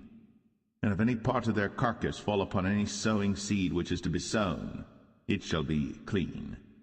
But if any water be put upon the seed, and any part of their carcass fall thereon, it shall be unclean unto you. And if any beast of which ye may eat die, he that toucheth the carcass thereof shall be unclean until the even. And he that eateth of the carcass of it shall wash his clothes, and be unclean until the even. He also that beareth the carcass of it shall wash his clothes, and be unclean until the even. And every creeping thing that creepeth upon the earth shall be an abomination, it shall not be eaten. Whatsoever goeth upon the belly, and whatsoever goeth upon all four, or whatsoever hath more feet among all creeping things that creep upon the earth, them ye shall not eat, for they are an abomination. Ye shall not make yourselves abominable with any creeping thing that creepeth, neither shall ye make yourselves unclean with them, that ye should be defiled thereby. For I am the Lord your God. Ye shall therefore sanctify yourselves, and ye shall be holy, for I am holy. Neither shall ye defile yourselves with any manner of creeping thing that creepeth upon the earth. For I am the Lord that bringeth you up out of the land of Egypt, to be your God. Ye shall therefore be holy, for I am holy.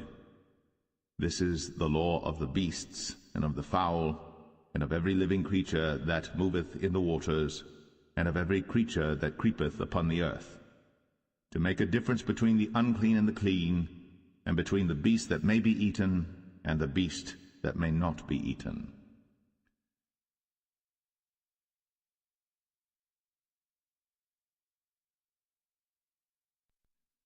Leviticus 12. And the Lord spake unto Moses, saying, Speak unto the children of Israel, saying, If a woman have conceived seed, and born a man-child, then she shall be unclean 7 days, according to the days of the separation for her infirmity shall she be unclean. And in the 8th day the flesh of his foreskin shall be circumcised, and she shall then continue in the blood of her purifying 33 days. She shall touch no hallowed thing, nor come into the sanctuary until the days of her purifying be fulfilled.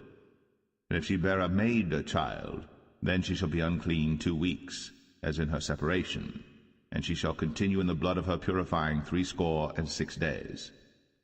And when the days of her purifying are fulfilled, for a son or for a daughter, she shall bring a lamb of the first year for a burnt offering, and a young pigeon, or a turtle dove, for a sin offering, unto the door of the tabernacle of the congregation, unto the priest, who shall offer it before the Lord, and make an atonement for her, and she shall be cleansed from the issue of her blood. This is the law for her that hath borne a male or a female. And if she be not able to bring a lamb, then she shall bring 2 turtles or 2 young pigeons, the one for the burnt offering and the other for a sin offering, and the priest shall make an atonement for her, and she shall be clean.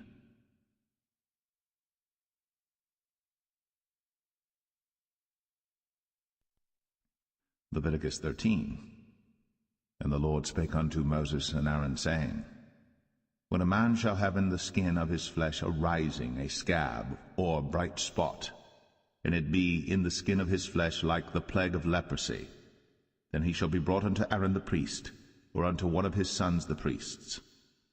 And the priest shall look on the plague in the skin of the flesh, and when the hair in the plague is turned white, and the plague in sight be deeper than the skin of his flesh, it is a plague of leprosy, and the priest shall look on him, and pronounce him unclean. If the bright spot be white in the skin of his flesh, and in sight be not deeper than the skin, and the hair thereof be not turned white, then the priest shall shut up him that hath the plague 7 days. And the priest shall look on him the 7th day, and behold, if the plague in his sight be at a stay, and the plague spread not in the skin, then the priest shall shut him up 7 days more. And the priest shall look on him again the 7th day, and behold, if the plague be somewhat dark, and the plague spread not in the skin, the priest shall pronounce him clean, it is but a scab, and he shall wash his clothes, and be clean.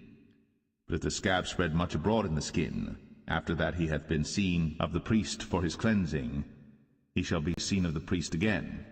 And if the priest see that, behold, the scab spreadeth in the skin, then the priest shall pronounce him unclean, it is a leprosy. When the plague of leprosy is in a man, then he shall be brought unto the priest. And the priest shall see him, and behold, if the rising be white in the skin, and it have turned the hair white, and there be quick raw flesh in the rising, it is an old leprosy in the skin of his flesh. And the priest shall pronounce him unclean, and shall not shut him up, for he is unclean. And if a leprosy break out abroad in the skin, and the leprosy cover all the skin of him that hath the plague from his head even to his foot, wheresoever the priest looketh. Then the priest shall consider, and behold, if the leprosy have covered all his flesh, he shall pronounce him clean that hath the plague. It is all turned white, he is clean. But when raw flesh appeareth in him, he shall be unclean. And the priest shall see the raw flesh, and pronounce him to be unclean. For the raw flesh is unclean, it is a leprosy. Or if the raw flesh turn again, and be changed unto white, he shall come unto the priest. And the priest shall see him, and behold, if the plague be turned into white, then the priest shall pronounce him clean that hath the plague. He is clean. The flesh also, in which even in the skin thereof was a boil, and is healed, and in the place of the boil there be a white rising, or a bright spot, white and somewhat reddish, and it be shown to the priest. And if, when the priest seeth it, behold, it be in sight lower than the skin, and the hair thereof be turned white, the priest shall pronounce him unclean. It is a plague of leprosy broken out of the boil. But if the priest look on it, and behold, there be no white hairs therein, and if it be not lower than the skin, but be somewhat dark, then the priest shall shut him up 7 days. And if it spread much abroad in the skin, then the priest shall pronounce him unclean. It is a plague. But if the bright spot stay in his place, and spread not, it is a burning boil, and the priest shall pronounce him clean. Or if there be any flesh in the skin whereof there is a hot burning, and the quick flesh that burneth have a white bright spot, somewhat reddish or white, then the priest shall look upon it, and behold, if the hair in the bright spot be turned white, and it be in sight deeper than the skin, it is a leprosy broken out of the burning. Wherefore the priest shall pronounce him unclean. It is the plague of leprosy. But if the priest look on it, and behold, there be no white hair in the bright spot, and it be no lower than the other skin, but be somewhat dark, then the priest shall shut him up 7 days. And the priest shall look upon him the 7th day, and if it be spread much abroad in the skin, then the priest shall pronounce him unclean. It is the plague of leprosy. And if the bright spot stay in his place, and spread not in the skin, but it be somewhat dark, it is a rising of the burning, and the priest shall pronounce him clean. For it is an inflammation of the burning. If a man or woman have a plague upon the head or the beard, then the priest shall see the plague, and behold, if it be in sight deeper than the skin, and there be in it a yellow thin hair, then the priest shall pronounce him unclean. It is a dry scall, even a leprosy upon the head or beard. And if the priest look on the plague of the scall, and behold, it be not in sight deeper than the skin, and that there is no black hair in it, then the priest shall shut up him that hath the plague of the scall 7 days. And in the 7th day the priest shall look on the plague, and behold, if the scall spread not, and there be in it no yellow hair, and the scall be not in sight deeper than the skin, he shall be shaven, but the scall shall he not shave, and the priest shall shut up him that hath the scall 7 days more. And in the 7th day the priest shall look on the scall, and behold, if the scall be not spread in the skin, nor be in sight deeper than the skin, then the priest shall pronounce him clean, and he shall wash his clothes, and be clean. But if the scall spread much in the skin after his cleansing, then the priest shall look on him, and behold, if the scall be spread in the skin, the priest shall not seek for yellow hair, he is unclean.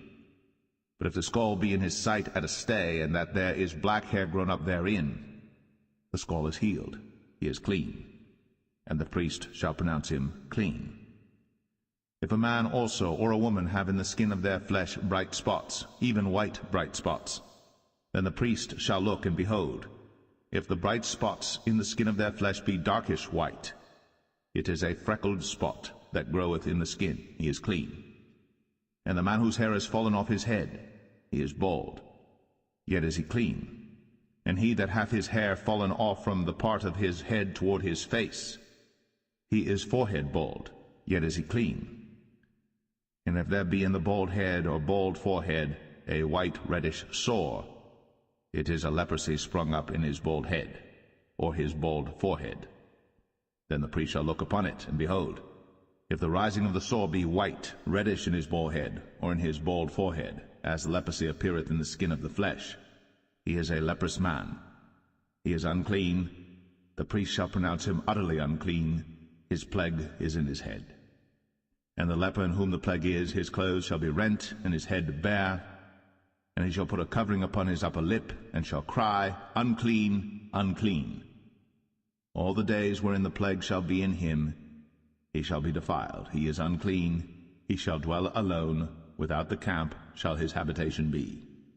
The garment also that the plague of leprosy is in, whether it be a woolen garment or a linen garment, whether it be in the warp or woof of linen or of woolen, whether in a skin or in anything made of skin, and if the plague be greenish or reddish in the garment or in the skin, either in the warp or in the woof or in anything of skin, it is a plague of leprosy, and shall be shown unto the priest. And the priest shall look upon the plague, and shut up it that hath the plague 7 days. And he shall look on the plague on the 7th day. If the plague be spread in the garment, either in the warp, or in the woof, or in a skin, or in any work that is made of skin, the plague is a fretting leprosy, it is unclean. He shall therefore burn the garment, whether warp or woof, in woolen or in linen, or anything of skin, wherein the plague is, for it is a fretting leprosy, it shall be burnt in the fire. And if the priest shall look, and behold, the plague be not spread in the garment, either in the warp, or in the woof, or in anything of skin, then the priest shall command that they wash the thing wherein the plague is, and he shall shut it up 7 days more.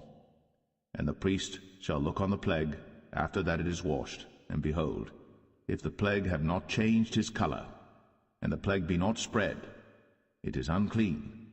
Thou shalt burn it in the fire. It is fret inward, whether it be bare within or without.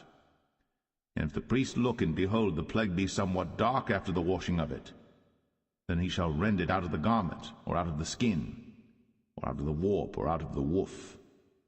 And if it appear still in the garment, either in the warp, or in the woof, or in anything of skin, it is a spreading plague. Thou shalt burn that wherein the plague is, with fire. And the garment, either warp, or woof, or whatsoever thing of skin it be, which thou shalt wash, if the plague be departed from them, then it shall be washed the 2nd time, and shall be clean. This is the law of the plague of leprosy in a garment of woolen or linen, either in the warp or woof, or anything of skins, to pronounce it clean, or to pronounce it unclean.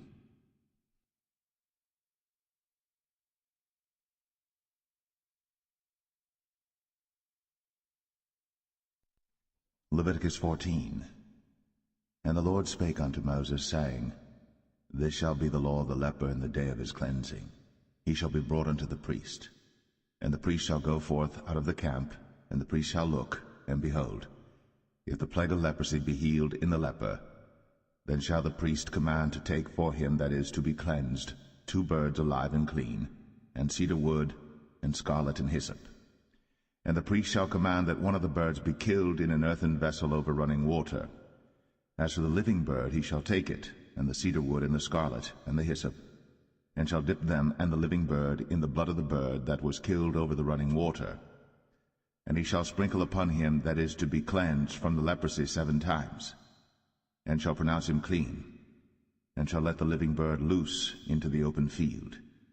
And he that is to be cleansed shall wash his clothes, and shave off all his hair, and wash himself in water, that he may be clean. And after that he shall come into the camp, and shall tarry abroad out of his tent 7 days. But it shall be on the 7th day that he shall shave all his hair off his head, and his beard, and his eyebrows, even all his hair he shall shave off. And he shall wash his clothes. Also he shall wash his flesh in water, and he shall be clean. And on the 8th day he shall take 2 he-lambs without blemish, and 1 ewe lamb of the 1st year without blemish, and 3/10 deals of fine flour for a meat offering, mingled with oil, and 1 log of oil. And the priest that maketh him clean shall present the man that is to be made clean, and those things before the Lord, at the door of the tabernacle of the congregation. And the priest shall take 1 he-lamb, and offer him for a trespass offering, and the log of oil, and wave them for a wave offering before the Lord. And he shall slay the lamb in the place where he shall kill the sin offering and the burnt offering in the holy place. For as the sin offering is the priest's, so is the trespass offering. It is most holy. And the priest shall take some of the blood of the trespass offering, and the priest shall put it upon the tip of the right ear of him that is to be cleansed, and upon the thumb of his right hand, and upon the great toe of his right foot. And the priest shall take some of the log of oil, and pour it into the palm of his own left hand. And the priest shall dip his right finger in the oil that is in his left hand, and shall sprinkle of the oil with his finger 7 times before the Lord. And of the rest of the oil that is in his hand shall the priest put upon the tip of the right ear of him that is to be cleansed, and upon the thumb of his right hand, and upon the great toe of his right foot, upon the blood of the trespass offering. And the remnant of the oil that is in the priest's hand he shall pour upon the head of him that is to be cleansed, and the priest shall make an atonement for him before the Lord. And the priest shall offer the sin offering, and make an atonement for him that is to be cleansed from his uncleanness, and afterward he shall kill the burnt offering. And the priest shall offer the burnt offering and the meat offering upon the altar, and the priest shall make an atonement for him, and he shall be clean. And if he be poor, and cannot get so much, then he shall take 1 lamb for a trespass offering to be waved, to make an atonement for him, and 1/10 deal of fine flour mingled with oil for a meat offering, and a log of oil, and 2 turtle doves, or 2 young pigeons, such as he is able to get, and the one shall be a sin offering, and the other a burnt offering.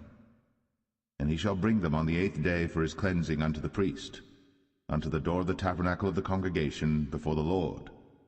And the priest shall take the lamb of the trespass offering, and the log of oil, and the priest shall wave them for a wave offering before the Lord.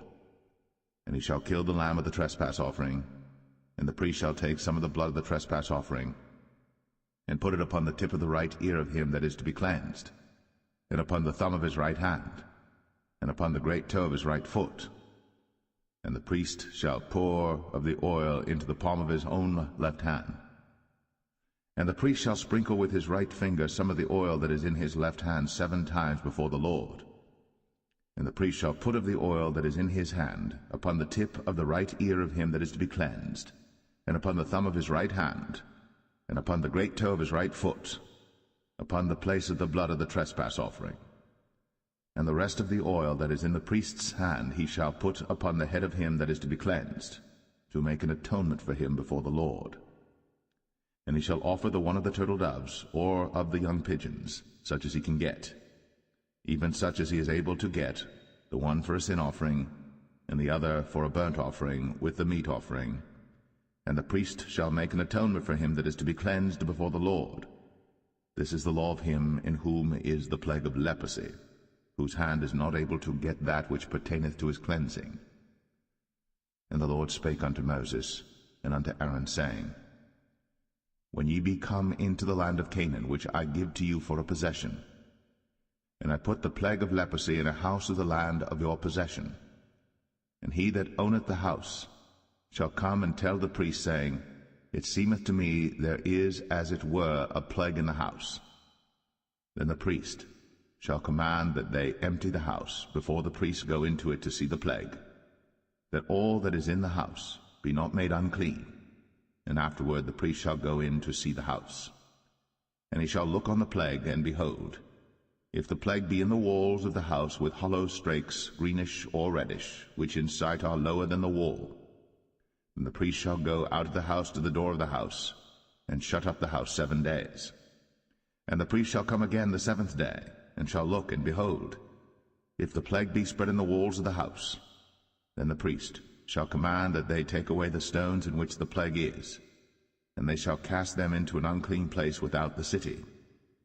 And he shall cause the house to be scraped within round about, and they shall pour out the dust that they scrape off without the city into an unclean place. And they shall take other stones, and put them in the place of those stones.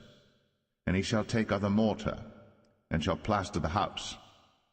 And if the plague come again, and break out in the house, after that he hath taken away the stones, and after he hath scraped the house, and after it is plastered, Then the priest shall come and look, and behold, if the plague be spread in the house, it is a fretting leprosy in the house, it is unclean. And he shall break down the house, the stones of it, and the timber thereof, and all the mortar of the house, and he shall carry them forth out of the city into an unclean place. Moreover, he that goeth into the house all the while that it is shut up shall be unclean until the even. And he that lieth in the house shall wash his clothes, and he that eateth in the house shall wash his clothes. And if the priest shall come in and look upon it, and behold, the plague hath not spread in the house, after the house was plastered, then the priest shall pronounce the house clean, because the plague is healed. And he shall take to cleanse the house 2 birds, and cedar wood, and scarlet, and hyssop. And he shall kill the one of the birds in an earthen vessel over running water. And he shall take the cedar wood, and the hyssop, and the scarlet, and the living bird, and dip them in the blood of the slain bird, and in the running water, and sprinkle the house 7 times. And he shall cleanse the house with the blood of the bird, and with the running water, and with the living bird, and with the cedar wood, and with the hyssop, and with the scarlet. But he shall let go the living bird out of the city into the open fields, and make an atonement for the house, and it shall be clean. This is the law for all manner of plague of leprosy and scald, and for the leprosy of a garment and of a house, and for a rising, and for a scab, and for a bright spot, to teach when it is unclean, and when it is clean. This is the law of leprosy.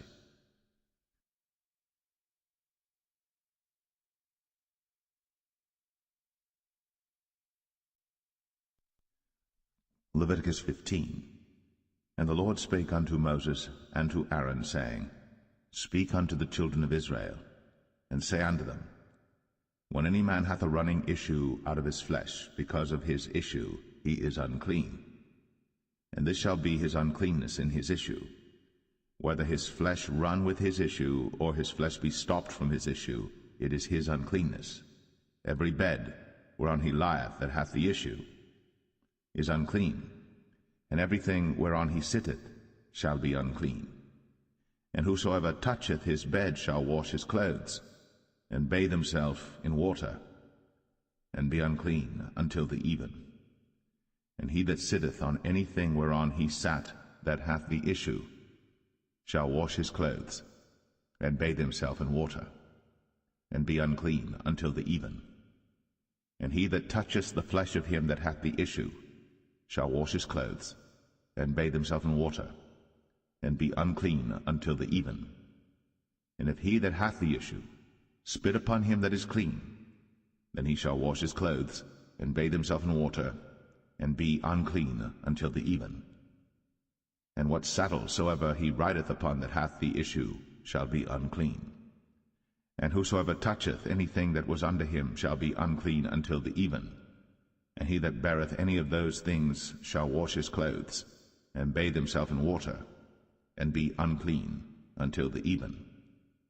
And whomsoever he toucheth that hath the issue, and hath not rinsed his hands in water, he shall wash his clothes, and bathe himself in water, and be unclean until the even. And the vessel of earth that he toucheth, which hath the issue, shall be broken, and every vessel of wood shall be rinsed in water. And when he that hath an issue is cleansed of his issue, then he shall number to himself 7 days for his cleansing, and wash his clothes, and bathe his flesh in running water, and shall be clean. And on the 8th day he shall take to him 2 turtle doves, or 2 young pigeons, and come before the Lord unto the door of the tabernacle of the congregation, and give them unto the priest. And the priest shall offer them, the one for a sin offering, and the other for a burnt offering. And the priest shall make an atonement for him before the Lord for his issue. And if any man's seed of copulation go out from him, then he shall wash all his flesh in water, and be unclean until the even.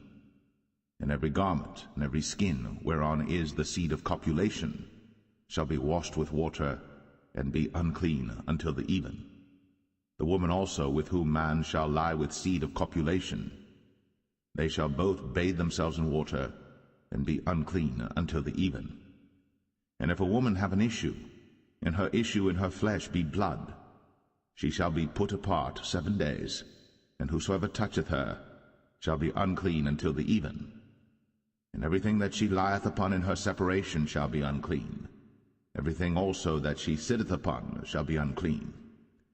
And whosoever toucheth her bed shall wash his clothes, and bathe himself in water, and be unclean until the even. And whosoever toucheth anything that she sat upon shall wash his clothes, and bathe himself in water, and be unclean until the even. And if it be on her bed, or on any thing whereon she sitteth, when he toucheth it, he shall be unclean until the even. And if any man lie with her at all, and her flowers be upon him, he shall be unclean 7 days, and all the bed whereon he lieth shall be unclean. And if a woman have an issue of her blood many days out of the time of her separation, or if it run beyond the time of her separation, all the days of the issue of her uncleanness shall be as the days of her separation. She shall be unclean. Every bed whereon she lieth all the days of her issue shall be unto her as the bed of her separation. And whatsoever she sitteth upon shall be unclean, as the uncleanness of her separation. And whosoever toucheth those things shall be unclean, and shall wash his clothes, and bathe himself in water, and be unclean until the even.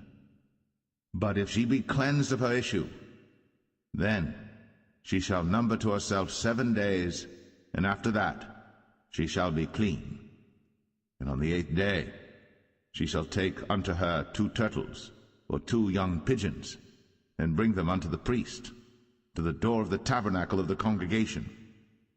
And the priest shall offer the one for a sin offering, and the other for a burnt offering, and the priest shall make an atonement for her before the Lord for the issue of her uncleanness. Thus shall ye separate the children of Israel from their uncleanness, that they die not in their uncleanness, when they defile my tabernacle that is among them. This is the law of him that hath an issue, and of him whose seed goeth from him, and is defiled therewith, and of her that is sick of her flowers, and of him that hath an issue, of the man, and of the woman, and of him that lieth with her, that is unclean.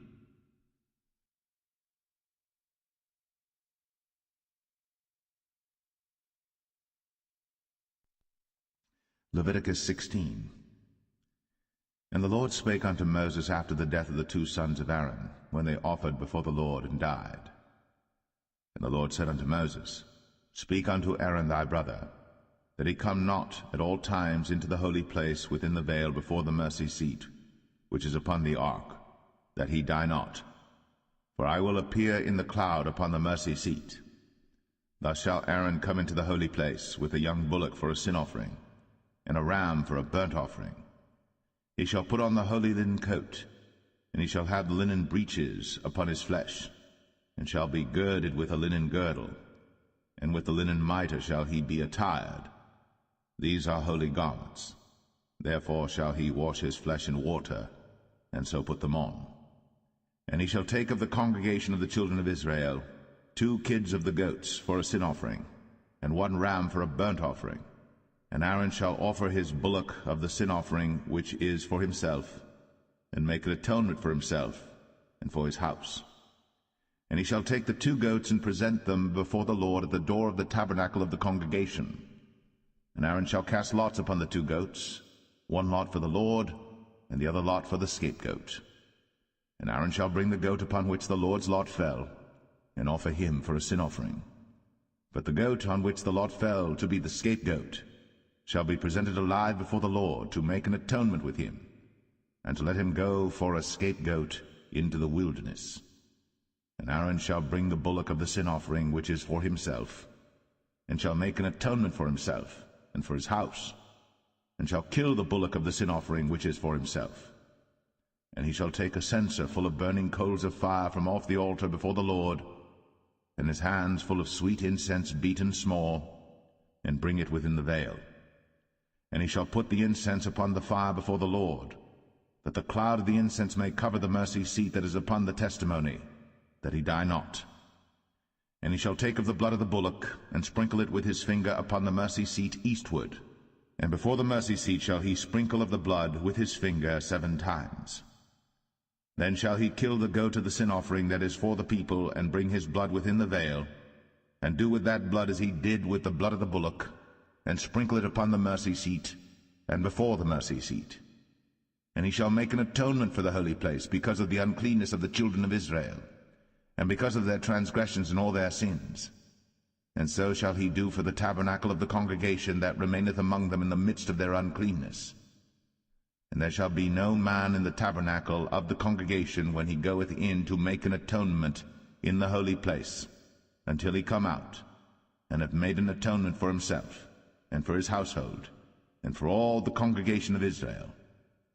And he shall go out unto the altar that is before the Lord, and make an atonement for it, and shall take of the blood of the bullock, and of the blood of the goat, and put it upon the horns of the altar round about. And he shall sprinkle of the blood upon it with his finger 7 times, and cleanse it, and hallow it from the uncleanness of the children of Israel. And when he hath made an end of reconciling the holy place, and the tabernacle of the congregation, and the altar, he shall bring the live goat. And Aaron shall lay both his hands upon the head of the live goat, and confess over him all the iniquities of the children of Israel, and all their transgressions and all their sins, putting them upon the head of the goat, and shall send him away by the hand of a fit man into the wilderness. And the goat shall bear upon him all their iniquities unto a land not inhabited. And he shall let go the goat in the wilderness. And Aaron shall come into the tabernacle of the congregation, and shall put off the linen garments, which he put on when he went into the holy place, and shall leave them there. And he shall wash his flesh with water in the holy place, and put on his garments, and come forth, and offer his burnt offering, and the burnt offering of the people, and make an atonement for himself and for the people. And the fat of the sin offering shall he burn upon the altar. And he that let go the goat for the scapegoat shall wash his clothes, and bathe his flesh in water, and afterward come into the camp. And the bullock for the sin offering, and the goat for the sin offering, whose blood was brought in to make atonement in the holy place, shall one carry forth without the camp, and they shall burn in the fire their skins, and their flesh, and their dung. And he that burneth them shall wash his clothes, and bathe his flesh in water, and afterward he shall come into the camp. And this shall be a statute for ever unto you, that in the 7th month, on the 10th day of the month, ye shall afflict your souls, and do no work at all, whether it be one of your own country or a stranger that sojourneth among you. For on that day shall the priest make an atonement for you, to cleanse you, that ye may be clean from all your sins before the Lord. It shall be a Sabbath of rest unto you, and ye shall afflict your souls by a statute for ever. And the priest, whom he shall anoint, and whom he shall consecrate to minister in the priest's office in his father's stead, shall make the atonement, and shall put on the linen clothes, even the holy garments. And he shall make an atonement for the holy sanctuary, and he shall make an atonement for the tabernacle of the congregation, and for the altar. And he shall make an atonement for the priests, and for all the people of the congregation. And this shall be an everlasting statute unto you, to make an atonement for the children of Israel, for all their sins once a year. And he did, as the Lord commanded Moses.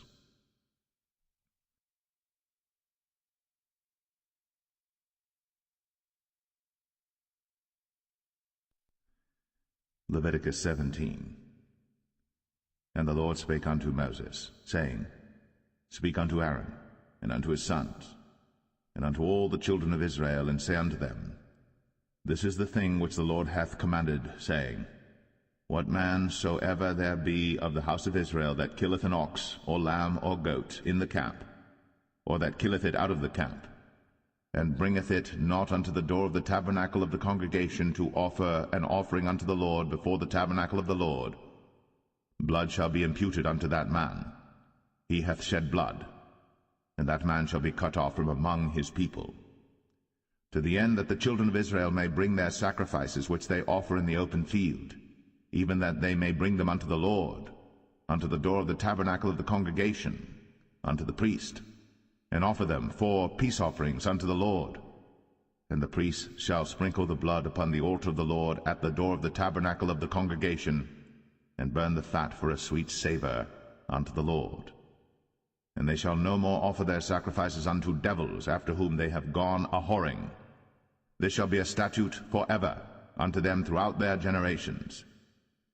And thou shalt say unto them, Whatsoever man there be of the house of Israel, or of the strangers which sojourn among you, that offereth a burnt offering or sacrifice, and bringeth it not unto the door of the tabernacle of the congregation, to offer it unto the Lord, even that man shall be cut off from among his people. And whatsoever man there be of the house of Israel, or of the strangers that sojourn among you, that eateth any manner of blood, I will even set my face against that soul that eateth blood, and will cut him off from among his people. For the life of the flesh is in the blood, and I have given it to you upon the altar to make an atonement for your souls. For it is the blood that maketh an atonement for the soul. Therefore I said unto the children of Israel, No soul of you shall eat blood, neither shall any stranger that sojourneth among you eat blood. And whatsoever man there be of the children of Israel, or of the strangers that sojourn among you, which hunteth and catcheth any beast or fowl that may be eaten, he shall even pour out the blood thereof, and cover it with dust. For it is the life of all flesh, the blood of it is for the life thereof. Therefore I said unto the children of Israel, Ye shall eat the blood of no manner of flesh, for the life of all flesh is the blood thereof. Whosoever eateth it shall be cut off. And every soul that eateth that which died of itself, or that which was torn with beasts, whether it be one of your own country or a stranger, he shall both wash his clothes, and bathe himself in water, and be unclean until the even. Then shall he be clean. But if he wash them not, nor bathe his flesh, then he shall bear his iniquity.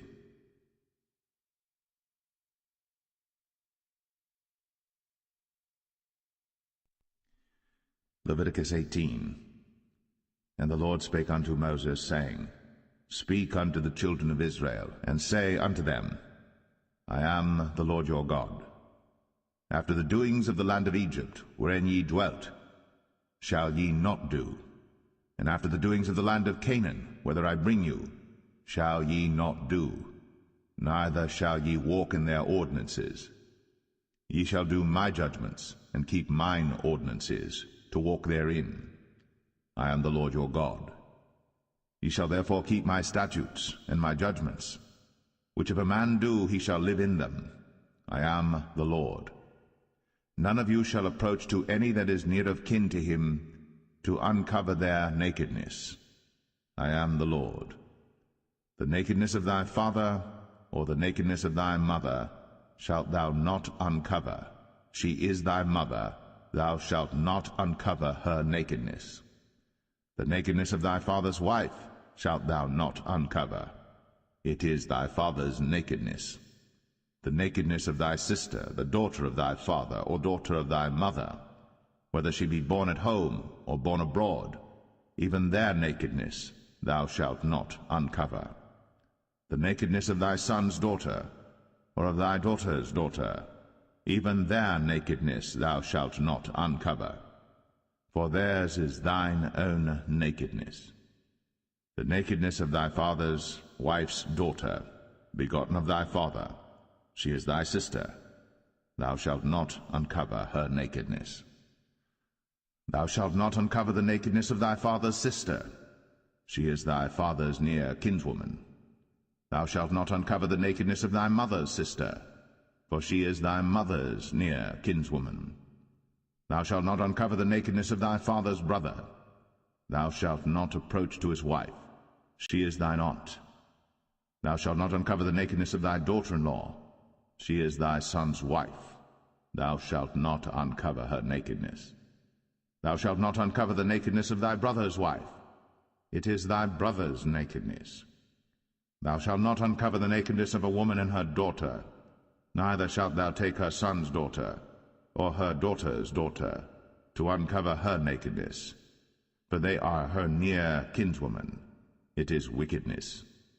Neither shalt thou take a wife to her sister, to vex her, to uncover her nakedness, beside the other in her lifetime.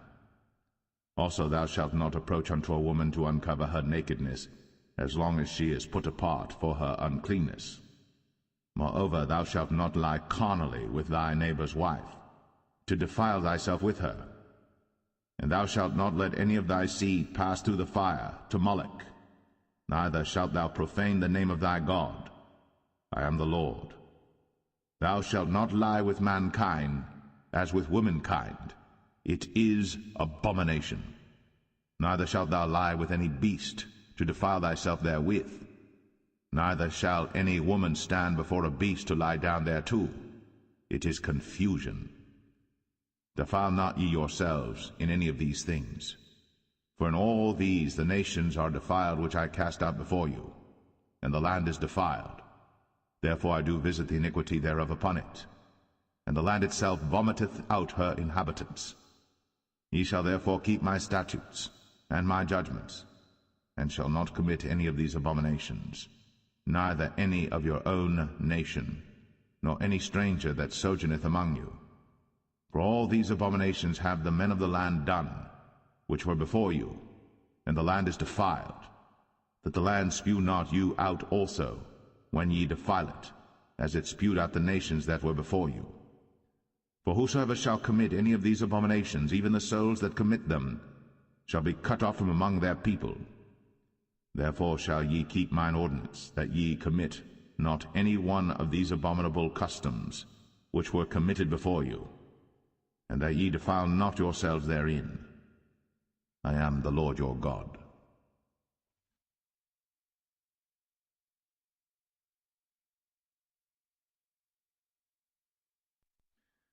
Leviticus 19. And the Lord spake unto Moses, saying, Speak unto all the congregation of the children of Israel, and say unto them, Ye shall be holy, for I, the Lord your God, am holy. Ye shall fear every man his mother, and his father, and keep my Sabbaths. I am the Lord your God. Turn ye not unto idols, nor make to yourselves molten gods. I am the Lord your God. And if ye offer a sacrifice of peace offerings unto the Lord, ye shall offer it at your own will. It shall be eaten the same day ye offer it, and on the morrow. And if aught remain until the third day, it shall be burnt in the fire. And if it be eaten at all on the third day, it is abominable, it shall not be accepted. Therefore every one that eateth it shall bear his iniquity, because he hath profaned the hallowed thing of the Lord, and that so shall be cut off from among his people. And when ye reap the harvest of your land, thou shalt not wholly reap the corners of thy field, neither shalt thou gather the gleanings of thy harvest. And thou shalt not glean thy vineyard, neither shalt thou gather every grape of thy vineyard. Thou shalt leave them for the poor and stranger. I am the Lord your God. Ye shall not steal, neither deal falsely, neither lie one to another. And ye shall not swear by my name falsely, neither shalt thou profane the name of thy God. I am the Lord. Thou shalt not defraud thy neighbor, neither rob him. The wages of him that is hired shall not abide with thee all night until the morning. Thou shalt not curse the deaf, nor put a stumbling block before the blind, but shalt fear thy God. I am the Lord. Ye shall do no unrighteousness in judgment. Thou shalt not respect the person of the poor, nor honor the person of the mighty, but in righteousness shalt thou judge thy neighbor. Thou shalt not go up and down as a talebearer among thy people, neither shalt thou stand against the blood of thy neighbor. I am the Lord. Thou shalt not hate thy brother in thine heart. Thou shalt in any wise rebuke thy neighbor, and not suffer sin upon him. Thou shalt not avenge, nor bear any grudge against the children of thy people. But thou shalt love thy neighbor as thyself. I am the Lord. Ye shall keep my statutes. Thou shalt not let thy cattle gender with a diverse kind. Thou shalt not sow thy field with mingled seed, neither shall a garment mingled of linen and woolen come upon thee. And whosoever lieth carnally with a woman that is a bondmaid, betrothed to an husband, and not at all redeemed, nor freedom given her, she shall be scourged. They shall not be put to death, because she was not free. And he shall bring his trespass offering unto the Lord, unto the door of the tabernacle of the congregation, even a ram for a trespass offering. And the priest shall make an atonement for him with the ram of the trespass offering before the Lord for his sin which he hath done, and the sin which he hath done shall be forgiven him. And when ye shall come into the land, and shall have planted all manner of trees for food, then ye shall count the fruit thereof as uncircumcised. 3 years shall it be as uncircumcised unto you. It shall not be eaten of. But in the 4th year all the fruit thereof shall be holy, to praise the Lord withal. And in the 5th year shall ye eat of the fruit thereof, that it may yield unto you the increase thereof. I am the Lord your God. Ye shall not eat anything with the blood, neither shall ye use enchantment, nor observe times. Ye shall not round the corners of your heads, neither shalt thou mar the corners of thy beard. Ye shall not make any cuttings in your flesh for the dead, nor print any marks upon you. I am the Lord. Do not prostitute thy daughter to cause her to be a whore, lest the land fall to whoredom, and the land become full of wickedness. Ye shall keep my Sabbaths, and reverence my sanctuary. I am the Lord. Regard not them that have familiar spirits, neither seek after wizards, to be defiled by them. I am the Lord your God. Thou shalt rise up before the hoary head, and honor the face of the old man, and fear thy God. I am the Lord. And if a stranger sojourn with thee in your land, ye shall not vex him. But the stranger that dwelleth with you shall be unto you as one born among you, and thou shalt love him as thyself. For ye were strangers in the land of Egypt. I am the Lord your God. Ye shall do no unrighteousness in judgment, and meet yard in weight or in measure. Just balances, just weights, a just ephah, and a just hin shall ye have. I am the Lord your God, which brought you out of the land of Egypt. Therefore shall ye observe all my statutes and all my judgments, and do them. I am the Lord.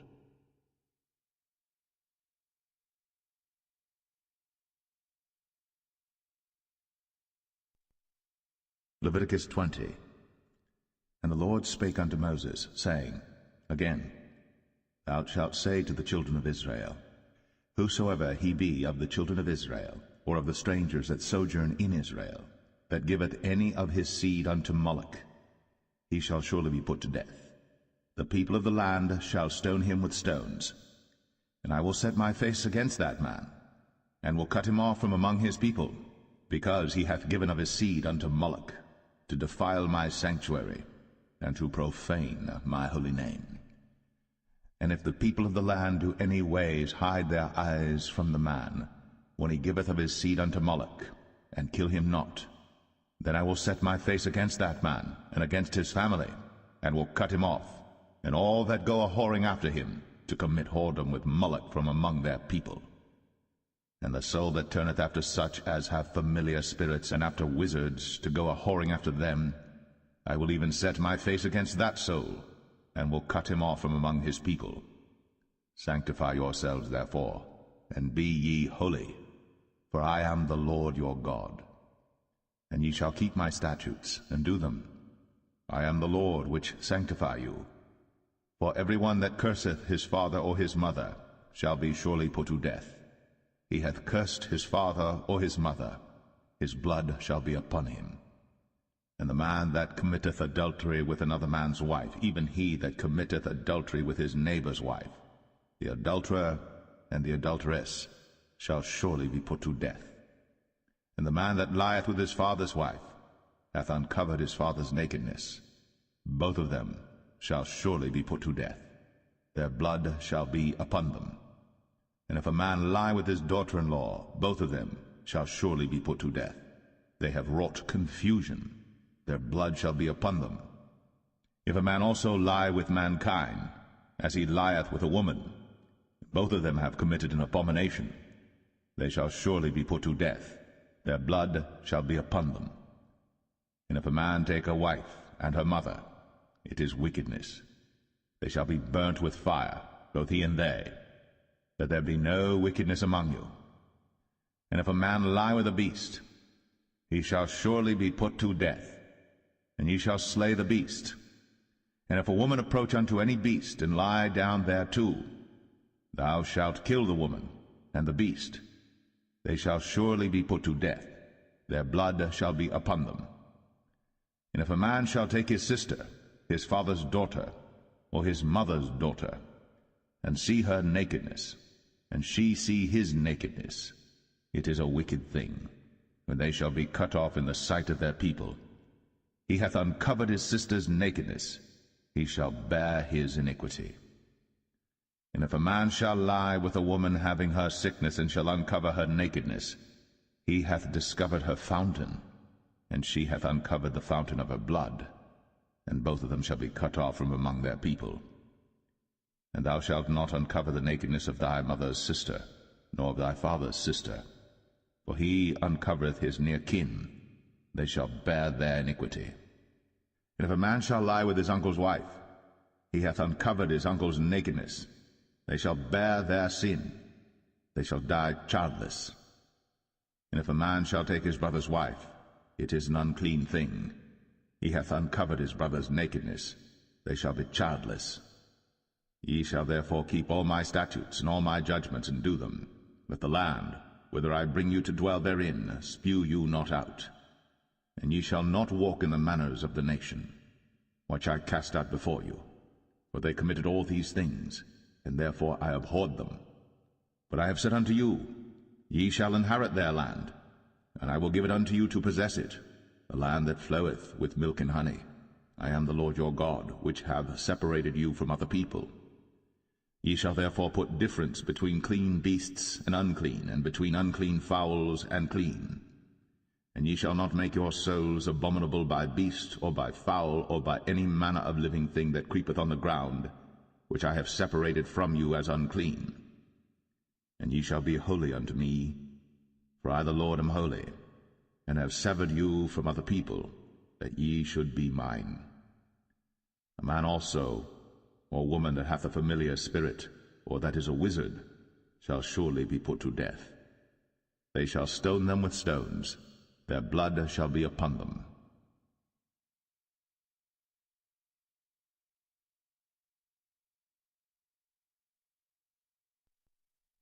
Leviticus 21. And the Lord said unto Moses, Speak unto the priests, the sons of Aaron, and say unto them, There shall none be defiled for the dead among his people. But for his kin that is near unto him, that is, for his mother, and for his father, and for his son, and for his daughter, and for his brother, and for his sister a virgin, that is nigh unto him, which hath had no husband, for her may he be defiled. But he shall not defile himself, being a chief man among his people, to profane himself. They shall not make baldness upon their head, neither shall they shave off the corner of their beard, nor make any cuttings in their flesh. They shall be holy unto their God, and not profane the name of their God, for the offerings of the Lord made by fire, and the bread of their God they do offer, therefore they shall be holy.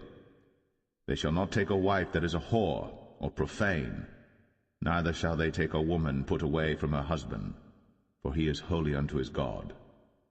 Thou shalt sanctify him therefore, for he offereth the bread of thy God. He shall be holy unto thee, for I, the Lord, which sanctify you, am holy.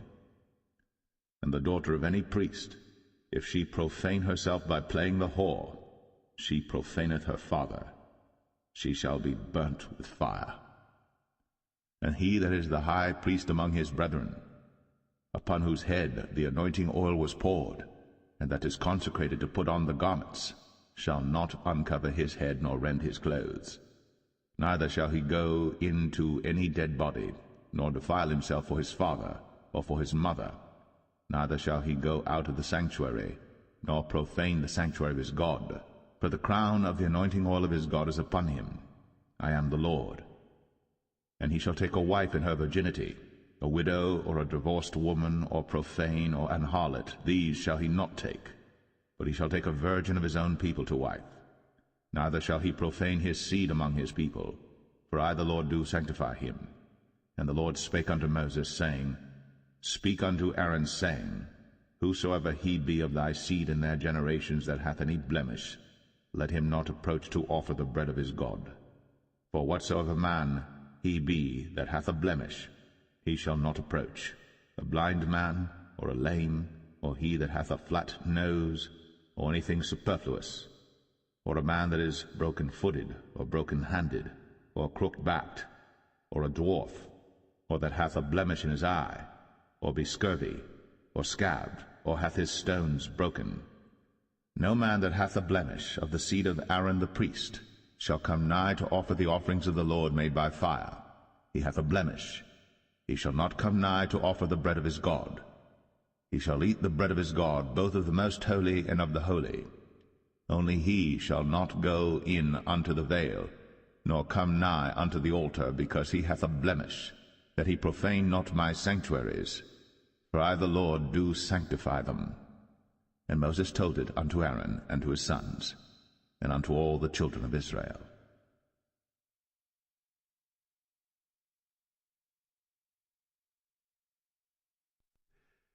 Leviticus 22. And the Lord spake unto Moses, saying, Speak unto Aaron and to his sons, that they separate themselves from the holy things of the children of Israel, and that they profane not my holy name in those things which they hallow unto me. I am the Lord. Say unto them, Whosoever he be of all your seed among your generations, that goeth unto the holy things, which the children of Israel hallow unto the Lord, having his uncleanness upon him, that soul shall be cut off from my presence. I am the Lord. What man soever of the seed of Aaron is a leper, or hath a running issue, he shall not eat of the holy things until he be clean. And whoso toucheth anything that is unclean by the dead, or a man whose seed goeth from him, or whosoever toucheth any creeping thing, whereby he may be made unclean, or a man of whom he may take uncleanness, whatsoever uncleanness he hath, the soul which hath touched any such shall be unclean until even, and shall not eat of the holy things, unless he wash his flesh with water. And when the sun is down, he shall be clean, and shall afterward eat of the holy things, because it is his food. That which dieth of itself, or is torn with beasts, he shall not eat to defile himself therewith. I am the Lord. They shall therefore keep mine ordinance, lest they bear sin for it, and die therefore, if they profane it. I the Lord do sanctify them. There shall no stranger eat of the holy thing. A sojourner of the priest, or an hired servant, shall not eat of the holy thing. But if the priest buy any soul with his money, he shall eat of it. And he that is born in his house, they shall eat of his meat. If the priest's daughter also be married unto a stranger, she may not eat of an offering of the holy things. But if the priest's daughter be a widow, or divorced, and have no child, and is returned unto her father's house, as in her youth, she shall eat of her father's meat, but there shall no stranger eat thereof. And if a man eat of the holy thing unwittingly, then he shall put the fifth part thereof unto it, and shall give it unto the priest with the holy thing. And they shall not profane the holy things of the children of Israel, which they offer unto the Lord, or suffer them to bear the iniquity of trespass, when they eat their holy things, for I the Lord do sanctify them. And the Lord spake unto Moses, saying, Speak unto Aaron and to his sons, and unto all the children of Israel, and say unto them, Whatsoever he be of the house of Israel, or of the strangers in Israel, that will offer his oblation for all his vows, and for all his freewill offerings, which they will offer unto the Lord for a burnt offering. Ye shall offer at your own will a male without blemish, of the beeves, of the sheep, or of the goats. But whatsoever hath a blemish, that shall ye not offer, for it shall not be acceptable for you.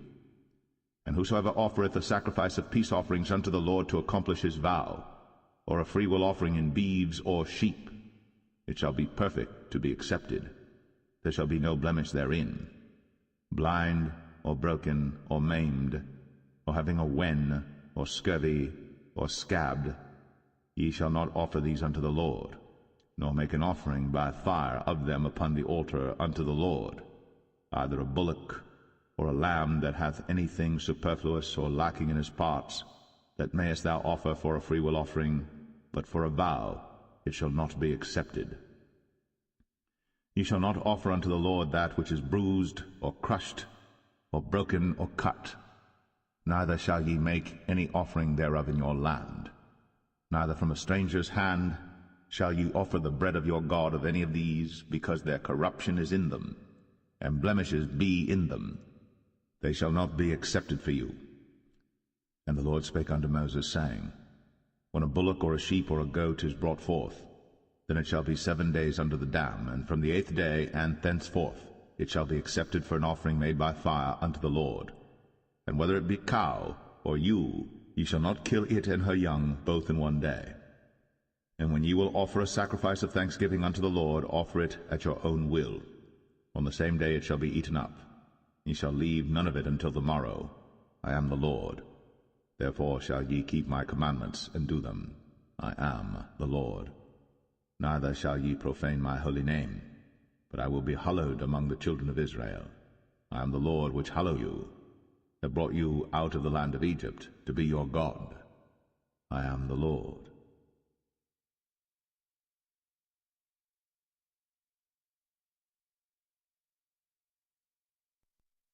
Leviticus 23.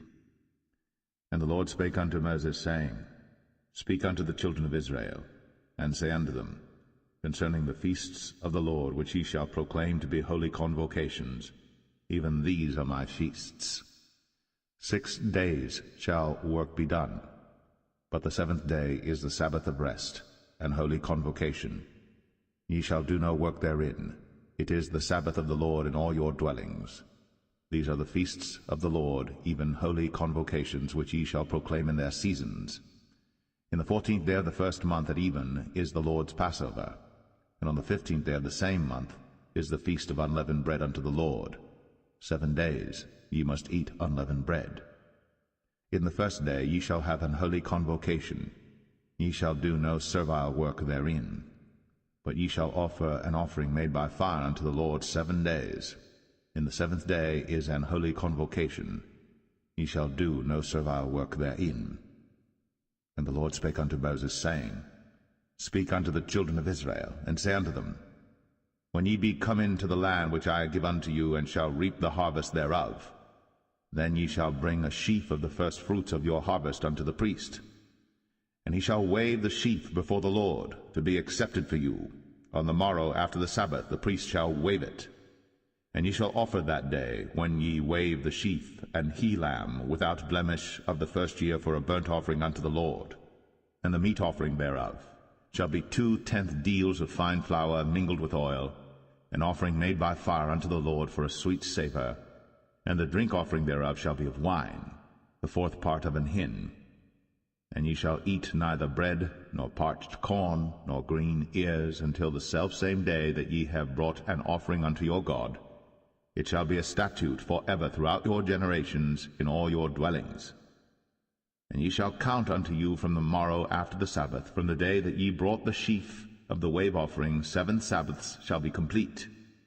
Even unto the morrow, after the 7th Sabbath, shall ye number 50 days. And ye shall offer a new meat offering unto the Lord.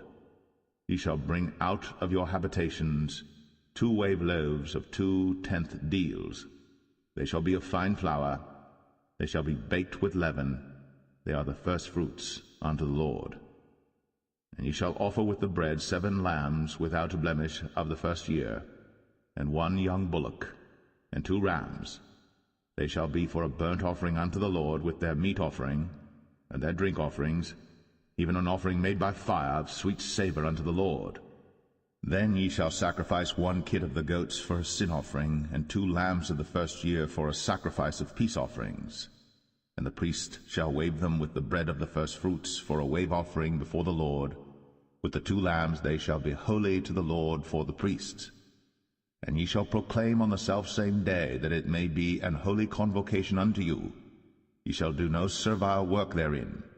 It shall be a statute for ever in all your dwellings throughout your generations.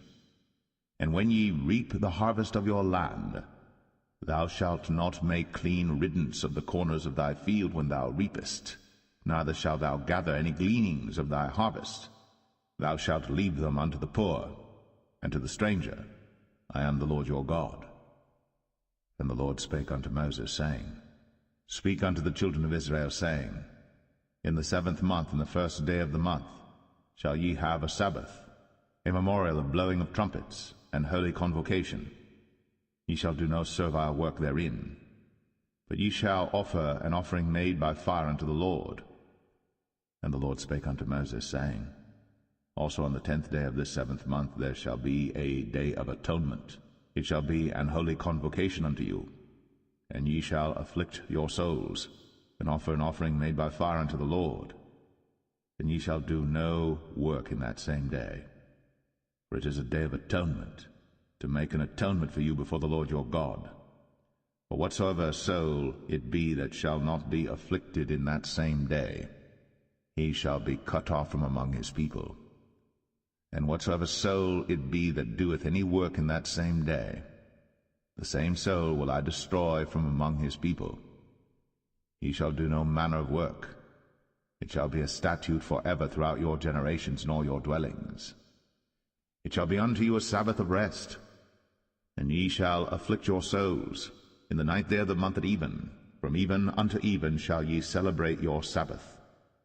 And the Lord spake unto Moses, saying, Speak unto the children of Israel, saying, The 15th day of this 7th month shall be the feast of tabernacles for 7 days unto the Lord. On the 1st day shall be an holy convocation. Ye shall do no servile work therein. 7 days ye shall offer an offering made by fire unto the Lord. On the 8th day shall be an holy convocation unto you. And ye shall offer an offering made by fire unto the Lord. It is a solemn assembly, and ye shall do no servile work therein.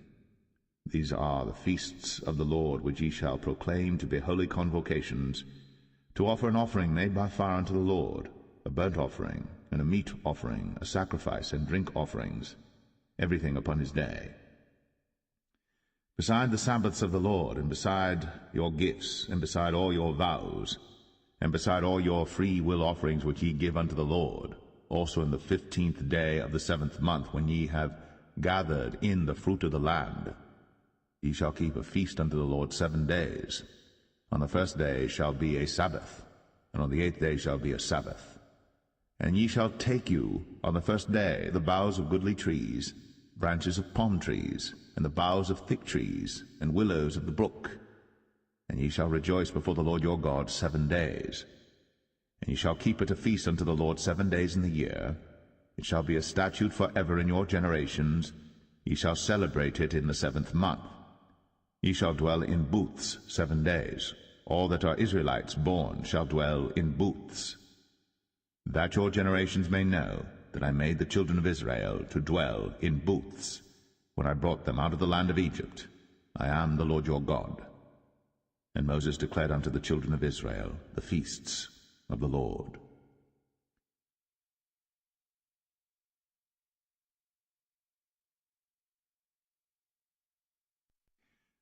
Leviticus 24.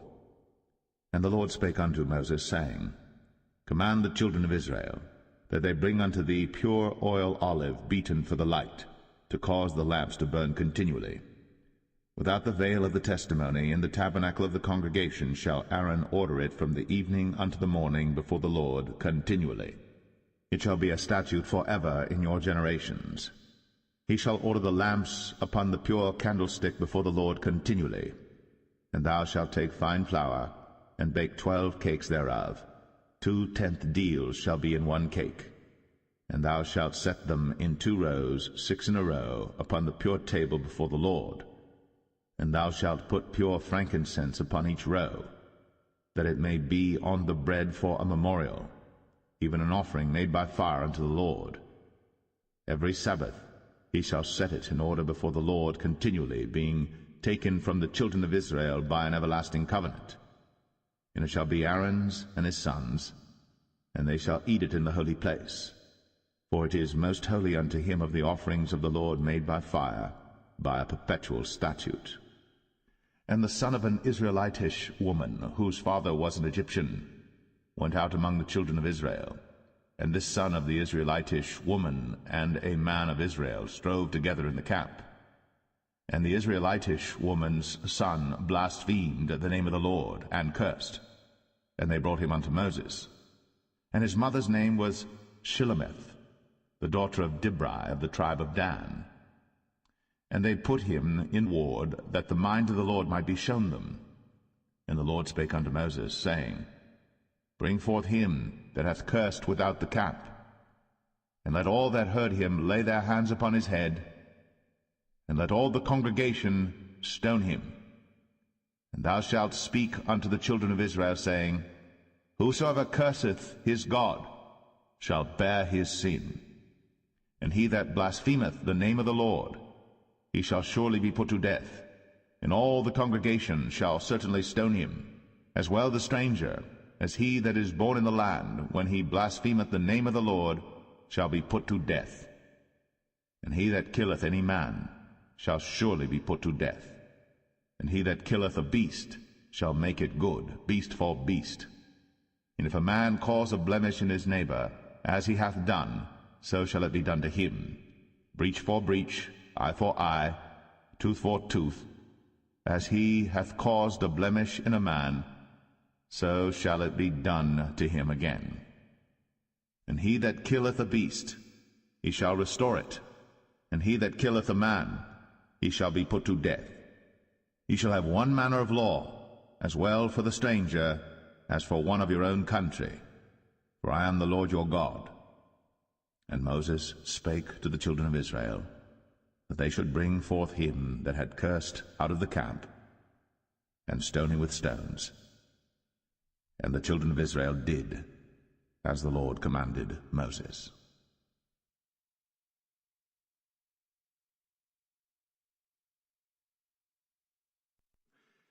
Leviticus 25. And the Lord spake unto Moses in Mount Sinai, saying, Speak unto the children of Israel, and say unto them, When ye come into the land which I give you, then shall the land keep a Sabbath unto the Lord. 6 years thou shalt sow thy field, and 6 years thou shalt prune thy vineyard, and gather in the fruit thereof. But in the 7th year shall be a Sabbath of rest unto the land, a Sabbath for the Lord. Thou shalt neither sow thy field, nor prune thy vineyard. That which groweth of its own accord of thy harvest thou shalt not reap, neither gather the grapes of thy vine undressed. For it is a year of rest unto the land, and the Sabbath of the land shall be meat for you, for thee and for thy servant, and for thy maid, and for thy hired servant, and for thy stranger that sojourneth with thee, and for thy cattle, and for the beasts that are in thy land shall all the increase thereof be meat. And thou shalt number 7 Sabbaths of years unto thee, 7 times 7 years, and the space of the 7 Sabbaths of years shall be unto thee 49 years. Then shalt thou cause the trumpet of the Jubilee to sound on the 10th day of the 7th month. In the day of atonement shall ye make the trumpet sound throughout all your land. And ye shall hallow the 50th year, and proclaim liberty throughout all the land unto all the inhabitants thereof. It shall be a jubilee unto you. And ye shall return every man unto his possession, and ye shall return every man unto his family. A jubilee shall that 50th year be unto you.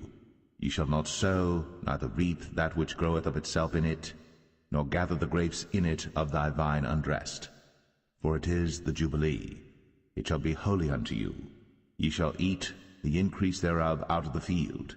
In the year of this Jubilee ye shall return every man unto his possession. And if thou sell aught unto thy neighbor, or buyest aught of thy neighbor's hand, ye shall not oppress one another. According to the number of years after the Jubilee thou shalt buy of thy neighbor, and according unto the number of years of the fruits he shall sell unto thee. According to the multitude of years thou shalt increase the price thereof, and according to the fewness of years thou shalt diminish the price of it, for according to the number of the years of the fruits doth he sell unto thee. Ye shall not therefore oppress one another, but thou shalt fear thy God, for I am the Lord your God. Wherefore ye shall do my statutes, and keep my judgments, and do them. And ye shall dwell in the land in safety, and the land shall yield her fruit, and ye shall eat your fill, and dwell therein in safety. And if ye shall say, What shall we eat the 7th year? Behold, we shall not sow, nor gather in our increase. Then I will command my blessing upon you in the 6th year, and it shall bring forth fruit for 3 years. And ye shall sow the 8th year, and eat yet of old fruit until the 9th year. Until her fruits come in, ye shall eat of the old store. The land shall not be sold forever, for the land is mine, for ye are strangers and sojourners with me. And in all the land of your possession ye shall grant a redemption for the land. If thy brother be waxen poor, and hath sold away some of his possession, and if any of his kin come to redeem it, then shall he redeem that which his brother sold. And if the man have none to redeem it, and himself be able to redeem it, then let him count the years of the sale thereof, and restore the overplus unto the man to whom he sold it, that he may return unto his possession. But if he be not able to restore it to him, then that which is sold shall remain in the hand of him that hath bought it until the year of Jubilee. And in the Jubilee it shall go out, and he shall return unto his possession. And if a man sell a dwelling house in a walled city, then he may redeem it within a whole year after it is sold. Within a full year may he redeem it. And if it be not redeemed within the space of a full year, then the house that is in the walled city shall be established for ever to him that bought it throughout his generations. It shall not go out in the Jubilee. But the houses of the villages which have no wall round about them shall be counted as the fields of the country. They may be redeemed, and they shall go out in the Jubilee. Notwithstanding the cities of the Levites, and the houses of the cities of their possession, may the Levites redeem at any time. And if a man purchase of the Levites, then the house that was sold, and the city of his possession, shall go out in the year of Jubilee, for the houses of the cities of the Levites are their possession among the children of Israel. But the field of the suburbs of their cities may not be sold, for it is their perpetual possession. And if thy brother be waxen poor, and fallen in decay with thee, then thou shalt relieve him, yea, though he be a stranger, or a sojourner, that he may live with thee. Take thou no usury of him, or increase, but fear thy God, that thy brother may live with thee. Thou shalt not give him thy money upon usury, nor lend him thy victuals for increase. I am the Lord your God, which brought you forth out of the land of Egypt, to give you the land of Canaan, and to be your God. And if thy brother that dwelleth by thee be waxen poor, and be sold unto thee, thou shalt not compel him to serve as a bondservant, but as an hired servant, and as a sojourner. He shall be with thee, and shall serve thee unto the year of Jubilee. And then shall he depart from thee, both he and his children with him, and shall return unto his own family, and unto the possession of his fathers shall he return, for they are my servants, which I brought forth out of the land of Egypt.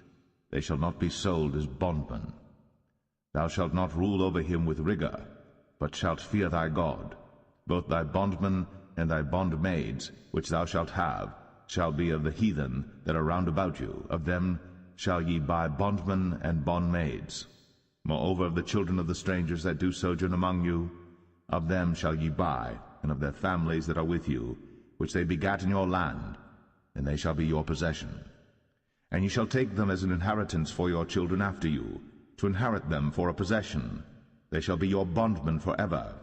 But over your brethren, the children of Israel, ye shall not rule one over another with rigor.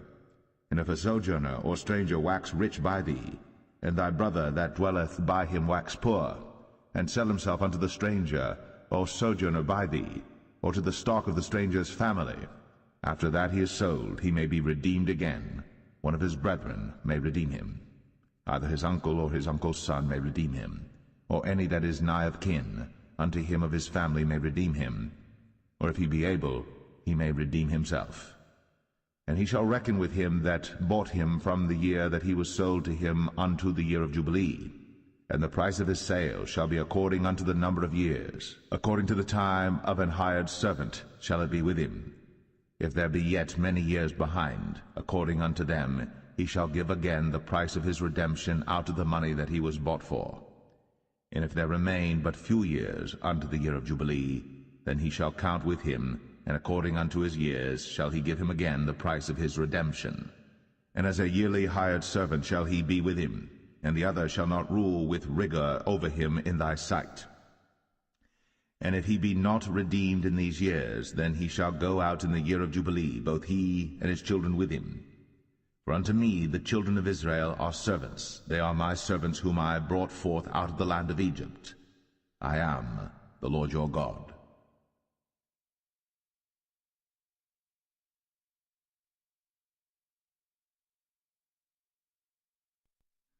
Leviticus 26. Ye shall make you no idols nor graven image, neither rear you up a standing image, neither shall ye set up any image of stone in your land, to bow down unto it, for I am the Lord your God. Ye shall keep my Sabbaths, and reverence my sanctuary. I am the Lord. If ye walk in my statutes, and keep my commandments, and do them, then I will give you rain in due season, and the land shall yield her increase, and the trees of the field shall yield their fruit. And your threshing shall reach unto the vintage, and the vintage shall reach unto the sowing time. And ye shall eat your bread to the full, and dwell in your land safely. And I will give peace in the land, and ye shall lie down, and none shall make you afraid. And I will rid evil beasts out of the land, neither shall the sword go through your land. And ye shall chase your enemies, and they shall fall before you by the sword. And 5 of you shall chase 100, and 100 of you shall put 10,000 to flight. And your enemies shall fall before you by the sword. For I will have respect unto you, and make you fruitful, and multiply you, and establish my covenant with you. And ye shall eat old store, and bring forth the old because of the new. And I will set my tabernacle among you, and my soul shall not abhor you. And I will walk among you, and will be your God, and ye shall be my people. I am the Lord your God, which brought you forth out of the land of Egypt, that ye should not be their bondmen. And I have broken the bands of your yoke, and made you go upright. But if ye will not hearken unto me, and will not do all these commandments, and if ye shall despise my statutes, or if your soul abhor my judgments, so that ye will not do all my commandments, but that ye break my covenant, I also will do this unto you. I will even appoint over you terror, consumption, and the burning ague, that shall consume the eyes, and cause sorrow of heart. And ye shall sow your seed in vain, for your enemies shall eat it. And I will set my face against you, and ye shall be slain before your enemies. They that hate you shall reign over you, and ye shall flee when none pursueth you. And if ye will not yet for all this hearken unto me, then I will punish you 7 times more for your sins. And I will break the pride of your power, and I will make your heaven as iron, and your earth as brass, and your strength shall be spent in vain. For your land shall not yield her increase, neither shall the trees of the land yield their fruits. And if ye walk contrary unto me, and will not hearken unto me, I will bring 7 times more plagues upon you according to your sins. I will also send wild beasts among you, which shall rob you of your children, and destroy your cattle, and make you few in number, and your highways shall be desolate. And if ye will not be reformed by me by these things, but will walk contrary unto me, then will I also walk contrary unto you, and will punish you yet 7 times for your sins. And I will bring a sword upon you, that shall avenge the quarrel of my covenant. And when ye are gathered together within your cities, I will send the pestilence among you, and ye shall be delivered into the hand of the enemy. And when I have broken the staff of your bread, 10 women shall bake your bread in one oven, and they shall deliver you your bread again by weight, and ye shall eat and not be satisfied. And if ye will not for all this hearken unto me, but walk contrary unto me, then I will walk contrary unto you also in fury, and I, even I, will chastise you 7 times for your sins. And ye shall eat the flesh of your sons, and the flesh of your daughters shall ye eat. And I will destroy your high places, and cut down your images, and cast your carcasses upon the carcasses of your idols. And my soul shall abhor you. And I will make your cities waste, and bring your sanctuaries unto desolation, and I will not smell the savor of your sweet odors. And I will bring the land into desolation, and your enemies which dwell therein shall be astonished at it. And I will scatter you among the heathen, and will draw out a sword after you, and your land shall be desolate, and your cities waste. Then shall the land enjoy her Sabbaths, as long as it lieth desolate, and ye be in your enemy's land. Even then shall the land rest, and enjoy her Sabbaths. As long as it lieth desolate it shall rest, because it did not rest in your Sabbaths, when ye dwelt upon it. And upon them that are left alive of you I will send a faintness into their hearts in the lands of their enemies, and the sound of a shaken leaf shall chase them, and they shall flee as fleeing from a sword, and they shall fall when none pursueth. And they shall fall one upon another as it were before a sword, when none pursueth. And ye shall have no power to stand before your enemies, and ye shall perish among the heathen. And the land of your enemies shall eat you up, and they that are left of you shall pine away in their iniquity in your enemies' lands, and also in the iniquities of their fathers shall they pine away with them. If they shall confess their iniquity, and the iniquity of their fathers, with their trespass which they trespassed against me, and that also they have walked contrary unto me, and that I also have walked contrary unto them, and have brought them into the land of their enemies, if then their uncircumcised hearts be humbled, and they then accept of the punishment of their iniquity, then will I remember my covenant with Jacob, and also my covenant with Isaac, and also my covenant with Abraham will I remember, and I will remember the land. The land also shall be left of them, and shall enjoy her Sabbaths, while she lieth desolate without them. And they shall accept of the punishment of their iniquity, even because they despised my judgments, and because their soul abhorred my statutes. And yet for all that, when they be in the land of their enemies, I will not cast them away, neither will I abhor them to destroy them utterly, and to break my covenant with them, for I am the Lord their God. But I will for their sakes remember the covenant of their ancestors, whom I brought forth out of the land of Egypt, in the sight of the heathen, that I might be their God. I am the Lord. These are the statutes and judgments and laws which the Lord made between him and the children of Israel in Mount Sinai by the hand of Moses.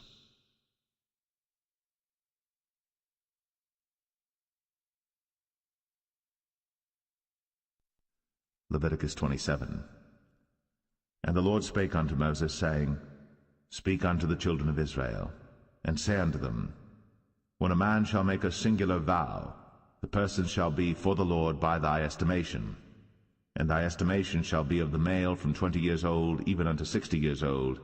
Even thy estimation shall be 50 shekels of silver after the shekel of the sanctuary. And if it be a female, then thy estimation shall be 30 shekels. And if it be from 5 years old even unto 20 years old, then thy estimation shall be of the male 20 shekels, and for the female 10 shekels. And if it be from a month old even unto 5 years old, then thy estimation shall be of the male 5 shekels of silver, and for the female thy estimation shall be 3 shekels of silver. And if it be from 60 years old and above, if it be a male, then thy estimation shall be 15 shekels, and for the female 10 shekels. But if he be poorer than thy estimation, then he shall present himself before the priest, and the priest shall value him. According to his ability that vowed shall the priest value him. And if it be a beast, whereof men bring an offering unto the Lord, all that any man giveth of such unto the Lord shall be holy. He shall not alter it, nor change it, a good for a bad, or a bad for a good. And if he shall at all change beast for beast, then it and the exchange thereof shall be holy. And if it be any unclean beast, of which they do not offer a sacrifice unto the Lord, then he shall present the beast before the priest. And the priest shall value it, whether it be good or bad, as thou valuest it, who art the priest, so shall it be.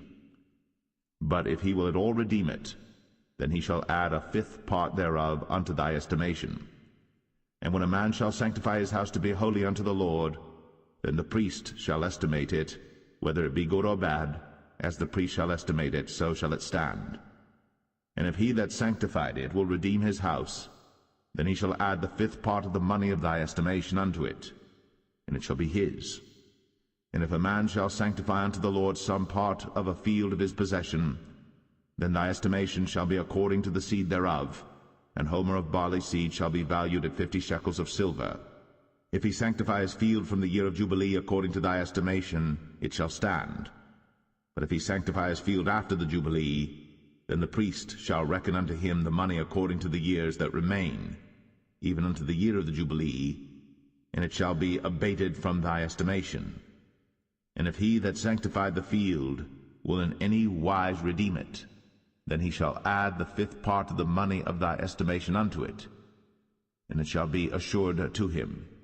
And if he will not redeem the field, or if he have sold the field to another man, it shall not be redeemed any more. But the field, when it goeth out in the Jubilee, shall be holy unto the Lord, as a field devoted. The possession thereof shall be the priest's. And if a man sanctify unto the Lord a field which he hath bought, which is not of the fields of his possession, then the priest shall reckon unto him the worth of thy estimation, even unto the year of the Jubilee, and he shall give thine estimation in that day as a holy thing unto the Lord. In the year of the Jubilee the field shall return unto him of whom it was bought, even to him to whom the possession of the land did belong. And all thy estimation shall be according to the shekel of the sanctuary. 20 gerahs shall be the shekel. Only the firstling of the beasts, which should be the Lord's firstling, no man shall sanctify it, whether it be ox or sheep, it is the Lord's. And if it be of an unclean beast, then he shall redeem it according to thine estimation, and shall add a fifth part of it thereto. Or if it be not redeemed, then it shall be sold according to thy estimation. Notwithstanding no devoted thing, that a man shall devote unto the Lord of all that he hath, both of man and beast, and of the field of his possession, shall be sold or redeemed. Every devoted thing is most holy unto the Lord. None devoted, which shall be devoted of men, shall be redeemed, but shall surely be put to death. And all the tithe of the land, whether of the seed of the land or of the fruit of the tree, is the Lord's. It is holy unto the Lord. And if a man will at all redeem aught of his tithes, he shall add thereto the fifth part thereof. And concerning the tithe of the herd or of the flock, even of whatsoever passeth under the rod, the 10th shall be holy unto the Lord. He shall not search whether it be good or bad, neither shall he change it. And if he change it at all, then both it and the change thereof shall be holy. It shall not be redeemed. These are the commandments which the Lord commanded Moses for the children of Israel in Mount Sinai.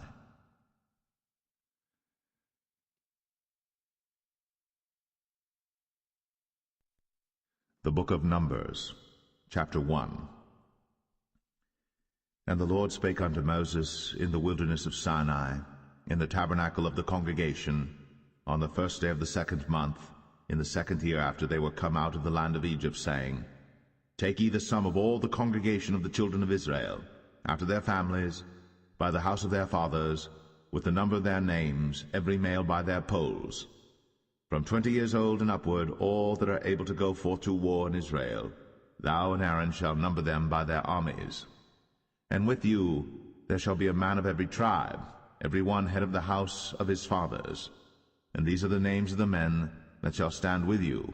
Of the tribe of Reuben, Elizur the son of Shadur. Of Simeon, Shelumiel the son of Zurishaddai.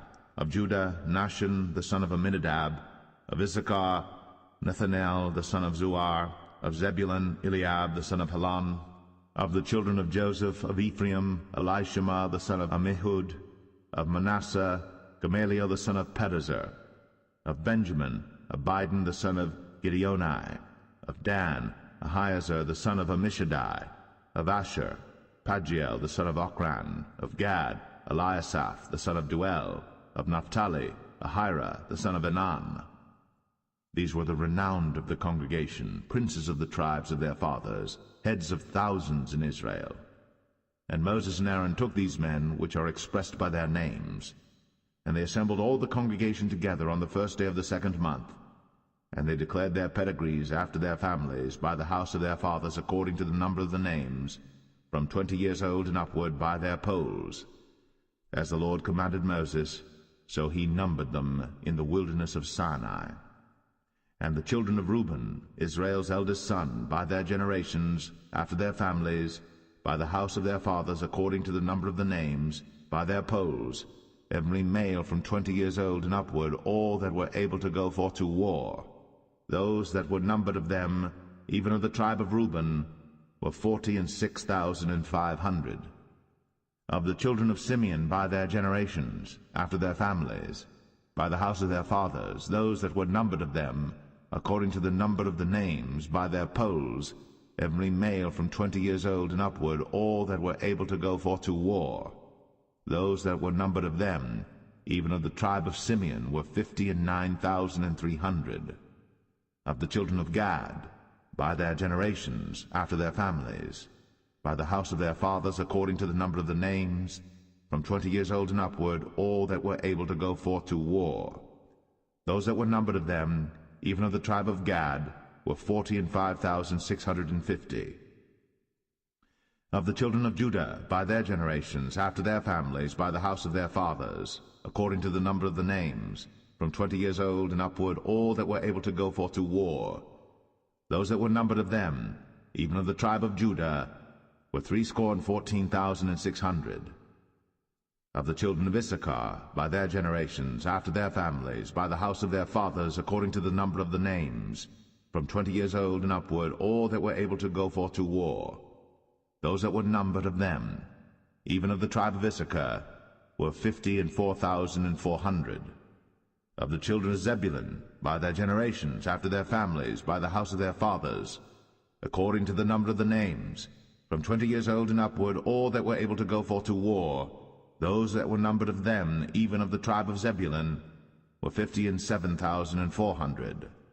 Of the children of Joseph, namely of the children of Ephraim, by their generations, after their families, by the house of their fathers, according to the number of the names, from 20 years old and upward, all that were able to go forth to war.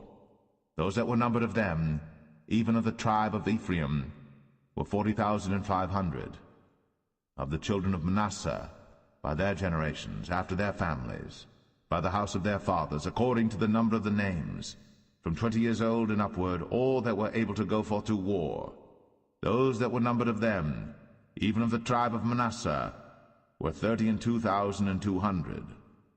Of the children of Benjamin, by their generations, after their families, by the house of their fathers, according to the number of the names, from 20 years old and upward, all that were able to go forth to war. Those that were numbered of them, even of the tribe of Benjamin, were 35,400. Of the children of Dan, by their generations, after their families, by the house of their fathers, according to the number of the names, from 20 years old and upward, all that were able to go forth to war. Those that were numbered of them, even of the tribe of Dan, were 62,700.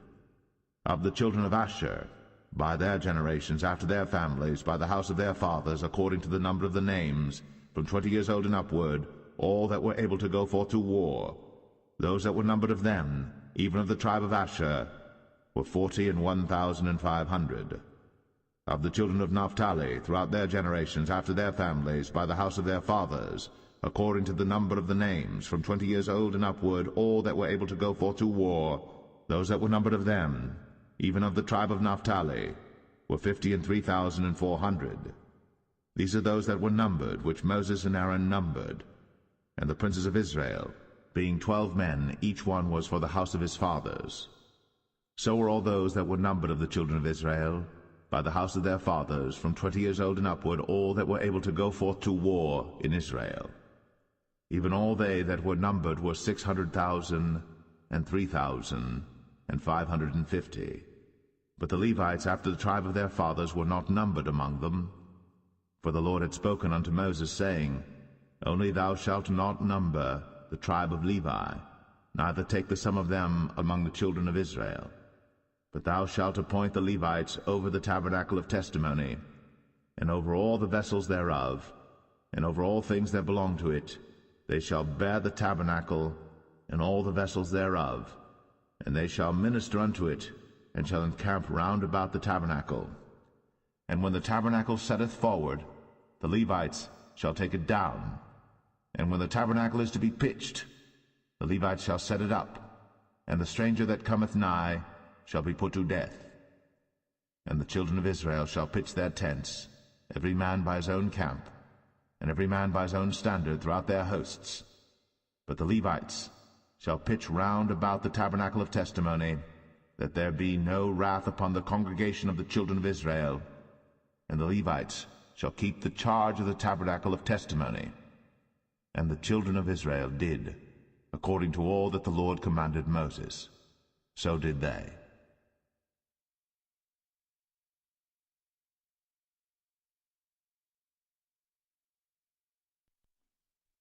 Numbers 2.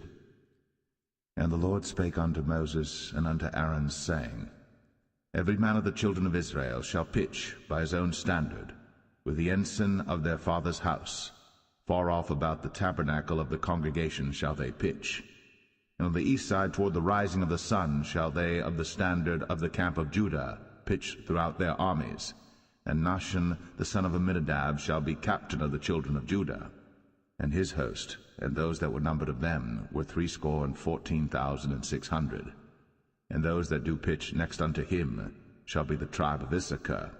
And Nethaniel the son of Zuar shall be captain of the children of Issachar. And his host, and those that were numbered thereof, were 54,400. Then the tribe of Zebulun, and Eliab the son of Helon, shall be captain of the children of Zebulun. And his host, and those that were numbered thereof, were 57,400. All that were numbered in the camp of Judah were 100,000 and 6,400 throughout their armies. These shall first set forth. On the south side shall be the standard of the camp of Reuben, according to their armies, and the captain of the children of Reuben shall be Elizur, the son of Shadur. And his host, and those that were numbered thereof, were 46,500. And those which pitched by him shall be the tribe of Simeon. And the captain of the children of Simeon shall be Shelumiel, the son of Zerushadai. And his host, and those that were numbered of them, were 59,300. Then the tribe of Gad, and the captain of the sons of Gad shall be Eliasaph, the son of Ruel. And his host, and those that were numbered of them, were 45,650. All that were numbered in the camp of Reuben were 100,050 and 1,450 throughout their armies, and they shall set forth in the second rank. Then the tabernacle of the congregation shall set forward with the camp of the Levites, in the midst of the camp, as they encamp. So shall they set forward, every man in his place by their standards. On the west side shall be the standard of the camp of Ephraim, according to their armies. And the captain of the sons of Ephraim shall be Elishama, the son of Ammihud. And his host, and those that were numbered of them, were 40,500. And by him shall be the tribe of Manasseh. And the captain of the children of Manasseh shall be Gamaliel, the son of Pedazur. And his host, and those that were numbered of them, were 32,200. Then the tribe of Benjamin, and the captain of the sons of Benjamin shall be Abidan, the son of Gideoni. And his host, and those that were numbered of them, were 35,400. All that were numbered of the camp of Ephraim were 100,000 and 8,000 and 100 throughout their armies, and they shall go forward in the third rank. The standard of the camp of Dan shall be on the north side by their armies, and the captain of the children of Dan shall be Ahiezer, the son of Ammishaddai, and his host, and those that were numbered of them were 62,700. And those that encamp by him shall be the tribe of Asher, and the captain of the children of Asher shall be Pagiel, the son of Ochran, and his host, and those that were numbered of them were 41,500. Then the tribe of Naphtali, and the captain of the children of Naphtali shall be Ahira, the son of Enan, and his host, and those that were numbered of them were 53,400. All they that were numbered in the camp of Dan were 100,050 and 7,600. They shall go hindmost with their standards. These are those which were numbered of the children of Israel, by the house of their fathers. All those that were numbered of the camps throughout their hosts were 600,000 and 3,550. But the Levites were not numbered among the children of Israel, as the Lord commanded Moses.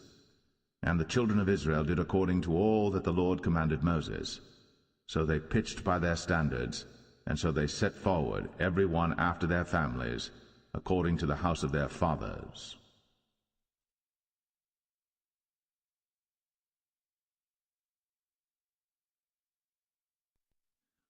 Numbers 3. These also are the generations of Aaron and Moses in the day that the Lord spake with Moses in Mount Sinai. And these are the names of the sons of Aaron: Nadab the firstborn, and Abihu, Eleazar, and Ithamar.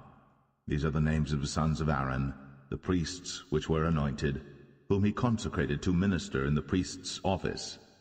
And Nadab and Abihu died before the Lord, when they offered strange fire before the Lord in the wilderness of Sinai, and they had no children. And Eleazar and Ithamar ministered in the priest's office in the sight of Aaron their father. And the Lord spake unto Moses, saying, Bring the tribe of Levi near, and present them before Aaron the priest, that they may minister unto him. And they shall keep his charge, and the charge of the whole congregation before the tabernacle of the congregation, to do the service of the tabernacle. And they shall keep all the instruments of the tabernacle of the congregation, and the charge of the children of Israel, to do the service of the tabernacle. And thou shalt give the Levites unto Aaron and to his sons. They are wholly given unto him out of the children of Israel. And thou shalt appoint Aaron and his sons, and they shall wait on their priest's office, and the stranger that cometh nigh shall be put to death. And the Lord spake unto Moses, saying, And I, behold, I have taken the Levites from among the children of Israel, instead of all the firstborn that openeth the matrix among the children of Israel. Therefore the Levites shall be mine. Because all the firstborn are mine, for on the day that I smote all the firstborn in the land of Egypt, I hallowed unto me all the firstborn in Israel, both man and beast. Mine shall they be. I am the Lord. And the Lord spake unto Moses in the wilderness of Sinai, saying, Number the children of Levi after the house of their fathers by their families. Every male from a month old and upward shalt thou number them. And Moses numbered them according to the word of the Lord, as he was commanded. And these were the sons of Levi by their names, Gershon and Kohath and Merari. And these are the names of the sons of Gershon by their families, Libni and Shimei. And the sons of Kohath by their families, Amram and Izahar, Hebron and Uzziel. And the sons of Merari by their families, Mahli and Mushai. These are the families of the Levites according to the house of their fathers. Of Gershon was the family of the Libnites, and the family of the Shimeites. These are the families of the Gershonites. Those that were numbered of them, according to the number of all the males, from a month old and upward, even those that were numbered of them, were 7,500. The families of the Gershonites shall pitch behind the tabernacle westward. And the chief of the house of the father of the Gershonites shall be Eliasaph the son of Lael. And the charge of the sons of Gershon in the tabernacle of the congregation shall be the tabernacle, and the tent, the covering thereof, and the hanging for the door of the tabernacle of the congregation, and the hangings of the court, and the curtain for the door of the court which is by the tabernacle, and by the altar round about, and the cords of it for all the service thereof. And of Kohath was the family of the Amramites, and the family of the Isharites, and the family of the Hebronites, and the family of the Uzzielites. These are the families of the Kohathites. In the number of all the males from a month old and upward were 8,600, keeping the charge of the sanctuary. The families of the sons of Kohath shall pitch on the side of the tabernacle southward. And the chief of the house of the father of the families of the Kohathites shall be Elizaphan the son of Uzziel. And their charge shall be the ark, and the table, and the candlestick, and the altars, and the vessels of the sanctuary wherewith they minister, and the hanging, and all the service thereof. And Eleazar the son of Aaron the priest shall be chief over the chief of the Levites, and have the oversight of them that keep the charge of the sanctuary. Of Merari was the family of the Mahlites, and the family of the Mushites. These are the families of Merari. And those that were numbered of them, according to the number of all the males, from a month old and upward, were 6,200. And the chief of the house of the father of the families of Merari was Zuriel, the son of Abihail. These shall pitch on the side of the tabernacle northward. And under the custody and charge of the sons of Merari shall be the boards of the tabernacle, and the bars thereof, and the pillars thereof, and the sockets thereof, and all the vessels thereof, and all that serveth thereto, and the pillars of the court round about, and their sockets, and their pins, and their cords. But those that encamp before the tabernacle toward the east, even before the tabernacle of the congregation eastward, shall be Moses and Aaron and his sons, keeping the charge of the sanctuary for the charge of the children of Israel, and the stranger that cometh nigh shall be put to death. All that were numbered of the Levites, which Moses and Aaron numbered at the commandment of the Lord, throughout their families, all the males from a month old and upward, were 22,000.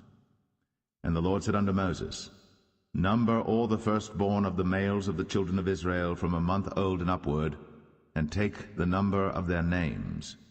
And thou shalt take the Levites for me, I am the Lord, instead of all the firstborn among the children of Israel, and the cattle of the Levites instead of all the firstlings among the cattle of the children of Israel. And Moses numbered, as the Lord commanded him, all the firstborn among the children of Israel, and all the firstborn males by the number of names, from a month old and upward, of those that were numbered of them, were 22,213. And the Lord spake unto Moses, saying, Take the Levites instead of all the firstborn among the children of Israel, and the cattle of the Levites instead of their cattle, and the Levites shall be mine. I am the Lord. And for those that are to be redeemed of the 213 of the firstborn of the children of Israel, which are more than the Levites, thou shalt even take 5 shekels apiece by the poll. After the shekel of the sanctuary shalt thou take them. The shekel is 20 gerahs. And thou shalt give the money wherewith the odd number of them is to be redeemed, unto Aaron and to his sons. And Moses took the redemption money of them that were over and above them that were redeemed by the Levites. Of the firstborn of the children of Israel took he the money, 1,365 shekels, after the shekel of the sanctuary. And Moses gave the money of them that were redeemed unto Aaron and to his sons, according to the word of the Lord, as the Lord commanded Moses.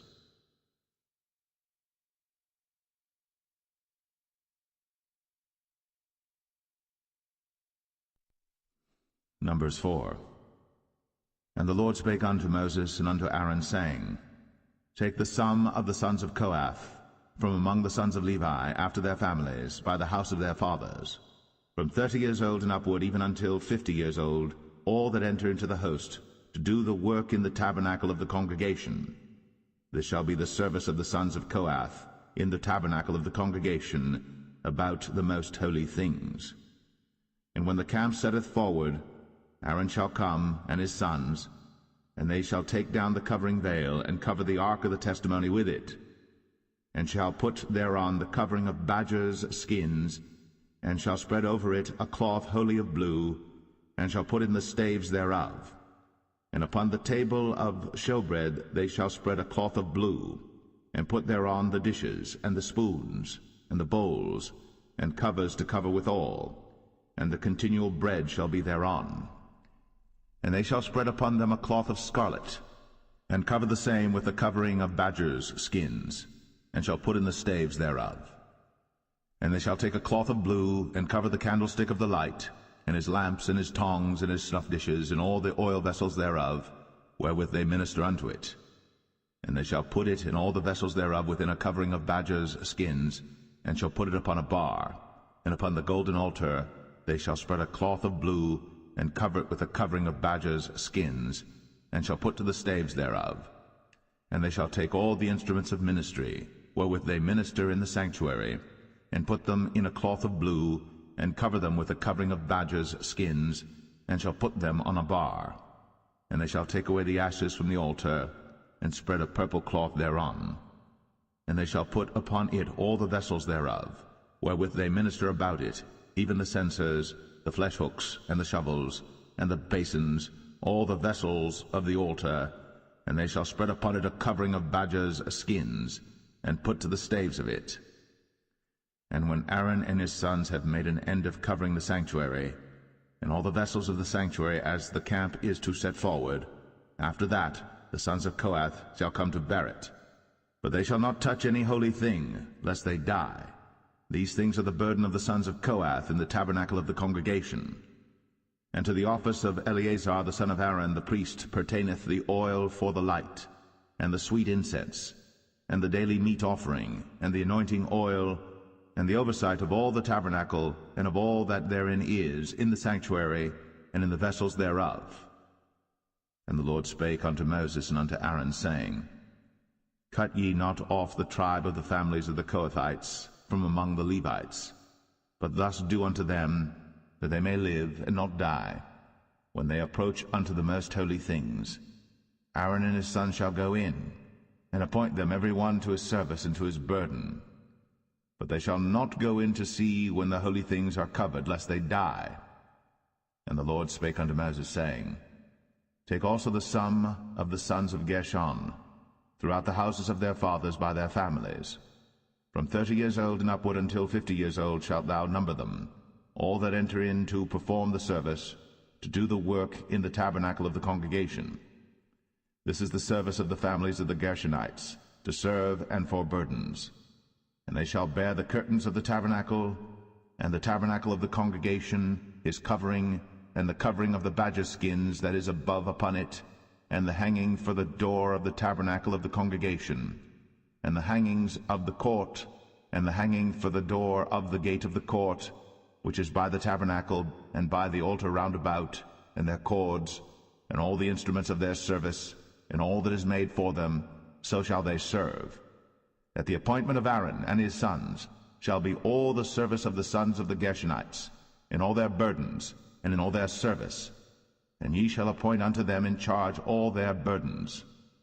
This is the service of the families of the sons of Gershon, in the tabernacle of the congregation, and their charge shall be under the hand of Ithamar the son of Aaron the priest. As for the sons of Merari, thou shalt number them after their families by the house of their fathers. From 30 years old and upward, even unto 50 years old, shalt thou number them, every one that entereth into the service, to do the work of the tabernacle of the congregation. And this is the charge of their burden, according to all their service in the tabernacle of the congregation, the boards of the tabernacle, and the bars thereof, and the pillars thereof, and sockets thereof. And the pillars of the court round about, and their sockets, and their pins, and their cords, with all their instruments, and with all their service. And by name ye shall reckon the instruments of the charge of their burden. This is the service of the families of the sons of Merari, according to all their service, in the tabernacle of the congregation under the hand of Ithamar the son of Aaron the priest. And Moses and Aaron, and the chief of the congregation numbered the sons of the Kohathites after their families, and after the house of their fathers, from 30 years old and upward, even unto 50 years old, every one that entereth into the service, for the work in the tabernacle of the congregation. And those that were numbered of them by their families were 2,750.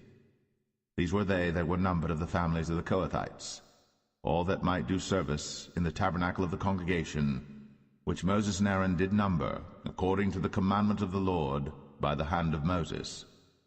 And those that were numbered of the sons of Gershon throughout their families and by the house of their fathers, from 30 years old and upward, even unto 50 years old, every one that entereth into the service, for the work in the tabernacle of the congregation, even those that were numbered of them throughout their families by the house of their fathers, were 2,630.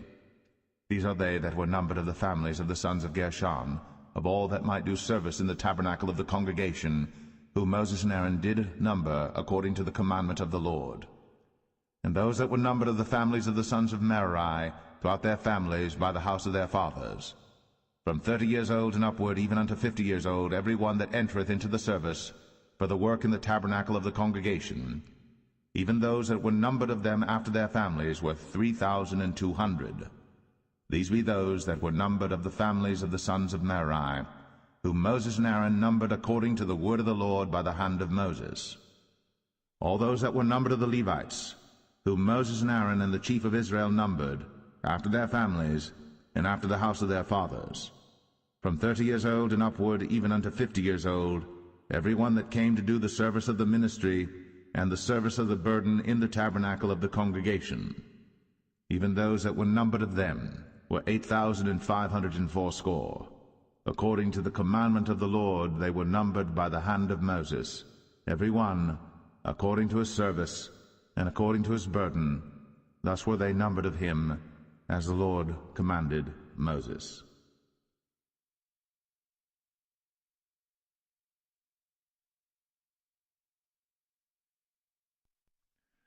Numbers 5. And the Lord spake unto Moses, saying, Command the children of Israel, that they put out of the camp every leper, and every one that hath an issue, and whosoever is defiled by the dead.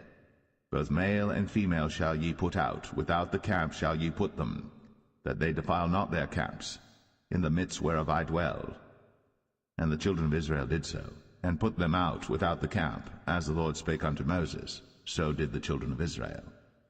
And the Lord spake unto Moses, saying, Speak unto the children of Israel, when a man or woman shall commit any sin that men commit, to do a trespass against the Lord, and that person be guilty, then they shall confess their sin which they have done, and he shall recompense his trespass with the principal thereof, and add unto it the 5th part thereof, and give it unto him against whom he hath trespassed. But if the man have no kinsman to recompense the trespass unto, let the trespass be recompensed unto the Lord, even to the priest, beside the ram of the atonement, whereby an atonement shall be made for him. And every offering of all the holy things of the children of Israel, which they bring unto the priest, shall be his. And every man's hallowed things shall be his. Whatsoever any man giveth the priest, it shall be his. And the Lord spake unto Moses, saying, Speak unto the children of Israel, and say unto them, If any man's wife go aside, and commit a trespass against him, and a man lie with her carnally, and it be hid from the eyes of her husband, and be kept close, and she be defiled, and there be no witness against her, neither she be taken with the manner, and the spirit of jealousy come upon him, and he be jealous of his wife, and she be defiled, or if the spirit of jealousy come upon him, and he be jealous of his wife, and she be not defiled, then shall the man bring his wife unto the priest, and he shall bring her offering for her, the 10th part of an ephah of barley meal. He shall pour no oil upon it, nor put frankincense thereon, for it is an offering of jealousy, an offering of memorial, bringing iniquity to remembrance. And the priest shall bring her near, and set her before the Lord. And the priest shall take holy water in an earthen vessel, and of the dust that is in the floor of the tabernacle the priest shall take, and put it into the water. And the priest shall set the woman before the Lord, and uncover the woman's head, and put the offering of memorial in her hands, which is the jealousy offering. And the priest shall have in his hand the bitter water that causeth the curse. And the priest shall charge her by an oath, and say unto the woman, If no man have lain with thee, and if thou hast not gone aside to uncleanness with another instead of thy husband, be thou free from this bitter water that causeth the curse. But if thou hast gone aside to another instead of thy husband, and if thou be defiled, and some man have lain with thee beside thine husband, then the priest shall charge the woman with an oath of cursing, and the priest shall say unto the woman, The Lord make thee a curse, and an oath among thy people, when the Lord doth make thy thigh to rot, and thy belly to swell. And this water that causeth the curse shall go into thy bowels, to make thy belly to swell, and thy thigh to rot. And the woman shall say, Amen, Amen. And the priest shall write these curses in a book, and he shall blot them out with the bitter water. And he shall cause the woman to drink the bitter water that causeth the curse, and the water that causeth the curse shall enter into her, and become bitter. Then the priest shall take the jealousy offering out of the woman's hand, and shall wave the offering before the Lord, and offer it upon the altar. And the priest shall take an handful of the offering, even the memorial thereof, and burn it upon the altar, and afterward shall cause the woman to drink the water. And when he hath made her to drink the water, then it shall come to pass that if she be defiled, and have done trespass against her husband, that the water that causeth the curse shall enter into her, and become bitter, and her belly shall swell, and her thigh shall rot, and the woman shall be a curse among her people. And if the woman be not defiled, but be clean, then she shall be free, and shall conceive seed. This is the law of jealousy, when a wife goeth aside to another instead of her husband, and is defiled. Or when the spirit of jealousy cometh upon him, and he be jealous over his wife, and shall set the woman before the Lord, and the priest shall execute upon her all this law. Then shall the man be guiltless from iniquity, and this woman shall bear her iniquity.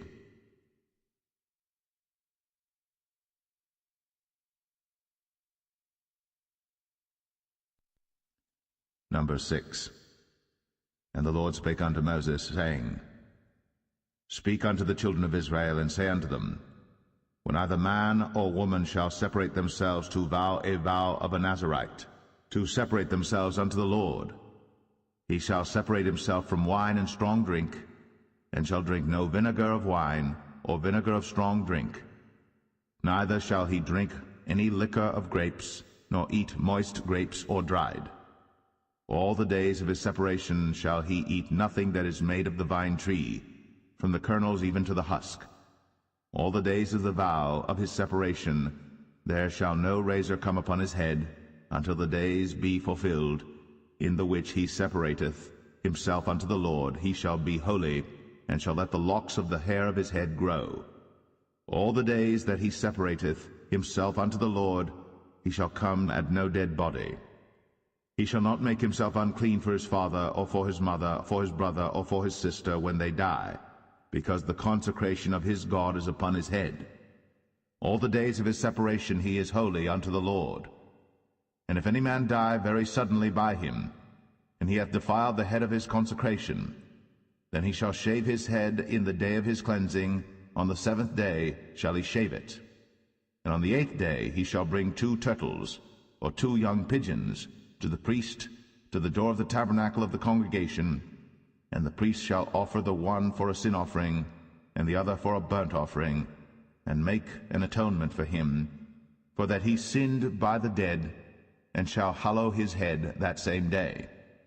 And he shall consecrate unto the Lord the days of his separation, and shall bring a lamb of the first year for a trespass offering, but the days that were before shall be lost, because his separation was defiled. And this is the law of the Nazarite.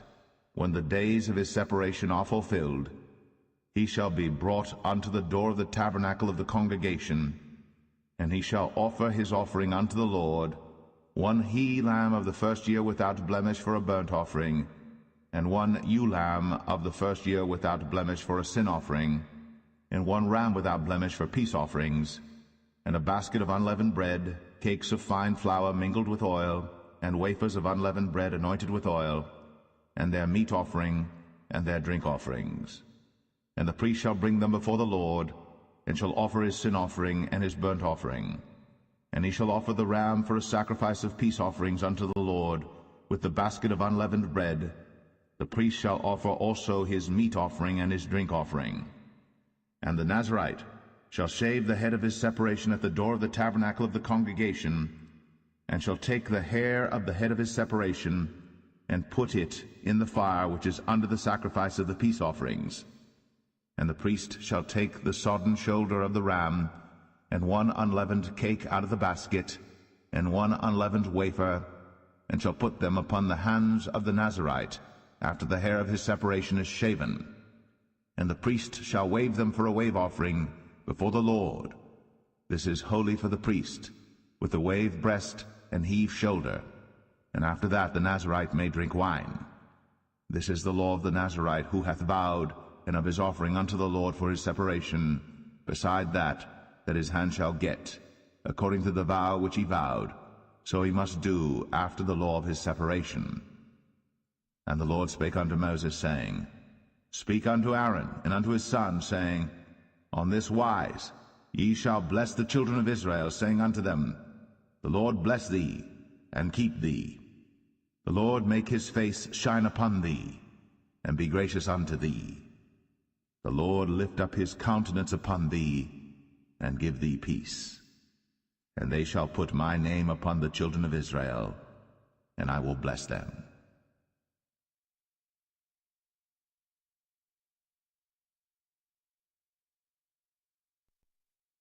Number 7. And it came to pass on the day that Moses had fully set up the tabernacle, and had anointed it, and sanctified it, and all the instruments thereof, both the altar and all the vessels thereof, and had anointed them and sanctified them, that the princes of Israel, heads of the house of their fathers, who were the princes of the tribes, and were over them that were numbered, offered. And they brought their offering before the Lord, 6 covered wagons, and 12 oxen, a wagon for 2 of the princes, and for each one an ox. And they brought them before the tabernacle. And the Lord spake unto Moses, saying, Take it of them, that they may be to do the service of the tabernacle of the congregation, and thou shalt give them unto the Levites, to every man according to his service. And Moses took the wagons and the oxen, and gave them unto the Levites. 2 wagons and 4 oxen he gave unto the sons of Gershon, according to their service. And 4 wagons and 8 oxen he gave unto the sons of Merari, according unto their service, under the hand of Ithamar the son of Aaron the priest. But unto the sons of Kohath he gave none, because the service of the sanctuary belonging unto them was that they should bear upon their shoulders. And the princes offered for dedicating of the altar in the day that it was anointed, even the princes offered their offering before the altar. And the Lord said unto Moses, They shall offer their offering, each prince on his day, for the dedicating of the altar. And he that offered his offering the first day was Nahshon the son of Amminadab, of the tribe of Judah. And his offering was 1 silver charger, the weight thereof was 130 shekels, 1 silver bowl of 70 shekels after the shekel of the sanctuary, both of them were full of fine flour, mingled with oil, for a meat offering, 1 spoon of 10 shekels of gold, full of incense, 1 young bullock, 1 ram, 1 lamb of the first year, for a burnt offering, 1 kid of the goats for a sin offering, and for a sacrifice of peace offerings, 2 oxen, 5 rams, 5 he-goats, 5 lambs of the first year. This was the offering of Nahshon the son of Amminadab. On the 2nd day, Nathanael the son of Zuar, prince of Issachar, did offer. He offered for his offering 1 silver charger, the weight whereof was 130 shekels, 1 silver bowl of 70 shekels after the shekel of the sanctuary, both of them full of fine flour, mingled with oil, for a meat offering, 1 spoon of gold of 10 shekels, full of incense, 1 young bullock, 1 ram, 1 lamb of the first year, for a burnt offering, 1 kid of the goats for a sin offering, and for a sacrifice of peace offerings 2 oxen, 5 rams, 5 he-goats, 5 lambs of the first year. This was the offering of Nathanael the son of Zuar. On the 3rd day Eliab the son of Helon, prince of the children of Zebulun, did offer.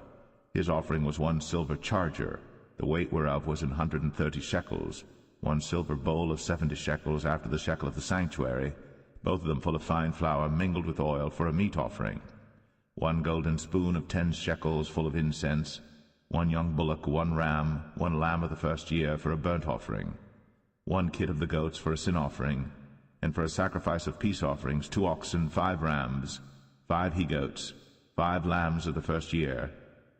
This was the offering of Eliab the son of Helon. On the 4th day Eleazar the son of Shadur, prince of the children of Reuben, did offer. His offering was 1 silver charger of the weight of 130 shekels, 1 silver bowl of 70 shekels after the shekel of the sanctuary, both of them full of fine flour, mingled with oil, for a meat offering, 1 golden spoon of 10 shekels full of incense, 1 young bullock, 1 ram, one lamb of the first year for a burnt offering, one kid of the goats for a sin offering, and for a sacrifice of peace offerings 2 oxen, 5 rams, 5 he-goats, 5 lambs of the first year. This was the offering of Elizur, the son of Shadur.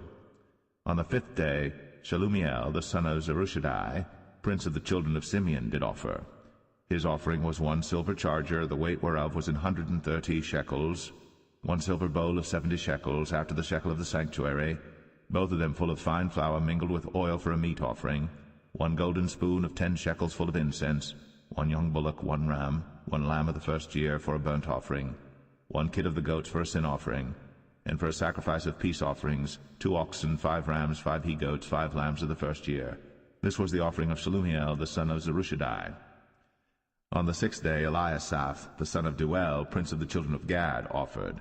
His offering was 1 silver charger of the weight of 130 shekels, a silver bowl of 70 shekels, after the shekel of the sanctuary, both of them full of fine flour mingled with oil for a meat offering, 1 golden spoon of 10 shekels full of incense, 1 young bullock, 1 ram, 1 lamb of the first year for a burnt offering, 1 kid of the goats for a sin offering, and for a sacrifice of peace offerings 2 oxen, 5 rams, 5 he-goats, 5 lambs of the first year.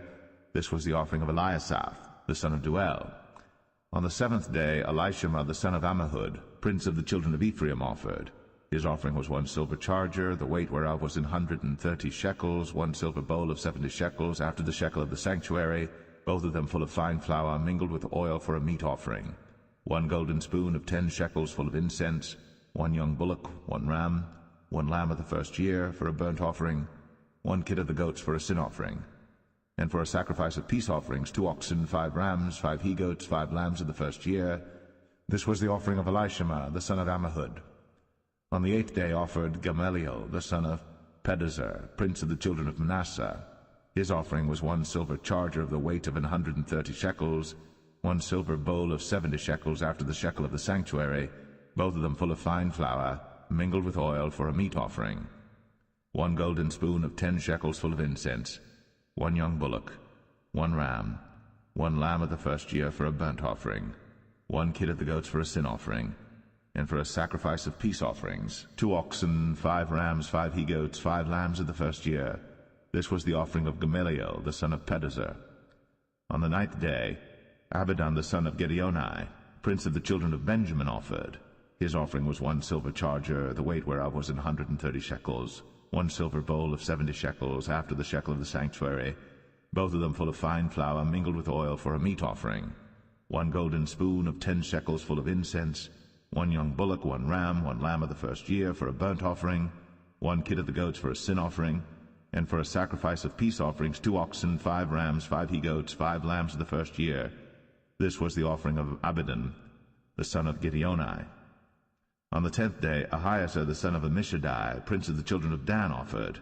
His offering was 1 silver charger, the weight whereof was 130 shekels, 1 silver bowl of 70 shekels, after the shekel of the sanctuary, both of them full of fine flour mingled with oil for a meat offering, 1 golden spoon of 10 shekels full of incense, 1 young bullock, 1 ram, 1 lamb of the first year for a burnt offering, 1 kid of the goats for a sin offering, and for a sacrifice of peace offerings 2 oxen, 5 rams, 5 he-goats, 5 lambs of the first year. This was the offering of Ahiezer, the son of Ammishaddai. On the 11th day, Pagiel, the son of Ochran, prince of the children of Asher, offered. His offering was 1 silver charger, the weight whereof was 130 shekels, 1 silver bowl of 70 shekels, after the shekel of the sanctuary, both of them full of fine flour mingled with oil for a meat offering, 1 golden spoon of 10 shekels full of incense, 1 young bullock, 1 ram, 1 lamb of the first year for a burnt offering, 1 kid of the goats for a sin offering, and for a sacrifice of peace offerings 2 oxen, 5 rams, 5 he-goats, 5 lambs of the first year. This was the offering of Pagiel, the son of Ochran. On the 12th day, Ahira, the son of Anan, prince of the children of Naphtali, offered. His offering was 1 silver charger, the weight whereof was 130 shekels, 1 silver bowl of 70 shekels, after the shekel of the sanctuary, both of them full of fine flour mingled with oil for a meat offering, 1 golden spoon of 10 shekels full of incense, 1 young bullock, 1 ram, 1 lamb of the first year for a burnt offering, 1 kid of the goats for a sin offering, and for a sacrifice of peace offerings 2 oxen, 5 rams, 5 he-goats, 5 lambs of the first year. This was the offering of Ahira, the son of Anan. This was the dedication of the altar in the day when it was anointed by the princes of Israel. 12 chargers of silver, 12 silver bowls, 12 spoons of gold, each charger of silver weighing 130 shekels, each bowl 70. All the silver vessels weighed 2,400 shekels after the shekel of the sanctuary. The golden spoons were 12, full of incense, weighing 10 shekels apiece, after the shekel of the sanctuary.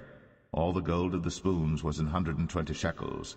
All the oxen for the burnt offering were 12 bullocks, the rams 12, the lambs of the first year 12, with their meat offering, and the kids of the goats for sin offering 12.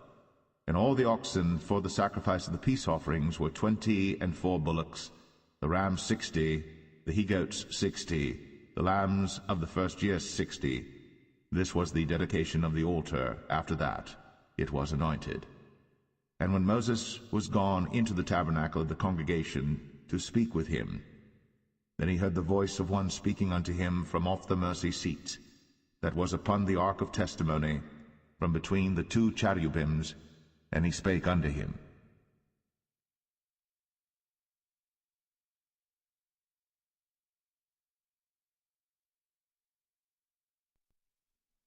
Numbers 8. And the Lord spake unto Moses, saying, Speak unto Aaron, and say unto him, When thou lightest the lamps, the 7 lamps shall give light over against the candlestick. And Aaron did so. He lighted the lamps thereof over against the candlestick, as the Lord commanded Moses. And this work of the candlestick was of beaten gold, unto the shaft thereof, unto the flowers thereof was beaten work, according unto the pattern which the Lord had shown Moses.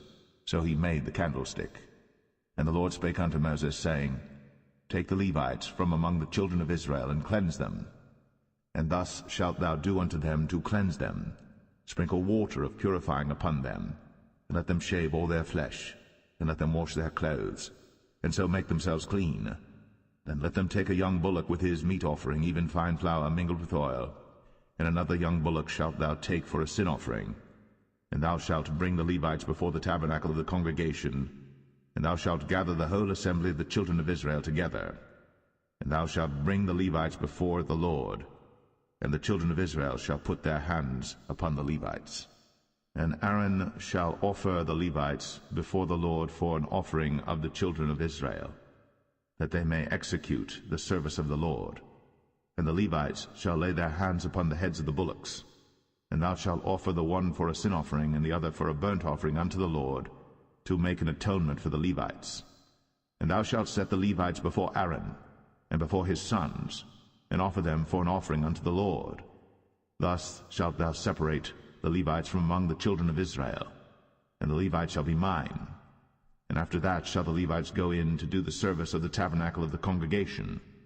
And thou shalt cleanse them, and offer them for an offering. For they are wholly given unto me from among the children of Israel, instead of such as open every womb, even instead of the firstborn of all the children of Israel, have I taken them unto me. For all the firstborn of the children of Israel are mine, both man and beast. On the day that I smote every firstborn in the land of Egypt, I sanctified them for myself. And I have taken the Levites for all the firstborn of the children of Israel, and I have given the Levites as a gift to Aaron and to his sons from among the children of Israel, to do the service of the children of Israel in the tabernacle of the congregation, and to make an atonement for the children of Israel, that there be no plague among the children of Israel, when the children of Israel come nigh unto the sanctuary. And Moses and Aaron and all the congregation of the children of Israel did to the Levites according unto all that the Lord commanded Moses concerning the Levites. So did the children of Israel unto them. And the Levites were purified, and they washed their clothes, and Aaron offered them as an offering before the Lord. And Aaron made an atonement for them to cleanse them. And after that went the Levites in to do their service in the tabernacle of the congregation before Aaron and before his sons, as the Lord had commanded Moses concerning the Levites, so did they unto them. And the Lord spake unto Moses, saying, This is it that belongeth unto the Levites. From 25 years old and upward they shall go in to wait upon the service of the tabernacle of the congregation. And from the age of 50 years they shall cease waiting upon the service thereof, and shall serve no more, but shall minister with their brethren in the tabernacle of the congregation, to keep the charge, and shall do no service. Thus shalt thou do unto the Levites touching their charge.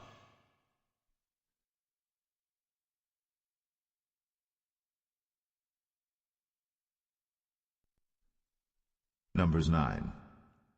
And the Lord spake unto Moses in the wilderness of Sinai, in the 1st month of the 2nd year, after they were come out of the land of Egypt, saying, Let the children of Israel also keep the Passover at his appointed season. In the 14th day of this month, at even, ye shall keep it in his appointed season, according to all the rites of it, and according to all the ceremonies thereof shall ye keep it. And Moses spake unto the children of Israel, that they should keep the Passover. And they kept the Passover on the 14th day of the 1st month, at even, in the wilderness of Sinai, according to all that the Lord commanded Moses, so did the children of Israel. And there were certain men who were defiled by the dead body of a man, that they could not keep the Passover on that day. And they came before Moses and before Aaron on that day. And those men said unto him, We are defiled by the dead body of a man. Wherefore are we kept back, that we may not offer an offering of the Lord in his appointed season among the children of Israel? And Moses said unto them, Stand still, and I will hear what the Lord will command concerning you. And the Lord spake unto Moses, saying, Speak unto the children of Israel, saying, If any man of you or of your posterity shall be unclean by reason of a dead body, or be in a journey afar off, yet he shall keep the Passover unto the Lord. The 14th day of the 2nd month at even they shall keep it, and eat it with unleavened bread and bitter herbs. They shall leave none of it unto the morning, nor break any bone of it. According to all the ordinances of the Passover they shall keep it. But the man that is clean, and is not in a journey, and forbeareth to keep the Passover, even the same soul shall be cut off from among his people, because he brought not the offering of the Lord in his appointed season. That man shall bear his sin. And if a stranger shall sojourn among you, and will keep the Passover unto the Lord, according to the ordinance of the Passover, and according to the manner thereof, so shall he do. Ye shall have one ordinance, both for the stranger and for him that was born in the land. And on the day that the tabernacle was reared up, the cloud covered the tabernacle, namely the tent of the testimony. And at even there was upon the tabernacle as it were the appearance of fire until the morning. So it was always. The cloud covered it by day, and the appearance of fire by night. And when the cloud was taken up from the tabernacle, then after that the children of Israel journeyed. In the place where the cloud abode, there the children of Israel pitched their tents. At the commandment of the Lord the children of Israel journeyed, and at the commandment of the Lord they pitched. As long as the cloud abode upon the tabernacle, they rested in their tents. And when the cloud tarried long upon the tabernacle many days, then the children of Israel kept the charge of the Lord, and journeyed not. And so it was, when the cloud was a few days upon the tabernacle, according to the commandment of the Lord, they abode in their tents, and according to the commandment of the Lord they journeyed.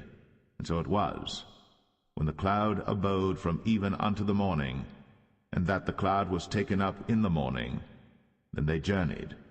Whether it was by day or by night that the cloud was taken up, they journeyed. Or whether it were 2 days, or a month, or a year, that the cloud tarried upon the tabernacle, remaining thereon, the children of Israel abode in their tents, and journeyed not. But when it was taken up, they journeyed. At the commandment of the Lord they rested in the tents, and at the commandment of the Lord they journeyed. They kept the charge of the Lord, at the commandment of the Lord, by the hand of Moses.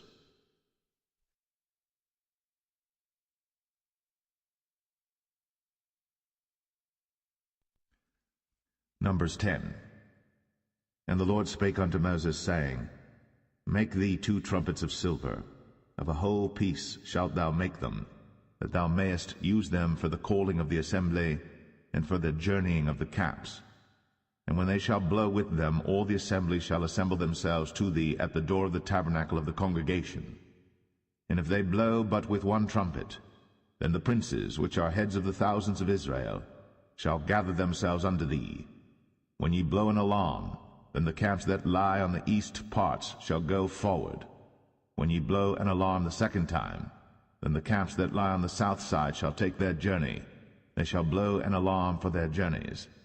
But when the congregation is to be gathered together, ye shall blow, but ye shall not sound an alarm. And the sons of Aaron the priests shall blow with the trumpets, and they shall be to you for an ordinance forever throughout your generations. And if ye go to war in your land against the enemy that oppresseth you, then ye shall blow an alarm with the trumpets, and ye shall be remembered before the Lord your God, and ye shall be saved from your enemies. Also in the day of your gladness, and in your solemn days, in the beginnings of your months, ye shall blow with the trumpets over your burnt offerings, and over the sacrifices of your peace offerings, that they may be to you for a memorial before your God. I am the Lord your God.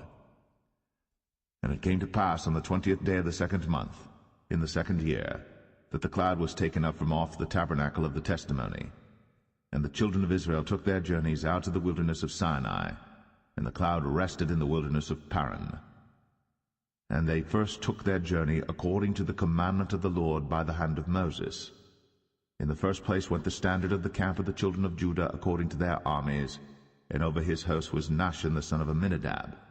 And over the host of the tribe of the children of Issachar was Nethanel the son of Zuar. And over the host of the tribe of the children of Zebulun was Eliab the son of Helon. And the tabernacle was taken down, and the sons of Gershon and the sons of Merari set forward, bearing the tabernacle. And the standard of the camp of Reuben set forward according to their armies. And over his host was Elizur the son of Shadur. And over the host of the tribe of the children of Simeon was Shelumiel the son of Zerushadai. And over the host of the tribe of the children of Gad was Eliasaph the son of Duel. And the Kohathites set forward, bearing the sanctuary, and the other did set up the tabernacle against they came. And the standard of the camp of the children of Ephraim set forward according to their armies, and over his host was Elishama the son of Ammihud. And over the host of the tribe of the children of Manasseh was Gamaliel the son of Pedazur. And over the host of the tribe of the children of Benjamin was Abidan the son of Gideoni. And the standard of the camp of the children of Dan set forward, which was the rearward of all the camps throughout their hosts. And over his host was Ahiezer the son of Ammishaddai. And over the host of the tribe of the children of Asher was Pagiel the son of Ochran. And over the host of the tribe of the children of Naphtali was Ahira the son of Enan. Thus were the journeyings of the children of Israel according to their armies, when they set forward. And Moses said unto Hobab the son of Raguel the Midianite, Moses' father-in-law, We are journeying unto the place of which the Lord said, I will give it you. Come thou with us, and we will do thee good. For the Lord hath spoken good concerning Israel. And he said unto him, I will not go, but I will depart to mine own land, and to my kindred. And he said, Leave us not, I pray thee, for as much as thou knowest how we are to encamp in the wilderness, and thou mayest be to us instead of eyes. And it shall be, if thou go with us, yea, it shall be that what goodness the Lord shall do unto us, the same will we do unto thee. And they departed from the mount of the Lord 3 days' journey. And the ark of the covenant of the Lord went before them in the 3 days' journey, to search out a resting place for them. And the cloud of the Lord was upon them by day, when they went out of the camp. And it came to pass, when the ark set forward, that Moses said, Rise up, Lord, and let thine enemies be scattered, and let them that hate thee flee before thee. And when it rested, he said, Return, O Lord, unto the many thousands of Israel.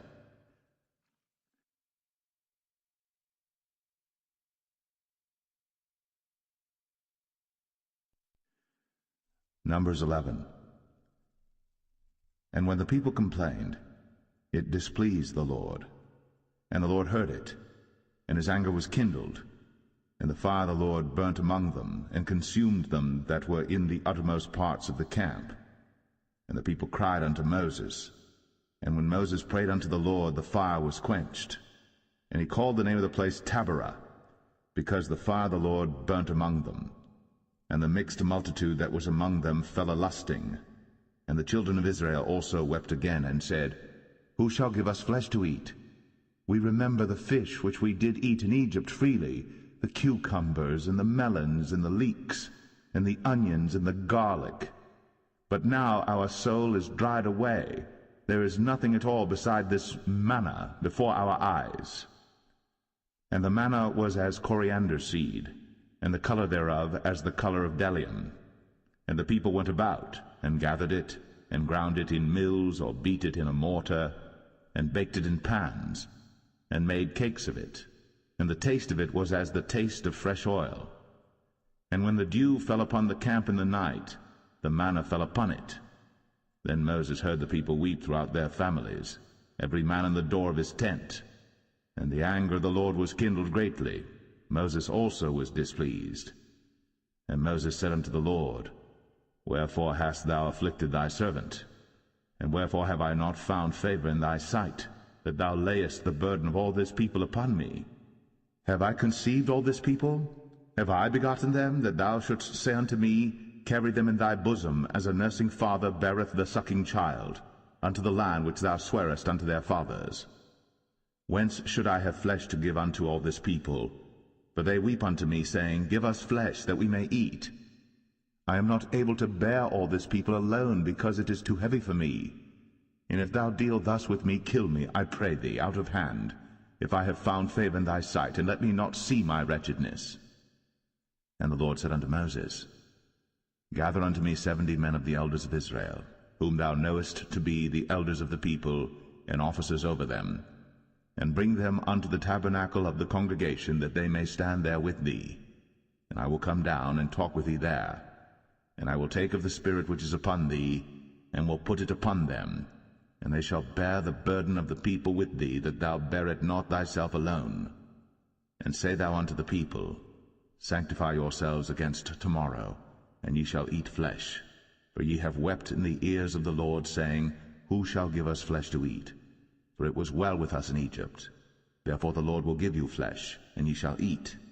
Ye shall not eat 1 day, nor 2 days, nor 5 days, neither 10 days, nor 20 days, but even a whole month, until it come out at your nostrils, and it be loathsome unto you, because that ye have despised the Lord which is among you, and have wept before him, saying, Why came we forth out of Egypt?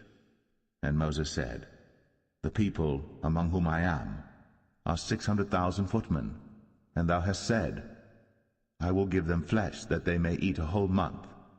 Shall the flocks and the herds be slain for them to suffice them? Or shall all the fish of the sea be gathered together for them to suffice them? And the Lord said unto Moses, Is the Lord's hand waxed short? Thou shalt see now whether my word shall come to pass unto thee or not. And Moses went out, and told the people the words of the Lord, and gathered the 70 men of the elders of the people, and set them round about the tabernacle. And the Lord came down in a cloud, and spake unto him, and took of the Spirit that was upon him, and gave it unto the 70 elders.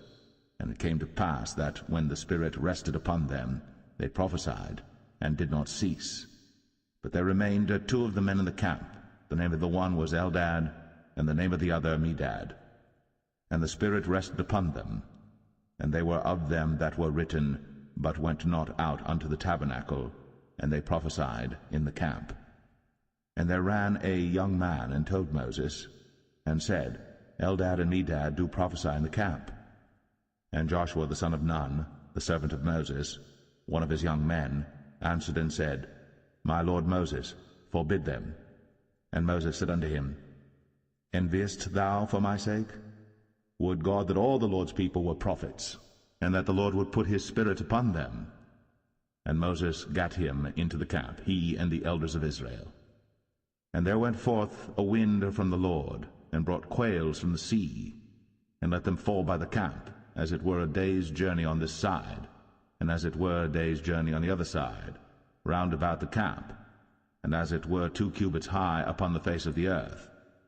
And the people stood up all that day, and all that night, and all the next day. And they gathered the quails. He that gathered least gathered 10 homers. And they spread them all abroad for themselves round about the camp. And while the flesh was yet between their teeth, ere it was chewed, the wrath of the Lord was kindled against the people, and the Lord smote the people with a very great plague. And he called the name of that place Kibroth Hattaavah, because there they buried the people that lusted. And the people journeyed from Kibroth Hattaavah unto Hazeroth, and abode at Hazeroth.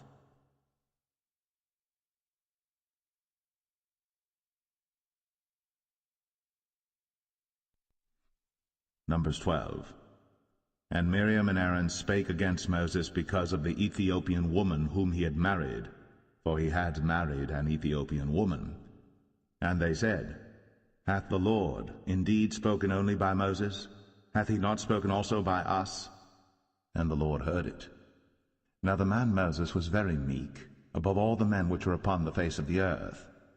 And the Lord spake suddenly unto Moses, and unto Aaron, and unto Miriam, Come out ye three unto the tabernacle of the congregation. And they three came out. And the Lord came down in the pillar of the cloud, and stood in the door of the tabernacle, and called Aaron and Miriam, and they both came forth. And he said, Hear now my words. If there be a prophet among you, I the Lord will make myself known unto him in a vision, and will speak unto him in a dream.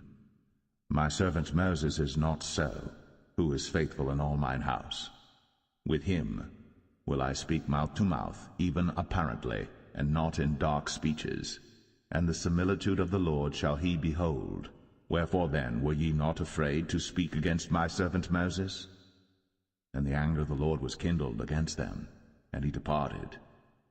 And the cloud departed from off the tabernacle, and behold, Miriam became leprous, white as snow. And Aaron looked upon Miriam, and behold, she was leprous. And Aaron said unto Moses, Alas, my Lord, I beseech thee, lay not the sin upon us, wherein we have done foolishly, and wherein we have sinned. Let her not be as one dead, of whom the flesh is half consumed, when he cometh out of his mother's womb. And Moses cried unto the Lord, saying, Heal her now, O God, I beseech thee. And the Lord said unto Moses, If her father had but spit in her face, should she not be ashamed 7 days? Let her be shut out from the camp 7 days, and after that let her be received in again. And Miriam was shut out from the camp 7 days. And the people journeyed not till Miriam was brought in again. And afterward the people removed from Hazeroth, and pitched in the wilderness of Paran.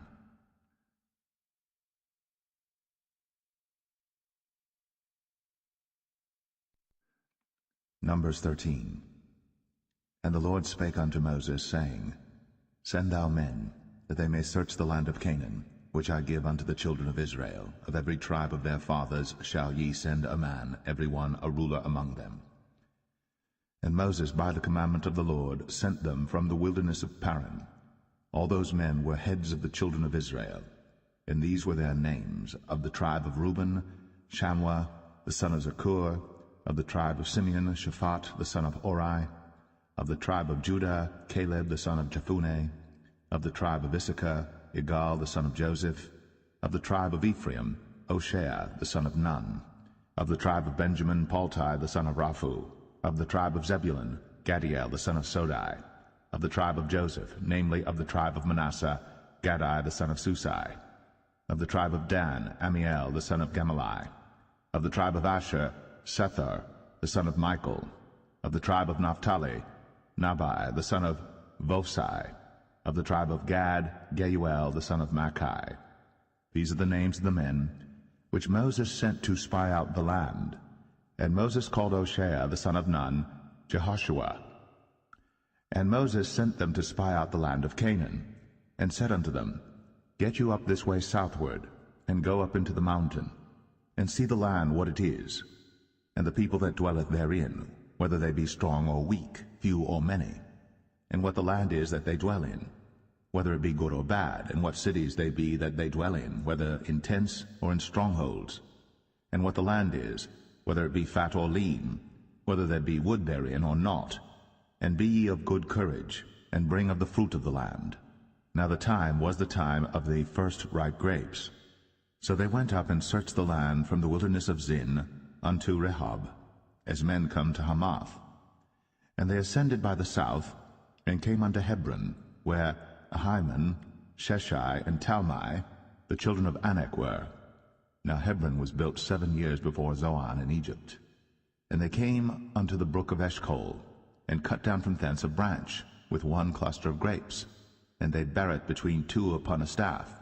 And they brought of the pomegranates and of the figs. The place was called the brook Eshcol, because of the cluster of grapes which the children of Israel cut down from thence.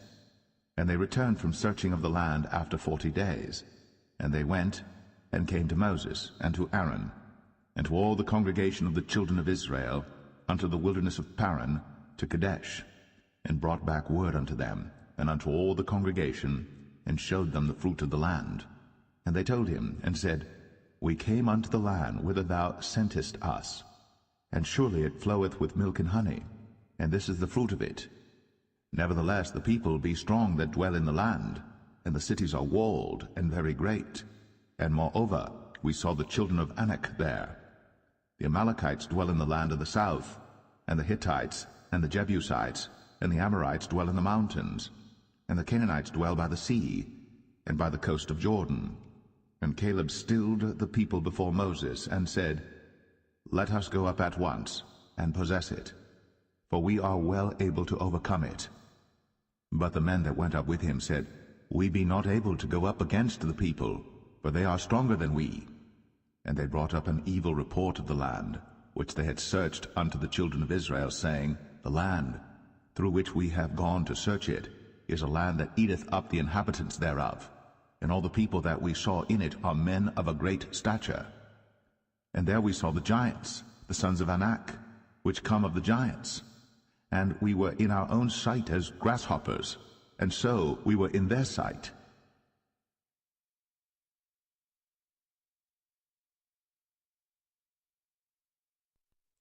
Numbers 14.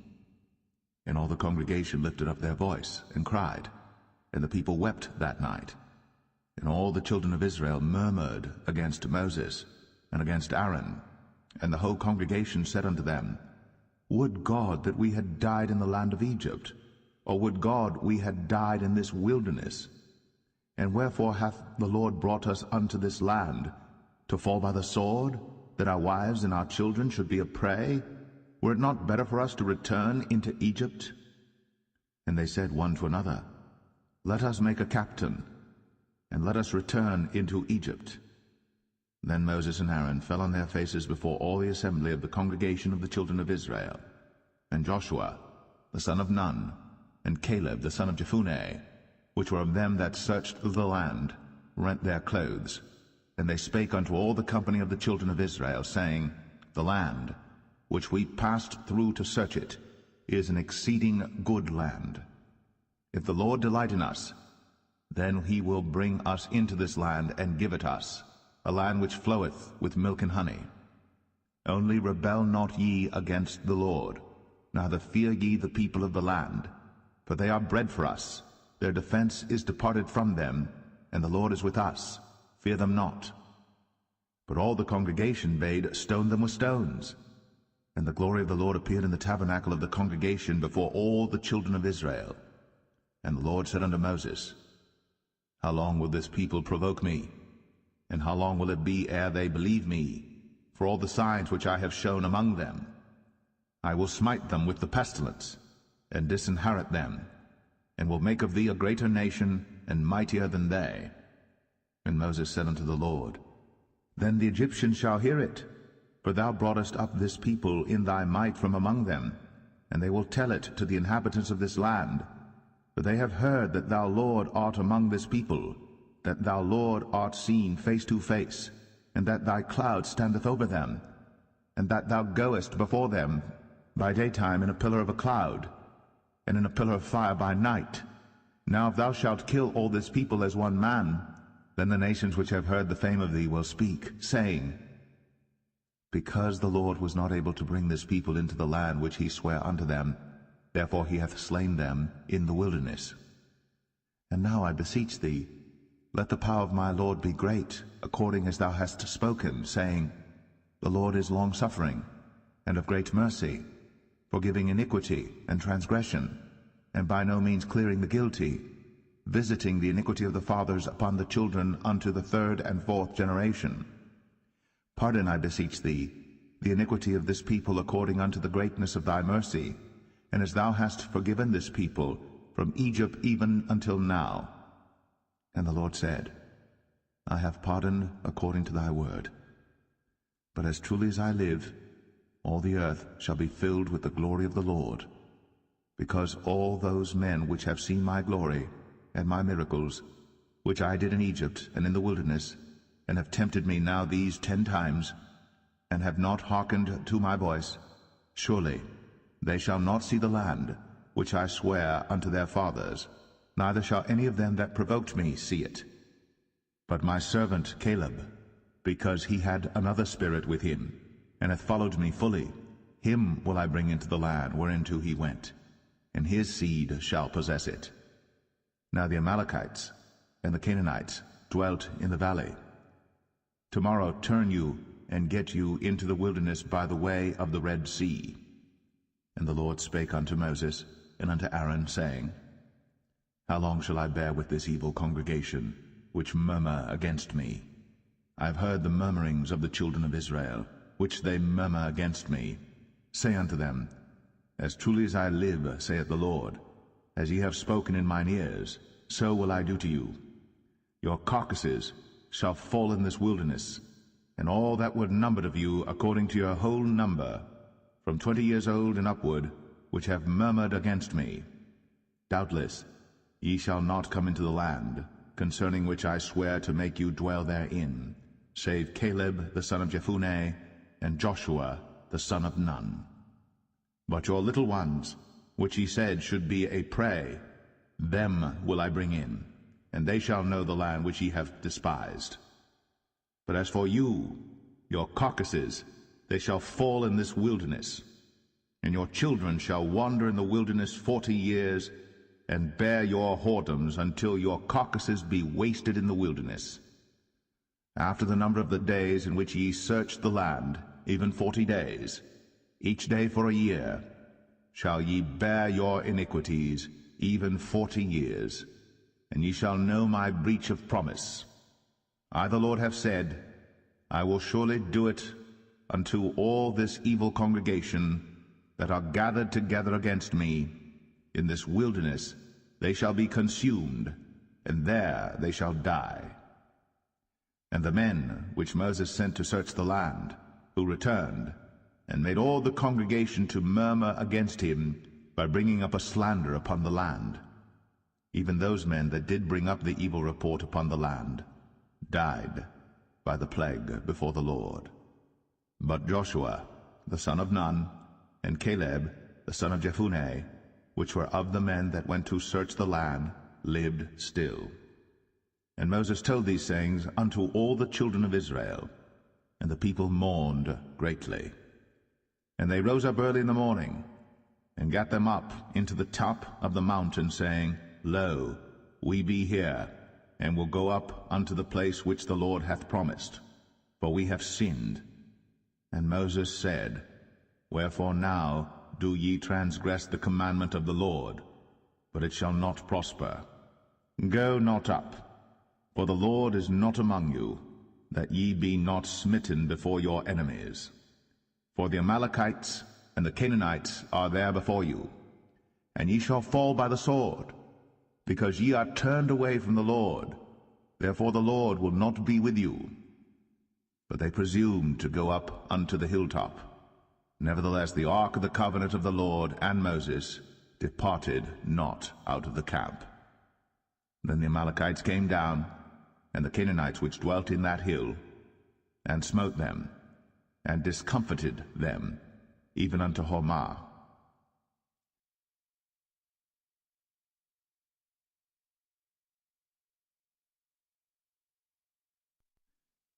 Numbers 15. And the Lord spake unto Moses, saying, Speak unto the children of Israel, and say unto them, When ye be come into the land of your habitations, which I give unto you, and will make an offering by fire unto the Lord, a burnt offering, or a sacrifice in performing a vow, or in a freewill offering, or in your solemn feasts, to make a sweet savour unto the Lord, of the herd or of the flock. Then shall he that offereth his offering unto the Lord bring a meat offering of 1/10 deal of flour mingled with the 4th part of an hin of oil, and the 4th part of an hin of wine for a drink offering shalt thou prepare with the burnt offering or sacrifice for 1 lamb. Or for a ram thou shalt prepare for a meat offering 2/10 deals of flour mingled with the 3rd part of an hin of oil. And for a drink offering thou shalt offer the 3rd part of an hin of wine for a sweet savour unto the Lord. And when thou preparest a bullock for a burnt offering, or for a sacrifice in performing a vow, or peace offerings unto the Lord, then shall he bring with a bullock a meat offering of 3/10 deals of flour mingled with 1/2 an hin of oil. And thou shalt bring for a drink offering 1/2 an hin of wine, for an offering made by fire, of a sweet savour unto the Lord. Thus shall it be done for 1 bullock, or for 1 ram, or for a lamb, or a kid, according to the number that ye shall prepare. So shall ye do to every one according to their number. All that are born of the country shall do these things after this manner, in offering an offering made by fire, of a sweet savour unto the Lord. And if a stranger sojourn with you, or whosoever be among you in your generations, and will offer an offering made by fire, of a sweet savour unto the Lord, as ye do, so he shall do. 1 ordinance shall be both for you of the congregation, and also for the stranger that sojourneth with you, an ordinance for ever in your generations, as ye are, so shall the stranger be before the Lord. 1 law and 1 manner shall be for you, and for the stranger that sojourneth with you. And the Lord spake unto Moses, saying, Speak unto the children of Israel, and say unto them, When ye come into the land whither I bring you, then it shall be that when ye eat of the bread of the land, ye shall offer up an heave offering unto the Lord. Ye shall offer up a cake of the first of your dough for an heave offering. As ye do the heave offering of the threshing floor, so shall ye heave it. Of the first of your dough ye shall give unto the Lord an heave offering in your generations. And if ye have erred, and not observed all these commandments which the Lord hath spoken unto Moses, even all that the Lord hath commanded you by the hand of Moses, from the day that the Lord commanded Moses, and henceforward among your generations, then it shall be, if aught be committed by ignorance without the knowledge of the congregation, that all the congregation shall offer 1 young bullock for a burnt offering, for a sweet savour unto the Lord, with his meat offering and his drink offering, according to the manner, and 1 kid of the goats for a sin offering. And the priest shall make an atonement for all the congregation of the children of Israel, and shall be forgiven them, for it is ignorance. And they shall bring their offering, a sacrifice made by fire unto the Lord, and their sin offering before the Lord, for their ignorance. And it shall be forgiven all the congregation of the children of Israel, and the stranger that sojourneth among them, seeing all the people were in ignorance. And if any soul sin through ignorance, then he shall bring a she-goat of the first year for sin offering, and the priest shall make an atonement for the soul that sinneth ignorantly. When he sinneth by ignorance before the Lord, to make an atonement for him, and it shall be forgiven him. Ye shall have 1 law for him that sinneth through ignorance, both for him that is born among the children of Israel, and for the stranger that sojourneth among them. But the soul that doeth aught presumptuously, whether he be born in the land or a stranger, the same reproacheth the Lord, and that soul shall be cut off from among his people, because he hath despised the word of the Lord, and hath broken his commandment. That soul shall utterly be cut off.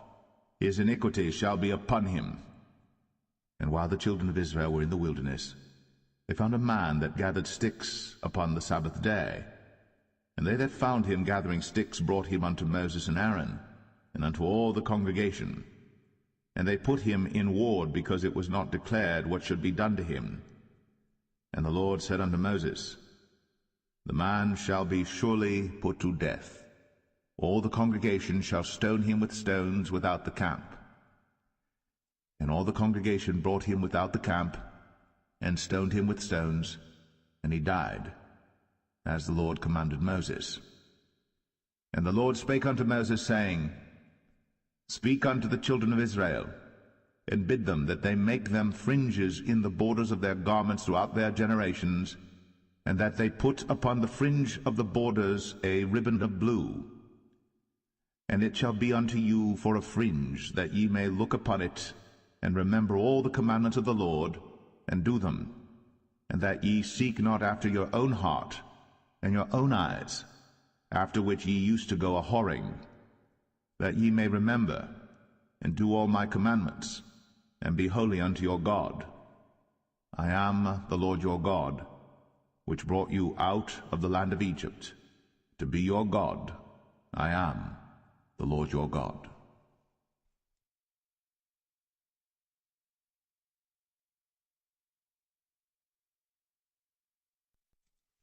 Numbers 16. Now Korah the son of Izhar, the son of Kohath, the son of Levi, and Dathan and Abiram, the sons of Eliab, and On, the son of Paulett, sons of Reuben, took men. And they rose up before Moses with certain of the children of Israel, 250 princes of the assembly, famous in the congregation, men of renown. And they gathered themselves together against Moses and against Aaron, and said unto them, Ye take too much upon you, seeing all the congregation are holy, every one of them, and the Lord is among them. Wherefore then lift ye up yourselves above the congregation of the Lord. And when Moses heard it, he fell upon his face. And he spake unto Korah and unto all his company, saying, Even tomorrow the Lord will show who are his, and who is holy, and will cause him to come near unto him. Even him whom he hath chosen will he cause to come near unto him. This do, take your censers, Korah, and all his company, and put fire therein, and put incense in them before the Lord tomorrow. And it shall be, that the man whom the Lord doth choose, he shall be holy. Ye take too much upon you, ye sons of Levi. And Moses said unto Korah, Hear, I pray you, ye sons of Levi. Seemeth it but a small thing unto you, that the God of Israel hath separated you from the congregation of Israel, to bring you near to himself, to do the service of the tabernacle of the Lord, and to stand before the congregation to minister unto them? And he hath brought thee near to him, and all thy brethren, the sons of Levi, with thee. And seek ye the priesthood also? For which cause both thou and all thy company are gathered together against the Lord? And what is Aaron, that ye murmur against him? And Moses sent to call Dathan and Abiram, the sons of Eliab, which said, We will not come up. Is it a small thing that thou hast brought us up out of the land that floweth with milk and honey, to kill us in the wilderness, except thou make thyself altogether a prince over us? Moreover, thou hast not brought us into a land that floweth with milk and honey, or given us inheritance of fields and vineyards. Wilt thou put out the eyes of these men? We will not come up. And Moses was very wroth, and said unto the Lord, Respect not thou their offering. I have not taken one ass from them, neither have I hurt one of them. And Moses said unto Korah, Be thou and all thy company before the Lord, thou and they, and Aaron tomorrow. And take every man his censer, and put incense in them, and bring ye before the Lord every man his censer, 250 censers, thou also, and Aaron, each of you his censer. And they took every man his censer, and put fire in them, and laid incense thereon, and stood in the door of the tabernacle of the congregation with Moses and Aaron. And Korah gathered all the congregation against them unto the door of the tabernacle of the congregation. And the glory of the Lord appeared unto all the congregation. And the Lord spake unto Moses and unto Aaron, saying, Separate yourselves from among this congregation, that I may consume them in a moment. And they fell upon their faces and said, O God, the God of the spirits of all flesh, shall one man sin, and wilt thou be wroth with all the congregation? And the Lord spake unto Moses, saying, Speak unto the congregation, saying, Get you up from about the tabernacle of Korah, Dathan, and Abiram. And Moses rose up, and went unto Dathan and Abiram, and the elders of Israel followed him. And he spake unto the congregation, saying, Depart, I pray you, from the tents of these wicked men, and touch nothing of theirs, lest ye be consumed in all their sins. So they gat up from the tabernacle of Korah, Dathan and Abiram on every side. And Dathan and Abiram came out, and stood in the door of their tents, and their wives and their sons, and their little children. And Moses said, Hereby ye shall know that the Lord hath sent me to do all these works, for I have not done them of mine own mind. If these men die the common death of all men, or if they be visited after the visitation of all men, then the Lord hath not sent me. But if the Lord make a new thing, and the earth open her mouth, and swallow them up with all that appertain unto them, and they go down quick into the pit, then ye shall understand that these men have provoked the Lord. And it came to pass, as he had made an end of speaking all these words, that the ground clave asunder that was under them, and the earth opened her mouth, and swallowed them up, and their houses, and all the men that appertained unto Korah, and all their goods. They and all that appertained to them went down alive into the pit, and the earth closed upon them, and they perished from among the congregation. And all Israel that were round about them fled at the cry of them, for they said, Lest the earth swallow us up also. And there came out a fire from the Lord, and consumed the 250 men that offered incense. And the Lord spake unto Moses, saying, Speak unto Eleazar the son of Aaron the priest, that he take up the censers out of the burning, and scatter thou the fire yonder, for they are hallowed. The censers of these sinners against their own souls, let them make them broad plates for a covering of the altar, for they offered them before the Lord. Therefore they are hallowed, and they shall be a sign unto the children of Israel.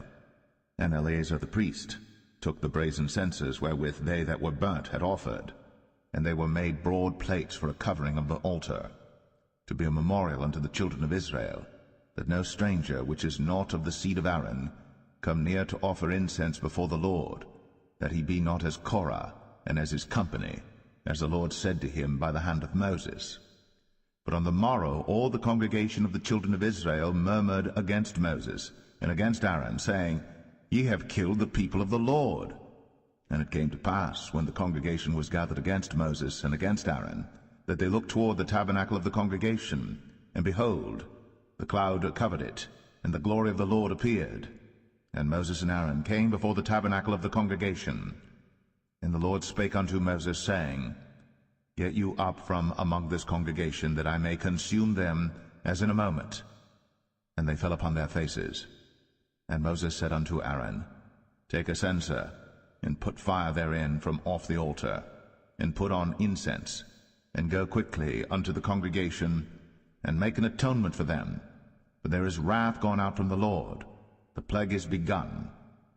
And Aaron took as Moses commanded, and ran into the midst of the congregation, and behold, the plague was begun among the people. And he put on incense, and made an atonement for the people. And he stood between the dead and the living, and the plague was stayed.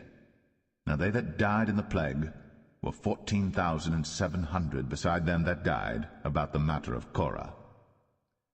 And Aaron returned unto Moses unto the door of the tabernacle of the congregation, and the plague was stayed.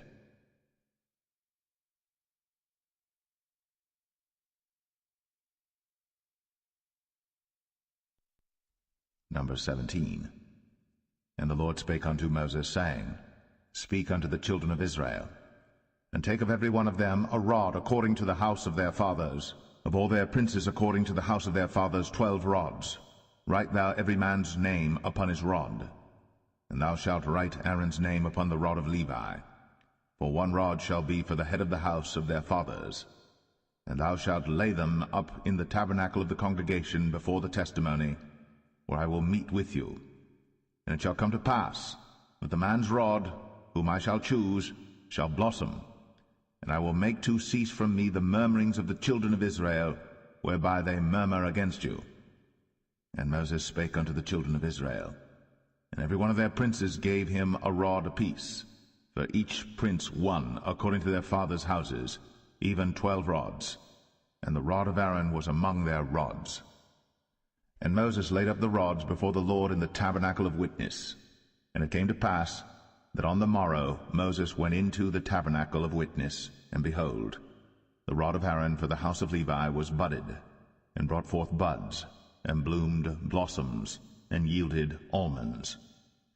And Moses brought out all the rods from before the Lord unto all the children of Israel.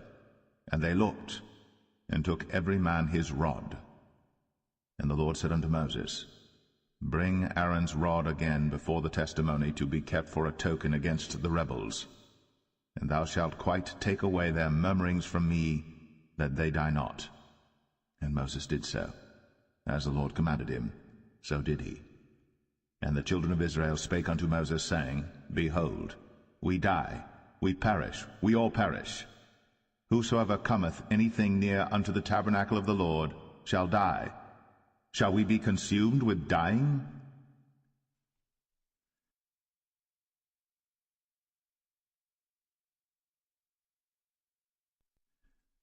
Numbers 18. And the Lord said unto Aaron, Thou and thy sons, and thy father's house with thee shall bear the iniquity of the sanctuary, and thou and thy sons with thee shall bear the iniquity of your priesthood. And thy brethren also of the tribe of Levi, the tribe of thy father, bring thou with thee, that they may be joined unto thee, and minister unto thee. But thou and thy sons with thee shall minister before the tabernacle of witness. And they shall keep thy charge, and the charge of all the tabernacle.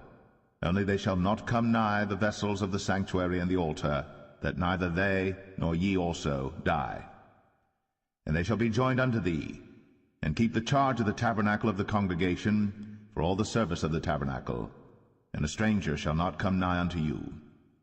And ye shall keep the charge of the sanctuary, and the charge of the altar, that there be no wrath any more upon the children of Israel. And I, behold, I have taken your brethren the Levites from among the children of Israel. To you they are given as a gift for the Lord, to do the service of the tabernacle of the congregation. Therefore thou and thy sons with thee shall keep your priest's office for everything of the altar, and within the veil, and ye shall serve. I have given your priest's office unto you as a service of gift, and the stranger that cometh nigh shall be put to death. And the Lord spake unto Aaron, Behold, I also have given thee the charge of mine heave offerings of all the hallowed things of the children of Israel. Unto thee have I given them by reason of the anointing, and to thy sons by an ordinance for ever. This shall be thine of the most holy things, reserved from the fire, every oblation of theirs, every meat offering of theirs, and every sin offering of theirs, and every trespass offering of theirs, which they shall render unto me, shall be most holy for thee, and for thy sons. In the most holy place shalt thou eat it, every male shall eat it. It shall be holy unto thee. And this is thine, the heave offering of their gift, with all the wave offerings of the children of Israel. I have given them unto thee, and to thy sons and to thy daughters with thee, by a statute for ever. Every one that is clean in thy house shall eat of it. All the best of the oil, all the best of the wine, and of the wheat, the first fruits of them which they shall offer unto the Lord, them have I given thee. And whatsoever is first ripe in the land, which they shall bring unto the Lord, shall be thine. Every one that is clean in thine house shall eat of it. Everything devoted in Israel shall be thine. Everything that openeth the matrix in all flesh, which they bring unto the Lord, whether it be of men or beasts, shall be thine. Nevertheless, the firstborn of man shalt thou surely redeem, and the firstling of unclean beasts shalt thou redeem. And those that are to be redeemed from a month old shalt thou redeem, according to thine estimation, for the money of 5 shekels, after the shekel of the sanctuary, which is 20 gerahs. But the firstling of a cow, or the firstling of a sheep, or the firstling of a goat, thou shalt not redeem. They are holy. Thou shalt sprinkle their blood upon the altar, and shalt burn their fat for an offering made by fire, for a sweet savour unto the Lord. And the flesh of them shall be thine, as the wave breast and as the right shoulder are thine. All the heave offerings of the holy things which the children of Israel offer unto the Lord have I given thee, and thy sons and thy daughters with thee, by a statute for ever. It is a covenant of salt for ever before the Lord unto thee, and to thy seed with thee. And the Lord spake unto Aaron, Thou shalt have no inheritance in their land, neither shalt thou have any part among them. I am thy part, and thine inheritance among the children of Israel. And behold, I have given the children of Levi all the tenth in Israel for an inheritance, for their service which they serve, even the service of the tabernacle of the congregation. Neither must the children of Israel henceforth come nigh the tabernacle of the congregation, lest they bear sin and die. But the Levites shall do the service of the tabernacle of the congregation, and they shall bear their iniquity. It shall be a statute for ever throughout your generations, that among the children of Israel they have no inheritance. But the tithes of the children of Israel, which they offer as an heave offering unto the Lord, I have given to the Levites to inherit. Therefore I have said unto them, Among the children of Israel they shall have no inheritance. And the Lord spake unto Moses, saying, Thus speak unto the Levites, and say unto them, When ye take of the children of Israel the tithes which I have given you from them for your inheritance, then ye shall offer up an heave offering of it for the Lord, even a tenth part of the tithe. And this your heave offering shall be reckoned unto you, as though it were the corn of the threshing floor, and as the fullness of the winepress. Thus ye also shall offer an heave offering unto the Lord of all your tithes, which ye receive of the children of Israel, and ye shall give thereof of the Lord's heave offering to Aaron the priest. Out of all your gifts ye shall offer every heave offering of the Lord of all the best thereof, even the hallowed part thereof out of it. Therefore thou shalt say unto them, When ye have heaved the best thereof from it, then it shall be counted unto the Levites as the increase of the threshing floor, and as the increase of the winepress. And ye shall eat it in every place, ye and your households. For it is your reward for your service in the tabernacle of the congregation, and ye shall bear no sin by reason of it, when ye have heaved from it the best of it. Neither shall ye pollute the holy things of the children of Israel, lest ye die.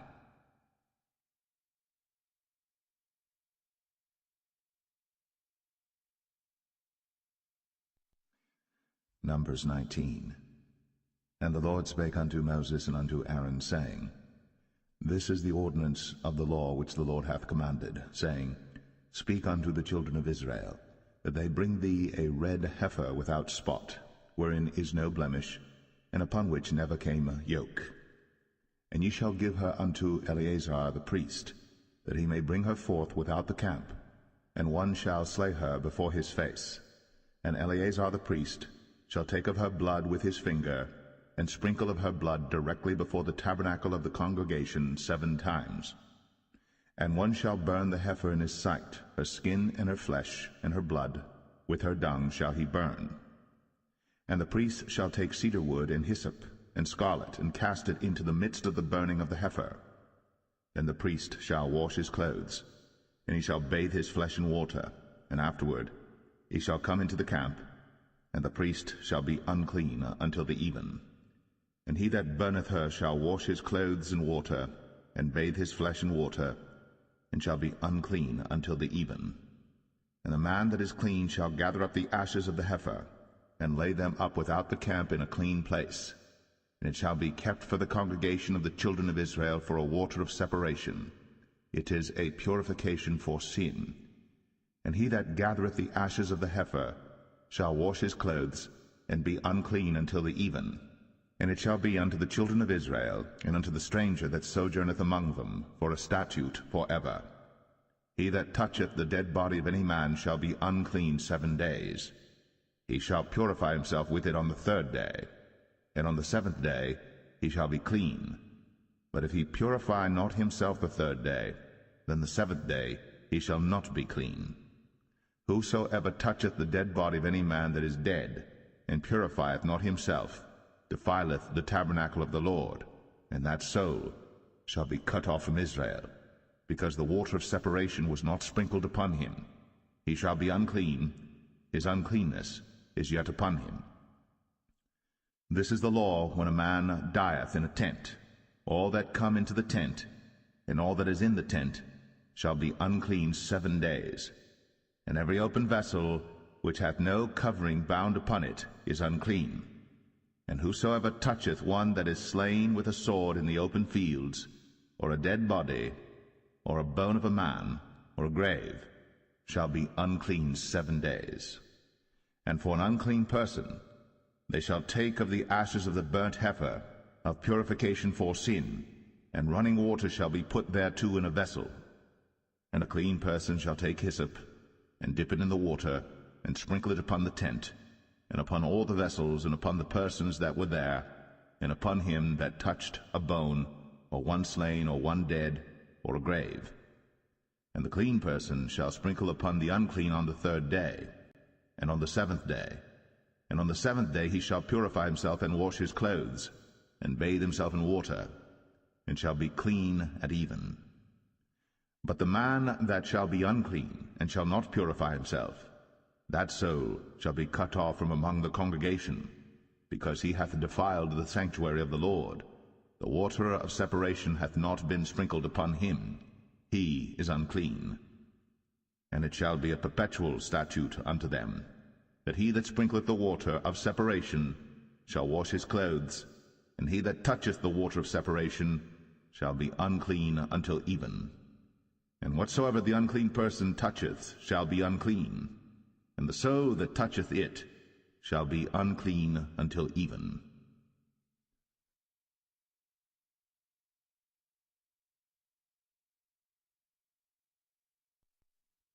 Numbers 20. Then came the children of Israel, even the whole congregation, into the desert of Zin in the 1st month, and the people abode in Kadesh. And Miriam died there, and was buried there. And there was no water for the congregation, and they gathered themselves together against Moses and against Aaron. And the people chode with Moses, and spake, saying, Would God that we had died when our brethren died before the Lord! And why have ye brought up the congregation of the Lord into this wilderness, that we and our cattle should die there? And wherefore have ye made us to come up out of Egypt, to bring us in unto this evil place? It is no place of seed, or of figs, or of vines, or of pomegranates, neither is there any water to drink. Then Moses and Aaron went from the presence of the assembly unto the door of the tabernacle of the congregation, and they fell upon their faces, and the glory of the Lord appeared unto them. And the Lord spake unto Moses, saying, Take the rod, and gather thou the assembly together, thou and Aaron thy brother, and speak ye unto the rock before their eyes, and it shall give forth his water. And thou shalt bring forth to them water out of the rock. So thou shalt give the congregation and their beasts drink. And Moses took the rod from before the Lord, as he commanded him. And Moses and Aaron gathered the congregation together before the rock, and he said unto them, Hear now, ye rebels, must we fetch you water out of this rock? And Moses lifted up his hand, and with his rod he smote the rock twice, and the water came out abundantly, and the congregation drank, and their beasts also. And the Lord spake unto Moses and Aaron, Because ye believed me not, to sanctify me in the eyes of the children of Israel, therefore ye shall not bring this congregation into the land which I have given them. This is the water of Meribah, because the children of Israel strove with the Lord, and he was sanctified in them. And Moses sent messengers from Kadesh unto the king of Edom. Thus saith thy brother Israel, Thou knowest all the travail that hath befallen us, how our fathers went down into Egypt. And we have dwelt in Egypt a long time, and the Egyptians vexed us and our fathers. And when we cried unto the Lord, he heard our voice, and sent an angel, and hath brought us forth out of Egypt. And behold, we are in Kadesh, a city in the uttermost of thy border. Let us pass, I pray thee, through thy country. We will not pass through the fields, or through the vineyards, neither will we drink of the water of the wells. We will go by the king's highway. We will not turn to the right hand, nor to the left, until we have passed thy borders. And Edom said unto him, Thou shalt not pass by me, lest I come out against thee with the sword. And the children of Israel said unto him, We will go by the highway, and if I and my cattle drink of thy water, then I will pay for it. I will only, without doing anything else, go through on my feet. And he said, Thou shalt not go through. And Edom came out against him with much people, and with a strong hand. Thus Edom refused to give Israel passage through his border. Wherefore Israel turned away from him. And the children of Israel, even the whole congregation, journeyed from Kadesh, and came unto Mount Or. And the Lord spake unto Moses and Aaron in Mount Or, by the coast of the land of Edom, saying, Aaron shall be gathered unto his people, for he shall not enter into the land which I have given unto the children of Israel, because ye rebelled against my word at the water of Meribah. Take Aaron and Eleazar his son, and bring them up unto Mount Or, and strip Aaron of his garments, and put them upon Eleazar his son, and Aaron shall be gathered unto his people, and shall die there. And Moses did as the Lord commanded, and they went up into Mount Or in the sight of all the congregation. And Moses stripped Aaron of his garments, and put them upon Eleazar his son, and Aaron died there in the top of the mount. And Moses and Eleazar came down from the mount. And when all the congregation saw that Aaron was dead, they mourned for Aaron 30 days, even all the house of Israel.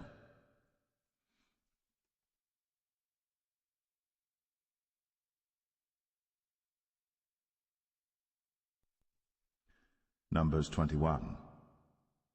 And when King Arad, the Canaanite, which dwelt in the south, heard tell that Israel came by the way of the spies, then he fought against Israel, and took some of them prisoners.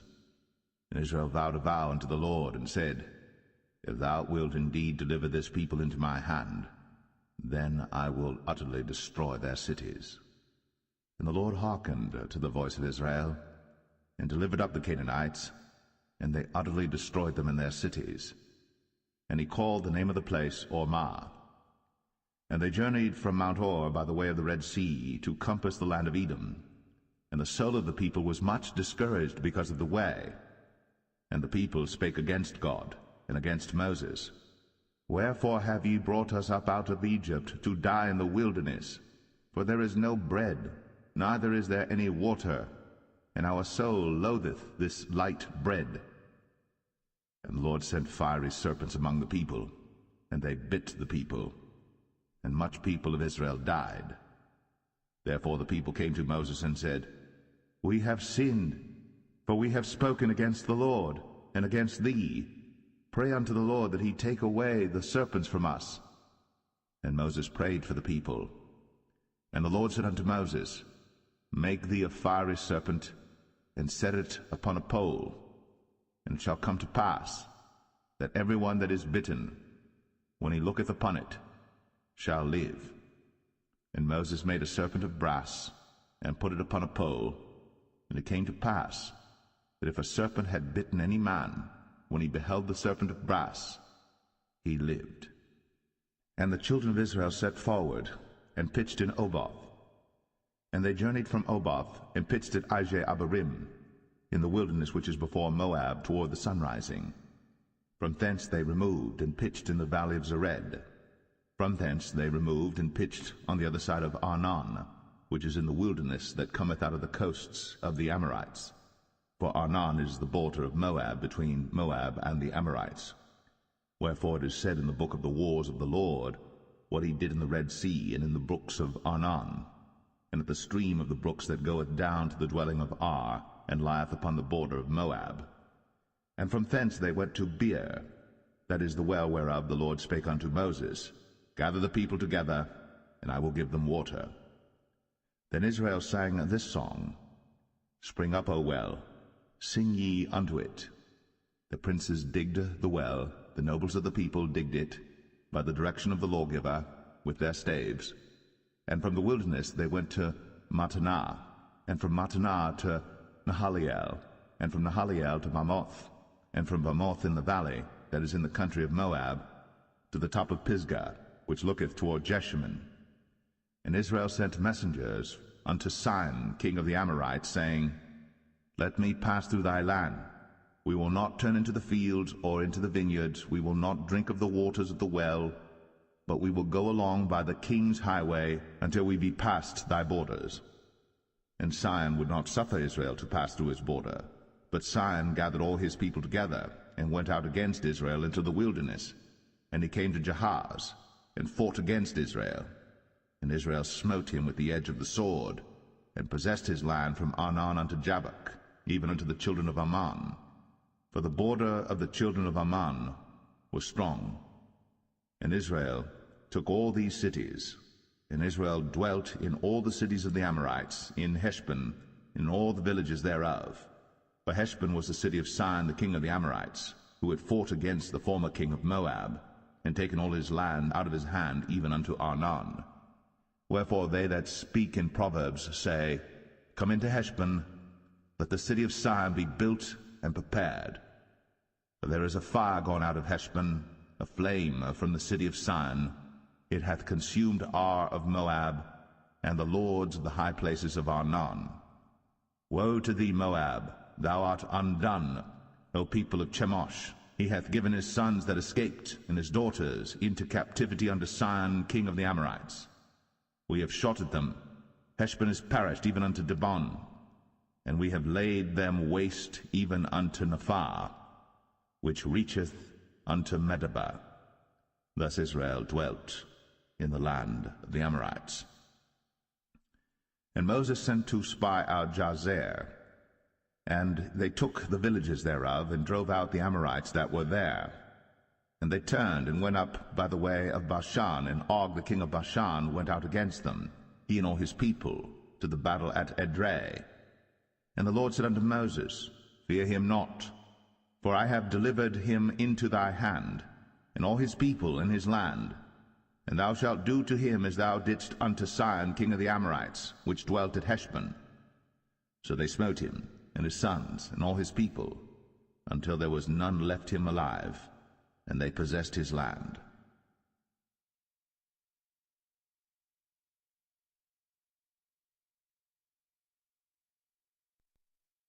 Numbers 22.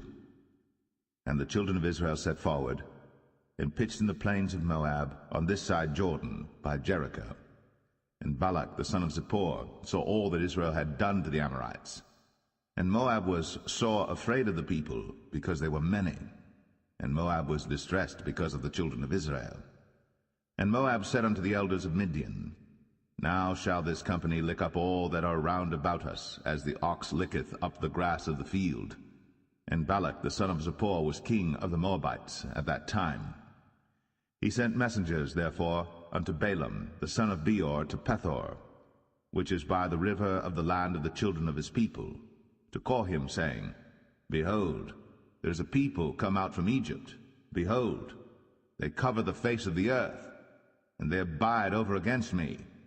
Come now, therefore, I pray thee, curse me this people, for they are too mighty for me. Peradventure I shall prevail, that we may smite them, and that I may drive them out of the land.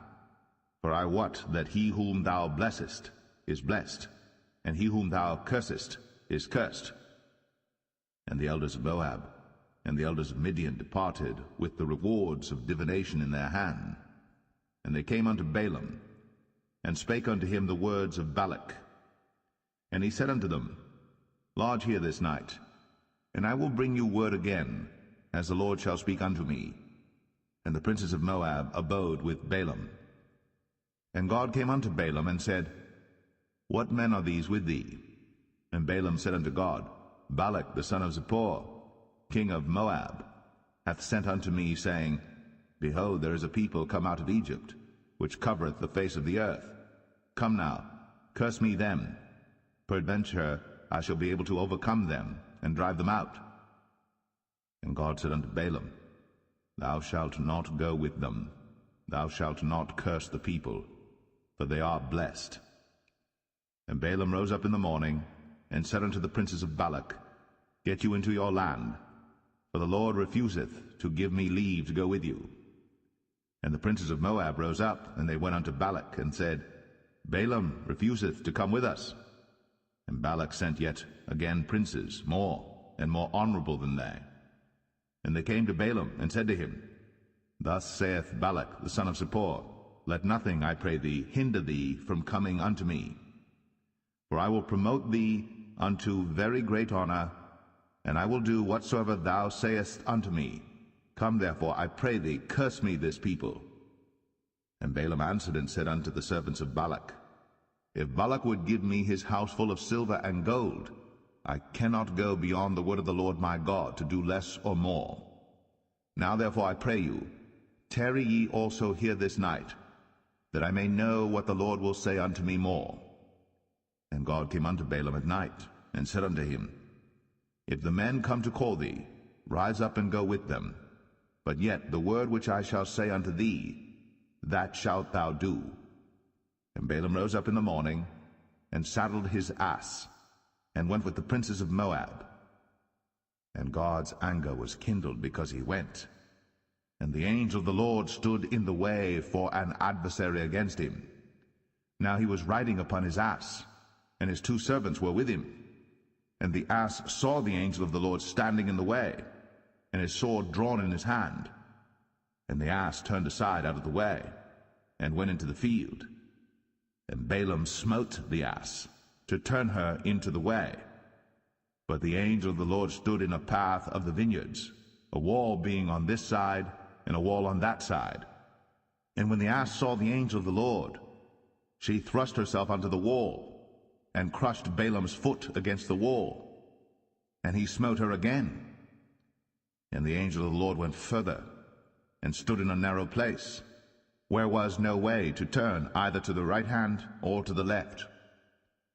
And when the ass saw the angel of the Lord, she fell down under Balaam, and Balaam's anger was kindled, and he smote the ass with a staff. And the Lord opened the mouth of the ass, and she said unto Balaam, What have I done unto thee, that thou hast smitten me these 3 times? And Balaam said unto the ass, Because thou hast mocked me. I would there were a sword in mine hand, for now would I kill thee. And the ass said unto Balaam, Am not I thine ass, upon which thou hast ridden ever since I was thine unto this day? Was I ever wont to do so unto thee? And he said, Nay. Then the Lord opened the eyes of Balaam, and he saw the angel of the Lord standing in the way, and his sword drawn in his hand. And he bowed down his head, and fell flat on his face. And the angel of the Lord said unto him, Wherefore hast thou smitten thine ass these 3 times? Behold, I went out to withstand thee, because thy way is perverse before me. And the ass saw me, and turned from me these 3 times. Unless she had turned from me, surely now also I had slain thee, and saved her alive. And Balaam said unto the angel of the Lord, I have sinned, for I knew not that thou stoodest in the way against me. Now therefore, if it displease thee, I will get me back again. And the angel of the Lord said unto Balaam, Go with the men, but only the word that I shall speak unto thee, that thou shalt speak. So Balaam went with the princes of Balak. And when Balak heard that Balaam was come, he went out to meet him unto a city of Moab, which is in the border of Arnon, which is in the utmost coast. And Balak said unto Balaam, Did I not earnestly send unto thee to call thee? Wherefore camest thou not unto me? Am I not able indeed to promote thee to honor? And Balaam said unto Balak, Lo, I am come unto thee. Have I now any power at all to say anything? The word that God putteth in my mouth, that shall I speak. And Balaam went with Balak, and they came unto Kirjath-Huzoth. And Balak offered oxen and sheep, and sent to Balaam, and to the princes that were with him. And it came to pass on the morrow that Balak took Balaam, and brought him up into the high places of Baal, that thence he might see the utmost part of the people.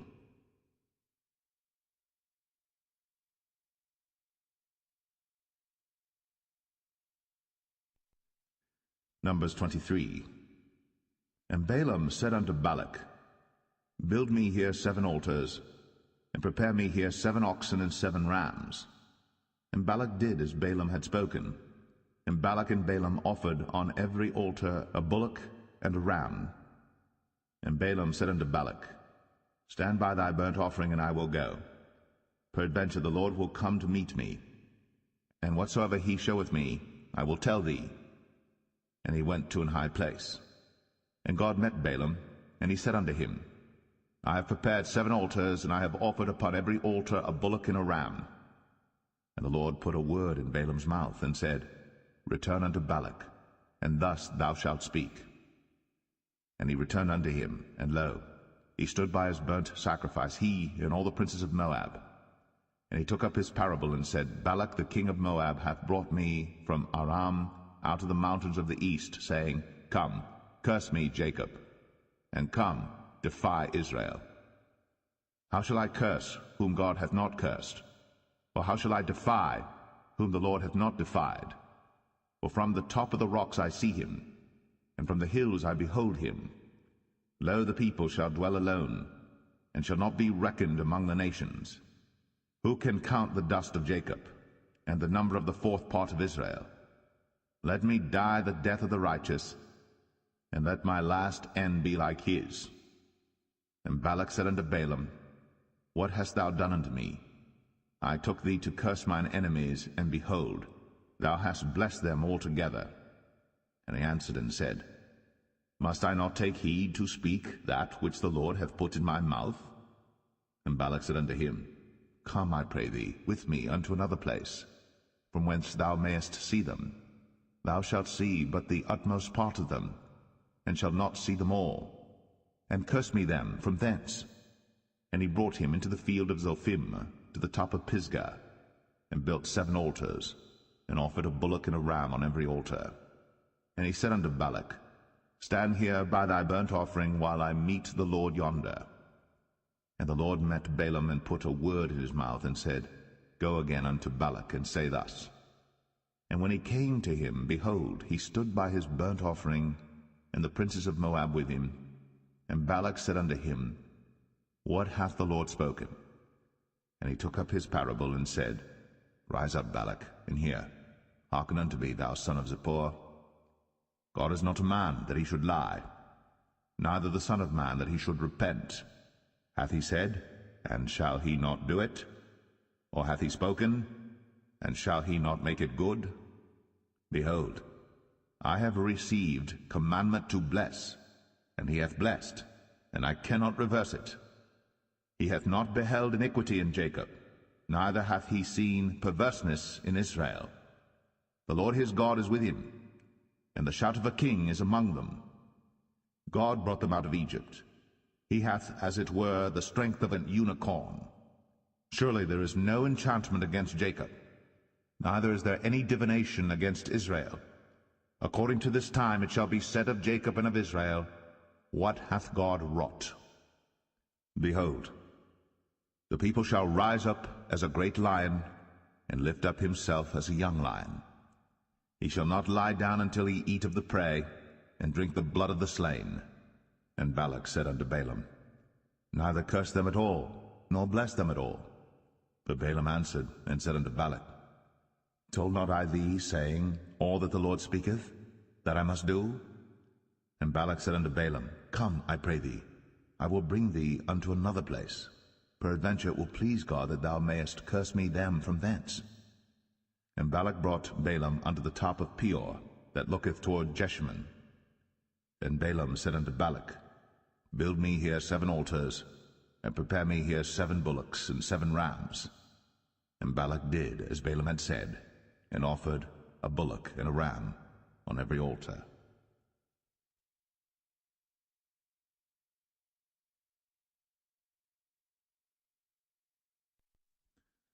Numbers 24. And when Balaam saw that it pleased the Lord to bless Israel, he went not, as at other times, to seek for enchantments, but he set his face toward the wilderness. And Balaam lifted up his eyes, and he saw Israel abiding in his tents according to their tribes. And the Spirit of God came upon him. And he took up his parable, and said, Balaam the son of Beor hath said, and the man whose eyes are open hath said, He hath said, which heard the words of God, which saw the vision of the Almighty, falling into a trance, but having his eyes open, how goodly are thy tents, O Jacob, and thy tabernacles, O Israel! As the valleys are they spread forth, as gardens by the river's side, as the trees of lign aloes which the Lord hath planted, and as cedar trees beside the waters. He shall pour the water out of his buckets, and his seed shall be in many waters, and his king shall be higher than Agag, and his kingdom shall be exalted. God brought him forth out of Egypt. He hath, as it were, the strength of an unicorn. He shall eat up the nations, his enemies, and shall break their bones and pierce them through with his arrows. He couched, he lay down as a lion, and as a great lion.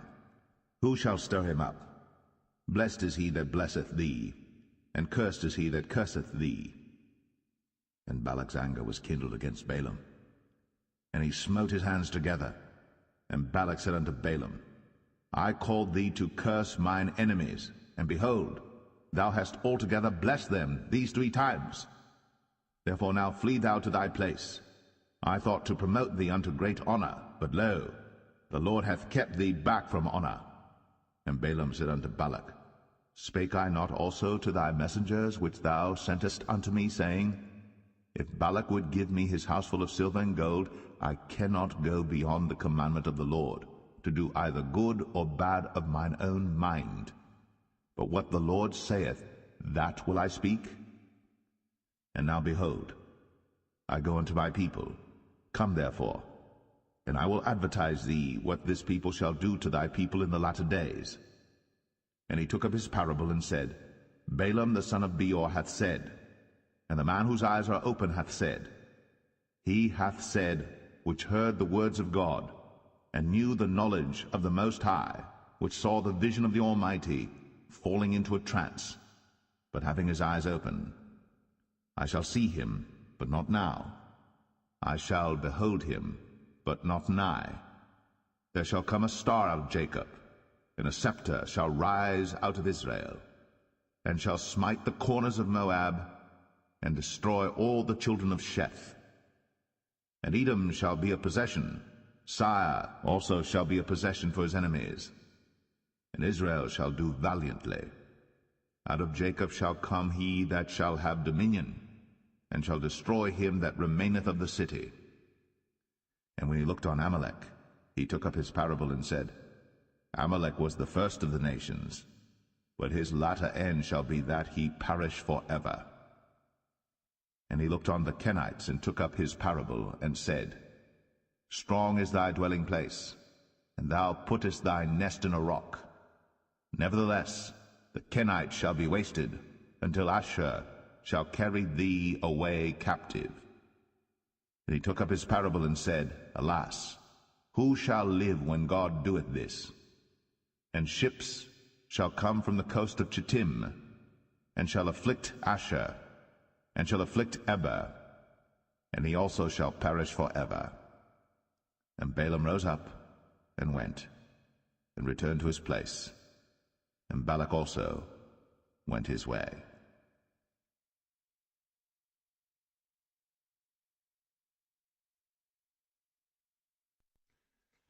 Numbers 25. And Israel abode in Shittim, and the people began to commit whoredom with the daughters of Moab. And they called the people unto the sacrifices of their gods, and the people did eat and bowed down to their gods.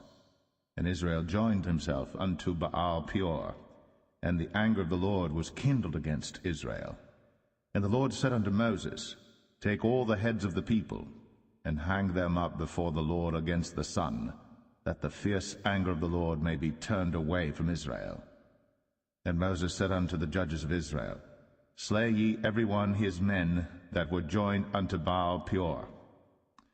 And behold, one of the children of Israel came and brought unto his brethren a Midianitish woman in the sight of Moses, and in the sight of all the congregation of the children of Israel, who were weeping before the door of the tabernacle of the congregation.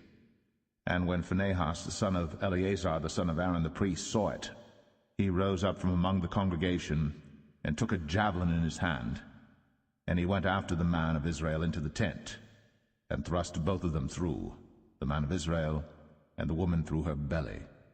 So the plague was stayed from the children of Israel. And those that died in the plague were 24,000. And the Lord spake unto Moses, saying, Phinehas the son of Eleazar, the son of Aaron the priest, hath turned my wrath away from the children of Israel, while he was zealous for my sake among them, that I consumed not the children of Israel in my jealousy.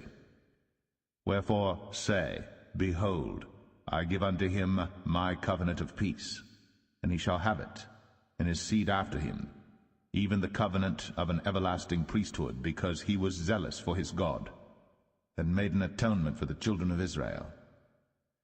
Now the name of the Israelite that was slain, even that was slain with the Midianitish woman, was Zimri, the son of Salu, a prince of a chief house among the Simeonites. And the name of the Midianitish woman that was slain was Cosbi, the daughter of Zur.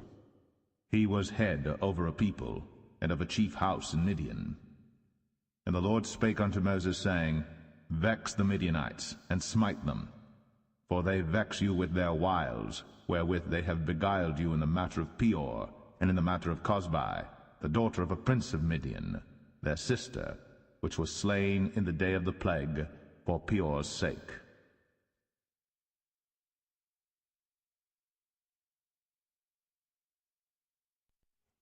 Numbers 26.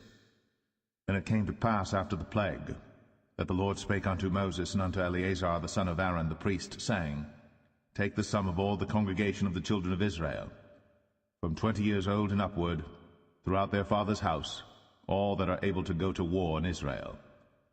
And Moses and Eleazar the priest spake with them in the plains of Moab by Jordan near Jericho, saying, Take the sum of the people from 20 years old and upward, as the Lord commanded Moses and the children of Israel, which went forth out of the land of Egypt. Reuben, the eldest son of Israel, the children of Reuben, Hanok, of whom cometh the family of the Hanokites, of Palu, the family of the Paluites, of Hezron, the family of the Hezronites, of Carmi, the family of the Carmites. These are the families of the Reubenites, and they that were numbered of them were 43,730. And the sons of Palu, Eliab, and the sons of Eliab, Nemuel, and Dathan, and Abiram.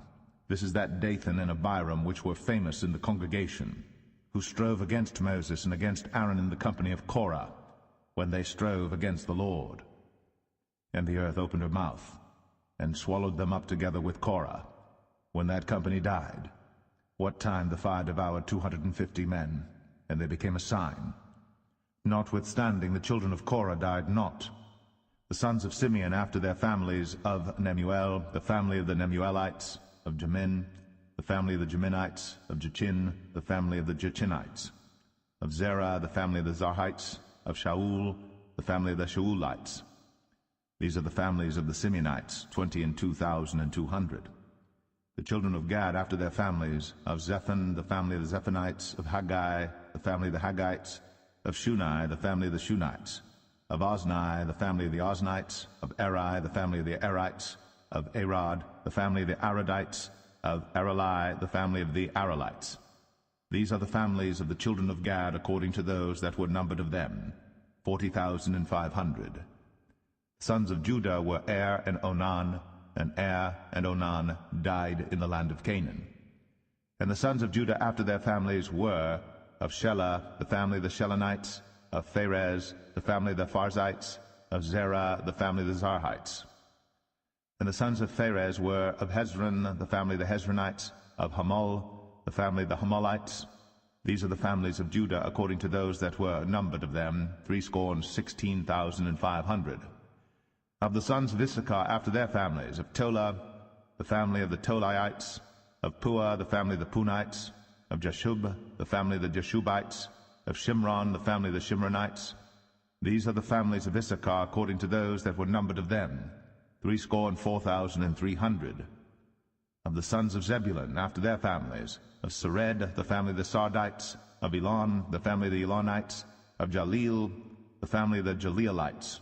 These are the families of the Zebulunites, according to those that were numbered of them, 64,000, The sons of Joseph, after their families, were Manasseh and Ephraim. Of the sons of Manasseh, of Machir, the family of the Machirites, and Machir begat Gilead. Of Gilead come the family of the Gileadites. These are the sons of Gilead. Of Jezer, the family of the Jezerites. Of Helek, the family of the Helekites. And of Azriel, the family of the Azrielites. And of Shechem, the family of the Shechemites. And of Shemida, the family of the Shemidites. And of Hepher, the family of the Hepherites. And Zelophehad, the son of Hepher, had no sons, but daughters. And the names of the daughters of Zelophehad were Mahlah and Noah, Hoglah, Milcah, and Tirzah. These are the families of Manasseh, and those that were numbered of them, 52,700. These are the sons of Ephraim after their families. Of Shuthelah, the family of the Shuthelites. Of Becher, the family of the Bechrites. Of Tahan, the family of the Tahanites. And these are the sons of Shuthelah. Of Iran, the family of the Iranites. These are the families of the sons of Ephraim according to those that were numbered of them, 32,500. These are the sons of Joseph after their families. The sons of Benjamin after their families, of Bela, the family of the Belites. Of Ashbel, the family of the Ashbelites. Of Ahiram, the family of the Ahiramites. Of Shepham, the family of the Shuphamites. Of Hupham, the family of the Huphamites. And the sons of Bela were Ard and Naaman. Of Ard, the family of the Ardites. And of Naaman, the family of the Naamites. These are the sons of Benjamin after their families. And they that were numbered of them were 45,600. These are the sons of Dan after their families. Of Shuham, the family of the Shuhamites. These are the families of Dan after their families. All the families of the Shuhamites, according to those that were numbered of them, were 64,400. Of the children of Asher after their families. Of Jimnah, the family of the Jimnites. Of Jesui, the family of the Jesuites. Of Beriah, the family of the Berites. Of the sons of Beriah, of Heber, the family of the Heberites. Of Malchiel, the family of the Malchielites. And the name of the daughter of Asher was Sarah. These are the families of the sons of Asher, according to those that were numbered of them, who were 53,400. Of the sons of Naphtali after their families, of Jaziel, the family of the Jazielites. Of Gunai, the family